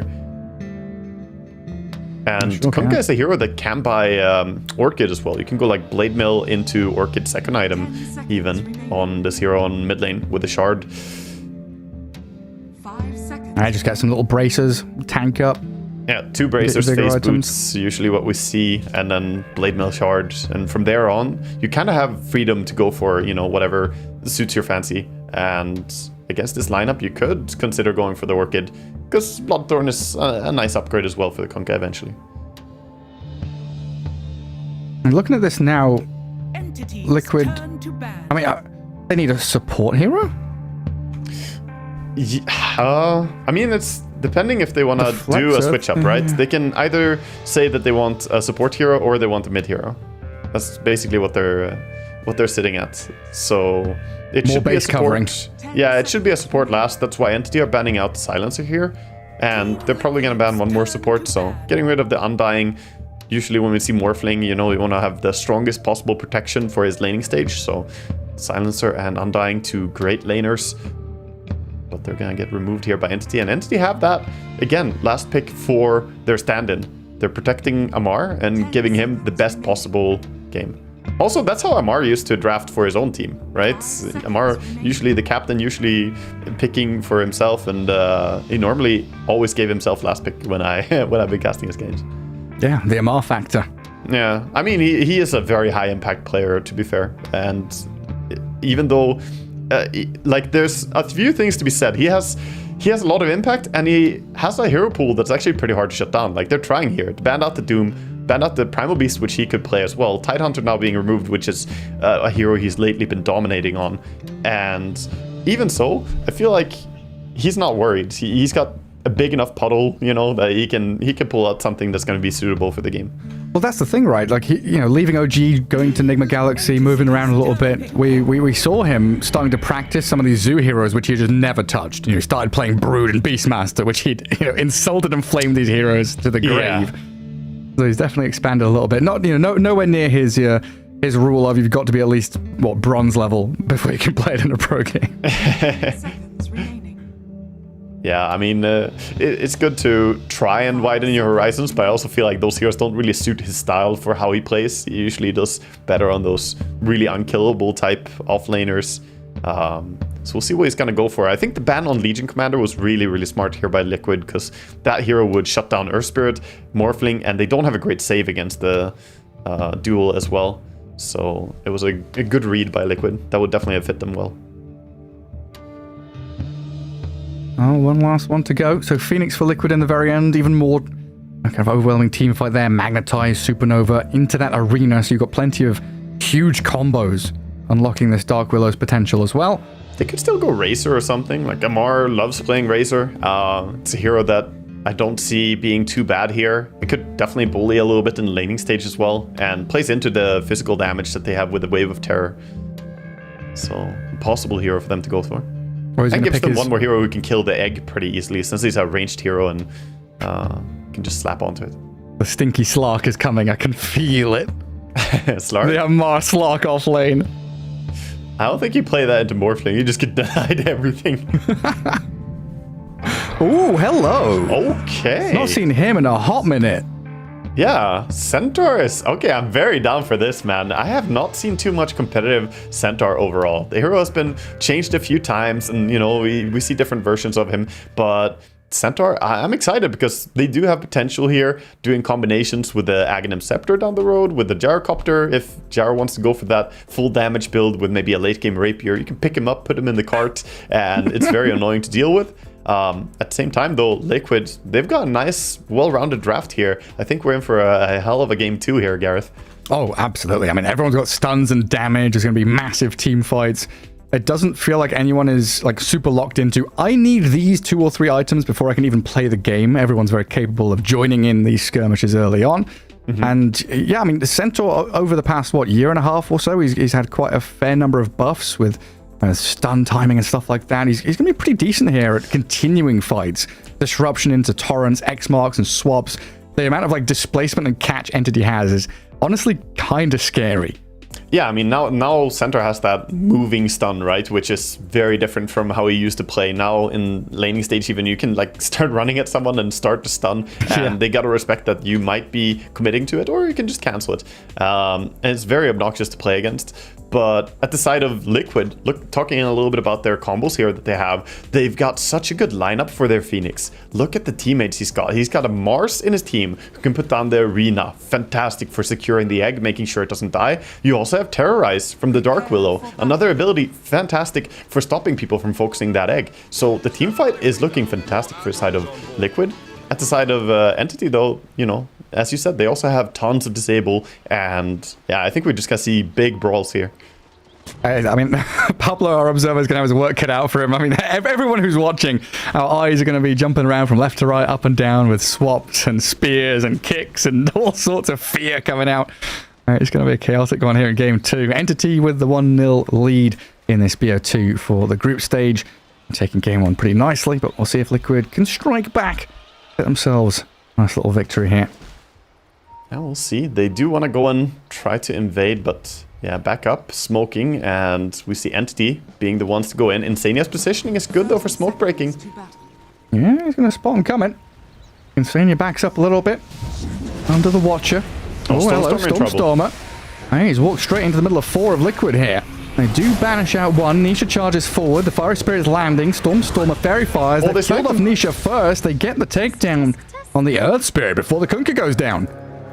Well, it's not mid difference at least, because both mids are feeding. So, you know, it's the same thing going on. Almost got the first spot there with the snipe attempt by Boxy, but Entity are going to get that one towards the Vengeful Spirit. So, getting a little bit of gold advantage on her.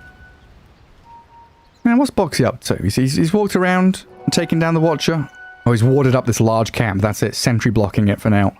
Yeah, it's smart to block off the big camp because they rely on it both on their offlaner or their mid might be interested in going and farming that. The Kunkka definitely fast hero for clearing out stacks. Yeah, and Shadow Demon a great hero for stacking innately with that Shadow Poison. Down at bottom, Watson, Gyro, Fishman on this Venge. Already starting to throw some spells out. Nice use of the magic missile to stop the rocket being taken out by Boxy. Just gonna start harassing with spells instead, though. Not going for the flak plus wave of terror, pushing the lane and harassing build again. As you know, we see these early fights. The level 1 fight just means they had to go for a little bit of a suboptimal build for the lane. Kick on the tower mid. Yeah, a fair amount of damage there. Both treating quite evenly. It's always such a satisfying noise, though, that Shadow Realm plonk of the last hit when he denied the range creep. And Torrent not on the mark there. Nisha just going to step around it. I feel like top lane is probably going to be the least dangerous. Bottom lane, though, they're trading so much. Boxy being run at here. Yeah, Fishman threw that magic missile as Watson was clearing up the kill already. A little bit of a wasted bit of mana there for him, but, you know, they get the kill. Doing good so far in the trading hits department. Very low CS for both teams on bottom lane, though. There's non-stop action. Everyone's clicking heroes. A pretty big wave there from the Dire side in the bottom lane. Getting dragged around, whittled down by Watson. Doesn't want like a double wave diving him under tower as Boxy and Zai will be level 2 and look to put that pressure on. And Fishman, what's he got? A couple of 1 charges, not too much here. Can't throw any stuns. Very irritating to trade with Willow, hey? Yeah, exactly. Literally thinking the same thing. The Willow kind of wins the support versus support there, and that means that Willow is going to go over to try and harass over to Gyrocopter, but just a good job just fighting back, using Flak Cannon here, and getting some hits in. And melee versus melee mid, the farm trade continues.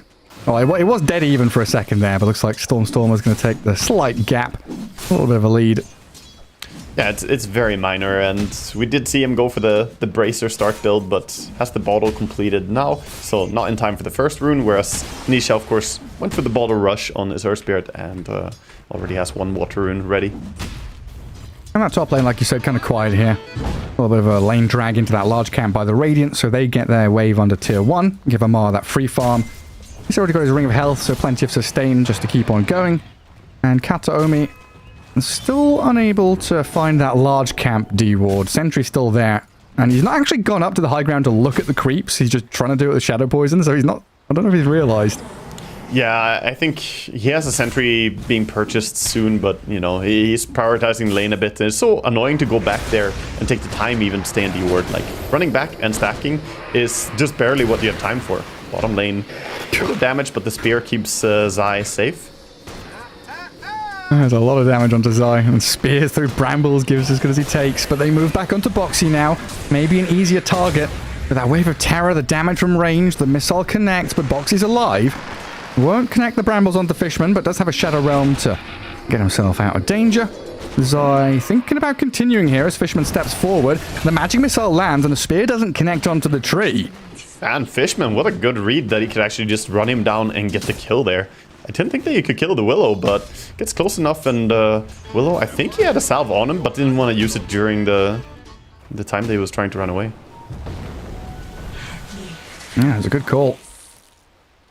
Water Rune, Kataomi guarding top. Stormer. He's going to get a couple of them.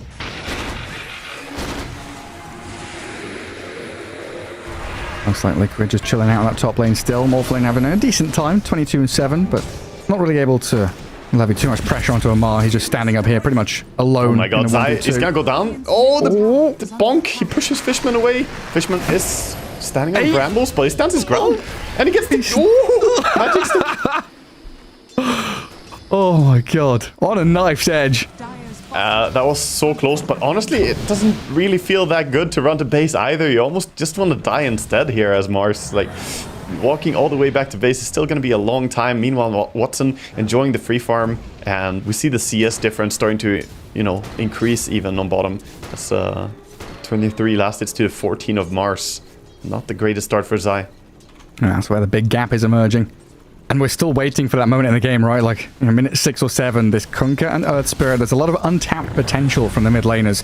When they're level 6, rotating into these side lanes, things get far more hectic. Yeah, and both of them have great impact as well with the rotations, like the potential that these two heroes bring. But for now, just focusing on farming on their mid lane, getting that level 6 acquired for Nisha now, so you could start eyeing maybe top lane is going a little bit too deep, or perhaps even make a move bottom and try and solidify it. Oh, Mickey holding his own up there as they move into mid with his Vengeful Spirit rotation. Level 6 Nisha. So tanky on the Earth Spirit. Over 1,000 HP already. They tried to make a move with the Kunkka level 6, but he didn't get it in time for that. So, didn't get the catapult killed. Still though, Nisha being gone on again here. Yeah, getting stunned up under his tower. Magic Missile onto Torrent and Boat. The magic damage is there to connect. Insania also going to get caught on the left side. He'd gone on a bit of a journey to try and stop the stacks and the build-up in the jungle, but X-marked back into his own death. Kataomi throws the tip at him as well. Oh boy. Entity off to a great start again here. Already involved in 5 kills is Fishman. He's playing really well in his Vengeful this game. Like, his movement is fantastic. And bottom lane is good enough now that he can start doing what he's doing. Run around, check the enemy stacks, maybe go in and get a block on the Ancients. Just, you know, set yourself up. Also only 20 seconds to Wisdom. Looks like he's trying to go for a steal. Fishman migrating. Yeah, he's sneaking past. Has to go pretty low here. Don't want to walk into the tier 2 tower vision. Walking through the demilitarized zone. Gets the ward down. He's going to spot Insania come in here. The TP immediately. Boxy straight up. Go on then, Fishman. Let's see how fast can you click. He gets the Wisdom Rune. Yeah. Hands off keyboard. All right, boys. Job done. Can I deny myself? Maybe an attempt on the dragons? Nah, Boxy shuts it down.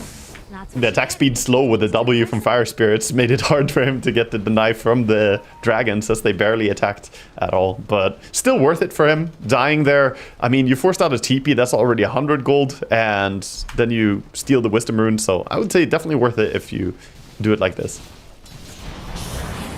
Making a move top as well. Banish into Stomp. Okay. That's the damage. Yeah, he couldn't even Magic Stick or toggle his treads or anything. He just died on Morphling, stayed a little bit too low HP, and gets punished for it, man. Level 1 Hoof Stomp and Double Edge. Yeah, I didn't expect him to get killed there, but sufficient damage with the illusions as well. That's what I was saying during laning stage. Those Morphling illusions, they hit hard already in the early game. Absolutely do. I'm going to roll out the X mark. Nisha finds himself a shield rune, which is pretty huge on this Earth Spirit. Let's see if he can make this first move count with a Magnetize. They need a kill on Gyro. Like, they need to stop this game from falling out of control. It's already, you know, 3,000 gold lead at 8 minutes is quite substantial. They do have a great ward here as well, though, behind the tower. So, get a little bit of vision on Watson. They see that he's moving down low. Can they dive into that Verdurous Dale? And can I stop him from twin gating top? He reads it. What a read, dude. He goes for the move top instead. Oh, and they're on Insania. The Phoenix in trouble. Stampede forward. Kataomi and Watson close the gap. And Mickey, he's seeing his Phoenix die here, trying to get involved. Still behind, disrupted up. I will come back up top with the rest of them. Entity looking to defend Watson as best they can. Some good damage here from Liquid, but a swap back from Fishman. Oh, Mickey, he can't stick on his man. Can't mark the gyro as Nisha rolls straight into the Centaur. Cleared out by Stormstormer. Oh my god, I just realized something as well that I didn't bring up yet. There's something important. They have a damage reduction combo as well. They have Kunkka and Vengeful. You got damage reduction stacking on their team. So he was really low on gyro, but he got the bolt buff and he got swapped. So he doesn't take any damage after that, really. Right. Damage reduction, attack damage reduction, the Coco's rum. No, that's a good point. And we'll see that back. Nice move up from Entity. So quick with Watson's first read.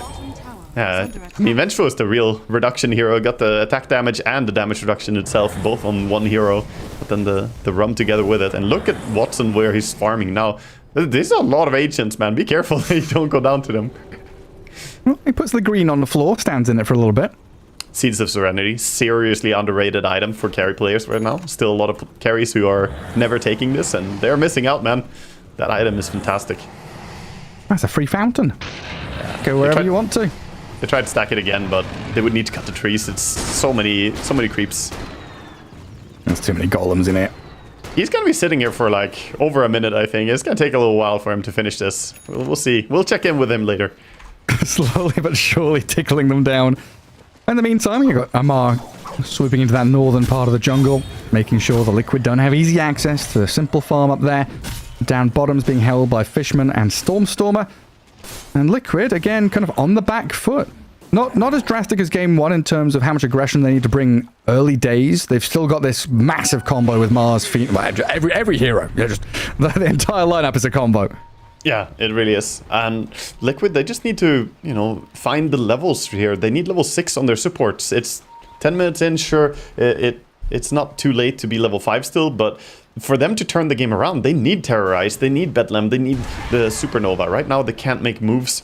So look towards them to maybe take some experience on the lane, get themselves something. We see Willow going top, Phoenix going mid, both of them trying to get that crucial level 6 timing, because otherwise they can't just make any move. Fortunately for them though, Entity, they're happy to not make moves as well for a little bit. They're just farming up.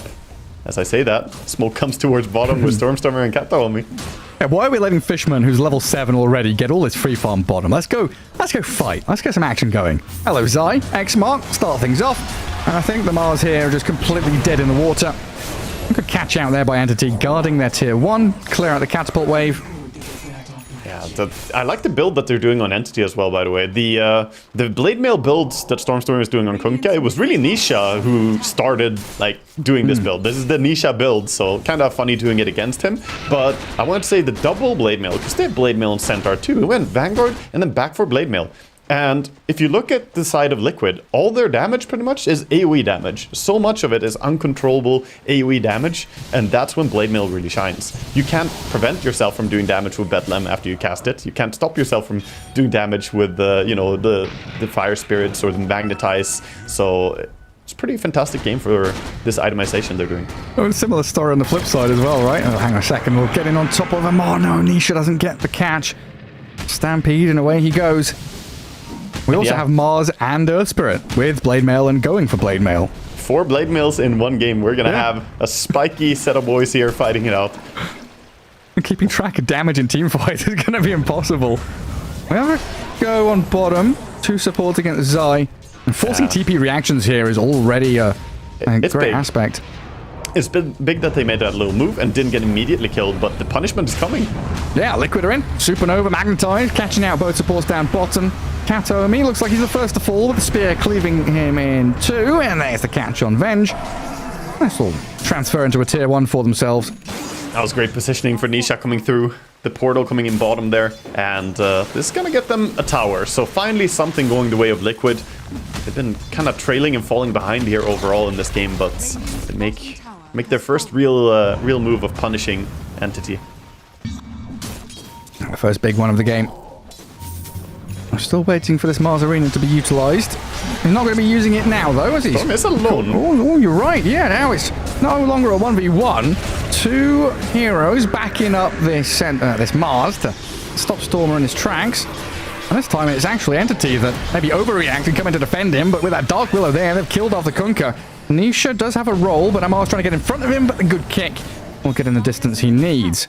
Like good old boulder smash into then rolling boulder. He can't keep this man still. It's so difficult to lock down the Earth Spirit, and a little bit of an overextension there by Stormstormer, trying to go. He had vision, felt like maybe this guy is alone, but ultimately all of Liquid were basically still in the area and go for a quick punish. And meanwhile, Morphling and Gyro just farming up a storm. What are we now? 800 gold away from Aghanim Scepter for Watson. And Mickey's Morphling Hand of Midas into Lincoln Sphere. Yeah, it needs Lincolns this game desperately. You want that against the X-Mark, against the Disruption. There's too many things, even the swap. Watson though, pushing the mid tower. Just 5 entity players showing up, saying that it's time to get a little bit of a tower advantage again. We lost bottom tower, but they again take the lead by taking out mid tower first. The seeds of value. Everyone stand in the green, get the heal. Yeah, and more value is being made as well as people are running towards the Ancients. 10 seconds to the stack timing. Both teams, we see them prioritizing getting these Ancient stacks. So valuable. Yeah, starting to become a pretty big deal. You know, the gap between Mickey and Watson getting larger and larger every passing minute. 8k for the Gyro. Farming the Ancients on Zai here, finishing up his Blink Dagger. He only needs 200 gold, and the Ancients should give him sufficient here for it. Just needs 50 more gold, basically. Come here, large camp. You're my Blink money. Eyes on the prize on this Centaur Conqueror. Bring it down, and then he can maybe start setting up some moves for them to play around with. Meanwhile, Nisha still working on that Blade Mail. The Earth Spirit, not really as high tempo as, you know, we've seen it before. Not having the easiest game. Really is becoming the patch of Midases and Blade Mails. Insane, has got his Hand of Midas going. We've seen this Phoenix, like Kaori and a couple of other players, kind of, I think it's Toronto Tokyo, rushing Scythe of Vice. Is this going to be like a Midas into Scythe of Vice, or is there something else on the table that he really needs? I like Shivas too. It's tough to say. I think Shivas is very, very good here because the minus attack speed is going to be really great, and the negative healing will play out nicely once the Satanic is up on the side of Gyro. We saw them banning out the AA for specifically that reason, so healing is a big component to it. Top, big trap being set here by Liquid. Amar, there's the arena. Sprung the trap. Straight onto Amar. Nisha with a Supernova. They're expending a lot of ultis here to try and kill off the Centaur. The egg will not land in time. They've got the swap back and Amar is fine. Now maybe a chance for a turnaround as Entity eyeing up targets as they try and get across that tiny little bridge. Nisha. Where's the next roll coming from? It's just come off cooldown, but it's X into boat with the chain stuns galore. They've got the good fear onto the Centaur, and a roll away is there from Nisha, but the distance isn't far enough. It's just continual chase and stun, and then the kill will come. Fantastic punishment there, but how did he not die? Actually, looking at Centaur here, he got himself the Cult Bracelet and Pipe completed, so his magic resistance is passively sitting at 51%. They dumped so many spells on him, but it looked like Mars was going to be the one who died first, as he was trying to throw all his combo on him, and the Blade Mail returned so much damage. Really nutty stuff. And it's straight into Roshan for them as well. Win a team fight, get a big objective, just pop into the pit. And Amar chasing after here. They find a disruption. They're on the Willow. Looking at Boxy. Plenty of damage there. There's Amar and Kataomi just pairing up very nicely to pick off that straggler. Now you're looking at Gyro with Aegis. This early Aegis is definitely feeling bad. It's the same thing we saw in the Terrorblade as well last time. Getting that Aegis just solidifies. He's going to keep farming. Whether or not you get tier 2 pushes, you know, is sort of a side thing. But the fact is, he hasn't died a single time yet on the Gyrocopter. And with Aegis in hand, you don't really have a window to shut him down now before the BKB comes online. And that's going to really make it difficult for Liquid, because BKB counters so much of what they want to do. Like, 4 of their heroes are basically useless against it. Big spell, teamfight heroes by BKB. Yeah, and Morphling got a lot of weight on his shoulder here to try and carry this game, but it's going to be difficult. He's still behind both the Gyro and the Kunkka. Stormstorm doing a great job staying high up in the farm as well. Got the BKB complete, 9 seconds, and going for the shard next. I think out of all the shards in Dota, like, Kunkka shard has to be in the top 10, I would say. It is incredibly value. 250 damage, 12-second cooldown, 75 mana cost, and it's a repositioning tool. AoE. Yeah. It's kind of nutty how much it gives you. Let's say if you separate the lists between, like, you know, effectiveness and fun and stuff like that, I think he's in top 10 of multiple lists. Yeah, true. Actually, it's and then even the buggy interactions, it's also in the top 10. I would say, randomly pushing you backwards, like away from where the wave is going. I always get mad when that happens. You're like, oh, it didn't hit me. Wait, it did hit me, and I'm flying the other way. It's lore accurate. Oh, I can't remember what it's called, but you have the when a tidal wave comes, right? You've got the swell underneath the wave that drags people back. True. Yeah, I was caught in that. My mom almost drowned me when I was a kid because I was in that. Yeah. I forget the word for it as well, but yeah, like I was undercurrent or something. I don't know. Yeah, undercurrent might be the one. But yeah, I was, on a nice family vacation. We go out, and my mom kind of freaked out about the undercurrent. Thought I was gonna get pulled out at sea, and she basically pushed me into the sand. I got so much sand in my face, dude. It was a good memories. Good memories. Get down, Wagga. Dude, I was a good 2 decimeters underneath the sand there. Like, what is going on? Well, it's a childhood memory forever, Yeah, well, I saw the ocean and I just had to jump in it. I'm a Swede, drawn to it. Never forget about the dangers of the undercurrent when your parent pushes you into the sand. That was a good lesson. There were some Dota players who... Wasn't there like an undercurrent thing happening recently? Yeah, in Bali? Yeah, there was. Scary stuff, man. You gotta respect the ocean. Yeah, absolutely do. And back to the game a little bit here, as both teams are kind of just solidifying farm. We see Morphling working towards a BKB of his own, needing some safety here, but the BKB is flying out for Gyrocopter. His is completed. The Kunkka has his as well, so great power spike here for them. Amar starting things off onto Boxy. Amar is afraid of nothing. A couple of stuns are thrown his way, but they've got this backup coming. Stormstormer and Kataomi catching Boxy out and finishing him off. Now the follow through towards Morphling, but Mickey Wave forms away from Fishman. Got that Lincoln Sphere, saving him from the stun. Not going to be in danger. Meanwhile, Nisha goes for a sneaky Wisdom Steal. So they get the rune with Zai, and then Nisha also goes to the other side of the map and picks up a Wisdom rune there. But meanwhile, they're losing bigger objectives. They're getting their Ancient stolen, and I think Tormentor is also going to get taken away from them here. Alright, grab the Tormentor, take out the Ancients. They were pinging top. Nisha did a really great job there of just waiting, like literally waiting 2 or 3 seconds. Make sure there's no TPs coming right then. And then goes to clear out the wave top before showing himself.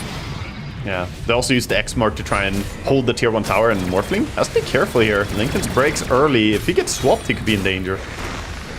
And to get the shift off. But now just sat up on his high ground wondering where he needs to be. Doesn't look like they have any way of defending tier 2 tower. They are sending some heroes there though, and Kataomi, he's catching. Dark Will could be a kill. Yeah, it's just incredibly annoying. Boxy steps forward just for a second. As Chain Disable comes his way. Watson on I'm so spree. impressed with like the support play overall from Entity this game. Kataomi and Fishman have really been on point. Now with the catch, and that gives him Blink Dagger as well. He's got Blink Ether Lens already on ST. It's gonna be quite annoying with how far he can catch people. Hey, step up alone, you're completely out of position. And Liquid now taking up a bit of area on the left side of the map. They got that kill on the tier 1. They also passed the bottle for the bottle DD rune, so Morphling is sort of ready for next fight in that regard, but he still needs a little bit more gold. Radiant's top tower is under There's definitely something to be said of that. We were talking about unexpected nature of events coming in. We've not really seen the full arsenal of abilities from Liquid yet, right? This is something that has to be on the back of the minds of Entity, thinking, hey, if they are as 5 and they are the ones with the vision and the jump, this kind of confluence of events for Liquid could come to fruition and get them a good team fight. They could. The downside for them is that a lot of those abilities are going to be very difficult to chain in a correct way when the enemy have the possibility to just press 1 button and be fine, right? The BKB is so good at countering them. Again, Phoenix gonna get blinked here, and they're just gonna sell him. He's alone. Yeah. We don't know him. No. Off you pop. Mickey's courier also dying. Stormstormer. 2.5 minutes for the BKB. It delays the Morphling BKB, and I think that they caught on to that as well. He had plenty of enough time to click the courier and see what was being delivered. It's painful for Mickey. I mean, he gets out there alive, but pretty hefty cost. Kunkka went back for Stormstormer went back for a full Aghanim Scepter and almost has Shard now after that as well. So he's got that Torrent Storm available, of course, has the Torrent talent. Dire are scanning. Not the level 20 talent yet though, that's the real power spike, get the AoE. Torrent's such a fun spell now. It's so overbuffed. The fact that it still slows and damages you, even if you don't stand on it when it triggers, it's incredibly powerful, the Aghanims now. A massive AoE. Sai, looking for a jump. Stormstormer. Pre-BKB, but a good save with the disruption is there. Kataomi in the arena. Stormstormer does BKB up and faces against that Mickey Morph. Fishman in the midst, forcing Zai back and a jump in from Amar. Look at this Morphling still as Watson arrives with a waveform there. Will get him the distance he needed. Kataomi does pick up the kill on Zai as Liquid are left with only 4 alive. Double saving support, so annoying to play against. You think that you can catch someone. It was a good Blink Spear. He got him before he could BKB on side of Kunkka, but at the same time though, that disruption just really counters everything, and had Venge been there, it would be the same thing with the swap instead. So just really annoying supports. You have to get on top of them somehow with the Earth Spirit and like start to fight that way, I think. 11,000 gold lead now. Like Entity are solidifying this game really hard. Full Daedalus up for Watson as well now. Yeah, I mean, if we had like a heat map of the last 10 minutes for Liquid, it would just be, you know, tier 2 area and their base, and maybe a little bit from Nisha and Mickey playing on that left side of the map. They have been hemmed back, trying to bunker down, really hoping for a high ground fight. They want to be the ones, like you were saying, with this Mars to get that perfect jump initiation, but it's just been so difficult. Like, looking at Fishman and Kataomi right now, they've got this conga line, right? Like, Fishman is ready to swap, Kataomi is ready to blink disrupt. And they will frontline a little bit here with Avenge, but disruption is there. Delays things out a little bit as Nisha rolls towards him. And Fishman, he's going to get cleansed up and healed, and he's fine. Yeah, this is just tough for them. They can't really find a move on the side of Team Liquid, and they're getting so many resources stolen as well. Look at the way Entity are playing, invading enemy territory, taking away their Ancients, and it just doesn't feel like Liquid have any right to be out on the map right now. It's tough for them to keep progressing. What do they have that they're hoping for? They're going for a butterfly on the Morphling. I guess if you can get that, since Gyro committed for the Daedalus, he won't have an MKB that early. Maybe you can get a good chance with the butterfly timing, but he's still quite far away from it. And he's still probably going to get disrupted up at some point as well. Yeah. Even stronger illusions, more damage. Fortunately, he would have the butterfly for himself, so he can defend himself, but the Morphling illusions might just kill his team. He finally gets that BKB delivered. Might be time to smoke his Liquid here. Look for that big punch. Entity are smoked as 3. Kunkka clearing mid-wave. Gyro clearing mid-wave with the Kunkka's X mark to keep him safe.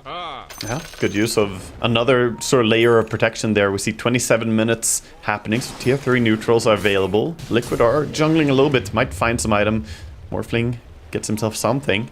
They need everything they can get right now, so he gets Elven Tunic, which is fantastic. That's sort of what he's buying as an actual item, right? Yeah. It's a minor butterfly. Yeah, he was very quick, right? Like, he got tier 3 neutral item, spent 2 seconds deciding. Yeah. Click that Elven Tunic very quickly. And Roche being started. Nice vision dropped as well. Liquid are trying to move over there, but I really don't think that they can contest a Roche fight. They have to have a high ground fight at this point, because if they go too far out of position, they will just not be able to stand against the item advantage right now. Yeah, they need vision advantage, fog advantage, terrain advantage. Liquid PMA advantage. That's what you need. When you're behind like this, you gotta stay focused, stay positive, and tell yourself that you can still win, because they have some tools, right? They have the Hex on the Phoenix. You talked about the Hex before and how, you know, rushing it can be a big play, and it definitely can be here. The tricky part is just solving the puzzle of initiating, because it really is a puzzle. Yeah. And I think you have to have a chaotic fight if you're Liquid. You need to start by rolling in on the backline and also jump the front line. Make it difficult for them to save people. Because if you just go for the supports, obviously, that doesn't really win you fights. The cores are just gonna murder you. But if you only go on the gyrocopter, it's never gonna work when he has Aegis in hand. And then you need Gyro in the arena with Egg out of the arena. Morphling looking wisdom at someone TP else. play. Oh, Got very the wisdom nice. rune. Oh, Amar could be the Hello. target. He's far away from his team. Sunray's a lot of damage onto Centaur. Oh, Amar blown up completely. Liquid, they come in, they strike hot. Okay. Watson still lurking around with this Aegis. Having him sapped to Daedalus Gyro and even pressing up towards high ground as 4. They're respecting, though. They're respecting that it's still scary to keep chasing for more. Look at Entity. They're not even insta-TPing out. They're saying, yeah, we can sit here. We have Aegis. We can fight without our stand-in here. You know, we're still fine. And we'll see if it's going to work out for them. They do reveal themselves. Not getting dragged into that fight. Very wise decision. Now the TP's come out from Entity. Spread out across the map, gather up that farm. I think that was a really disciplined play. Mid, Torrent, bolt combo. Probably just more of a harass. I wonder if they can follow up on it. I mean, if Katomi arrives, maybe pop the Lincoln, disrupt him, but yeah, wasn't near enough. Morph didn't have BKB anymore, so there's always that. But they were not really close enough to make that play. I think a lot of lesser teams than Liquid would have tried to chase for more after that first kill on Centaur and be like, yeah, we have number advantage, let's go. But I think if you run into the entire team with all abilities ready, you already expended the Morph BKB as well, you would definitely get slaughtered by the Aegis Gyrocopter. And then they're already on your high ground with the creep wave, right? It's a very, very wise decision to not chase. I think it was a tremendous sign of discipline that they showed there. So Liquid are trying to claw their way back into the game, but not getting too hectic about how they do it. Every step matters, and that one pick off Anamar stops the push, delays this Aegis, so timer, is counting down. Yeah, only have 2 minutes. Still enough, though, for them to just beeline towards the lane. I think right now he's working towards the full Satanic on the Gyrocopter. He has the components over by the Secret Shop, so if he gets that, maybe he will go before the Aegis here. But yeah, would have to make a move now within the next minute, basically, to facilitate that high ground push. Shadow Demon has a full Aghanim Scepter coming out, by the way, so... He's got a point booster already, and the components are flying in, so gonna have the demonic cleanse as well with the shard. So got 4 SD ultis now, right? Oh yeah. Kind of missed the days there was 3, you had 6 ultis. Just click it. Basically ran out of mana before you could cast all of it. You have how many Lincolns? Well, I'm just gonna pop all of them, to be honest with you. Yeah, that's the fantastic part. He can just double ulti a Morphling now, and that's gonna be a great way to start the fight for him. Oh, he's taken no talents yet. I guess he's not level 15. He's just very focused on all of his other skills as the Shadow Demon. I think that's smart. SD, he does have a pretty big value talent on 12 strength, but he just doesn't need it this game. It's not about him being tankier. His positioning has been clean anyway. It sure has. Stormer, pretty happy to frontline. You can't go on that Kunkka. You know what's going to happen. It's got BKB, cheese, disruption, and swap. They saw each other. Very challenging for Liquid to engage in this, especially when Amar is the one to jump and stun you. And now Stormer gets the opportunity. Does look at that Dark Willow as a target, as Gyro in the back chasing Nisha around. Magnetizes out as the Earth Spirit tries to fight, but Boxy the first one to die already. Okay. He's turned into Gyro and has the flat cannon going. The arena's down, but Watson just stands his ground in there with the supernova and the sun rays. Going to try and focus the egg. Oh, he can't get the job done. Now time to run away. As Liquid, they charge forward. They brought back on the Willow and they're fighting 5v4. Oh, Watson feared up and the Brambles caught out. The hit out from his side gunner though kills Nisha off. Oh, they have to run back. They have to reset. Morphling out of resources as well. Got a nice turnaround kill there, Entity, getting the Earth Spirit. That fight started in a good way for them. It looked like it could work out. Yeah, it really did. Getting the support kills was really clutch. I think a lot of resources were burnt as well, trying to burst Boxy, who just bought back and came back into the fight. And then we saw that combo. This is the combo we were waiting for the entire game. Like the arena into the Phoenix Egg, into Willow throwing the Terrorize. They basically got to do exactly what they wanted. So it looked like the Gyro wanted to click the egg, and he got one hit off on it, but I think it was like Zai standing on top of the egg, so his hitbox was there. He has Bulwark too. He can Bulwark for the protecting the egg. So yeah, he was both standing in front of it, but even if he attempted. Right. There's Bulwark soaking everything up. Now a dive into Scythe. The shove back from the spear puts Watson under tier 4, and he's dead. Gyrocopter picked off. Stormer's in with a Torrent Storm. And he's looking to pick off the Willow and gets the die back on her. BKB out from the side, but that doesn't work. Morphling is getting bounced around by Torrents. And Stormer on the run back is Nisha. He rejoins the fight. Magnetized back up, and BKB's here for Liquid, trying to catch him out, but Disruption buys a bit of time for him. Stormstormer still looks like he's going to die. Scythed up, controlled by Zai and Mickey. All riptide them around with the torrent on top of them as well, and Stormstormer stampeding and TPing home. He's not allowed to get away with it. Okay. No, absolutely not. Speared up and killed. Yeah, that was... If he got away there, that would have been crazy, but that's 2 massive kills here. Liquid finally getting a lead a little bit here in the map for at least a moment while they're down. They're still behind in gold, but they get a chance to make moves. They brought down the gyrocopter by really good timing, and honestly, just a little bit of bad positioning by Watson. He was too far ahead. Venge wasn't really close enough to do a swap play. That's the danger as well of the spear, right? It pushes him towards your base, away from the save. So Zai finds a nice initiation there with Aegis down. And now finally they can get on the map. Sadly though, Morph had to reset his resources as well, so they can't really get a building for this. Yeah, this Phoenix is no joke. Hand of Midas, Scythe of Ice, and Halberd's done very soon as well. And this Sunray. Sunray with a shard doing so much sustain, but damage as well. Like, you're looking at Centaur, Kunkka, Gyrocopter, they're all statsed up, tons of strength, loads of HP. They're being shredded by it. Yeah, not just that, but you also have the stacking mischance, right? If you keep casting the Sunray onto people from the egg, you know, the mischance adds up. The Gyrocopter doesn't have the MKB yet. He's trying to build one. But against this Morphling with Elven Tunic, Butterfly, mischance from the Sunray as well, and even the Halberd, there's a lot of things now causing him to miss his attacks, and he needs the MKB as soon as possible. Liquid. 5-man smoke. Green lights all across the board. Yeah, they got their ultis ready. Doesn't look like anyone is gonna show mid though. We see Entity playing quite safe along the outskirts of the map, trying to just farm. They know that they need this MKB before a big engagement happens. But at the same time, Liquid are saying, no, we can fight again. That felt great, you know. Let's take a fight as is. We may be behind, but they got the tools. That's an illusion. Unlucky. A blink away from Entity as well. Gets them out of that. I do wonder if Entity knew that was coming. Cloak of Flames on this Earth Spirit was tickling away at mid when they were moving across. If they had their eyes on it. They sniffed out the potential for it, and having the SD in your team as well, always nice to try and use solutions to bait your opponents out. Looks like they are going to sacrifice mid tower possibly to this DD Morphling, critting for 1600 damage.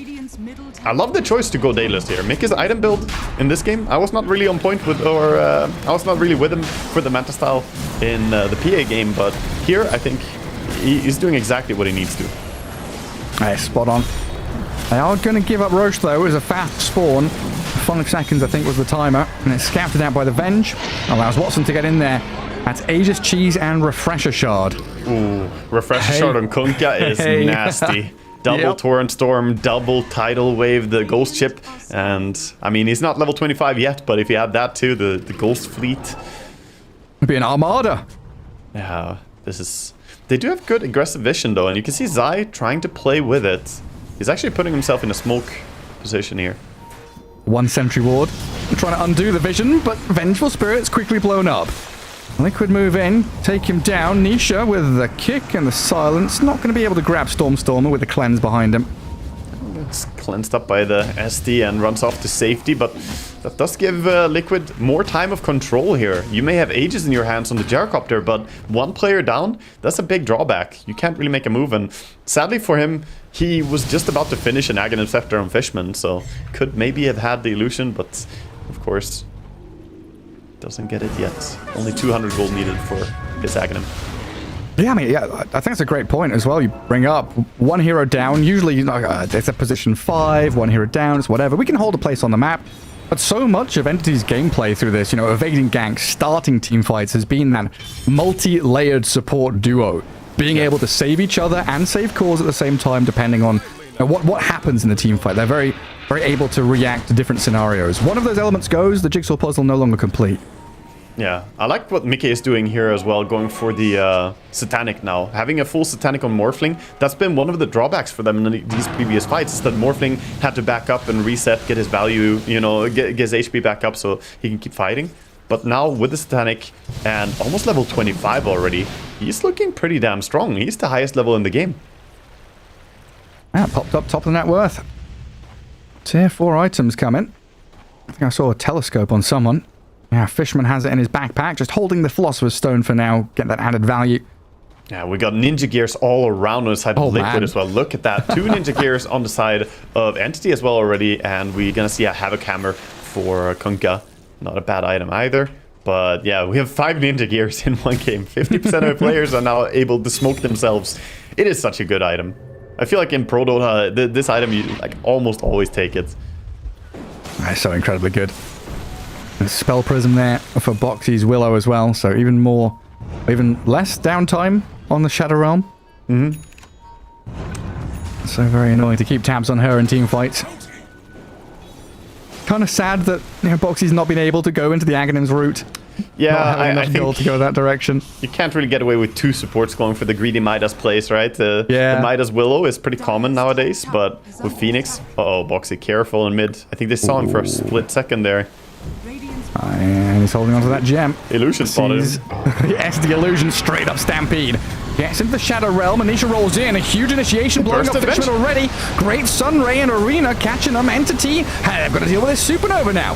Storm with the boats and the torrents. Zai is about to die, and Watson will help clear him out. But this egg has landed, and Anisha's still doing some sick damage. Mickey's going to turn back into the Gyro, but Entity just outlasted all. Stormer with an Ultra Kill. Liquid lose 4. Buyback on the Phoenix. But now they're staring down the barrel of Entity's gun, which is aiming straight for their mid lane of barracks. Trying to go for some form of play here. I mean, he did what he could on the side of Mickey going in with the flak cannon on Morphling, but at the end of the day, the teamfight is so overwhelming from the side of Entity. It is. I mean, this Morphling steps forward, but he's being pushed around. Losing a lot of his HP. Okay, you've claimed the Aegis on that Gyrocopter, but I'm not sure Entity you can ever are too bothered about this. Mickey will get the waveform away for now. But Amar, Stormer, and Watson, they're just going to stand here and whack away at your buildings.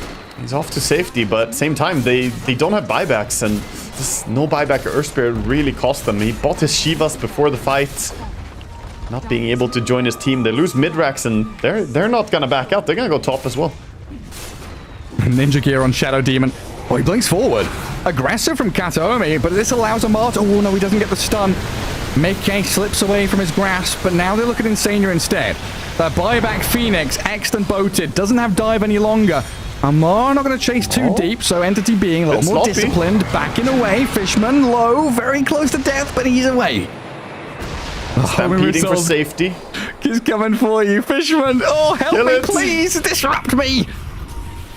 Okay. He's thinking about it. Swap him off. Yeah, put him in the dangerous spot. And Nisha just keeps on rolling. They can't latch on to anybody. That was a nice bait at the end of the day by Morphling, right? If he didn't go in and put himself in the dangerous position, he had BKB ready, by the way. So if he didn't go and put himself in a position to maybe get disrupted, they would just go straight for the top lane and get the racks. And I think Entity may have missed a little bit of an opportunity to get double lanes. So Liquid, only 1 lane down, still in this game. Everything needs to come down to this Morphling, right? If they can get some disables going and Morphling gets to auto attack with Flak Cannon, he just wipes the entire field. Yeah. You've got Refresher queued up so you can have multiple BKBs and Satanics. The most important thing, though, is if he doesn't stop the Kunkka, the Ghost Ship basically stops that play. Because 45% damage reduction is enough to keep people alive that they don't die immediately. And you need a fast fight if you're Liquid here. You need to win the fight in a heartbeat with your combo. Because a dragged out long fight, ultimately, Entity just have more in the gas to keep going. The Centaur, he doesn't care so much about having his ulti or not. He keeps staying strong. Kunkka, same thing there. Sure, he wants his combo, but I mean, he's got plenty of HP and tools to keep fighting. Yeah, and then you add in buyback status as well, right? We've seen Phoenix and Willow buyback. They don't have it. Mars is 1,500 gold away from it, while Gyro and Kunkka both have theirs. And depending where this next fight takes place, you could have that slight advantage for Entity with their core buybacks. Oh, Kunkka, he already has the NFT for the refresher, so he's very close to having the refresher completed here. Is 1,800 surplus. Is Kunkka one of your soup heroes as well? Oh, no, not a soup. It's just water. Water is, not soup. It needs to be flavored first. So it's not like Warlock. Warlock puts down the E, that's soup. Upheaval is soup. And what kind of soup Calling is is it? also soup. You know, people's reds is like borscht, it's beetroot soup. It's a tomato soup. It's nicely flavored, you know. Bit of basil in there. Roasted garlic. Oh, yeah. Getting me hungry, man. Backing out top. We've got another series to come after this. Yeah. Hopefully more soup to come then. But yeah, top area again being claimed by Entity as they force out Liquid with the way they move, and Roche is gonna spawn in. It's actually gonna be bottom because 44 minutes in, and he can only spawn in 30 seconds. So if they're really lucky, they could kill it top, but instead playing bottom is probably smarter. Set up down here, get the Watcher, get the wards. Try and force Liquid to be the ones that make another one of these moves into the bottom right-hand corner of the map. They do have that double halberd as well against the gyrocopter. Very annoying builds. Oh, got only forward blink. Starts on the Mars, swap back from Fishman. Chuck the magic missile into the Willow and the Phoenix. Let's see if they continue as Watson does charge forward, but that allows Mickey to get out that morph. They've blown up Boxy on the right-hand side, and on the left, it's Gyro against Gyro. Watson, he's losing out this fight. Watson, the Gyro, maybe he can stand his ground with the Satanic and heal. Oh, he's still alive, but for how long? With the Sunray on him, he will die. Mickey's morphling, looking worse for wear, though. Riptide and Torrent, waveforms back across the top of them. Mickey! No way can he do this! He's standing there, 1v3 now, stomped up, Nisha, torrented. This Phoenix causing issues for Entity, though, with the halberds, the hexes, the heals, everything. Absolute hell for Entity to deal with. But they will jump Nisha. Look for the kill on his Earth Spirit at the very least with another good torrent from Storm. They get the job done. HP on Lamar with this shard, man. He's got 8k HP on Centaur. They're trying to go behind Mickey. Still looking for a play here. Storm is TPing out. If they were just 2 seconds earlier, they would have found him TPing. Man, that was... The fact that they got the gyrocopter, if they didn't kill him there, I think that would have been game probably, but they hold on to the game, still looking for a pickoff with a Hex here. Amar. That's Fishman running around. That's an illusion nearby. So his natural HP is 4,500. He was up to 7.9. Yeah, you get 15% per, and any double edge you do refreshes the existing stacks, so he gets ridiculously strong. And the control is just ridiculous. He got multiple 2-hero stunts. Amar got a really nice jump onto the ramp there, catching 2 heroes. And all the AoE disable on their team is just absolutely crazy to play into. Even Earth Spirit towards the end of the fight there, rolling in, trying to help the Morphling, got caught by a random hoof stomp, and then the stuns just don't stop. If you get hit by 1 stun, more will follow. And it looks so difficult to fight. That's why I said the fights have to be fast for Liquid. Dragged out fights are impossible. Mickey, straight into the pit. Torrent already spent. A Morphling, 1v3, but has backup arriving. Spear is there. Amar the target, but I don't think they can bring him down without the additional heroes. And a swap there. Fishman sends Zai back into the middle of them. The stun onto 2 as well, with the Phoenix being caught out. Insania, Egg is ready in 1 second. It's coming off cooldown. He does get it off, but there's the Gyro. Clicking into the Egg, trying to finish it off with a flat cannon. Spilling, but Watson is dying. Mickey, okay. The double kill for the Morphling. He picks up the big kill, and now Nisha keeps rolling. Looks for Kataomi. Oh, they're doing it, man. Liquid are doing it around the Roche pit. 3 big kills. Yes, they had to spend 2 of their heroes to do it, but having Morphling with Aegis and Refresher Shard? Yeah, the nice thing there as well for them was the egg, right? They dropped the egg, and it looked like a bad egg at first. Like, oh, they're just gonna kill it. But that also isolated them. They just stood still, auto-attacking the egg. And that's when the roll came in, the waveform came in, and they just burst them really quick, get the kill on the gyrocopter. That was some fantastic fight for them to turn around, and now, for the first time in this game, they get to hold the Aegis here. And like you said, get that refresher as well for the Earth Spirit, so double BKB for him. Absolutely mental. I mean, this waveform damaging targets, like he just goes over the top of someone, takes half their HP. They're doing a tremendous amount. Yeah, that was some really absurd amount of DPS, and that's without him having an MKB against Morphling, or against against the Gyro. I guess I thought Gyro for some reason had Butterfly already. He's buying it now, but basically he needs to have some evasion here to mitigate this damage. Getting ahead of myself. Well, it's like Gyro, you know, Morphling buys Butter, so Gyro bought MKB, and I was like, okay, well, I need to Butterfly myself now. Yeah, basically. Can go the other way around and then force the Morph to do the same thing. I do have another big item picked up. Amar has his Scythe of Vice, so even more control in these chaotic team fights. I mean, they feel like they don't have enough stuns. That's fair, you know, you just need even more. The instant stun, though, from that Hex is going to make it so that he can set up for himself now. And, of course, even Lincoln's won't protect you, because he can blink in double edge and then Hex you right afterwards. So, gotta always be wary about the control of everything on Entity. But they have a layer of protection now. The age is for 3 minutes on the Morphling. We should see Liquid make more moves. That's why we see him already smoking up. I had to double check whether they're smoked or if they're just using a bunch of ninja gears to stick out 3 of them. Yeah, I think Boxy popped one. I mean, yeah, Mickey has ninja gears, so Boxy just smoked himself. Really. Yeah. We see a lot of disconnects here as people are gonna reconnect and try and fix the lag. So they're all TPing up top to this outpost. They've caught a glimpse of someone, you know, Amar pushing this top wave, but maybe they don't know that both Fishman and Stormstormer are there. How quickly can Entity get into this fight? It's hard for Entity to reinforce. Right now, Watson is very far away, so if they can get a fight where Watson isn't there, that would be a fantastic time to take an engagement. And we'll see if they step under a vision of that ward on the lane behind them. As all of them are kind of heading in the area that they might. We'll see once we get back. As we have a little bit of a pause, you know, I want to say I always find it funny seeing the players and the different names, you know, the tags that they put on themselves. We got Nisha with the name of his coach here. We got Jab's name as his finisher. Mattis Friesel. Giving some recognition to some of the unsung heroes, you know, of competitive Dota, the people working in the back. Behind the curtain, pulling the strings. Mickey with pho.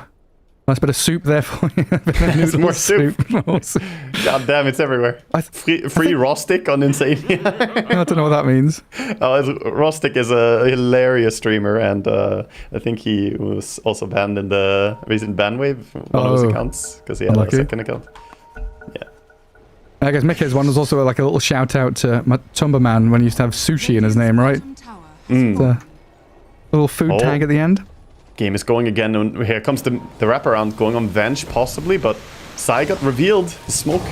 Yeah, I mean, Entity stepped forward trying to play into their vision, while Liquid are trying, kind of hoping that Entity would step back into their vision. In the end, just a stampede, a runaway, a TP. I can't believe how that played out. People just sort of fell through. Like, that was a wraparound from multiple angles, and still no player gets caught. Everybody on the side of Entity just happened to walk in a direction that was completely fine. And that was pretty much without them having too much vision nearby. And, yeah. Stormer, he's thinking he's the cause of the lags with all his water park nonsense. Yeah, just give him 20 minutes to respec his item build into a Daedalus and crit build. I like this suggestion. Just stop using the Aghanims. I'm blaming him for a Torrent Storm. I mean, there are a few heroes in Dota that definitely cause a bit more lag than others. And, you know, Kunkka may be one of them. The full water park build with refresher is definitely a PC stress test. It's a lot of noise. I mean, we were talking pre-series, you know, thinking back to old days of Dota with the toxic draft and soup and stuff like that. Supernova and Plague Wards and Tombstones on the floor. You got Upheaval, Water Park, Monkey King ulti. Yeah. There's a lot of chaos. Oh, mid. Sai gonna show himself. He has to be quick here, or he will get caught. Torrent does clip him, but they're scared to commit. He smoked himself with Ninja. Yeah, he Ninja gears and walks forward, breaks the smoke on himself, and this allows Mickey move on to the gyro. Quick swap though from Fishman. I'll throw a stun back out across them as Zai BKBs and bulwarks. He's been broken and caught with the demonic purge, so Zai is down as they do aim towards this Amar Centaur. Sunray and a bit of morphling damage, but the torrents are landing. Egg will connect there, not taken down, and Mickey waveforms over the top of Fishman and Stormer. Mickey with the help of Nisha here. Oh, they need to look at Watson. This flat cannon doing too much damage. They've broken up Nisha and the Earthspirit is down. Another torrent there onto the morphling. Mickey waveforming over. Tremendous DPS from the morphling, but now he's in a 1v4. He gets the kill on the Kunkka. Can he kill more? TP again onto this gyro. Stormer rejoins the fight. Morphling in trouble and he will die. Angels claimed. They're letting him die here? Yeah, looks like it. First life down. And Mickey maybe a waveform and a TP, but against all these stuns, that's an impossibility, surely. He just has to stand here and accept that he's dead. Surrounded by 5 and Entity. And he will swing back across the map. He tried to get the BKB out to try and like be able to BKB TP out there towards the end, but of course with the Venge nearby, swap, not even that is going to be unable, or a play they can go for. but they're gonna have to buy back no matter what here. Even though they hold the buyback on Earth Spirits, top push is coming. They're gonna hold the Zai buyback on the Mars at least. Losing top, I think is fine. Surely they can't defend this lane. Yeah. They will try and fight for Mega Creeps as well, I think, but they don't have Willow. 30 seconds without Boxy. And Mickey, where's he going? Ninja Gear smoke. He's revealed and he waveforms over the top into Watson. Morphing into the gyrocopter and an arena looks decent. BKB's up for Stormstormer. He brought back. Don't forget that. Anisha trying to get involved as well, but they can't really catch any targets. Gyrocopter might be one that they can find, but he smoked BKB'd and now he TPs. They get the Nothing SD. to stop him. Or do they even? He tries to get away, finally. Gonna bring him down. The Aeon Disc as well. Not gonna be enough. Well, back to defending lanes. Yeah, so they hold, but it's a costly hold using 2 buybacks on your course there. It is gonna give them a chance to get out on the map. And before they get the map, Stormstormer runs out and checks for the rune. This is a risky move, man. No BKB, no buyback. If he got caught there, it'd be really dangerous. He did have a ward though. But against all these ninja gears, you can't be too sure where people are at. Yeah, it's just a termite infestation just popping out of the woodwork. All of a sudden, game is hectic as hell. I mean, the gold lead is starting to feel less and less important as we're heading into 50 plus minutes here. Yeah, we're getting to that stage where it's about initial vision, first point of contact, who can get that first stun or scythe of vice. A catch on Boxy here is going to be nice for Entity. Dead for 90 seconds. Yeah, this is 90 seconds without buyback on him as well. So again, they could mount a push. And Mickey, he's got it queued up. Rapier, the way back into things as they do grab Fishman. Revenge down, and the illusion cleared out pretty quickly as well. Yeah, take Should it be able down. to finish him off eventually. Get an actual kill on the Vengeful, not just bring down the main hero. And now they see bottoms, they see Stormstormer. They have a great ward on him here. This could be very dangerous for him to hang out this area. He's gonna BKB, he plays it safe. He had to wait for TP to cool down a little bit more before he wanted to go for the BKB. Yeah, that's that. Level 2 travels for only 30-second cooldown with the Octarine core as well, so able to split push a lot.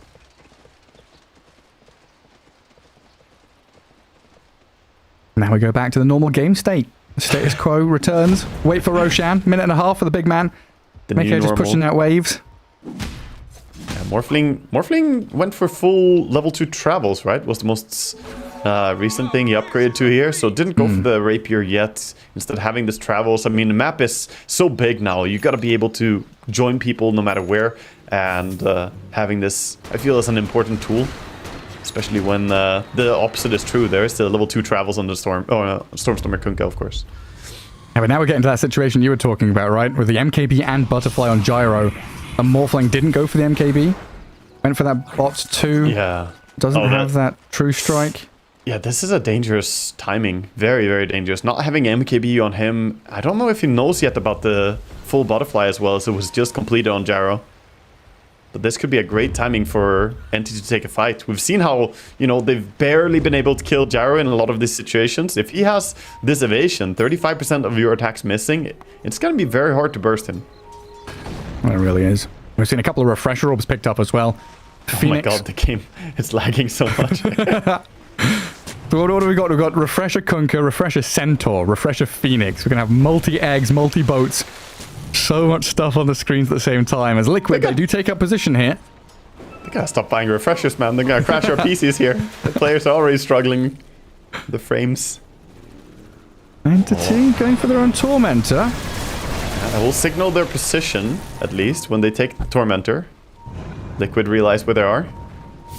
Oh, Zai. X-Mark got him. Yeah, but got him far away.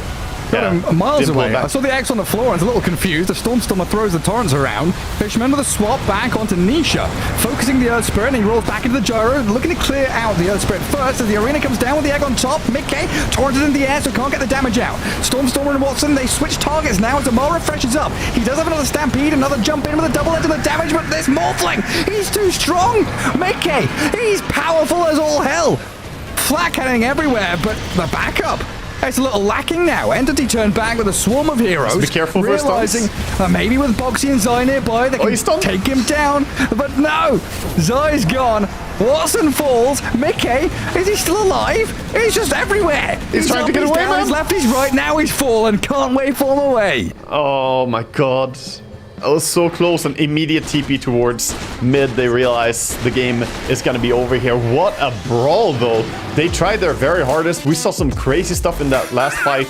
The Mars, I mean, the arenas were doing a great job protecting both the egg and also protecting all his allies. He put down 2 arenas on the Mars, and the gyrocopter's auto attacks didn't do anything in the first stage of the fight.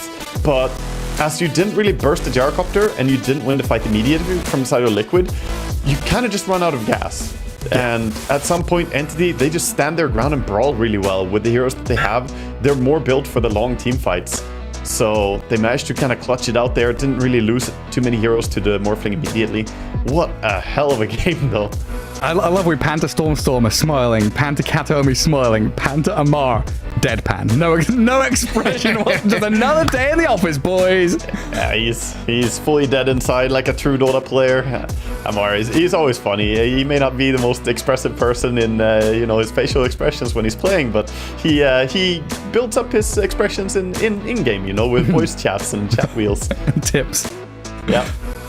Oh, yeah, still a pretty good showing from Liquid in Game 2. Much better than Game 1. This Insania Phoenix was absolutely a sight to behold. Lots of good elements there. But I just felt like Entity had that steamroll momentum behind them. The idea, the game plan was that little bit stronger. And they do take the 2-0 victory over Team Liquid here in the group stage. And I think we're going to have a quick break before we return with an interview. So we'll see you in a couple of minutes.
Your pick.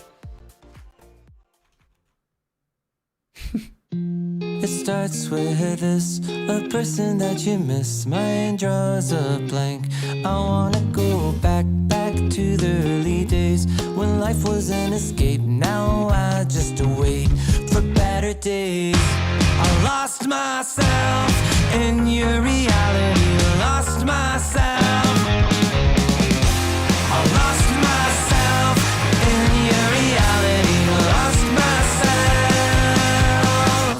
I feel that life, according to a friend, we're all shrink wrapped in families and making ends meet. Stuck in jobs we'll never leave. I never wanna be like that, so I wanna go back to my reality. Wanna go back.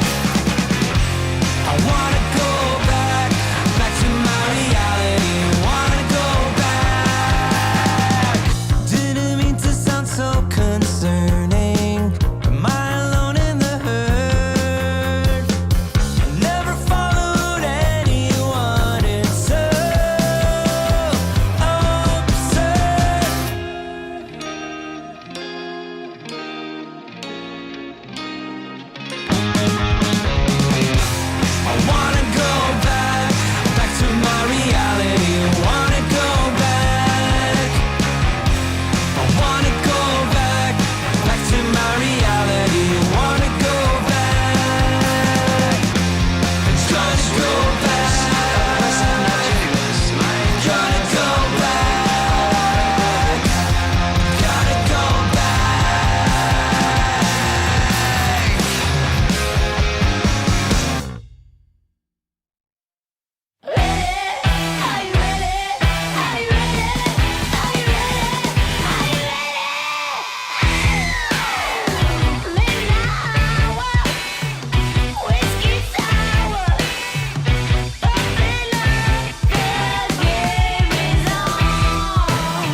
Welcome back, everybody. Here we are. We've rounded out that series, a 2-0 victory for Entity over Team Liquid, as I believe we have Amar on the line for an interview. We can ask him a couple of questions. The glorious stand-in Waga.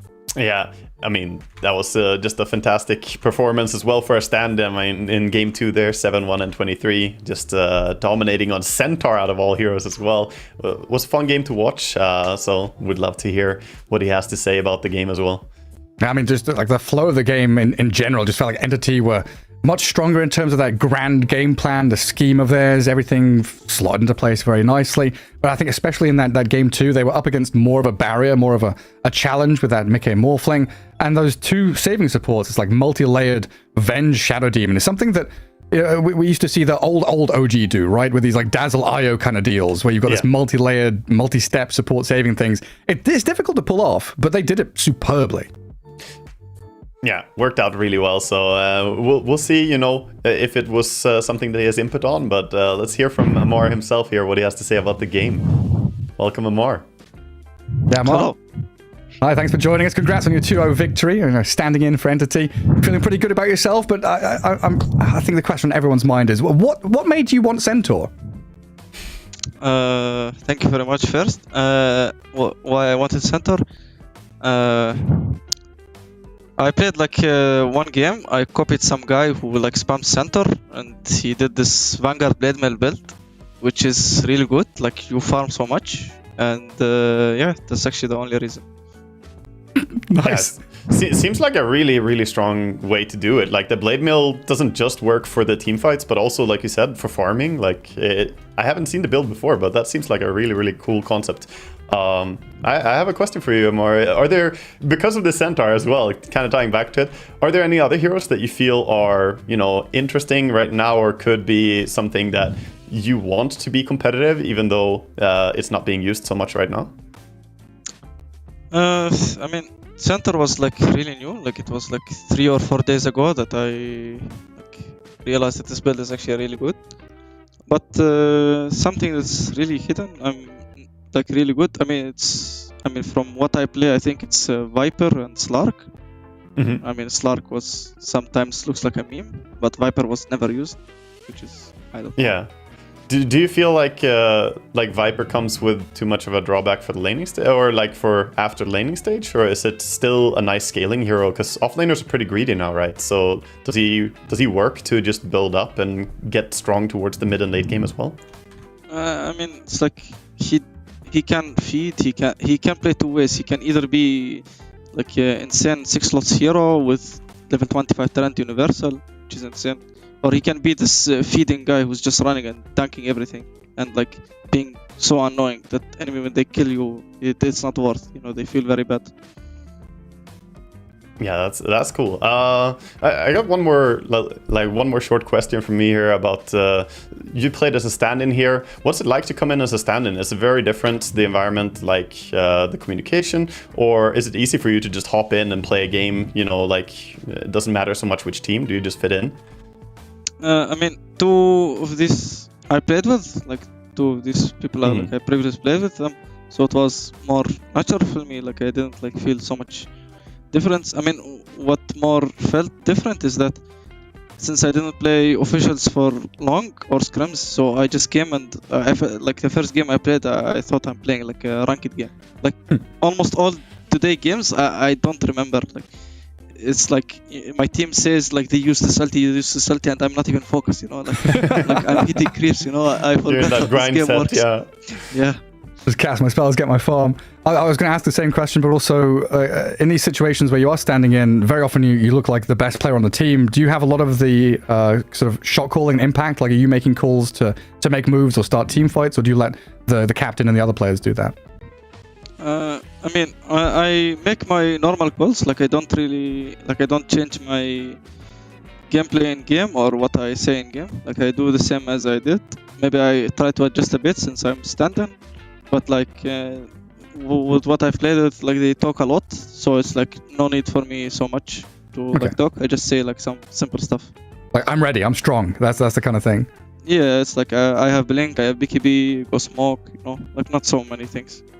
Great. Well, yeah, again, congrats on your win. Still looking superb as always. And keep bringing out these cool offlane heroes. Slog, Centaur, Viper, whatever it is. I mean, at the end of that draft, I was like, Slog time? Maybe Slog? And Marco was like, nah, not this. Not happening. Not against Morphling. Not against Morphling. But yeah, thank you. I agree with 1 slot game, it's too much. Yeah, one and done. That's your 1 slot game for Dream League. Thank you for joining us. Always a pleasure, Amar. I'll probably see you around again some other time. Goodbye. Yeah, bye-bye.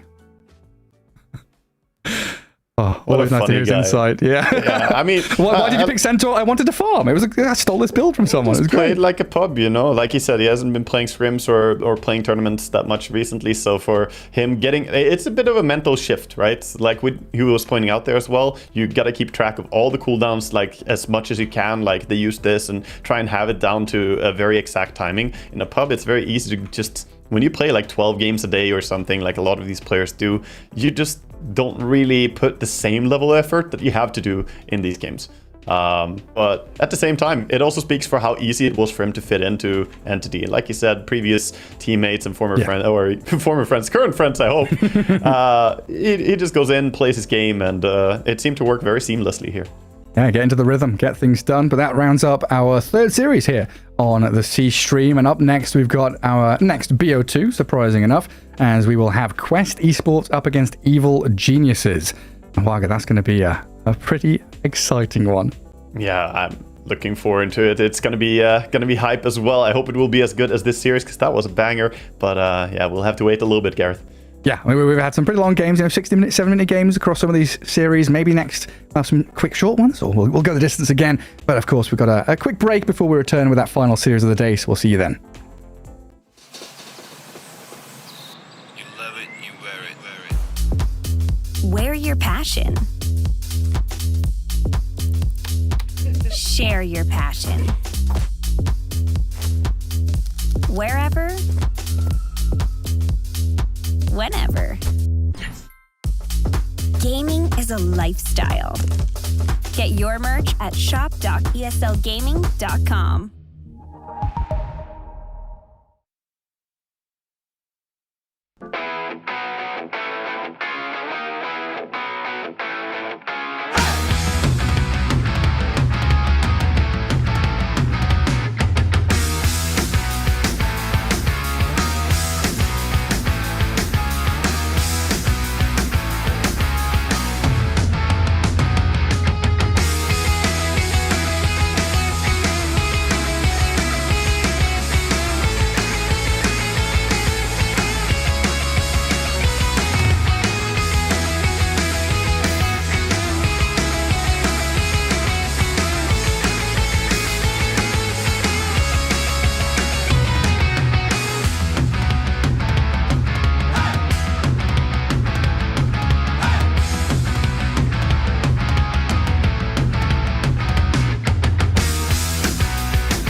Welcome back to the Storm stream as we continue on our Dream League group stage. Here we've got Quest taking on Evil Geniuses Waga for our final series of the day.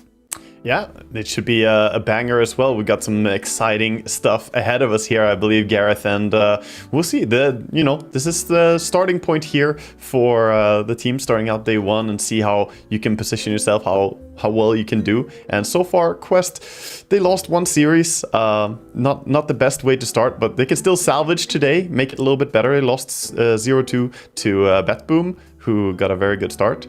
And EG, though, on the other hand, they also lost their first game. So it's, this is sort of where one of these teams will get to redeem the start of the game. The series earlier against OG for EG was a really hectic one. That's where we had some crazy game. The 70-something minute game with comebacks, rapiers, mega creeps. It kind of had everything. So it's a long, exhausting day here for some of these players. Yeah, even with like a 3-hour break, I'm sure the adrenaline is still running from that OG series. But yeah, Quest and EG, I think they've met twice previously. We get these kind of interesting situations, inter-regional matchups. Some teams don't get to meet up against each other too often.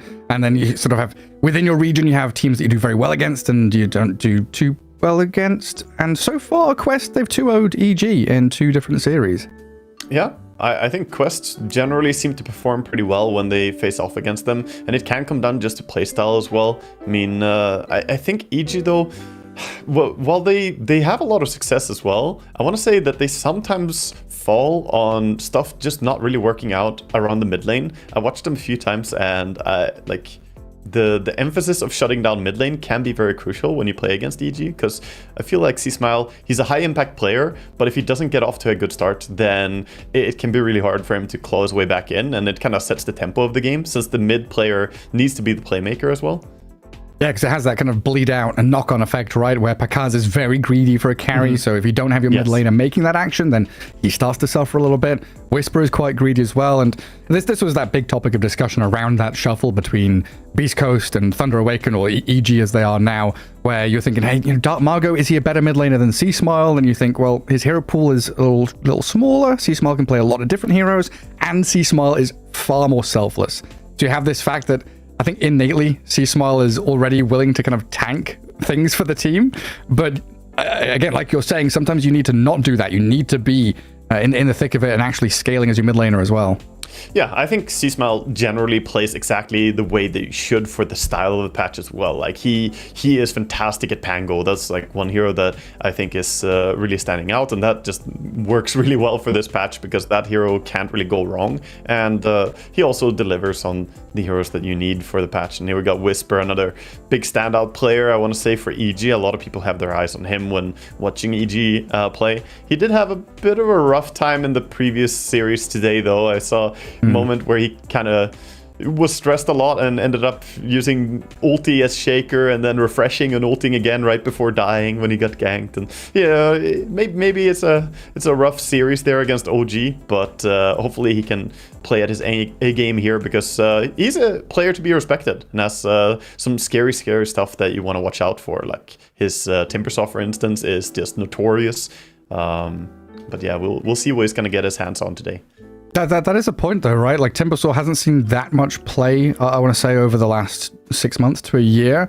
And it does quite a lot when you have a hero who is spectacular on Timber, and he was first phase ban material. Like, every time you play against EG, you're playing against Whisper, you ban Timbersaw. And that gives them that additional, like, oh, hey, we can, pick a Lyke and we can pick a Mars later down the line. They've got that one additional hero to pick. And even when he was on Beast Coast, drafting around him was such an important part of strategies. When you have him on your team, you want to give him good lane matchups. You want him to dominate. Not having that Timbersaw feels like even more of a drawback than other players would have.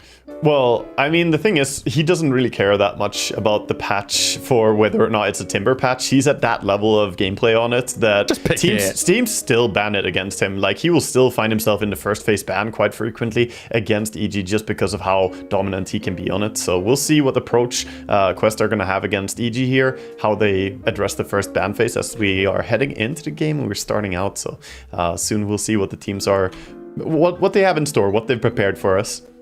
Yeah, because so far, I think Vengeful Spirit is sat up at the top with Warlock and Earthshaker as like the most picked. Of course, very small sample size, but just looking at day one, we're getting these priority picks already lined up for us. Then you've got these kind of Shadow Demons and Beastmasters, Scarth Mages skirting around the edges, and you know, your normal stuff like your Phantom Assassin coming into play very heavily.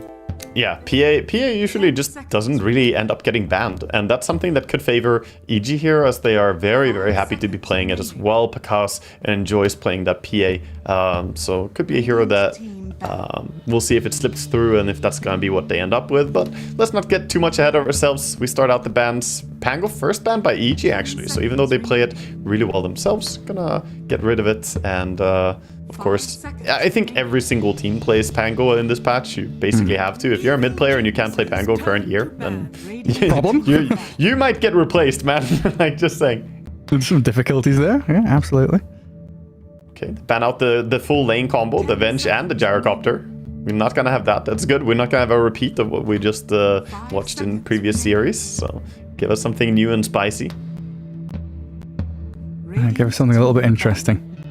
I'd love to see, you know, Phoenix come back into the meta properly. You know, we've had Kaori play it for quite a while, being one of his signature heroes for quite some time. And of course, you know, worth pointing out as well here, we've got a couple of stand-ins across a couple of these teams, and unfortunate visa and flight issues. Here, of course, we do have Shad standing in for TA2000, so it's going to be interesting to see how he slots in. We saw Amar do very well joining Entity as a stand-in, and Shad, he's got some pretty big boots to fill. He does. TA2000 has been on a roll this year. He's been playing really, really well. So it's, you know, always unfortunate when teams have to play with a stand-in, but it's also no excuse. You know, your team should be strong enough that if you pick some other player who's also of similar caliber, you should be able to just perform. So that's what we saw from Amar as a stand-in there, doing a great job together with Entity, and we'll see how it works here for them. And you asked for it, man. You get it. Phoenix first phase pick coming out from Quests. Kaori, of course, known for his Phoenix. Yeah, it was something that like only he was playing in Western Europe for the longest time. Yeah. What was it during Riyadh? During a recent tournament, Toronto Tokyo was picking it up. Now we've just seen Insania play it in the previous series. It's rising. It is coming back, yeah. It's a lot of those players who used to play it. Like Insania used to play Phoenix back in the day as well, but hasn't been playing it much recently, and now it's coming back to it as well. I think Phoenix is just really, really strong with the small... It's kind of sleeper buffs, you know? The buffs he got, they didn't look like too much at first glance, but they honestly add up. The faster ticks on his damage sources is nice. Also, the mischance on the Sunray can be really impactful, and once you get the shard with the egg as well, it can make the difference between you living or dying during your egg. Yeah, especially if your opponents have, you know, first picked up a strength melee carry in the Sven. Okay, we've seen Pakas pop off, and 20 minutes in, he's like 10k net worth ahead of his opponents.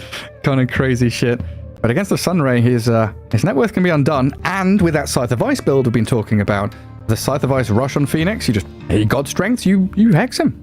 Yeah, it can be a good tool to try and be able to break through that, because Sven, he's very predictable in what he's going to do. He's going to go for Mask of Madness, Echo Saber, he's going to build up the Blink, BKB, Silver Edge. It's a lot of items, but it's always basically the same items from Sven. And getting something to try and stop his recipe is very important. So it's even hard to pick heroes, like support heroes, that have a good save. If you try and pick something like Vengeful to swap save when Sven goes on someone, that might just not work, because they might be dead before you swap them. So I like the idea of going for a Hex, try and get something preemptive, you know, take the action to the enemy. Still difficult to figure out your bans though. The Jar of Revenge gone, Brewmaster, Dawnbreaker removed. So a bit of focus towards Whisper and his offlane pool in this second phase from Quest. Whereas EG, I guess a bit more focused on mid. Earthshaker and Primal Beast have been very potent mid lane heroes that just seem unbothered in any matchup, and they're very good at rotating and hitting their item timings. Yeah, definitely. And with them being removed, like Earthshaker, Pango, and Primal, all of them kind of fill that role, you know, that is so powerful, just going when you hit your level 6 and non-stop fighting. But we'll see what they're going to end up with then. And Quest taking their time here, thinking about their final ban here, or, you know, final ban in a second ban phase. Yeah, if Phoenix is the first hero I wanted to see, I think Snapfire is still up there for me. Just the fact that Noob and C-Smile are like notorious pioneers of bringing that mid-snap to the table. And back on Beast Coast, and of course Noob making his name on that hero, we might see her slip in there. They respect the Warlock, a hero that, you know, I mentioned way back when we were casting last series. The Warlock plus Sven combo is really strong in lane, Fatal Bonds, and then the Cleave. You basically dispose of the creep wave instantly and do a lot of damage to your opponents. So they don't want to play against that. Also would give a lot of team fight over to the side of EG. Now, gotta think about what they want to have as a pairing, because Phoenix can be nice, but do they want to go for something like the Mars that we saw before to try and protect the egg, or are they gonna go for something that might lane a little bit nicer against the Sven? Because Mars isn't bad. It's like a draw lane. You don't really win it, but you don't really punish the Sven either. Might be more of a consideration now though, with the Scarth Mage pairing up with him. They need stuns, yeah. I mean, their core heroes have to have disables because they just picked Phoenix and Sky. So no disables coming out from the two supports. So now you basically get locked into having to go for something with good lockdown. That's pretty quick there. Nature's Prophet and Earth Spirit. How much of a flex is Sven nowadays? Is he just one of those 99% pos 1 carries? I would say so, yeah. It's hardly any flex at all. Unless, I mean... It's very, very few teams to even experiment with that. Again, I've seen Kataomi run it pos 4 sometimes before in Entity, but it's... It used to be a thing that, like, you know, Eastern European CIS teams used to do, the swap out, you know, the solo pos 5 Sven if the carry matchup wasn't good, but... Yeah, it's a bit tricky right now. He's kind of shoehorned into carry, I want to say, with the recent patch changes. There goes the first combo. So they go for the Beastmaster. They have a Sky Beast combo, so Roar into Skywrath ulti, very strong. And laning-wise, it's not terrible against the Sven. They can do a good amount of damage to him, but more importantly as well, they get some way to burst their spirit here. Well, you know, the EG are a step ahead. You know, they're playing 5D chess or whatever. They've picked Sven, and then they've picked Nature's Prophet. And we all know that Nature's Prophet has historically countered Sven with the Sprout. Yes, true. Sprout TC, he knows. I mean, that just takes away the option for Quest to go for it. Yeah, it's clever. Such smart drafting. Forget your Quelling Blades and Battle Furies and I'm pretty sure Picard's played Sven against Prophet very recently, and he had to buy Battle Fury and Hurricane Pike. Battle Fury and Hurricane? Okay, I want to remind Picard in that case that, you know, the Echo Saber upgrade still exists. Harpoon ain't too bad, you know. He might have had that as well. He had like 3 ways to deal with it. Man just really hates trees, huh? Do not sprout me, please. Good thing for Quest Tour is that they have that Beastmaster as well now with the Axis, so they can always cut them, and they pick themselves a carry here that doesn't really mind the Sprout all the way until the Leash talent, possibly. Faceless Void can always time walk around, and Leash talent comes so late for supports anyway. All the way to level 20. And so far, no real like guaranteed consistent stuns. Like, okay, you're going to have Earth Spirit, Silence, and Roll. That could be undone with a bit of vision, or avoid Faceless Void is fast enough. Can time walk through the Sven stun if he has vision on him, but Sven very often comes from the Fog of War or from Silver Edge, so it is possible to try and burst the Faceless Void with Sven. But so far, not the best teammates to do it, right? Nature's Prophet doesn't add that much fast damage, and Earth Spirit, well, he can do some damage, of course. It's not the hero that like brings down Faceless Void in an instant. So what are they gonna add to try and help with this? More lockdown and a good laner against them. Tidehunter kind of rounds out the draft very nicely for EG here. Fits really well into their own stuff, but still suffers the same against Chronosphere. You can get Chronoed, Skywrath ultied, and focused down. Like, you can actually get targeted, which is sort of bad news for Tide. Usually you want to be unkillable. Yeah. It can be a bit of a combo breaker. Like, we're looking at this Chrono Egg, Mystic Flare, Roar. I like the fact that Quest can kind of pair up heroes no matter where they are on the map and look for kills. But with Earth Spirit, Nature's Prophet, and Tidehunter, there's a great way here for EG to kind of set up a camp around an objective, make sure they've got heroes that can filter in and join the fight as it extends. Yeah, I mean, EG, they also have built a nice sort of death ball strategy here with decent push from the Sven, Nature's Prophet Treant, and then team fight from the Tide. So they have a nice base. At the same time, I would say the Quest basically have achieved the same result with their draft. They have Beast for pushing, and their team fight is definitely not bad. 5 seconds remaining. Also, I want to say the Tidehunter was pretty good fit though into this game because he can go for... He's probably going to go Meteor Hammer first just to take down towers, but later he can go back for the Shard as well at some point. Not bad against the Faceless Void, just messing with his time walking. Little tendrils. Well, coming into this last pick, looks like we need a mid for Quest, and EG still have this flex. C-Smile can play the Earth Spirit mid. I don't know, is it more likely he's playing Earth Spirit mid and this is a Panda hero last? They're banning TA and Grimstroke. Quest are covering. Yeah, I guess they're not really sure how they're gonna run it. I would assume that this is mid Earth Spirit because I feel like it would be kind of awkward, but yeah, they could run it support as well. I mean, Earth Spirit plus Tidehunter on the off lane would be pretty oppressive for a Phoenix plus Faceless Void lane, I guess. EG are definitely one of these teams that like flex multiple heroes across multiple roles. Like Nature's Prophet, I would say is a Matthew hero, but we could easily see Panda playing it. Earth Spirit, Matthew, and C-Smile can both hold that one. Look at that, a Timber Sword ban at the end. Banning out the Timber, banning out the Puck as well. So banning out some... Earth Spirit mid, right? Yeah, I mean, I feel like it is. I feel like it's Earth Spirit mid, but they could still throw a curveball. The downside is that they're missing a bit of burst damage still in the lineup.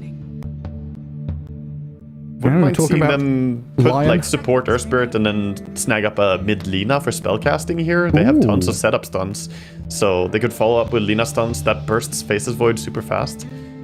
But that's one option they have at least in front of it. It's honestly a little bit sad, having played Dota for as long as I have, that Lina is now in that position in the mid lane, being the magic nuke damage dealer, and not Lion. You know, think back to Weapon X, MMY, mid Lion, going around and zapping people. Now it's Lina. That's boomer talk right there. Weapon X, that's long ago, man, in glorious China. But yeah, Queen is another hero that they could also snag.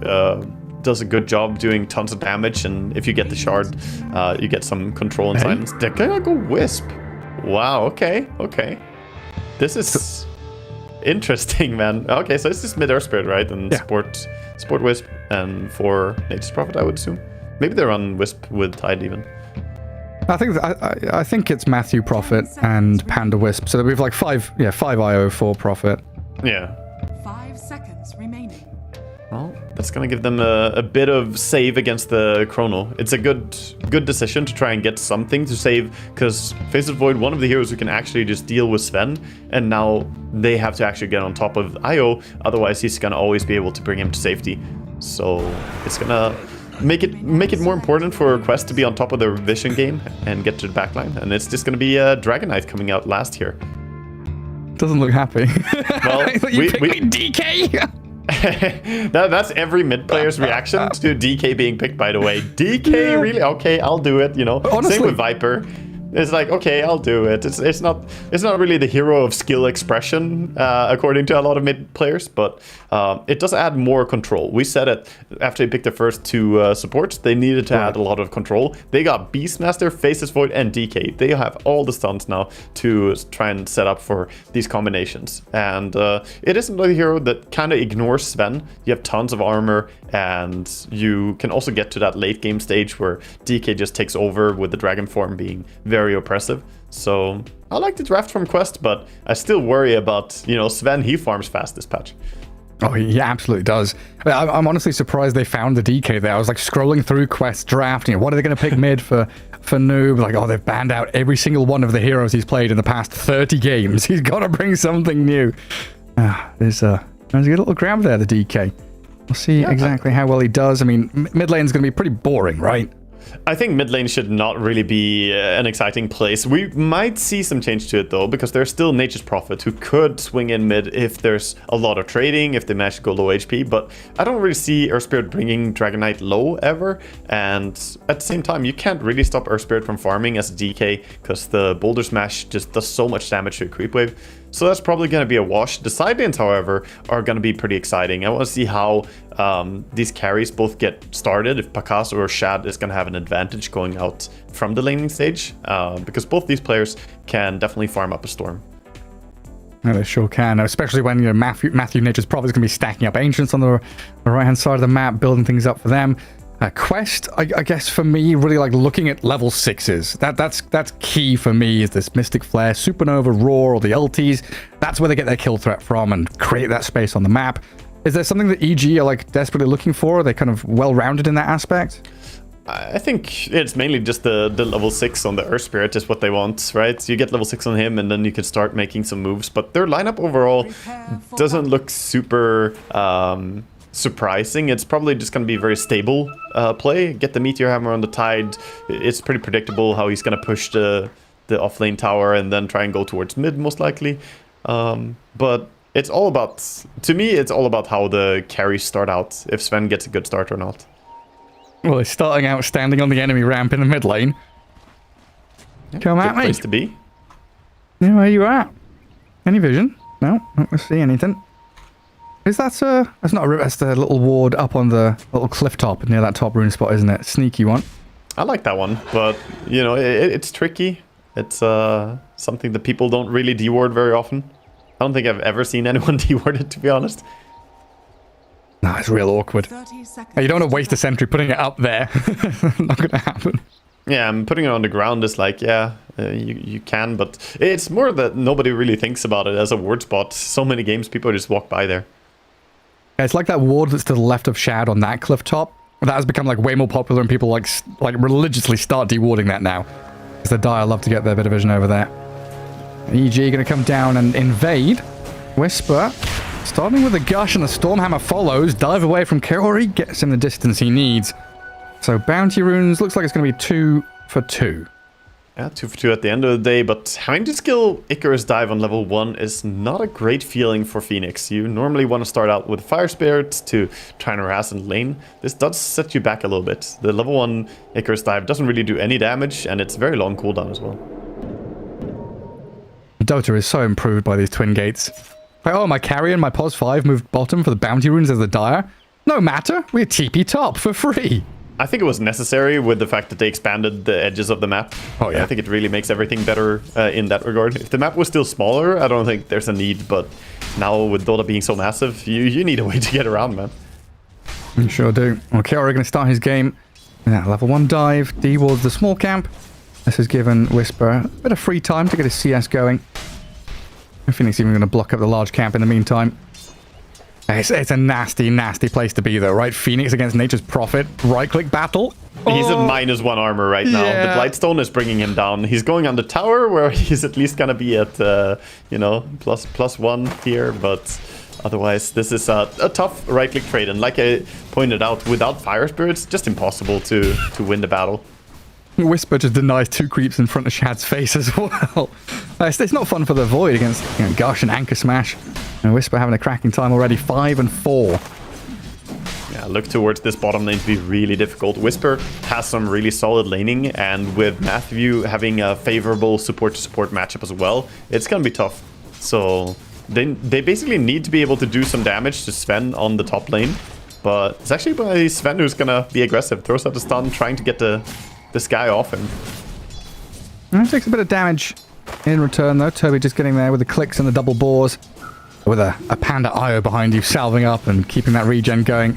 Not too much lost in the end.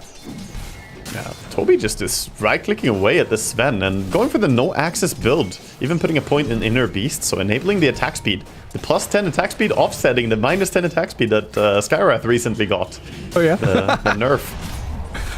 It's also like, I'm not going to give stick charges to IO. I don't want to do that. Yeah, that's a good point as well. Surprised IO didn't even start with stick. He went for a circlet. I guess for a little bit of more right-click damage, getting the universal stat damage. But I feel like stick would be good. And you already have 10 charges built up on Sven. Uses them there to just sustain a little bit. And then mid lane, we've not looked there because nothing's happening. I don't even look, man. Like, there's no point. We can look at the CS, you know, a quick tell here. We got 16-3 for a Dragon Knight. He is out CSing C-Smile right now. Where's your first blood? This is why we don't look at mid lane. That's on us. Matthew TP's up there to help, of course, and they just profit, adding in that bit of dog pile from the side lane. Can't tough kill no this guy. responsibility. I said don't look. That was all me. That was all me. Poor Pablo, I'm so sorry. Keep fighting a little bit around top, but with Nature's Prophet still hanging around here, you gotta be a bit careful on Quest. He's finally gonna go back bottom. Come and help Whisper out. But I mean, really, Pakar Sven, they first picked this hero for a reason. We have seen some nutty stuff from him. I really look towards these right-hand side of the map, the ancient camps being stacked up, his transition through that northern jungle, through mid into that bottom lane. And he gets his farm going up very quickly. And he's always going to be ahead of this Faithless Void, right? And that's why Shadow's queuing the Midas, because he knows that he has to scale later and try and edge out that difference. Yeah, basically. You can go Mask of Madness instead of Midas on Faceless Void, but Midas just feels really good in this patch overall. For any hero that was previously considering, like, oh, do I really want it? Is there something else I want? I think going Midas is fine. The recent change to getting 2 charges on it did make it a lot better. But yeah, definitely Sven is going to be overall out-farming him, but Void, he has that safety in late game. He knows that he scales harder. Oh, he does. That's a big juicy creep wave for Whisper there. Let's see if he can gather it up as top lane. Pakar's unable to close in onto Toby. And slowed down by the Hawk and the Boar. As he's still Quest in this top lane being pushed back and pressured though. Yeah, they get pushed back. The Cleave doing a good job just killing off the creep wave, and C-Smile thinking about an early rotation here even, going in behind. This is unusual. 4-minute gank. You might not be expecting it. They're really low on Beast. The scan though, that's gonna tell them that, okay, you need to play safe under tower. Yeah, they know something's not quite right. He's not showed on that mid lane for a while. And does give DK that CS advantage now. So Noob going to get up there with 32 last hits. I'm looking at Whisper's denies though. Like 10 denies as an offlane tie. That's got to feel tremendous. Yeah, he's doing a great job and just getting a very nice start. Having the Ring of Health as well. He doesn't really feel at danger from anything here. The Phoenix can't really threaten him, and Faceless Void is just focusing on CS right now. At the same time, Faceless Void 22. He's not too far behind the Sven. Top again. Matthew TPs. Gets the kill on Toby. He's such a pest. This Nature's Prophet is a position 4, just appears out of nowhere.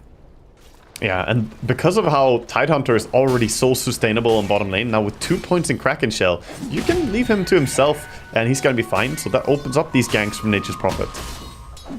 And also more time for him to stack up, already stacking a big camp. Exactly, no time wasted, no redundancy. C-Smile getting going on mid, but rolls himself away with a nice kick.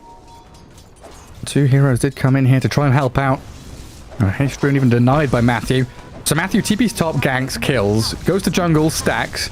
The IO is also wandering around stacking camps too, so they're really going to ramp up for that transition where the Sven will shift into jungle and then head to Ancients. It's never just a TP to Ancients, right? It's a walk through jungle to Ancients, while farming. Yeah, you walk around. Yeah, exactly. You just smoothly kind of run around and farm. The first move as a carry is going to be from top towards the Ancients, you know, just farming your way there. Kaori has the two trees here to get free from the Sprout. Mid tower push, though, with his catapult, the DK. You always look towards the first DK ulti to try and get some tower damage. Not going to be able to bring down the entire tower, but at least half HP gone already. Definitely an irritant that EG kind of feels like they need to mitigate that. So they brought a couple of supports in there, make sure C-Smile is okay with that move. And 7 minutes coming up also means Wisdom Runes are arriving, where Toby has shifted to the left. And a TP from Matthew will get the one on the right-hand side. And then you look at bottom lane. Hey, Whisper, what are you up to? You got a catapult behind you? Just tank up for that bad boy. Push Shad out here. Yeah, he's just going to try and keep it alive for a little bit here. Not going to tank too long under a tower, but Void is struggling for every single CS that he wants to get. He has to fight so hard. This Tidehunter just being annoying as all hell. Like, look at him. Even that range creep, he gets smacked like 10 times just trying to battle for it. Now he just time walked as well, right? He's going to get Blood Grenade, and Sprout blocks him away. The damage is coming thick and fast. Shadow the Lotus does get out of danger. Mana running low on Whisper there. Yeah, but the real danger is not hitting creeps. That's the real danger for a carry. So he's not out of danger in the sense that, you know, he's doing what he wants. He missed 2 more melee creeps there. He can time walk in for this range creep, but doesn't want to do it because he's scared. So missed 3 creeps, and now they're pulling as well. This is a lot of time that he's not allowed to do anything. And in the meantime, Quest did get that mid-tier 1 at long last. And the Dragon form claim their objective. And it looks like Sea Smile pretty low on HP. Might get jumped here. Dragon Tail will stop him in the roll, and that Sunray with the Breathe Fire burns him to a crisp. Good use of the smoke running up on him there, ganking him. And yeah, this is starting to look like a pretty bad start for Earth Spirit. 20 CS behind the Dragon Knight, who's out farming him, as is expected. But getting killed as well after losing your tower, and he hasn't made his first gank yet. And now the stacks are opened up. Yeah, they shift into that jungle. Kaori and Noob gathering up.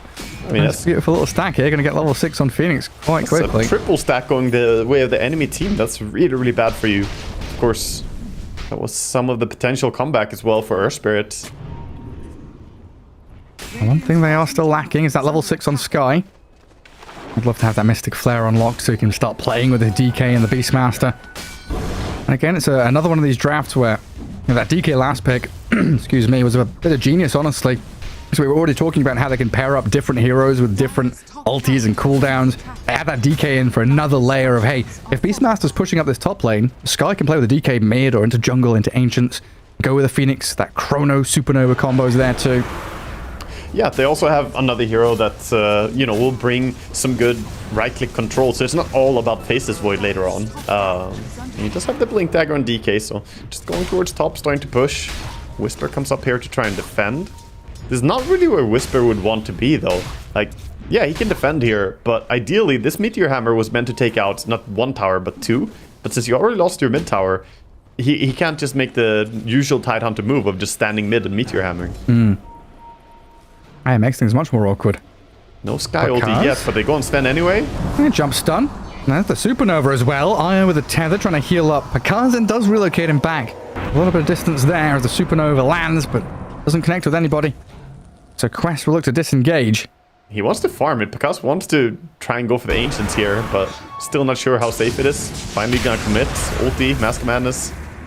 Someone needs to tank a few hits here. Pulls back. Those Ancients are dangerous beasts.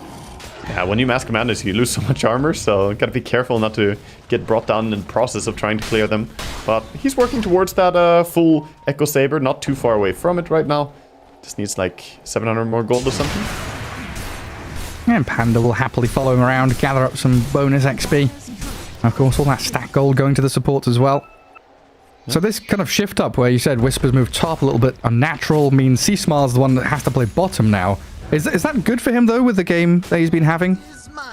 I think it's fine that he can play down here. The downside is that normally you want to look for kills with Earth Spirit, and I don't think that he can really kill Faceless Void with without Relocate being available. Maybe with Reload they can set up and do it, but his kill threat is pretty low on the map right now, since Tidehunter is locked in on top, and Sven is just farming.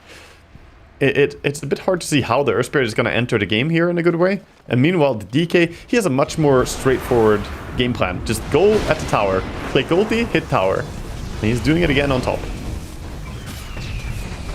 Whisper wants nothing up here. Does not want to be involved. And quite a simple take for them. And even TPing Phoenix into mid lane to gather up that wave. And playing forward with the other three that remain up here. And Tidehunter's not a hero that they want to just go and jump on. They'd much rather connect with Sea Smile or one of the supports. Easy pickings for them. Yeah, interesting as well that he went for 0 points access all the way until now on Beastmaster. He skills them up to get this stack pretty much. You want to have 1 point at least so you can keep doing these stacks. But maxing out the Call of the Wild early is going to make the Death Ball a little bit stronger as well coming in from them. When they group up, he's going to have many points in aura and they can just run at people and start smashing them down. And that bird is really annoying. The Hawk, I mean, it gets 625 health when you have 4 points in it. You don't kill that thing. No, they're invulnerable. Well, now Whisper has stepped like 3,000 range away from any kind of safety. They will be starting to go on him. Noob trying to body block the tide. Toby going to walk around and slow him with the boars. They've got a bit of damage here from Omar's Scarith Mage and a Ravage from Whisper, maybe setting up for a turnaround play. There's nobody apart from Matthew. Pakaz and Panda have relocated in. They kill Toby and now a roll in. Scarith Mage claimed by Pakaz. That was a nice bait play, honestly. It looked like he was an easy kill, even from our bird's eye perspective from the casters. You know, oh, he's all alone over there. But you have to remember the Nature's Prophet plus the Relocate. You can easily bring 3 heroes immediately, and the final hero, that's Earth Spirit. He can travel half the map in like 4 seconds anyway, so it doesn't really matter too much how far he is. He got there in time to help out with the fight as well. Yeah, it seems like an important moment for EG as well, because like you were saying, it's been kind of a quiet game in terms of fighting and kills. Yes, Quest has been taking down towers and the such. But hang on a second, is Matthew spotted? He is. Tries to TP out under the nose of Noob and Toby. They cut down the trees and should be able to bring him down eventually. Bit too greedy play there, trying to go up. I think he was looking... He got the sentry block on the Ancients and he just got spotted from the high ground. Well, yeah, be pretty quiet for kills. That team fight, you know, a bit of momentum for EG, gives them a bit of breathing room on the map. Make sure that Quest doesn't have this continual run at the tier 1s. I think Quest are very happy with a slow game, though, overall. Yeah. Like, they're the ones taking towers, but they're also the ones going triple Midas, right? They have Midas Faceless Void, Midas DK is coming out now, and the Phoenix, who is in a lot of trouble, but gonna use the little Phoenix trick, is gonna go for the Midas as well. Yeah, this play is so stupid. I hate when Phoenixes do this. I love when they forget to do it, but Kaori, he knows his ways around the Phoenix. He's no beginner at this. Unbelievable scenes. What we can do with some of these heroes. Just fly off the map, mate. It reminds me of Carry Spectre doing the same thing, right? Yeah. And Batrider as well. There was this meta where, like, edge of map was just abused really hard. Broodmother. Yeah. Everyone just going off the edge. But nowadays we don't really have that. They expanded the edges, so... no, it's more difficult to get all the way there. Oh, almost 10k net worth for this friend. 15 minutes in. We're getting there. And a few more stacks, a few more lanes.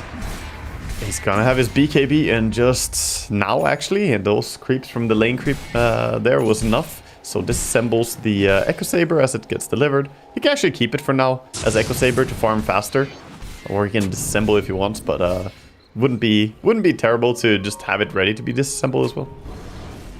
Omar going quite deep here for an Observer Ward. Gets it up on the high ground and sees Panda. Noob with Blink Stun ready. Thinking about the go. Looks like EG just going to back up and consider their options down south instead.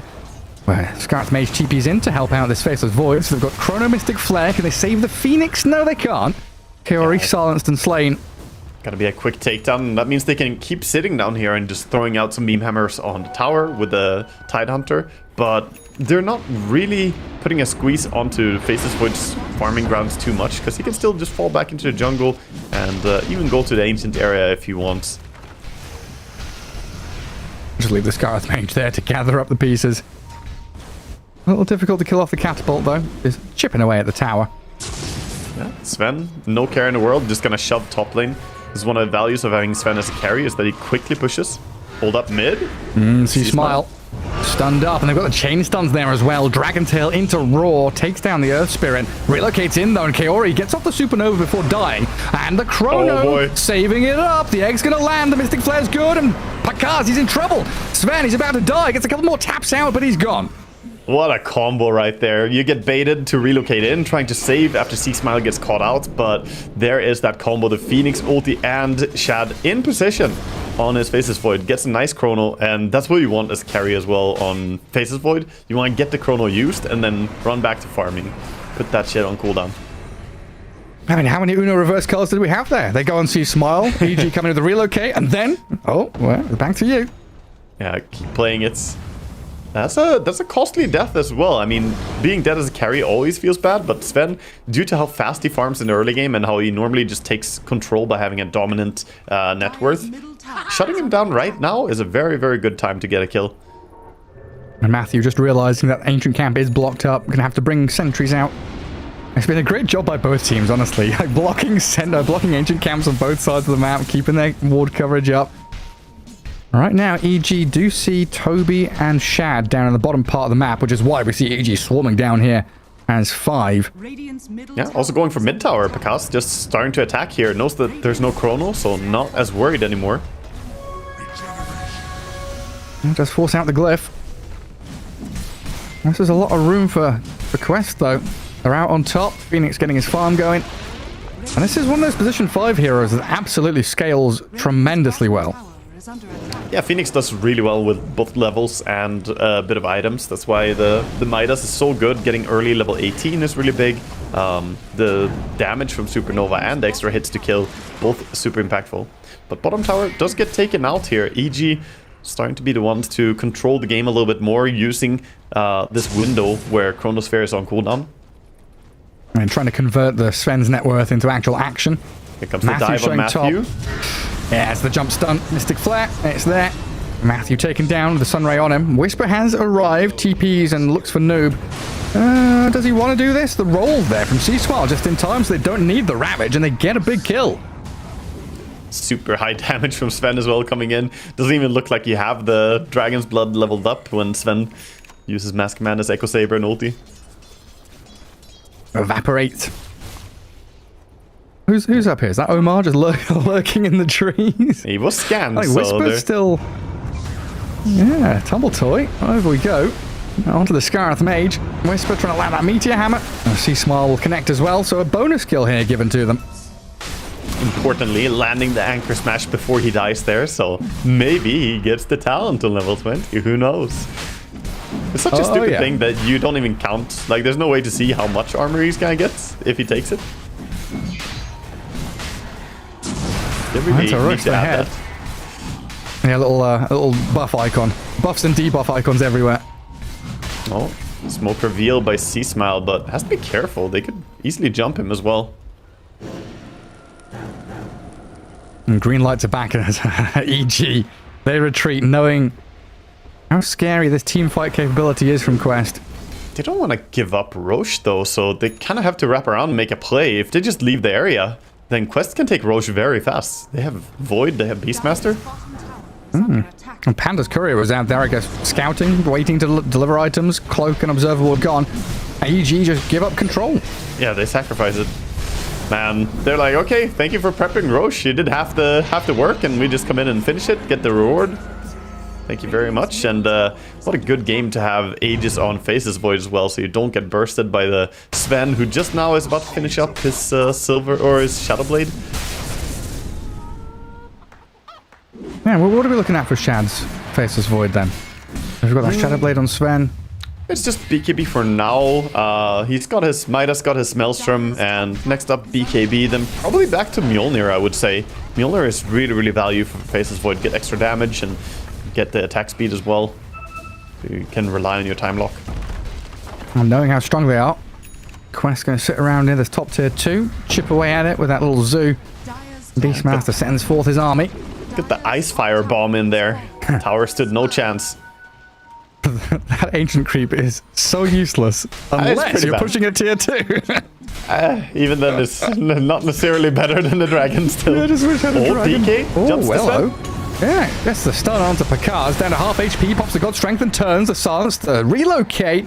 I don't know if Pakaz wanted to leave there, because they had Whisper arriving and C-Smile. He's left all alone. It kind of felt like Pakaz wanted to fight that and kill Shad off the first time, but I guess it was too tight of a call to make, so now Panda's going to die. He couldn't really run away, so all he could do was to stand and try and fight, and they did land the silence, so maybe they could have bursted at least the Aegis. Meanwhile, Wisdom Rune got a TP for it on Nature's Prophet, gets it before the Skywrath can get there, and TP's to safety. Omar's a bit upset. He walked half the map to get there. They lost 2 heroes, but at the same time, they got the double Wisdom Rune, they kept the Sven safe. The downside is for them, though, that you don't really have a game on C-Smile here. He's, 7,000 net worth, he's barely ahead of the Phoenix at this point. It's looking rough, man. That's a very, very challenging match for him. Especially when the Phoenix is Hand of Midas, he's going to start overtaking the Earth Spirit pretty soon. I didn't point it out as well, but a really big thing in this game is that Faceless Void destroys Earth Spirit really hard. Time Dilation, it's just a great solution to the Rolling Boulder. Right. You have all this mobility, okay? No, you don't. You can't. And it's very easy to just land that as a Faceless Void. EG going to go for a killer move here, it looks like. Sven not smoked with the rest of the squad. And God Strength on cooldown for 15 seconds. We'll get tethered up along with Panda as they head south, and the rest of the team going west. They seem a little lost here, not quite sure where they want to be heading. Like, do we have to clear out top wave and stop Beastmaster push? Do we want to kill in the mid lane? I'll go for a bit of both. it's getting too awkward. The Helmo Dominator creep is making this smoke way too obvious. You see the full circle being drawn by Kaori here, saying, yep, they're in this area, and he's dead on the money. He is running into them, though. Has to be a bit careful. He does have his team nearby, but losing Phoenix immediately is not a good way to start a team fight. He's walking in the trenches. If he poked his head over that ramp, he's going to get it taken off. Well, Shad, he's time walked forward here, but he still has that Aegis for 1 minute and 40. As Quest smoke now. It's their turn with every light green. They'll make the jump on Whisper. Dragon Tail and Mystic Flare, not the best combo against the Tide with Kraken Shell and Pipe. They get a bit of chip damage on him, but now it's Whisper's turn to move in. BKB out from Noob. Whisper and Sea Smile, they played aggressively into this, but Sea Smile has not been his game. He's got to roll away. Oh, Sven was spotted. Sentry Ward on the ground, so they can see him in Silver Edge. He's gonna go for the Ancient Creep. Gets 253 gold at least. And good chance to fight here as the... Oh, actually, he got the Chrono. Yeah, Shad's in with the Chrono on too. Earth Spirit and Tide inside. Tether's there from Panda. Doesn't keep Sea Smile alive. And Whisper gonna have to Ravage. Connecting on 4, but no follow-up is there. Sven... He's nearby with God Strength ready, but this is EG on the run. They don't really have what it takes to turn and fight, or do they, with Pakaz coming in from the left-hand side? Blows up Omar. Where's his next target, though? It's Toby, but he roars back onto him. And now Shad with Noob from the high ground is poking and prodding, kiting this Sven. Shad, he will lose his first life. Aegis down, but they are kiting Pakaz so very well.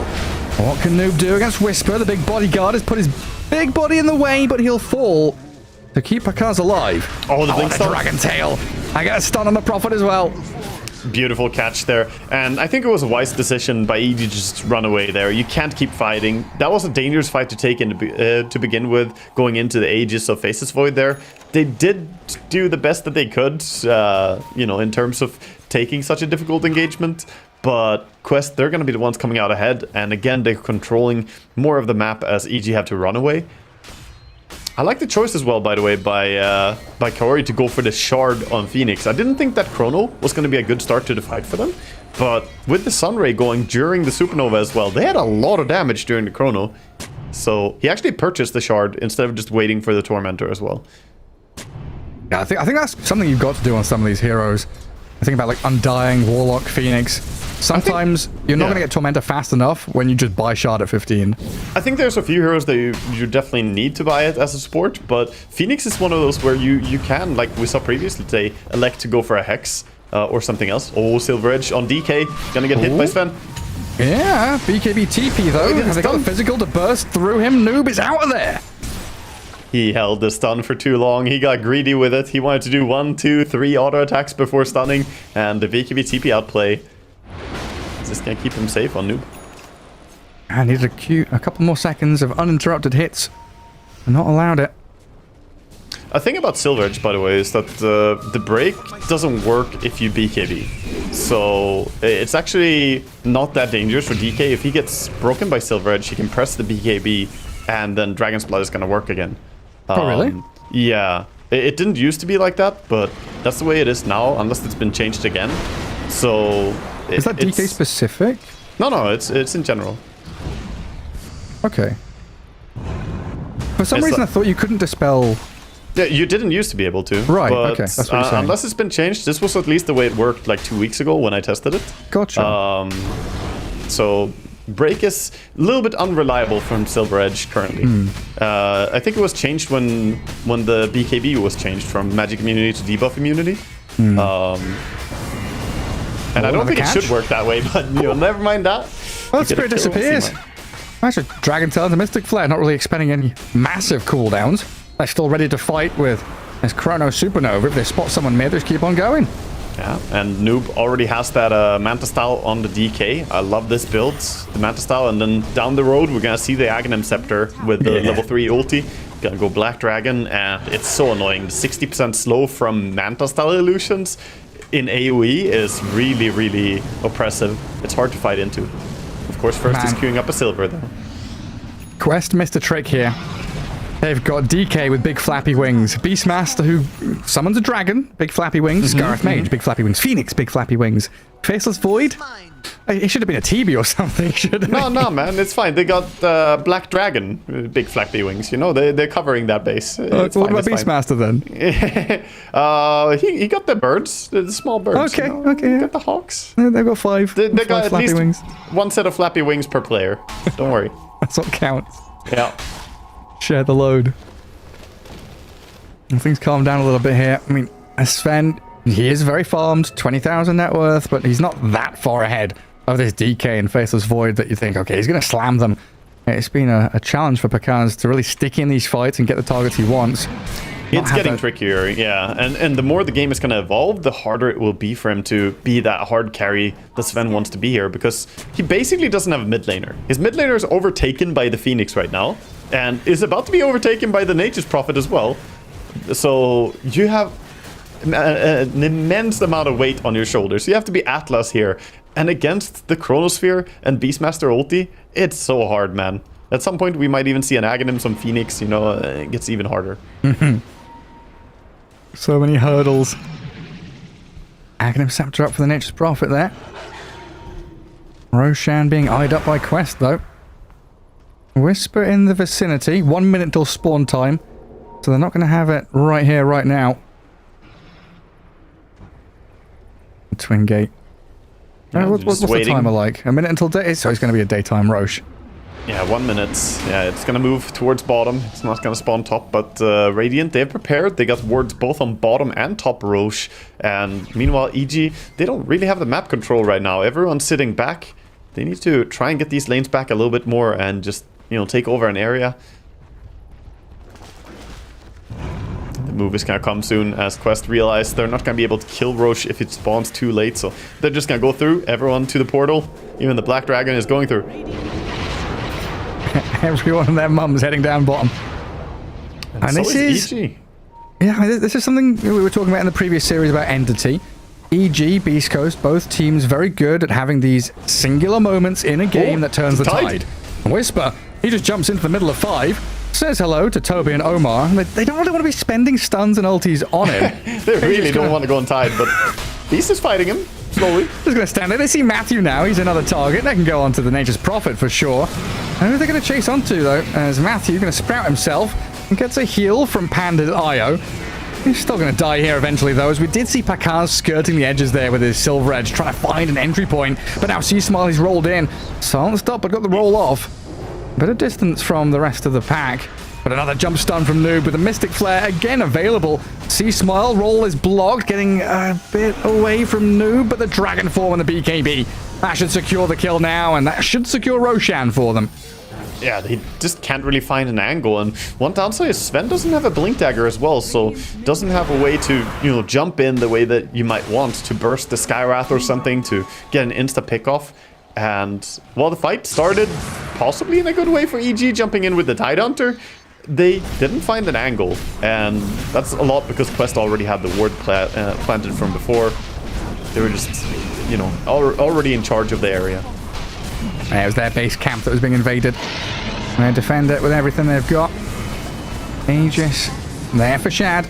And mid lane, Pakaz will trying to shove in that mid tier 2. Let's see if he gets spotted out here as Shad moves forward with Kaori.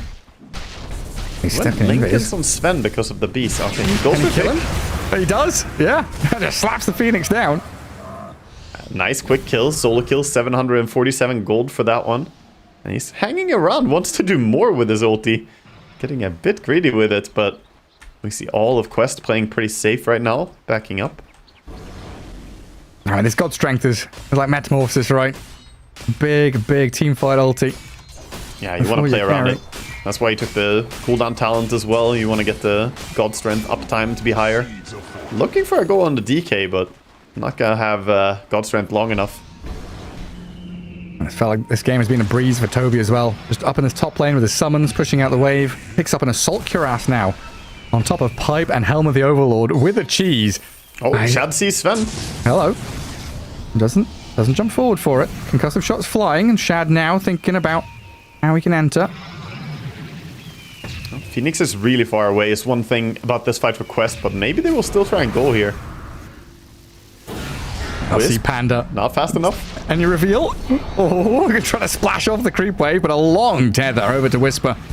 Panda, can he get to high ground? He's being closed in on from north and south. Noob and Shad just cut him off at the pass.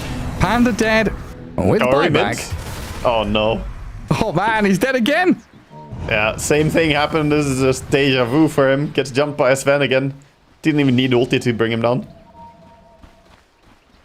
Noob is chasing. Can they extricate themselves from this situation? Looks like C-Smile cannot. Mantis style DK right on top of him. Mystic Flare, the Blade Mail's there. Omar taking a bit of damage, but C-Smile is brought to his knees.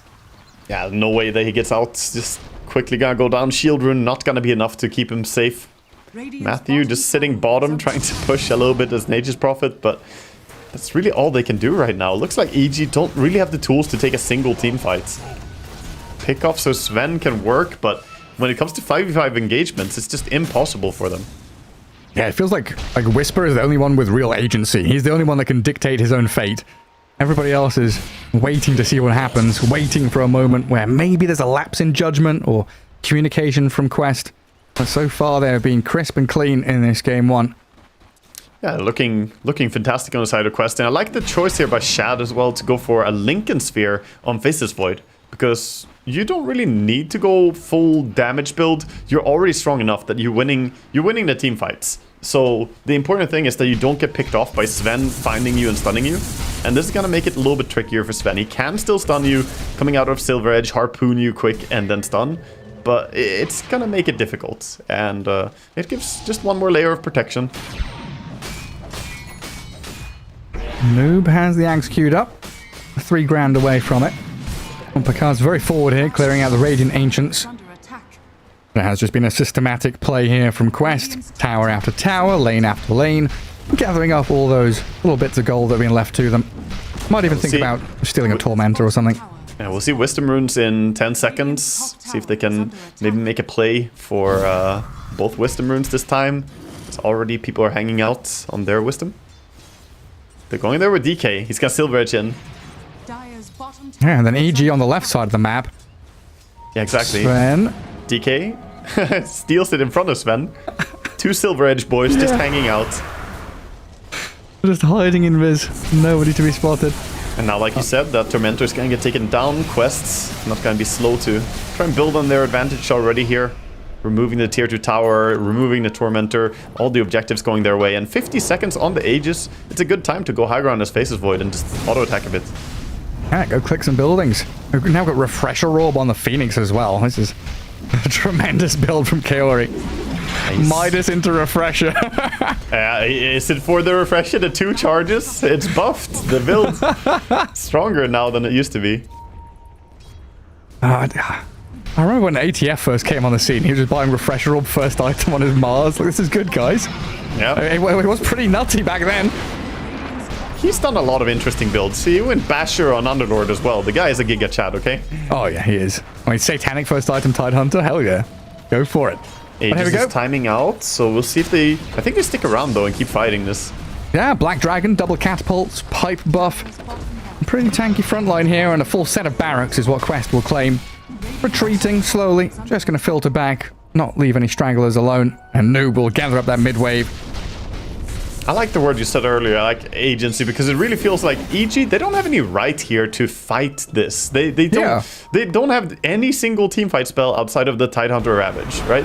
And it's just so difficult for him when the Earth Spirit doesn't have enough farm, and Nature's Prophet and IO, they don't really facilitate any form of ganks or team fighting necessarily. They're good global heroes, but outside of that, it just looks like they have no solution to what Quest are doing right now.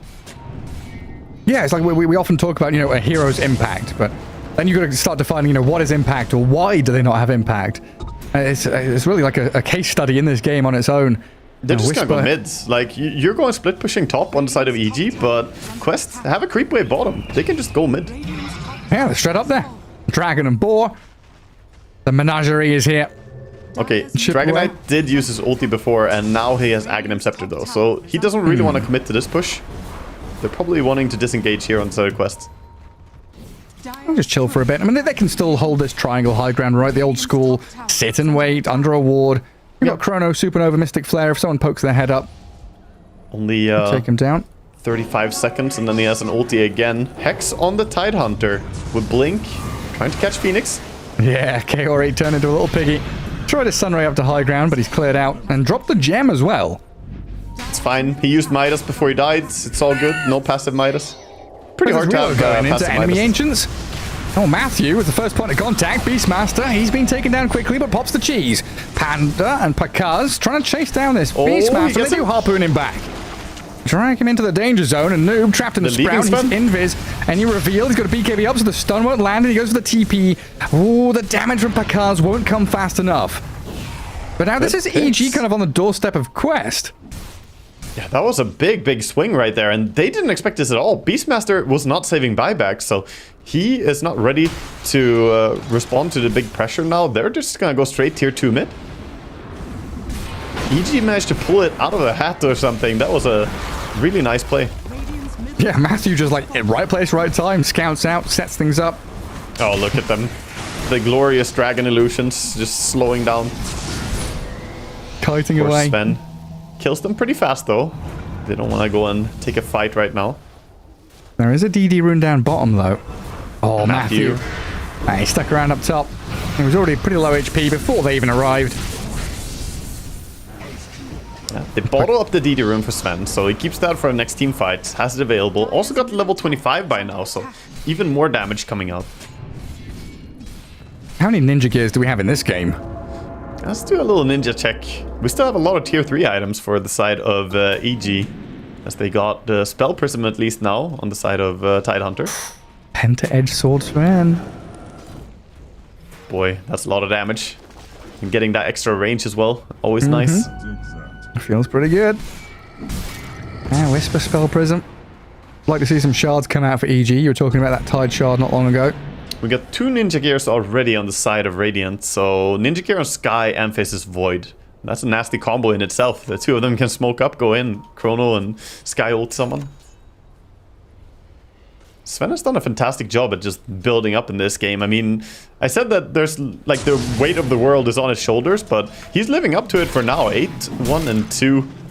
He is well ahead of everyone else now as well. Has he hit his peak though? Can he go any further? He can't really scale that much more, yeah. He's still got, you know, a few items he can get rid of, sell the power treads, replace it with something. Got the refresher queued up right now, but yeah, he will fall off at some point. But for now, he's definitely terrifying. But meanwhile, Roche gets taken quickly by Quest, so no matter how strong you are, you're not gonna get to use it right now. Oh, those dragon wings flapping when he attacks. Oh yeah, the attack speed on the DK. Yeah. This looks hilarious. There's some funny stuff with AC and Inner Beast on him. Yeah, watch him get a moon shard as well, and it goes real crazy. Yeah, Pakaz had to use that DD rune. Couldn't keep it bottled up for any longer. So won't get a team fight out of it. Who got the Aegis there? Was it Faceless Void? Yeah. Yeah, they got it over on Faceless Void. Just the main high ground pusher. Want to have it on him. DK doesn't really need it, because when you respawn as Dragon Knight, you don't stay in dragon form anyway. So it's a little bit like Terrorblade, you know, it's a bit weird. But he's fine without Aegis anyway. He just sits back. Push is coming in. Omar looking for a D-ward with Gem. Can't get it. Eyes on Pakaz. He wants to find an initiation. There's a Lincoln's pot. Shad hexed up. A lot of damage just from one hit, but they've got stuns on the Pakaz. He's getting blown up. He's dead. No God Strength. Does have buyback, but what's the point at this point? I'll dive in towards Whisper and Panda in the back. Looks like Panda was also trying to relocate, but didn't get the job done successfully. Quest just come in, swoop through, take some barracks down, move up top, kill off Panda's IO. Very smoothly done. I don't know. He was just not on the same page as his Tidehunter. 2 of them need to go together there, and Whisper didn't blink in with a Hex. Buybacks? They need to use it. Yeah, I mean, they've got to use everything here, surely. Their tier 4s are in trouble. Sea Smiles rolled in with the Magnetize. They've got the Chrono there. Eon Disc is procced as a Ravage is in the back lines, but Supernova Sudden Ray over the top of this Faceless Void doing an awful lot of damage. Earth Spirit's gone with no buyback on him. And now Pakaz's Sven all caught up in the time locks and stuns, and that's got to be it. Quest, they've shut out EG here from game 1. I mean, it was a very anticlimactic ending to this game. And honestly, that's sort of how it felt the entire game. It was building, but there was never really a big payoff. It felt like Quest just had this one in the bag with the heroes that they had and with how the game played out. I want to come back a little bit to what I said there about laning stage is going to be so impactful. And the fact that they didn't really get going on the mid lane on the side of EG. C-Smile, he never got into the game. This is, you know, a problem where Earth Spirit is a great fighting hero, but I just don't think it works with the heroes that they had in their team. Normally you want more stuns, more fighting, more burst, magic damage, but all their heroes were basically just preoccupied. Sven and Naivo were off farming, Tidehunter just sitting somewhere. I see smiles all around here on the Quest lineup, of course. Yeah, well deserved as well, yeah. Yeah, I felt like there was not really much for him to play into. Like, you're playing into like, Prophet wants to play into people. Earth Spirit wants to play into people. Tide wants to play into people. But who are you playing into? It's just because Sven is the only one, right? And we go back to, you know, talking about agency and decision-making and how you can really dictate the pace of play and how you can read the flow of the game and go with it or redirect it. EG just couldn't do any of that. They were just stuck in this, you know, tsunami of teamfight ultis, just waving over them. Chrono, Dragontail stun, Mystic Flare, Raw. Every time Quest had 2 ultis ready, they were looking for fights and pickoffs. I think that a lot of it comes back to Quest picking like the best core heroes they could have for the game that they were in, both synergizing with their own team, but also really great against what they were playing against. The DK is so tanky, Faceless Void hard to kill with Nature's Prophet because Sprout doesn't work, like Beastmaster cutting the trees as well. I think they countered out the lineup of EG really well here. Well, Quest continue their run. That's 5 game wins in a row against EG. Let's find out if they can make that 6 or if we'll have a tied series. A quick break before game 2 comes your way.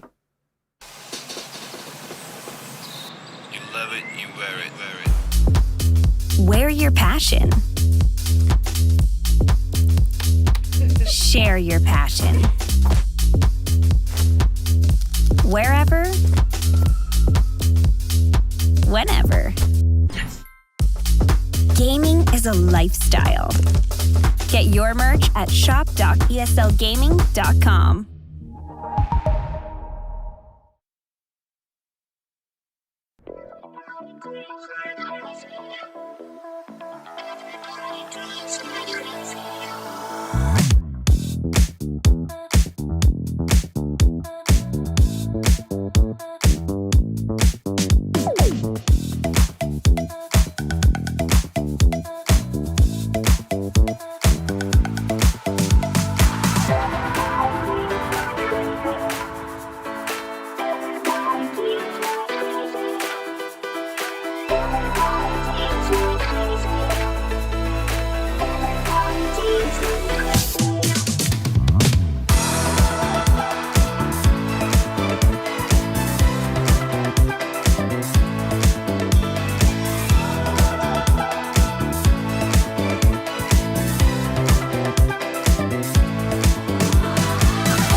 Welcome back, folks. Here we are, DreamLeague Season 21 group stage continuing, and you're joining us with Quest against EG. Game 1 already done. We can watch back some of the highlights here, Waga.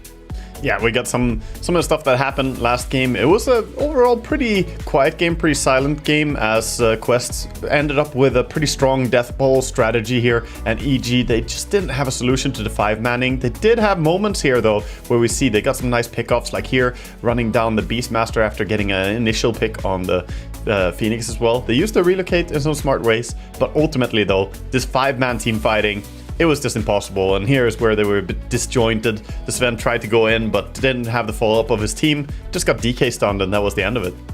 Yeah, I mean, EG, feet stuck in cement, seeing a runaway steamroller just slowly but surely, 1 meter an hour coming towards them. What are you meant to do? You just get flattened.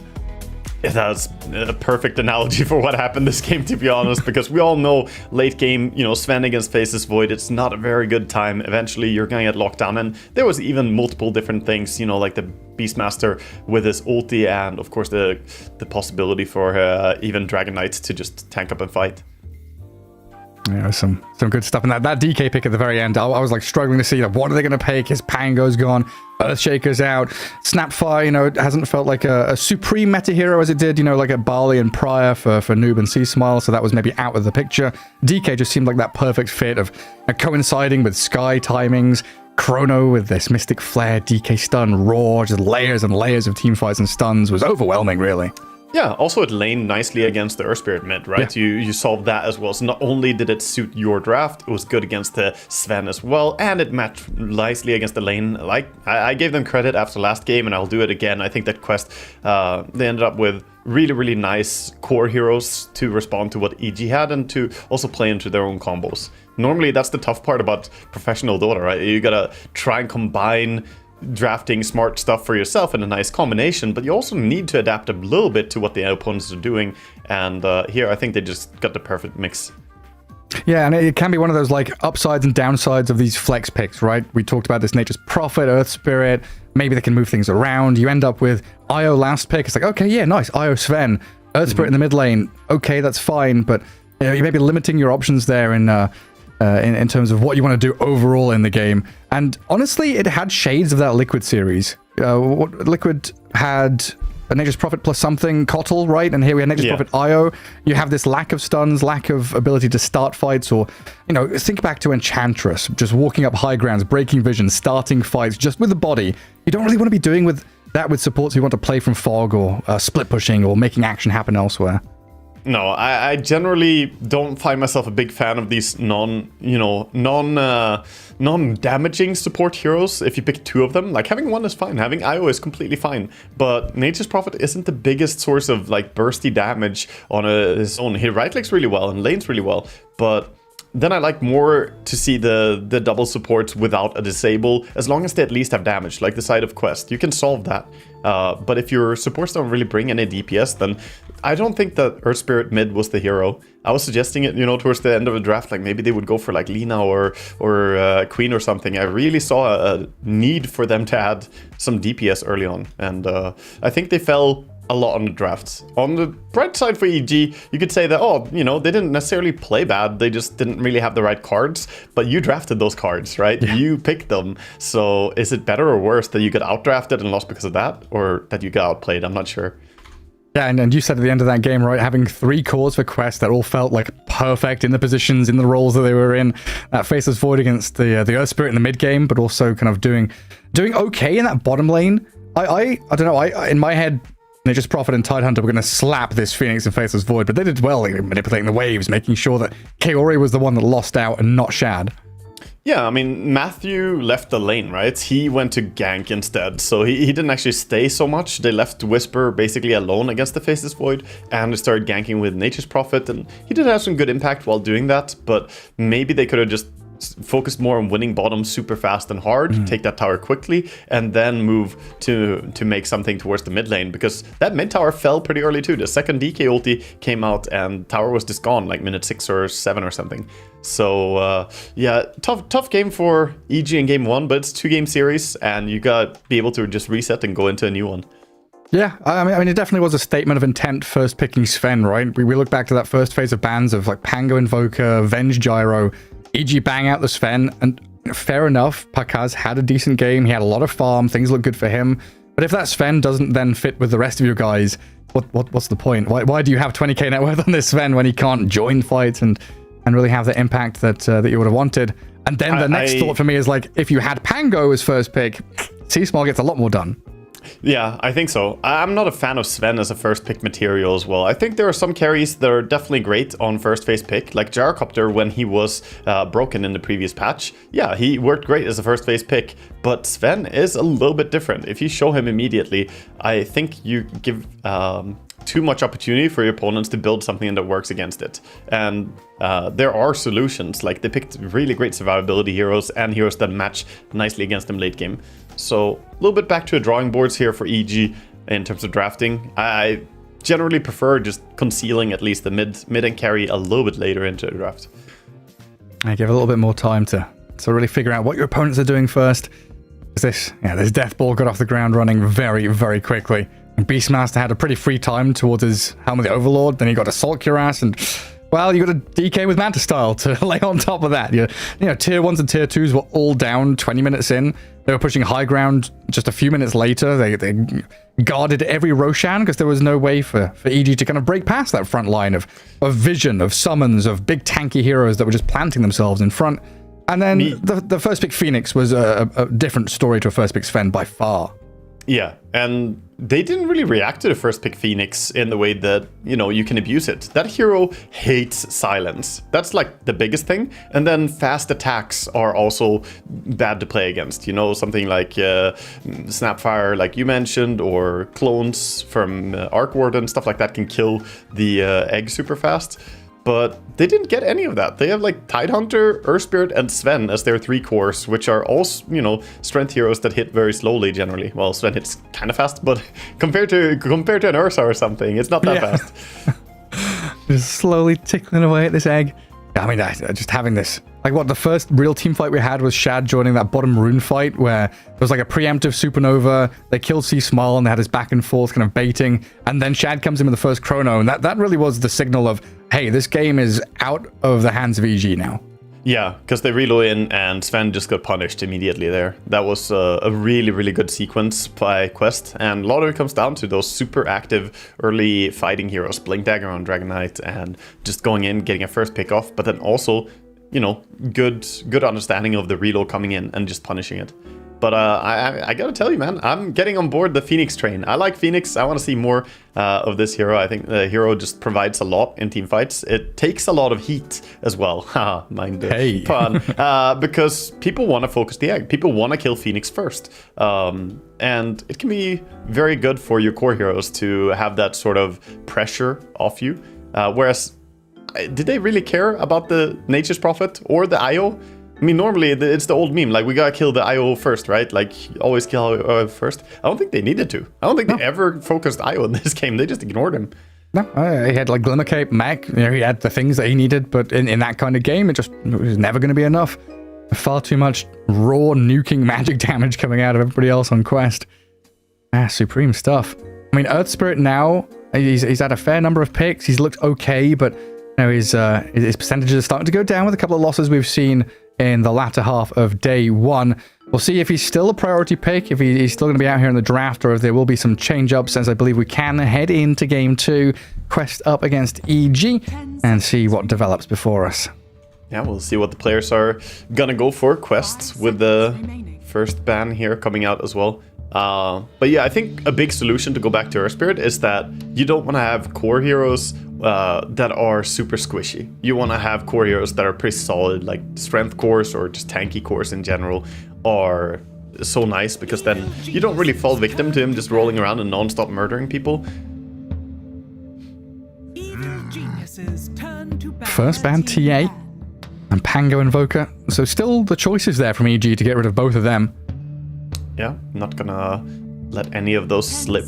I mean, Invoker is also a hero that Noob loves to play, and they could also, of course, run it support. It's, you know, flexible in the current patch. So what do you think the shift up is here? Instead of the Venge Gyro, they opt for TA. Is that a I guess Pakaz is a king on the Templar Assassin. Yeah, Maybe Pakaz thinking he's plays- going to first pick it. I think they also understand TA very well themselves, Quest, because they have TA 2000 and Noob, who are both TA players. So they have a lot of experience with the hero, and maybe they just know that their style is a little bit susceptible to it. And if they don't want to run it in a certain draft, then just ban it immediately. Because they definitely play it themselves as well. I don't know if Shad plays it so much as he's here, playing as a stand-in. I actually don't think it's one of his favorite heroes, so yeah, just getting rid of it probably makes the draft a little bit easier for them. Well, the respect on the Phoenix, and then even banning the Sven themselves. Sven was a mistake, ban him. Get rid of him. No more nonsense, thank you very much. Yeah, I mean, Phoenix was pretty instrumental in a lot of those early fights, I want to say. Even before having a lot of items, just the shard alone was doing a lot of work there in the fight, getting extra damage during the supernova. Oh, Whisper looks proper bored. Don't pick me tied again, guys. Give me something with a little bit of flavor. I mean, they just had a very, very dull game where they couldn't do anything, but they gotta snap out of it, man. You gotta focus up. In the draft for the next game here, you can't just feel bored because of last game. This is your chance to turn it around. Play a high active like driver's seat type Dota. Yeah, give him Batrider. Yeah, I mean, that's a hero that he definitely stands out on. Well, Gyro for Quest, a wry smile and a chuckle from Omar. Shad looks pretty happy as well. A hero we've seen quite a lot of success on, no matter what he's paired with. Ooh. Not seen much of this fella. I honestly really like the reaction here to Gyrocopter instant Bane pick. I think Bane is absurdly good against Gyro, and people slept on it for way too long, because Gyro was just, the meta hero. And still, I didn't see a single player or a team use Bane's Enfeeble. It reduces total attack damage. It's incredibly good. Sure, you can't have it active during the time that he has a BKB activated on the side of Gyro, but it's still so good for just mitigating all his damage output. And overall, the hero is pretty broken right now. He even got buffed a little bit to become even stronger. And he's always been such a good hero, like starting things off, right? Like lurking in the shadows, coming out. If you do have a relocate or a TP from Nature's Prophet, whatever it might be, some kind of mobility hero, he sets up for them perfectly, usually, with that Nightmare and Fiend's Grip. Yeah, he also is just pretty damn good laner. He does really well in most matchups, can babysit your carry a lot, so if they want to run that PA, okay, never mind, it got banned out by Quest. It's a hero that Pakaz definitely enjoys, but we'll see exactly what they're gonna end up with here on the side of EG. No matter what, Bane does a pretty damn good job at keeping them safe in the early game. The last time EG played Bane was 5 months ago when they had Gyro on their team. Quite a while ago, huh? But yeah, I think overall the most recent change that he got, Enfeeble mana cost reduction from being 165 on max level to 120 on all levels, was really enabling him to be played more. And we'll see. His skill build is going to be very interesting, because I think maxing Enfeeble pretty early is really strong. 10 seconds remaining. PPD days for sure. Oh, that's a flashback.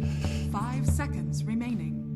Oh, no, there's no OD in the game. Can't be Goblak yet. So if I see Treant and OD, if they pick OD next, then I know who they're talking to. He's a fascinating man. Goblak, he was a genius ahead of his time, I want to say. Also tall, dude. I was scared once. I wasn't... Okay, short story here. I was in the Cybersport arena in Kiev playing in a tournament, and Goblak came up behind me as we were playing, and he leaned over me, and he towered over me. He's pretty tall, dude. I don't know how tall he is. And he was like, hey, you play techies, right? And I was like, oh god, I'm about to get beat up, like, I pick techies, that's true. And he's like, I'm Goblak, I also like techies. I'm like, oh, good, thanks, thank god. Just perfect. Two friends hanging out with each other, techie pickers. And yeah, so looks like we 10 seconds remaining. Yeah, he's a very tall man. I remember seeing him at one of the TIs. He's like taller than Purge, I think. Maybe same height as Shiva. Like Yeah. I'm 182 and he's over 190 for sure. Yeah, I'm 182 as well, and I was like, he was just towering over me. So, but Silencer Skywrath coming out here from Quest, double silence, so dealing with the Bane in a really good way. You can always press the Silencer ulti to stop the Fiend script setup, and I'm not sure if they're overcommitting with the Sky as well. And so far they don't have a combo with the Sky, so I'm not sure. But it did work out for them last game, the no-stun supports, and they're going back for it. I guess you have instant cancel against Grip. Mystic Flare is pretty decent. Yeah, we'll see what EG want to do as a reaction. I mean, this is a great game to be an illusion hero, I feel. I mean, yes, you have Flat Cannon to kill off the illusions, but this is looking like a hell of a Naga game against Silencer and Skywrath. Could definitely be a hero that you can look towards here. Yeah, someone who enjoys buying Manta style. Yeah, exactly. I mean, PL is okay as well. It's a little bit trickier, I feel. Naga does generally better against Jaro. Yeah, we always had these weird like back and forths. We're like, does Jaro counter illusion heroes? Do illusion heroes counter Jaro? Does Meepo counter him? Yeah. Those different questions, like different game states, different itemization, different everything. Okay, so they go for Lycan, which obviously is amazing against Silencer and Sky. And then they go Razor as well, so they get a counter to Gyrocopter. So they basically say that, okay, Lycan, you take care of this guy inside, so you run in with the ulti form, and they won't have an answer. There's literally no answer that Silencer and Sky can have to that. So they need some form of counter to the Lycan here. Bloodseeker slipped out of my mouth before I even finished speaking. An option that they could go for on side of Quest. It's a bit weird to run it on the offlane, but you know, especially now with the Razor too, it can be really tricky how to solve this Lycan issue. Yeah, and then you fall down that hole of, you know, hey, we picked Bloodseeker to counteract some of these heroes, but now we're lacking in stuns. You know, do we have to pick an Earthshaker or do we have Underlord? Do we need some kind of disables to really unlock this Skywrath mage a little better? I think Shaker is a great fit for them. It gives them what they need. They need Disable, they need setup for the Skywrath, and Fissure can also block off the Lycan or Razor so they can't just run people down. Because that's the theme of their core heroes now. They just want to, you know, keep chasing people. So giving themselves that would be one way to do it. They're going to go Tide, but this is picking Tide into a Razor lane. It's not necessarily super straightforward. Static Link can be pretty scary for you. Yeah, not an easy lane. A couple of bands left, and where are we looking at for this Lycan and Razor then? Is it offlane Lycan, safe lane Razor? Vice That's versa? what I'm thinking, yeah. I'm thinking that. We'll see if Quest agree, because they're the ones who have to ban a hero now, so it's always funny. They're actually saying, okay, Monkey King is something we gotta respect, so they're thinking it could be mid Razor or Lycan and the other offlane. Doesn't really matter who you send where there, honestly. Lycan mid is pretty damn good. And yeah, Monkey King would be devastating for them. It would be a shutdown lane for Tide, and Tide needs to have a game. Thing is though, Razor is not bad against Tide either, so I guess they're just accepting that it's a tough game for Tide early. Yeah, this could have been a C-Smile mid hero, right? The Monkey King. Might be an indication that Quest want to go for one of those heroes that's kind of counteracted by the melee Monkey. Yeah, that's true. Yeah, they like playing Monkey mid as well. That's a fair point. And usually what comes to mind for me then is like Ember Spirit, but I'm not sure where he sits right now with the nerfs he's had. Playable, but it's a bit tricky for either team to run it here. I feel like Ember doesn't do enough against Lycan or Razor, really. And it's not that much fun playing him against Bane and Treant as well. So maybe a tricky game. At the same time, if picking Ember for the side of EG here, you're just asking for trouble against the silences. Yeah. Yeah, so they're going for the Primal and Puck bands. I think Quests going back for their final pick here. They're gonna be okay. They go for a Shaker. So like we were already talking about, perfect fit pretty much for their pick. Gonna give them some safety. But now if we're seeing EG's last pick, I really wonder how they want to lane this. If this is gonna be the safe lane Razor or not. I mean, you can throw it towards the off lane. You can even send it mid. Alright, there's a Shaker in the end. Sorry, I dropped there for a second. Welcome back. Yeah, here we are, Dota 2. So what are the lanes then? I think it's very clear from the side of Quest, right? They're obvious. They just have the mid shaker and tied off lane, gyro carry. But on EG, I think you probably still do safe lane racer, I would say, unless you have something else. If your last pick is a hard counter to tide here, they can go for like, I don't know, what would even be worse here. I don't think you play Ursa into this. I think it's a safe lane racer, Lycan mid against shaker, even though it's not fantastic. You can offlane Lycan if you want, but depends fully what they want here for C-Smile. I guess Lycan is not really a hero I've seen him play that much. Yeah, that's the weird one for me. And I could easily see Pakaz playing, you know, any of these two heroes, maybe even the third one that they pick up now. It's like, who do you want to lane with your Bane and your Treant?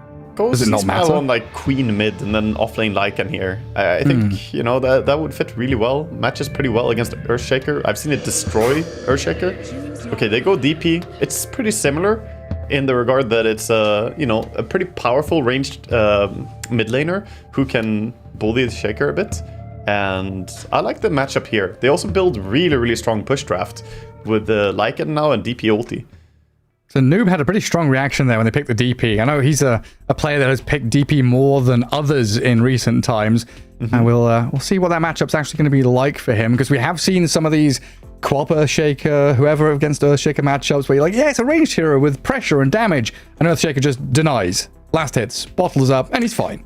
It's mechanical skill, honestly, at that point, because like with equal skill level, then Queen destroys Shaker, but you can get outplayed as well. Shaker is a very, very like detail-heavy hero. If he gets a few of those early denies, it adds up, and it's all about how you position in lane and how well you can pressure the Shaker when he's just playing for CSing. Because that's usually the thing. Shaker doesn't want to fight you, he wants to fight the creeps and kill all the enemy creeps and deny all his own creeps. So you need to find a way to break that. I sure do. I mean, we know one thing for sure, though. Whisper is going to be much more entertained and interactive in this game. No Tidehunter with Meteor Hammer, slowly pushing towers and defending against the enemies. He is, like you said, when it was picked, going to be charging at these two supports, getting into the back lines, hunting people down, and being protected by Living Armor, by this Fiend's Grip from Bane. And Matthew, one of the slipperiest position 4s in the world, very good at lurking in the shadows and starting fights for a team that kind of relies on cooldowns. With a Treant ulti, Shapeshift, and Exo, you've got, you know, 2 or 3 transform heroes, basically. Even Lycan ulti is very cooldown dependent, right? Because when you're not in ulti form, you are so useless. But yeah, they will have to be pretty wise about how they play it. Same thing, though, for Quest. They got the Tide ulti and the Shaker ulti, which are pretty important. Same for Global Silence. So this game, I don't think one team has like a clear-cut edge in tempo. I was just laughing a little bit because as we go into the game, I see that Toby, he's got the Scooby-Doo villain Tidehunter set going on. Oh, does he? Looking like it's the janitor again, up to no good. We'll see it as we get in game, but it's gonna go into the game and quickly smoke out coming out from Quest here. There we go. Yeah, look at that. How is that not a Scooby-Doo villain, man? Who's under there? Who could it possibly be? I'll see if Quest can get away with another victory if it weren't for these pesky EG players, as they do smoke out down bottom as 4, and Noob, well, he moves up there to get an Observer Ward down, but it is immediately scouted by a little Wolfie. Yeah, it should be dewarded pretty quickly here as Matthew was in place. He puts down a nice sentry, gonna cover all the areas that he could have warded, and that's an immediate deward. Pakaz in trouble here. Yeah, getting completely wrapped around on. I mean, there's nowhere for him to run. Pakaz is just dead. I don't think he realized, you know, that he was kind of alone in his positioning there. They didn't really hold the high grounds, and they just wrap around bottom. They saw him as they were in the smoke themselves as well. Easy pick off for them. They go back all the way across their normal lanes. Omar and Toby going to get a high ground ward here as well, so Sky can actually play a little more forward on the left side of that bottom lane. This first blood really offsets mid, by the way, because he was gonna, you know, have a pretty hard time, I would say, against DP. But now getting Magic Stick for free and a little bit of extra gold towards his bottle. He only needs, you know, 275 to get the bottle now, and with Bounty Runes, that already pushes you over a little bit. So this can be very, very comfortable for him on Shaker. That would have been pretty incredible for Panda there. He made the long migration all the way from like top Twin Gate area. Tried to steal the rune, but Gyro was there. Panda going to have to walk all the way back and TP bottom. So we will have ourselves the Bane and Lycan lane. See Small in the mid against that Earthshaker of Noob. And Death Prophet. And a hero that was incredibly popular a year ago. Really kind of slipped off the edge of the earth for a little bit and has been coming back little by little, but it's been very player specific, it feels like. Yeah, it is. It's not too many players that really, make this hero look good. C-Smile does play it. I've seen it before, but he's not really a spammer as much. So we'll see if he can make it work here. I wonder if he's played it a lot in the current patch, because it's not really a meta hero. Yeah, it's kind of funny, the more this series goes on, the more we talk about it, the more I see similarities between C-Smile and Noob and their playstyle, their hero pool. Very similar in a lot of regards. Panda taking a bit of beating down bottom. Gosh, and his concussive shot, very irritating. Yeah, doing a good job cutting trees immediately here. Toby on his Tidehunter got the Quelling Blade. They didn't go Quelling Blade on the Skywrath as well, as we sometimes see the support Quelling Blade comes out.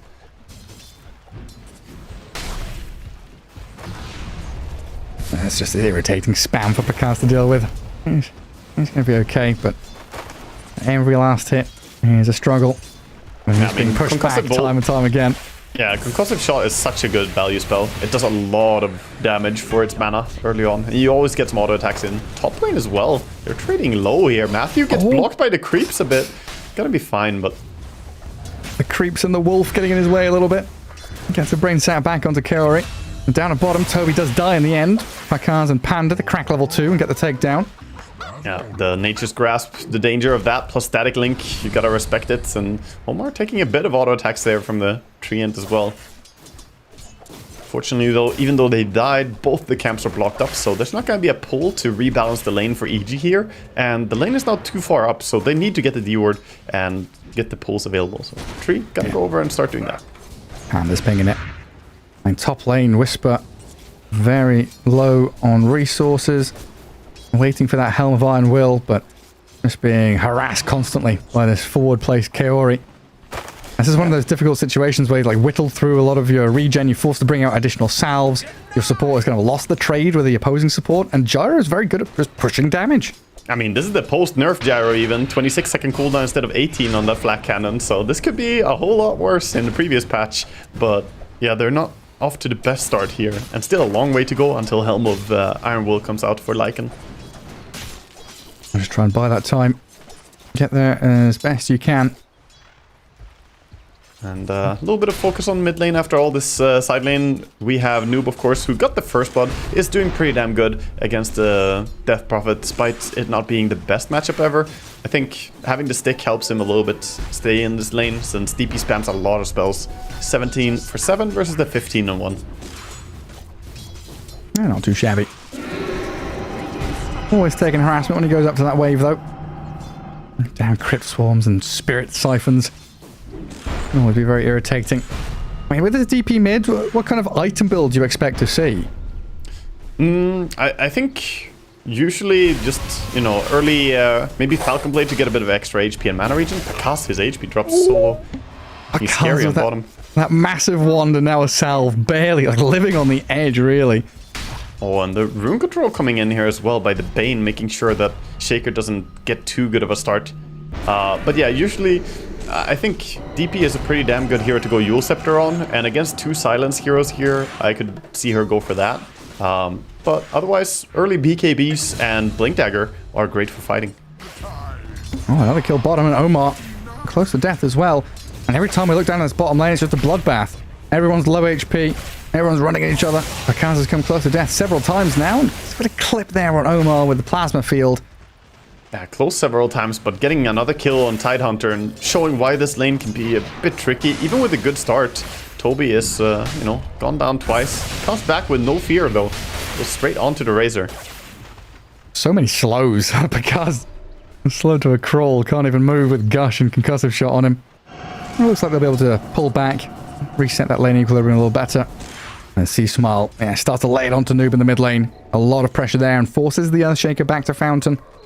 Not getting a bottle refill on minute 4 is very painful, and he couldn't really get a bottle refill by his side lanes either, as it was the Tidehunter who died. If it was a support dying, then maybe they would TP mid and fix your bottle for you, but Tidehunter has to get back to this bottom lane as soon as possible.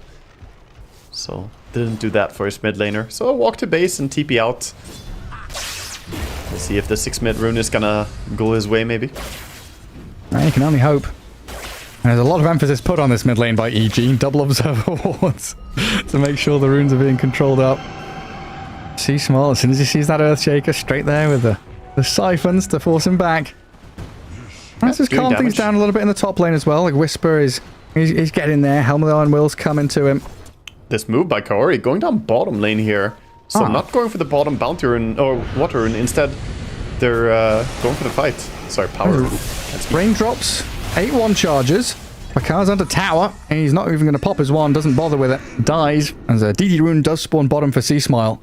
I think that was a good read by Quest, because yeah, they could have gone and fought for the runes instead, but instead they just say, nah, you know what, leave it, let them move to support to control the runes, and we just get a kill on the carry. Noob is going to be fine no matter what, is their idea. Oh, well, Matthew steps up, tri-lane Noob out of his mid lane now. I'll have to bring some heroes to try and remedy this, because there's a Ghost Lady on your tier 1 with a catapult behind her. There's a lot of structural damage coming their way. Panda, Matthew, both frontline. Yeah, trying to make sure they keep tabs on where the Silencer is. Nightmare into that. Leech Seed, slow him down, and Kaori just evaporates right under the Ghost. He stepped a little bit too close. Omar going for an interesting play to pull the creep wave away that the tower is actually going to be, you know, staying alive a little bit easier. But C-Smile says, no worries, I can tank for my catapult using Bottle, Spirit Siphon, and even has the Fair Fire Magic Stick. So even though it was a cute play by Skarath, not going to be enough. I like the creativity though. Yeah, it's a nifty little play. You can see, yeah. He's like, anyone want a creep wave? The tier 2 tower is quick to get the last hits if you don't, so make sure you get them. Shaker's going to be there in time. It does mean that Crest have had to bring numbers into mid and still lose that tier 1. A reflection of what happened in the first game, that Dragon Knight just pushing objectives very quickly. See Small replicating it. Yeah, and that's a good opening to the game, right? Getting one tower cracked already. The mid tower is usually the most important one to get rid of, as the enemy safe lane tower always kind of falls sooner or later anyway. And definitely breathing room for Whisper. Now, no longer completely bothered out by this Silencer and Gyro. He's able to hold his own, get towards that Helmet of Dom, and some stacks for Matthew being built up as well. So we'll have that backup plan for people to come and clear it out. As the bottom rune spot, C-Smile is here with Panda. 3 members of Quest are down and around with an Echo Slam. Noob starts things off on the DP. She's healing up with a wand and the Spirit Siphons. Fairy Fire is ready as well. Oh my god, so just can't do enough damage to her. C-Smile just moving forward, fighting in. Noob will TP out. The lack of stuns there a problem for EG as they try to catch up to Omar now. A Crypt Swarm might just be enough. It's only level 2 though, so the Spirit Siphon added in will surely get the kill. Quickly brings him down, and this is just working out beautifully for EG, fighting around this Death Prophet. Even when she doesn't have ulti, she's a strong hero. And Shaker, yeah, you tried to go for an ulti, but there really weren't that many heroes nearby. This is a pretty bad start for a mid Shaker after getting first blood. And while this was all happening, I think Razor tried to go on the Tide, dropped him to like 100 HP. Tide had to TP back to base. And so Toby having a really rough time, like you said, against this Razor matchup. Yeah, I'm very surprised. Different story. They picked the Tide into Razor, and now he's level 5 versus almost a level 7 Razor. I mean, he's basically 1 level behind, but, you know, it sounds more sensationalistic like that. I mean, that's the story of his game. He just chat-wheeled Razor is missing. What can you do? Oh, yeah, I mean, Whisper having a much better time now. And they spot out all these stacks in this top jungle. And here comes Exo number 2. Can go straight for the tower. Just start pushing. Get the Lycan Wolves in there as well. And the tower should fall pretty damn fast. And I don't really see how they can fight this. No Echo available. They have call down, but I think they're just letting go of top. And maybe try and catch Panda on his way out. Not fast enough to find the Treant. They're just gonna farm the stacks, dude. They know this area is about to be forfeit. So gotta quickly try and farm this with a call down even, so that you don't lose it when you move out of this area. Oh, but the steal is coming. 3 big creeps available. Thank you very much. Grab what you can and run. Get the hell out of here. The Centaur's stomping people all over the place. Yeah. Fortunately, they do have some farm prepared over in the triangle for the gyrocopter to keep farming fast, but that's 2 towers down, and they don't look like they're stopping. Bottom lane now, Toby taking a lot of damage again from this Razor. Yeah, Picard's knowing that there could be heroes coming. Just a bit of harassment there onto Toby, and then backs up to farming, not going to go over-aggressive. While Noob pops the haste in the mid lane, gets away from Whisper and Panda. Very speedy Wolf is going to wrap around in onto Kiori and his courier instead. Aim for the supports, a lot of damage coming. The Centaur Stomp is there to stop the TP. Yeah, no. I mean, there's nothing you can do as a silencer there. He tried to get some experience towards level 6 on mid lane, but quickly gets punished. And this is quickly going out of hand, man. You see DP has no hesitation as well, going for Ogre Axe first item, signaling that this is probably just going to be a BKB Giga Rush. So they're trying to hit a fast timing before the gyrocopter is online. See Small Classic, just run around with the BKB and take your fights whenever you can. Yeah, and looks like Racer has a Yasha being built first as his first item, so getting himself a Manta style against the silences. Tide Meteor Hammer being used to clear out a large camp. He'd love to be on that tier 1, just cannot step forward against the Razor here. I mean, this is disaster. When you go Meteor Hammer on Tide, you really want to take towers with it. You don't want to just farm jungle, but that's what he's relegated to do now. And he's going to try and clear the Ancients because he needs levels. He's level 7 and doesn't have a point in ulti yet. So he needs to get to level 8 at least, so he has potential to take fights. Was this not for Gyro? I guess it was originally for Gyro, but now Toby's had such a rough time, it's for him? I mean, it could have been for Tide from the start, but ideally it was meant to be Gyrocopter's farm, yeah. I agree. This is not really what you want to have happen. So Shad lost his farming rights in the top area, and now his Ancients are taken, and the story of, you know, Vinland, the land of free farming it's gone, man. The map is looking tough for him. That's very difficult. That said, he's still, you know, top CS and is doing pretty well, but with the tower gold, he's not ahead of the Radiant anymore. Yeah, and then we start getting into these situations where proper team fights that are happening. If you get static linked, that's your big net worth heroes down the drain. Toby finally does get a Meteor Hammer connection on a tower and then immediately runs away. Scurry out of there, and Panda's there. Yes, I can patching it up. He's like, oh, you meteored my tower? I'll just, you know, put a little bit of band-aid here. It'll hold some duct tape. Pull out my repair kit. Yeah. It's a good feeling to have Treant Protector when you are in a dominant game like this, because you know, oh, Fiend Script top. Yeah, forcing the global. In comes the big bad wolf. Centaur gets blocked a bit there. Couldn't close the gap onto Kiori as he would have wanted. Whisper might actually just lose his summon. Yeah, TPs were used to top though, so I wonder if they will make a move now somewhere else on the map. Like bottom could be open for punishment if they swung down there with DP. Ultimately, it was costly for them to use the Lycan and the Fiend Script for just global silence. But if they can make a fight bottom, then it would be good for them. Now, looks like that's what Panda was vying for there. And Toby very wisely backs up to his own triangle. I guess EG are also still kind of waiting for this BKB on DP. It should coincide nicely with that next ulti. Yeah, they are. She just 100 gold away right now, so finishing it up in the jungle. Shaker, by the way, finished up a full ulti, Blink Dagger for his ulti as well. And they get a nice combo. Skywrath together with the Fisher. And immediately smoking up. Try and use this Blink Echo on a big target. You see Small in the mid lane. He's the one they want. Chain stun him down to half HP, but they lack the damage. That Mystic Flare was already used. Overgrowth was fake pumped. Panda maybe expecting the aggression to continue. And we'll shove Quest away. Oh boy. First Blink reveal. Not the way you want to have it happen. And Racer chasing a little bit. Should probably be careful chasing high ground though. He turns it around. And Wisdom Rune still not taken on bottom. Looks like no way for him to steal really on the side of EG, so Quest can always go and take that later. Every time Toby gets to step up, he's like, yes, freedom, and then there's a hero here. Do they have the grip? Slept up, and they're just running over with the Racer. This is dangerous. Yeah. There's Nightmare into Static Link.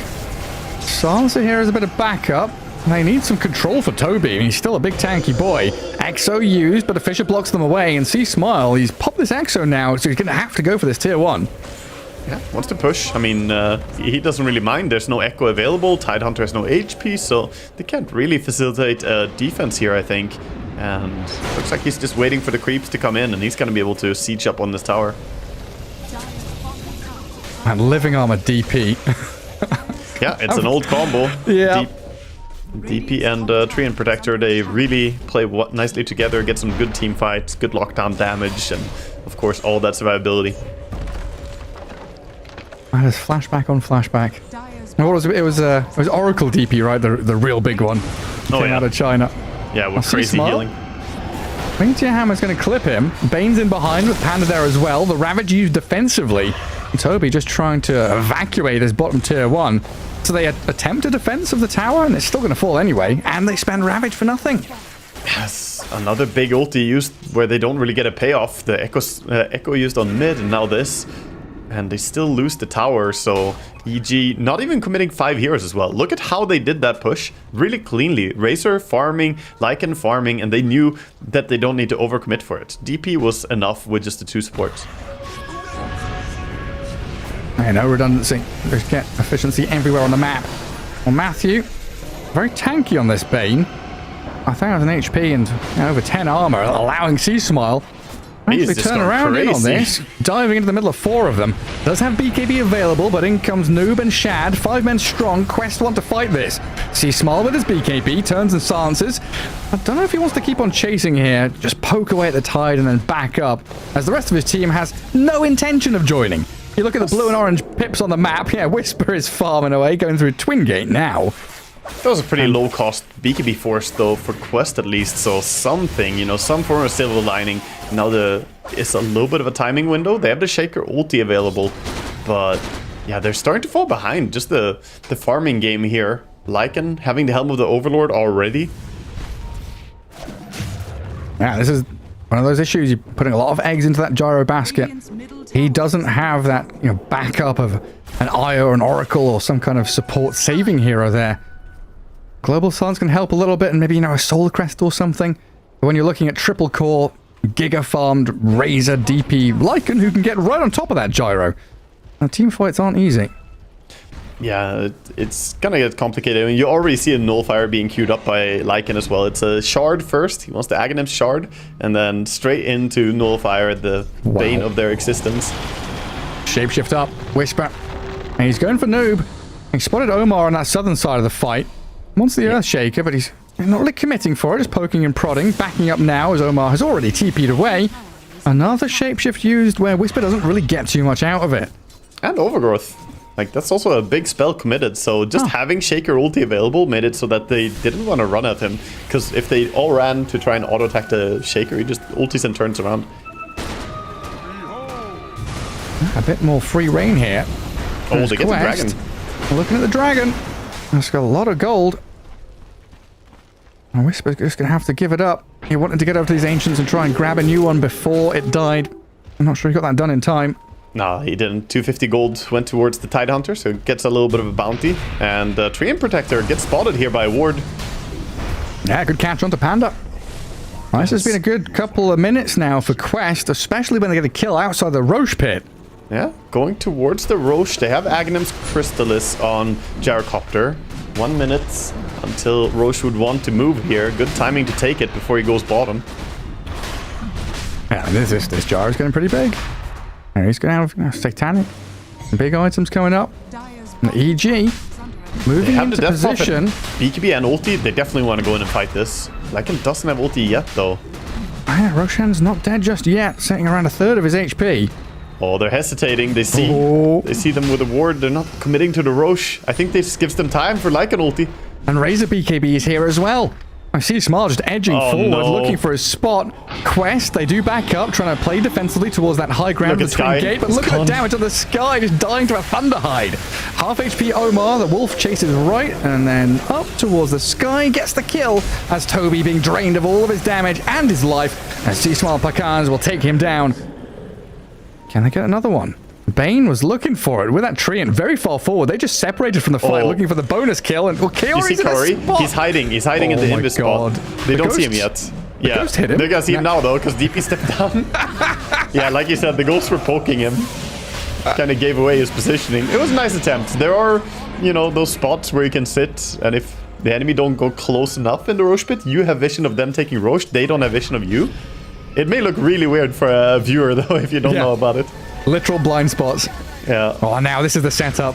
Matthew, there's Bane, Nightmare into grip, Sea-Smile's TP down here, along with the Lycan to kill off Noob, and he's gone for 35 seconds. So that's Aegis for Razor, a kill on a core hero, and the map all belongs to EG now. Yeah, EG getting very, very far ahead with the fact that they didn't even need to do all the work as well. This is the second time we see it today. Oh, you're starting Roche? Oh no, we'll just come in and steal it, you know, easy for us. I think it's getting really nasty now. Like, this Gyrocopter, yes, we're talking about his net worth, his items, his progression, he's looking decent. But we already talked about the static link from Razor, but now you've got a Solar Crest from this Treant. I just saw it put on the gyro and he's just like not doing anything. Yeah, Solar Crest is definitely a good reduction in damage output from Gyro. The minus attack speed is brutal. He might also just use it defensively on something like Razor. Oh, I died to the Tormentor. Oh no, and you know what also happened? He denied the Wisdom. I think he died to a Tormentor because of the Wolf. I think he attacked the Skywrath so that he died with a Wolf. Oh, really? I think so. I didn't catch it, but the fact that he denied the Wisdom rune at the same time there, his Wolf was clearly there, so I think he pushed him over the edge. Not gonna lie, I was hovering over Solar Crest to see what it did. Just like the long tooltip of minus attack speed, movement speed, minus armor, yeah, all the good stuff. Top lane Kaori just trying to get some experience here, but could be dangerous to stand on the lane. Panda coming in. And there's so much EG vision up here. Triple observer worlds along this top side of the map, and the silencer didn't last long. That was without Howl, just Solar Crest and then the auto attacks from the summons. If he howled as well, he would be even deeper into the minus armor. It's rough. He's working on his old Solar Crest on the side of Silencer though. Getting some armor is truly important. But meanwhile, your boy Skywrath, literally one armor. He's not having a good time. Yeah, not ideal. Oh, Noob. I think they were pinging out Panda there. They know that he's coming across through the tree line. Yeah, they back up and they cancel the TP that Skywrath was starting to attempt. Yeah. So right now, Matthew, again, he's going on this journey, right? He's looking at bottom, thinking about this Nightmare Fiend's Grip setup for a TP play while his team is taking a tier 2. So it's not as though Quest have a place on the map that's like completely safe. Because this tier 1 bottom is still alive, because Tide is playing into Razor, like all these dominoes, right? Oh, it's coming. Toby can get slipped, and the mass TP. Yeah, TPs are coming in. Here it comes. What can you do? Not that much, to be honest. You can't really TP. He does have friends behind him, though. Fisher? He's not going to die just yet. Picard's giving it the old chase down, walking the dog. Can't get the kill, though. The Fisher was enough for him to just get himself to safety there a bit. It's definitely one of those situations, though, like you say, it's like there's nothing else you can do. Tide has to be there, because the Ancients belong to Gyro, mid lane belongs to Earthshaker or someone, top lane is just evacuated. You literally have to be in that bottom lane near the tier 1, or else you're sat in Fountain. Have you seen Noob's quick buy? I like it. Commit for that. It's good play. Go for the Aghanim Scepter into 7 Blink Daggers. Because the one you have is not enough. Buying 7 Blinks gives you global TP. Well, he needs money to get to those Blink Daggers, and dying doesn't give you any money, unfortunately. They do get the Overgrowth on this Skywrath Mage as well, so a bonus pick-off here for Pakaz, as Razor claims another life. And just losing more and more here, and Lycan just gonna go and slam into this mid tower. They could even poke at the high ground, but with Shaker respawning, they could just keep playing the field as well. They've removed 5 towers now. All their towers are standing. Tree and Protector, he's looking towards a perfect game, you know? Keep all those towers up. Nobody gets left behind. Thunderhide, Living Armor Razor, and the DP Exo. Forcing the Glyph for now from Quest in that mid lane at the tier 3. Yeah, unlike EG, you know, Quest cannot repair this damage. They already lost half their tier 3, and that's permanent right there. I do have Blink on Tide now, though. Let's Blink Echo, Blink Ravage. Capability with 2 heroes caught, the Global and the Ravage overlapping a bit, but they've killed off Sea-Smile. DP down on the Razor. He's got Aegis for 15 seconds. Thinking about continuing the fight and kind of wants to die the first life here because he knows the chase down is coming. 10 seconds remain. He's just going to run and try and bail on this with a smoke out. EG, they're on the run. He's trying to run and regen. He ticks up the Skywrath Q, and Fissure was attempted, but not really long enough range to cancel the regen there from the Aegis. So they did get the DP, but it can be hard to get more, and that was all their ultis. They used it, you know, everything. The kitchen sink was thrown right there. An important hold though. Matthew is in this. Next to the Tide Hunter. Deja vu. We've seen this story before. Oh, now Sky is stuck. Passed over to the Sky, and that means he's surrounded by wolves and lizards, dragons, and everything. Shad going for the TP home. There's no cancel for that. As Toby Lotus Orbed up and blinks away, so he doesn't get connected on by the plasma field, and a good Fissure from Noob. Blocks away EG. It's all delay tactics. Like, yeah, you kill C-Small. Yes, you push out in this mid lane. You get out there with only losing the Scarth Mage, but EG comes for, you know, round 23 of attacking your base. Yeah, they're gonna go again, and now you don't have these big ultimates. The cooldowns are gonna be tough to play. I don't think they can chase down Tidehunter, can they? Surely not. He just walks. Give it a shot. This man is waddling. Matthew was thinking about keeping on going. I mean, there's no way. Kraken Shell is too annoying, but that's going to be the final outer tower being removed. And again, Quest are kind of stuck in base and not doing anything right now. They've got this Titanic on the Gyrocopter going for... He was going for Daedalus. He's now changing it to an MKB next. He's got to get something. Oh, he's going Butterfly. That's why. The Razor is almost added Butterfly. So yeah, good choice to change his mind. But obviously Gyrocopters want to go Daedalus, so you get that crit on the flak. But this is gonna mess a little bit with him. Yeah, sometimes you just got to do what you got to do. And worth noting, I mean, Butterfly is still not terrible if the enemy has MKB. You still do miss some hits. It's not like it's literally True Strike. We did used to have that, but it's only 80% chance to ignore the evasion. What was the... We had Rapier, MKB, and Rod of Atos gave accuracy at one point, right? I think so, yeah. It was like 40% accuracy. Yeah, some weird... I was trying to think if Solar Crest also gave it, but I don't think that's true. I think it was just Rod of Atos. Yeah, maybe it was Atos. It was one of them at least. I can't remember which, but it wasn't for the longest period of time. It's like one of those fringe mechanics like Break, where, you know, they're there in the game, but very rarely. Yeah. We get a shard over on the DP now as they take it. Pretty damn strong shard to get for free. The fear effect is definitely annoying as well, getting some more control. She still has the greater healing notice, by the way. She's had that for like 10 minutes. They've been holding this for quite a while. So it's got some nice survivability with a 19 stick and the healing lotus. Basically a cheese. Yeah, free cheese. That's a great way to kind of bypass this big blow-up combo that Quest are trying to bring. Oh, mid, they want to jump a cast, but didn't really get an angle. Just dips back into the jungle to finish off that butterfly. Yeah, Shaker finished his Aghanim Scepter, so now only 7 Blink Daggers remain. And doesn't get the kill on the Mud Golem. He tries to enchant Totem away, but look at where EG are coming from. In through that mid lane with C-Smile just walking straight past, breezing into mid. Ooh, the sleep. And the Nightmare's there. Matthew, he's lined it up to try and catch out Noob, and Pakaz will chase him to the bitter end. Omar also stuck there in the midst of it all. 2 quick takedowns, Butterfly completed, and EG ready to go again. Nah, he went for a null or the Ghost Scepter TP out, but Nullfire is there. Lycan just absolutely shreds him immediately, dispelling that Ghost Scepter and brings him down. And with Lycan ulti still going for a little while, actually it's running out entirely now. He's gonna be a little bit of a creep, but they still have Exo. Exo, Ancient Granite Golem, another glyph here from Quest to slow things down. Don't let them take barracks. Right, EG still have to be wary about this wombo combo, but Earthshaker is dead for 10 seconds. They're going to know he's not wanting to buy back. Shad is trying to play forward as best he can just to keep them at bay. And we'll lose that range barracks. I like this from EG. A little bit of control here. Discipline as they are ahead. They definitely want to tie this series out to a 1-1 and not go down, you know, without taking one of the serious games here. But they don't really have a timing that they need to hit. They can just keep going for this slow pushing because Razor counters Gyro so well as well. Yeah, this Razor now has an Elven Tunic on top of the Butterfly. Good luck hitting into him, even with your MKB. A Silver Edge queued up next as well. And Roshan up in 30, we know that. But both teams are going to be vying for control around this pit now. About to crack 30 minutes.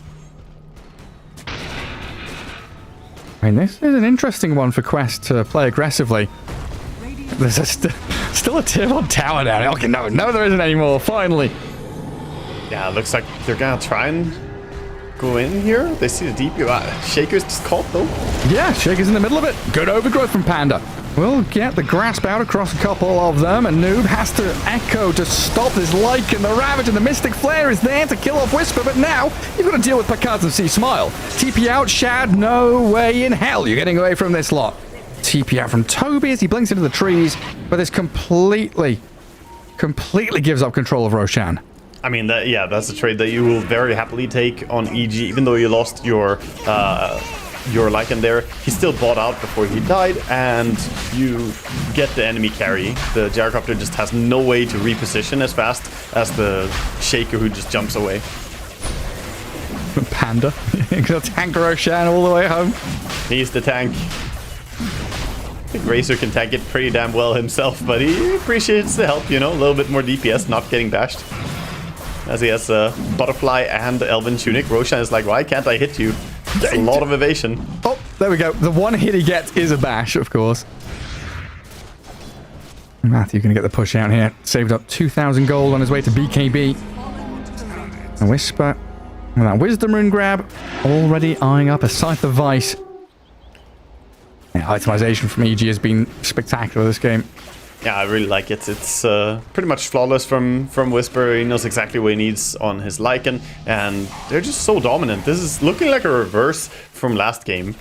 Like, there's just no real way for Quest to take the fight unless EG are out of position. If they hug too closely, the Shaker ulti would punish them all. But they've done a great job of not staying too close, but still being in effective range to be able to save each other and help each other in a team fight. Tormentor gonna get taken out here by Quest as they're kind of stuck in base. Might as well go for that. They get the shard for Silencer. Not the most impactful one, but you know, he's working on a Midas. Kaori says this game, you know, if we're gonna win this game, it's gonna be a long one. So he's going for him 32-minute Midas. Going the distance, boys. Yep. Cue it up. I would rather see a Dragonlance into Hurricane Pike, not gonna lie, but I appreciate the optimism here. He's betting on a long game. I just pray for Shad to get some big crits. And is this the kind of point where you're looking at Rapier on Gyro, or like he's going Hurricane Pike? Yeah, it's tough to say because Hurricane Pike, you saw what happened last time. He gets run down by the Razor, so having Hurricane Pike can stop this static link, which will give you a lot more damage and take away damage from the Razor. So maybe it's better than buying a Rapier. I think it's probably the right choice by Shad here, yeah.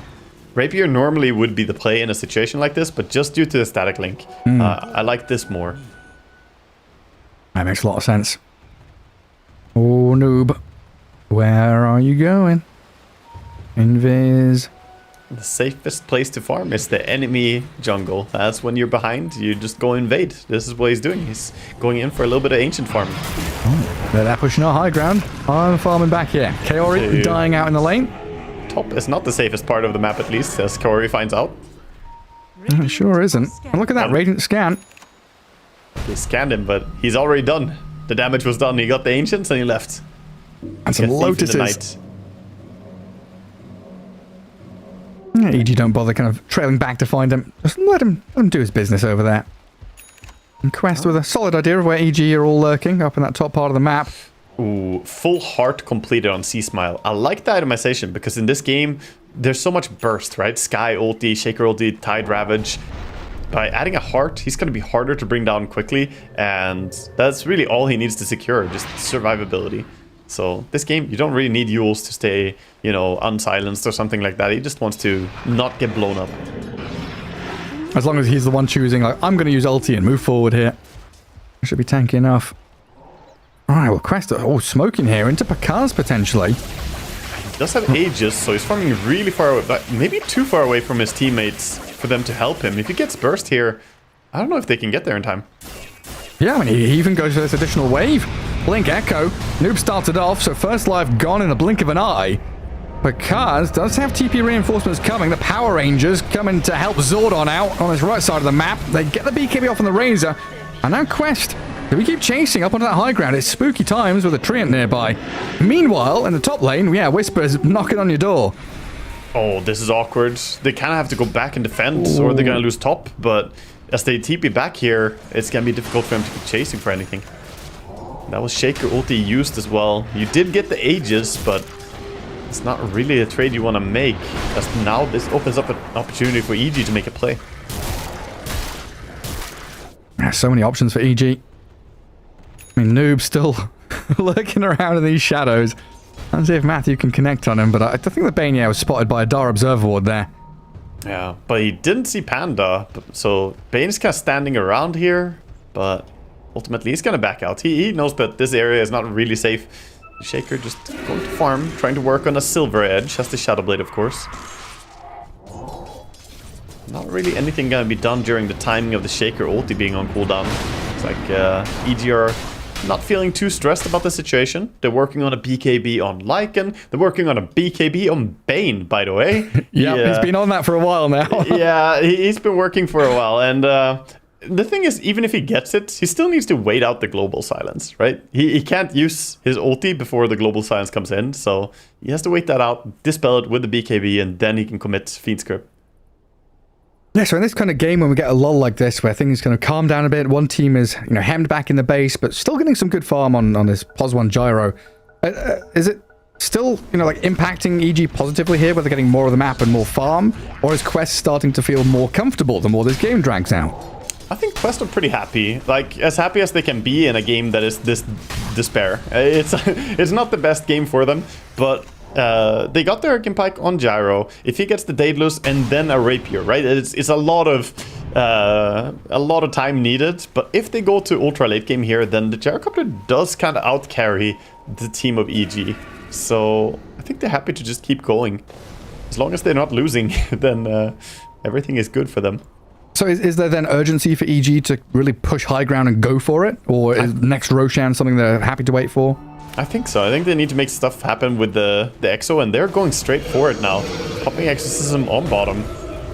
He has 2 cheeses ready. The cheese and the Greater Healing Lotus. Hell yeah. And he's very tanky. Shield rune as well. Too, yeah. Yeah. Pretty big boy. And just solo frontlining. Pakaz. This Planter Field comes to help out a little bit. And Shad, yeah, he's side gunning. He's trying to whack away at them. I'm not sure he can keep EG at bay right now, though. Yeah. Wish they would poke a little bit at mid with like the Thunderhide at the same time, forcing a reaction. He's going for top now. Lycan saying, okay, I'm gonna go top, see what you do. Now you want to split your forces? Are you going to glyph up? Okay. Glyph both of the sides. Is running out though, so it's a bit awkward for him to commit here on Lycan. And they blink him. They jump him with the Mystic Flare. They've killed him. Whisper just gets obliterated. Now is the chase on down bottom. Numbers advantage here for Quest. They've still got Global and Ravage. Yeah, they're out. Leading the way with the Gyrocopter, not scared of anything here as Lycan's already dead and Exorcism is down. So yeah, a little bit of a sloppy push. The timing was off. The idea was right, using Exorcism bottom, but Lycan needed to go top a lot earlier, I think, to try and make that play really work. This gives more time though, like I said. I mean, if the game goes to the point of Gyrocopter having sufficient damage to burst through all the survivability that you have, because EG have a ton of it, right? They have the Salt Cuirass aura protecting everyone, the Butterfly, and just general tankiness of DP with Treant Protector as well. But if he gets to the point of Daedalus plus Rapier, he can go through all that. I think it's become real scary.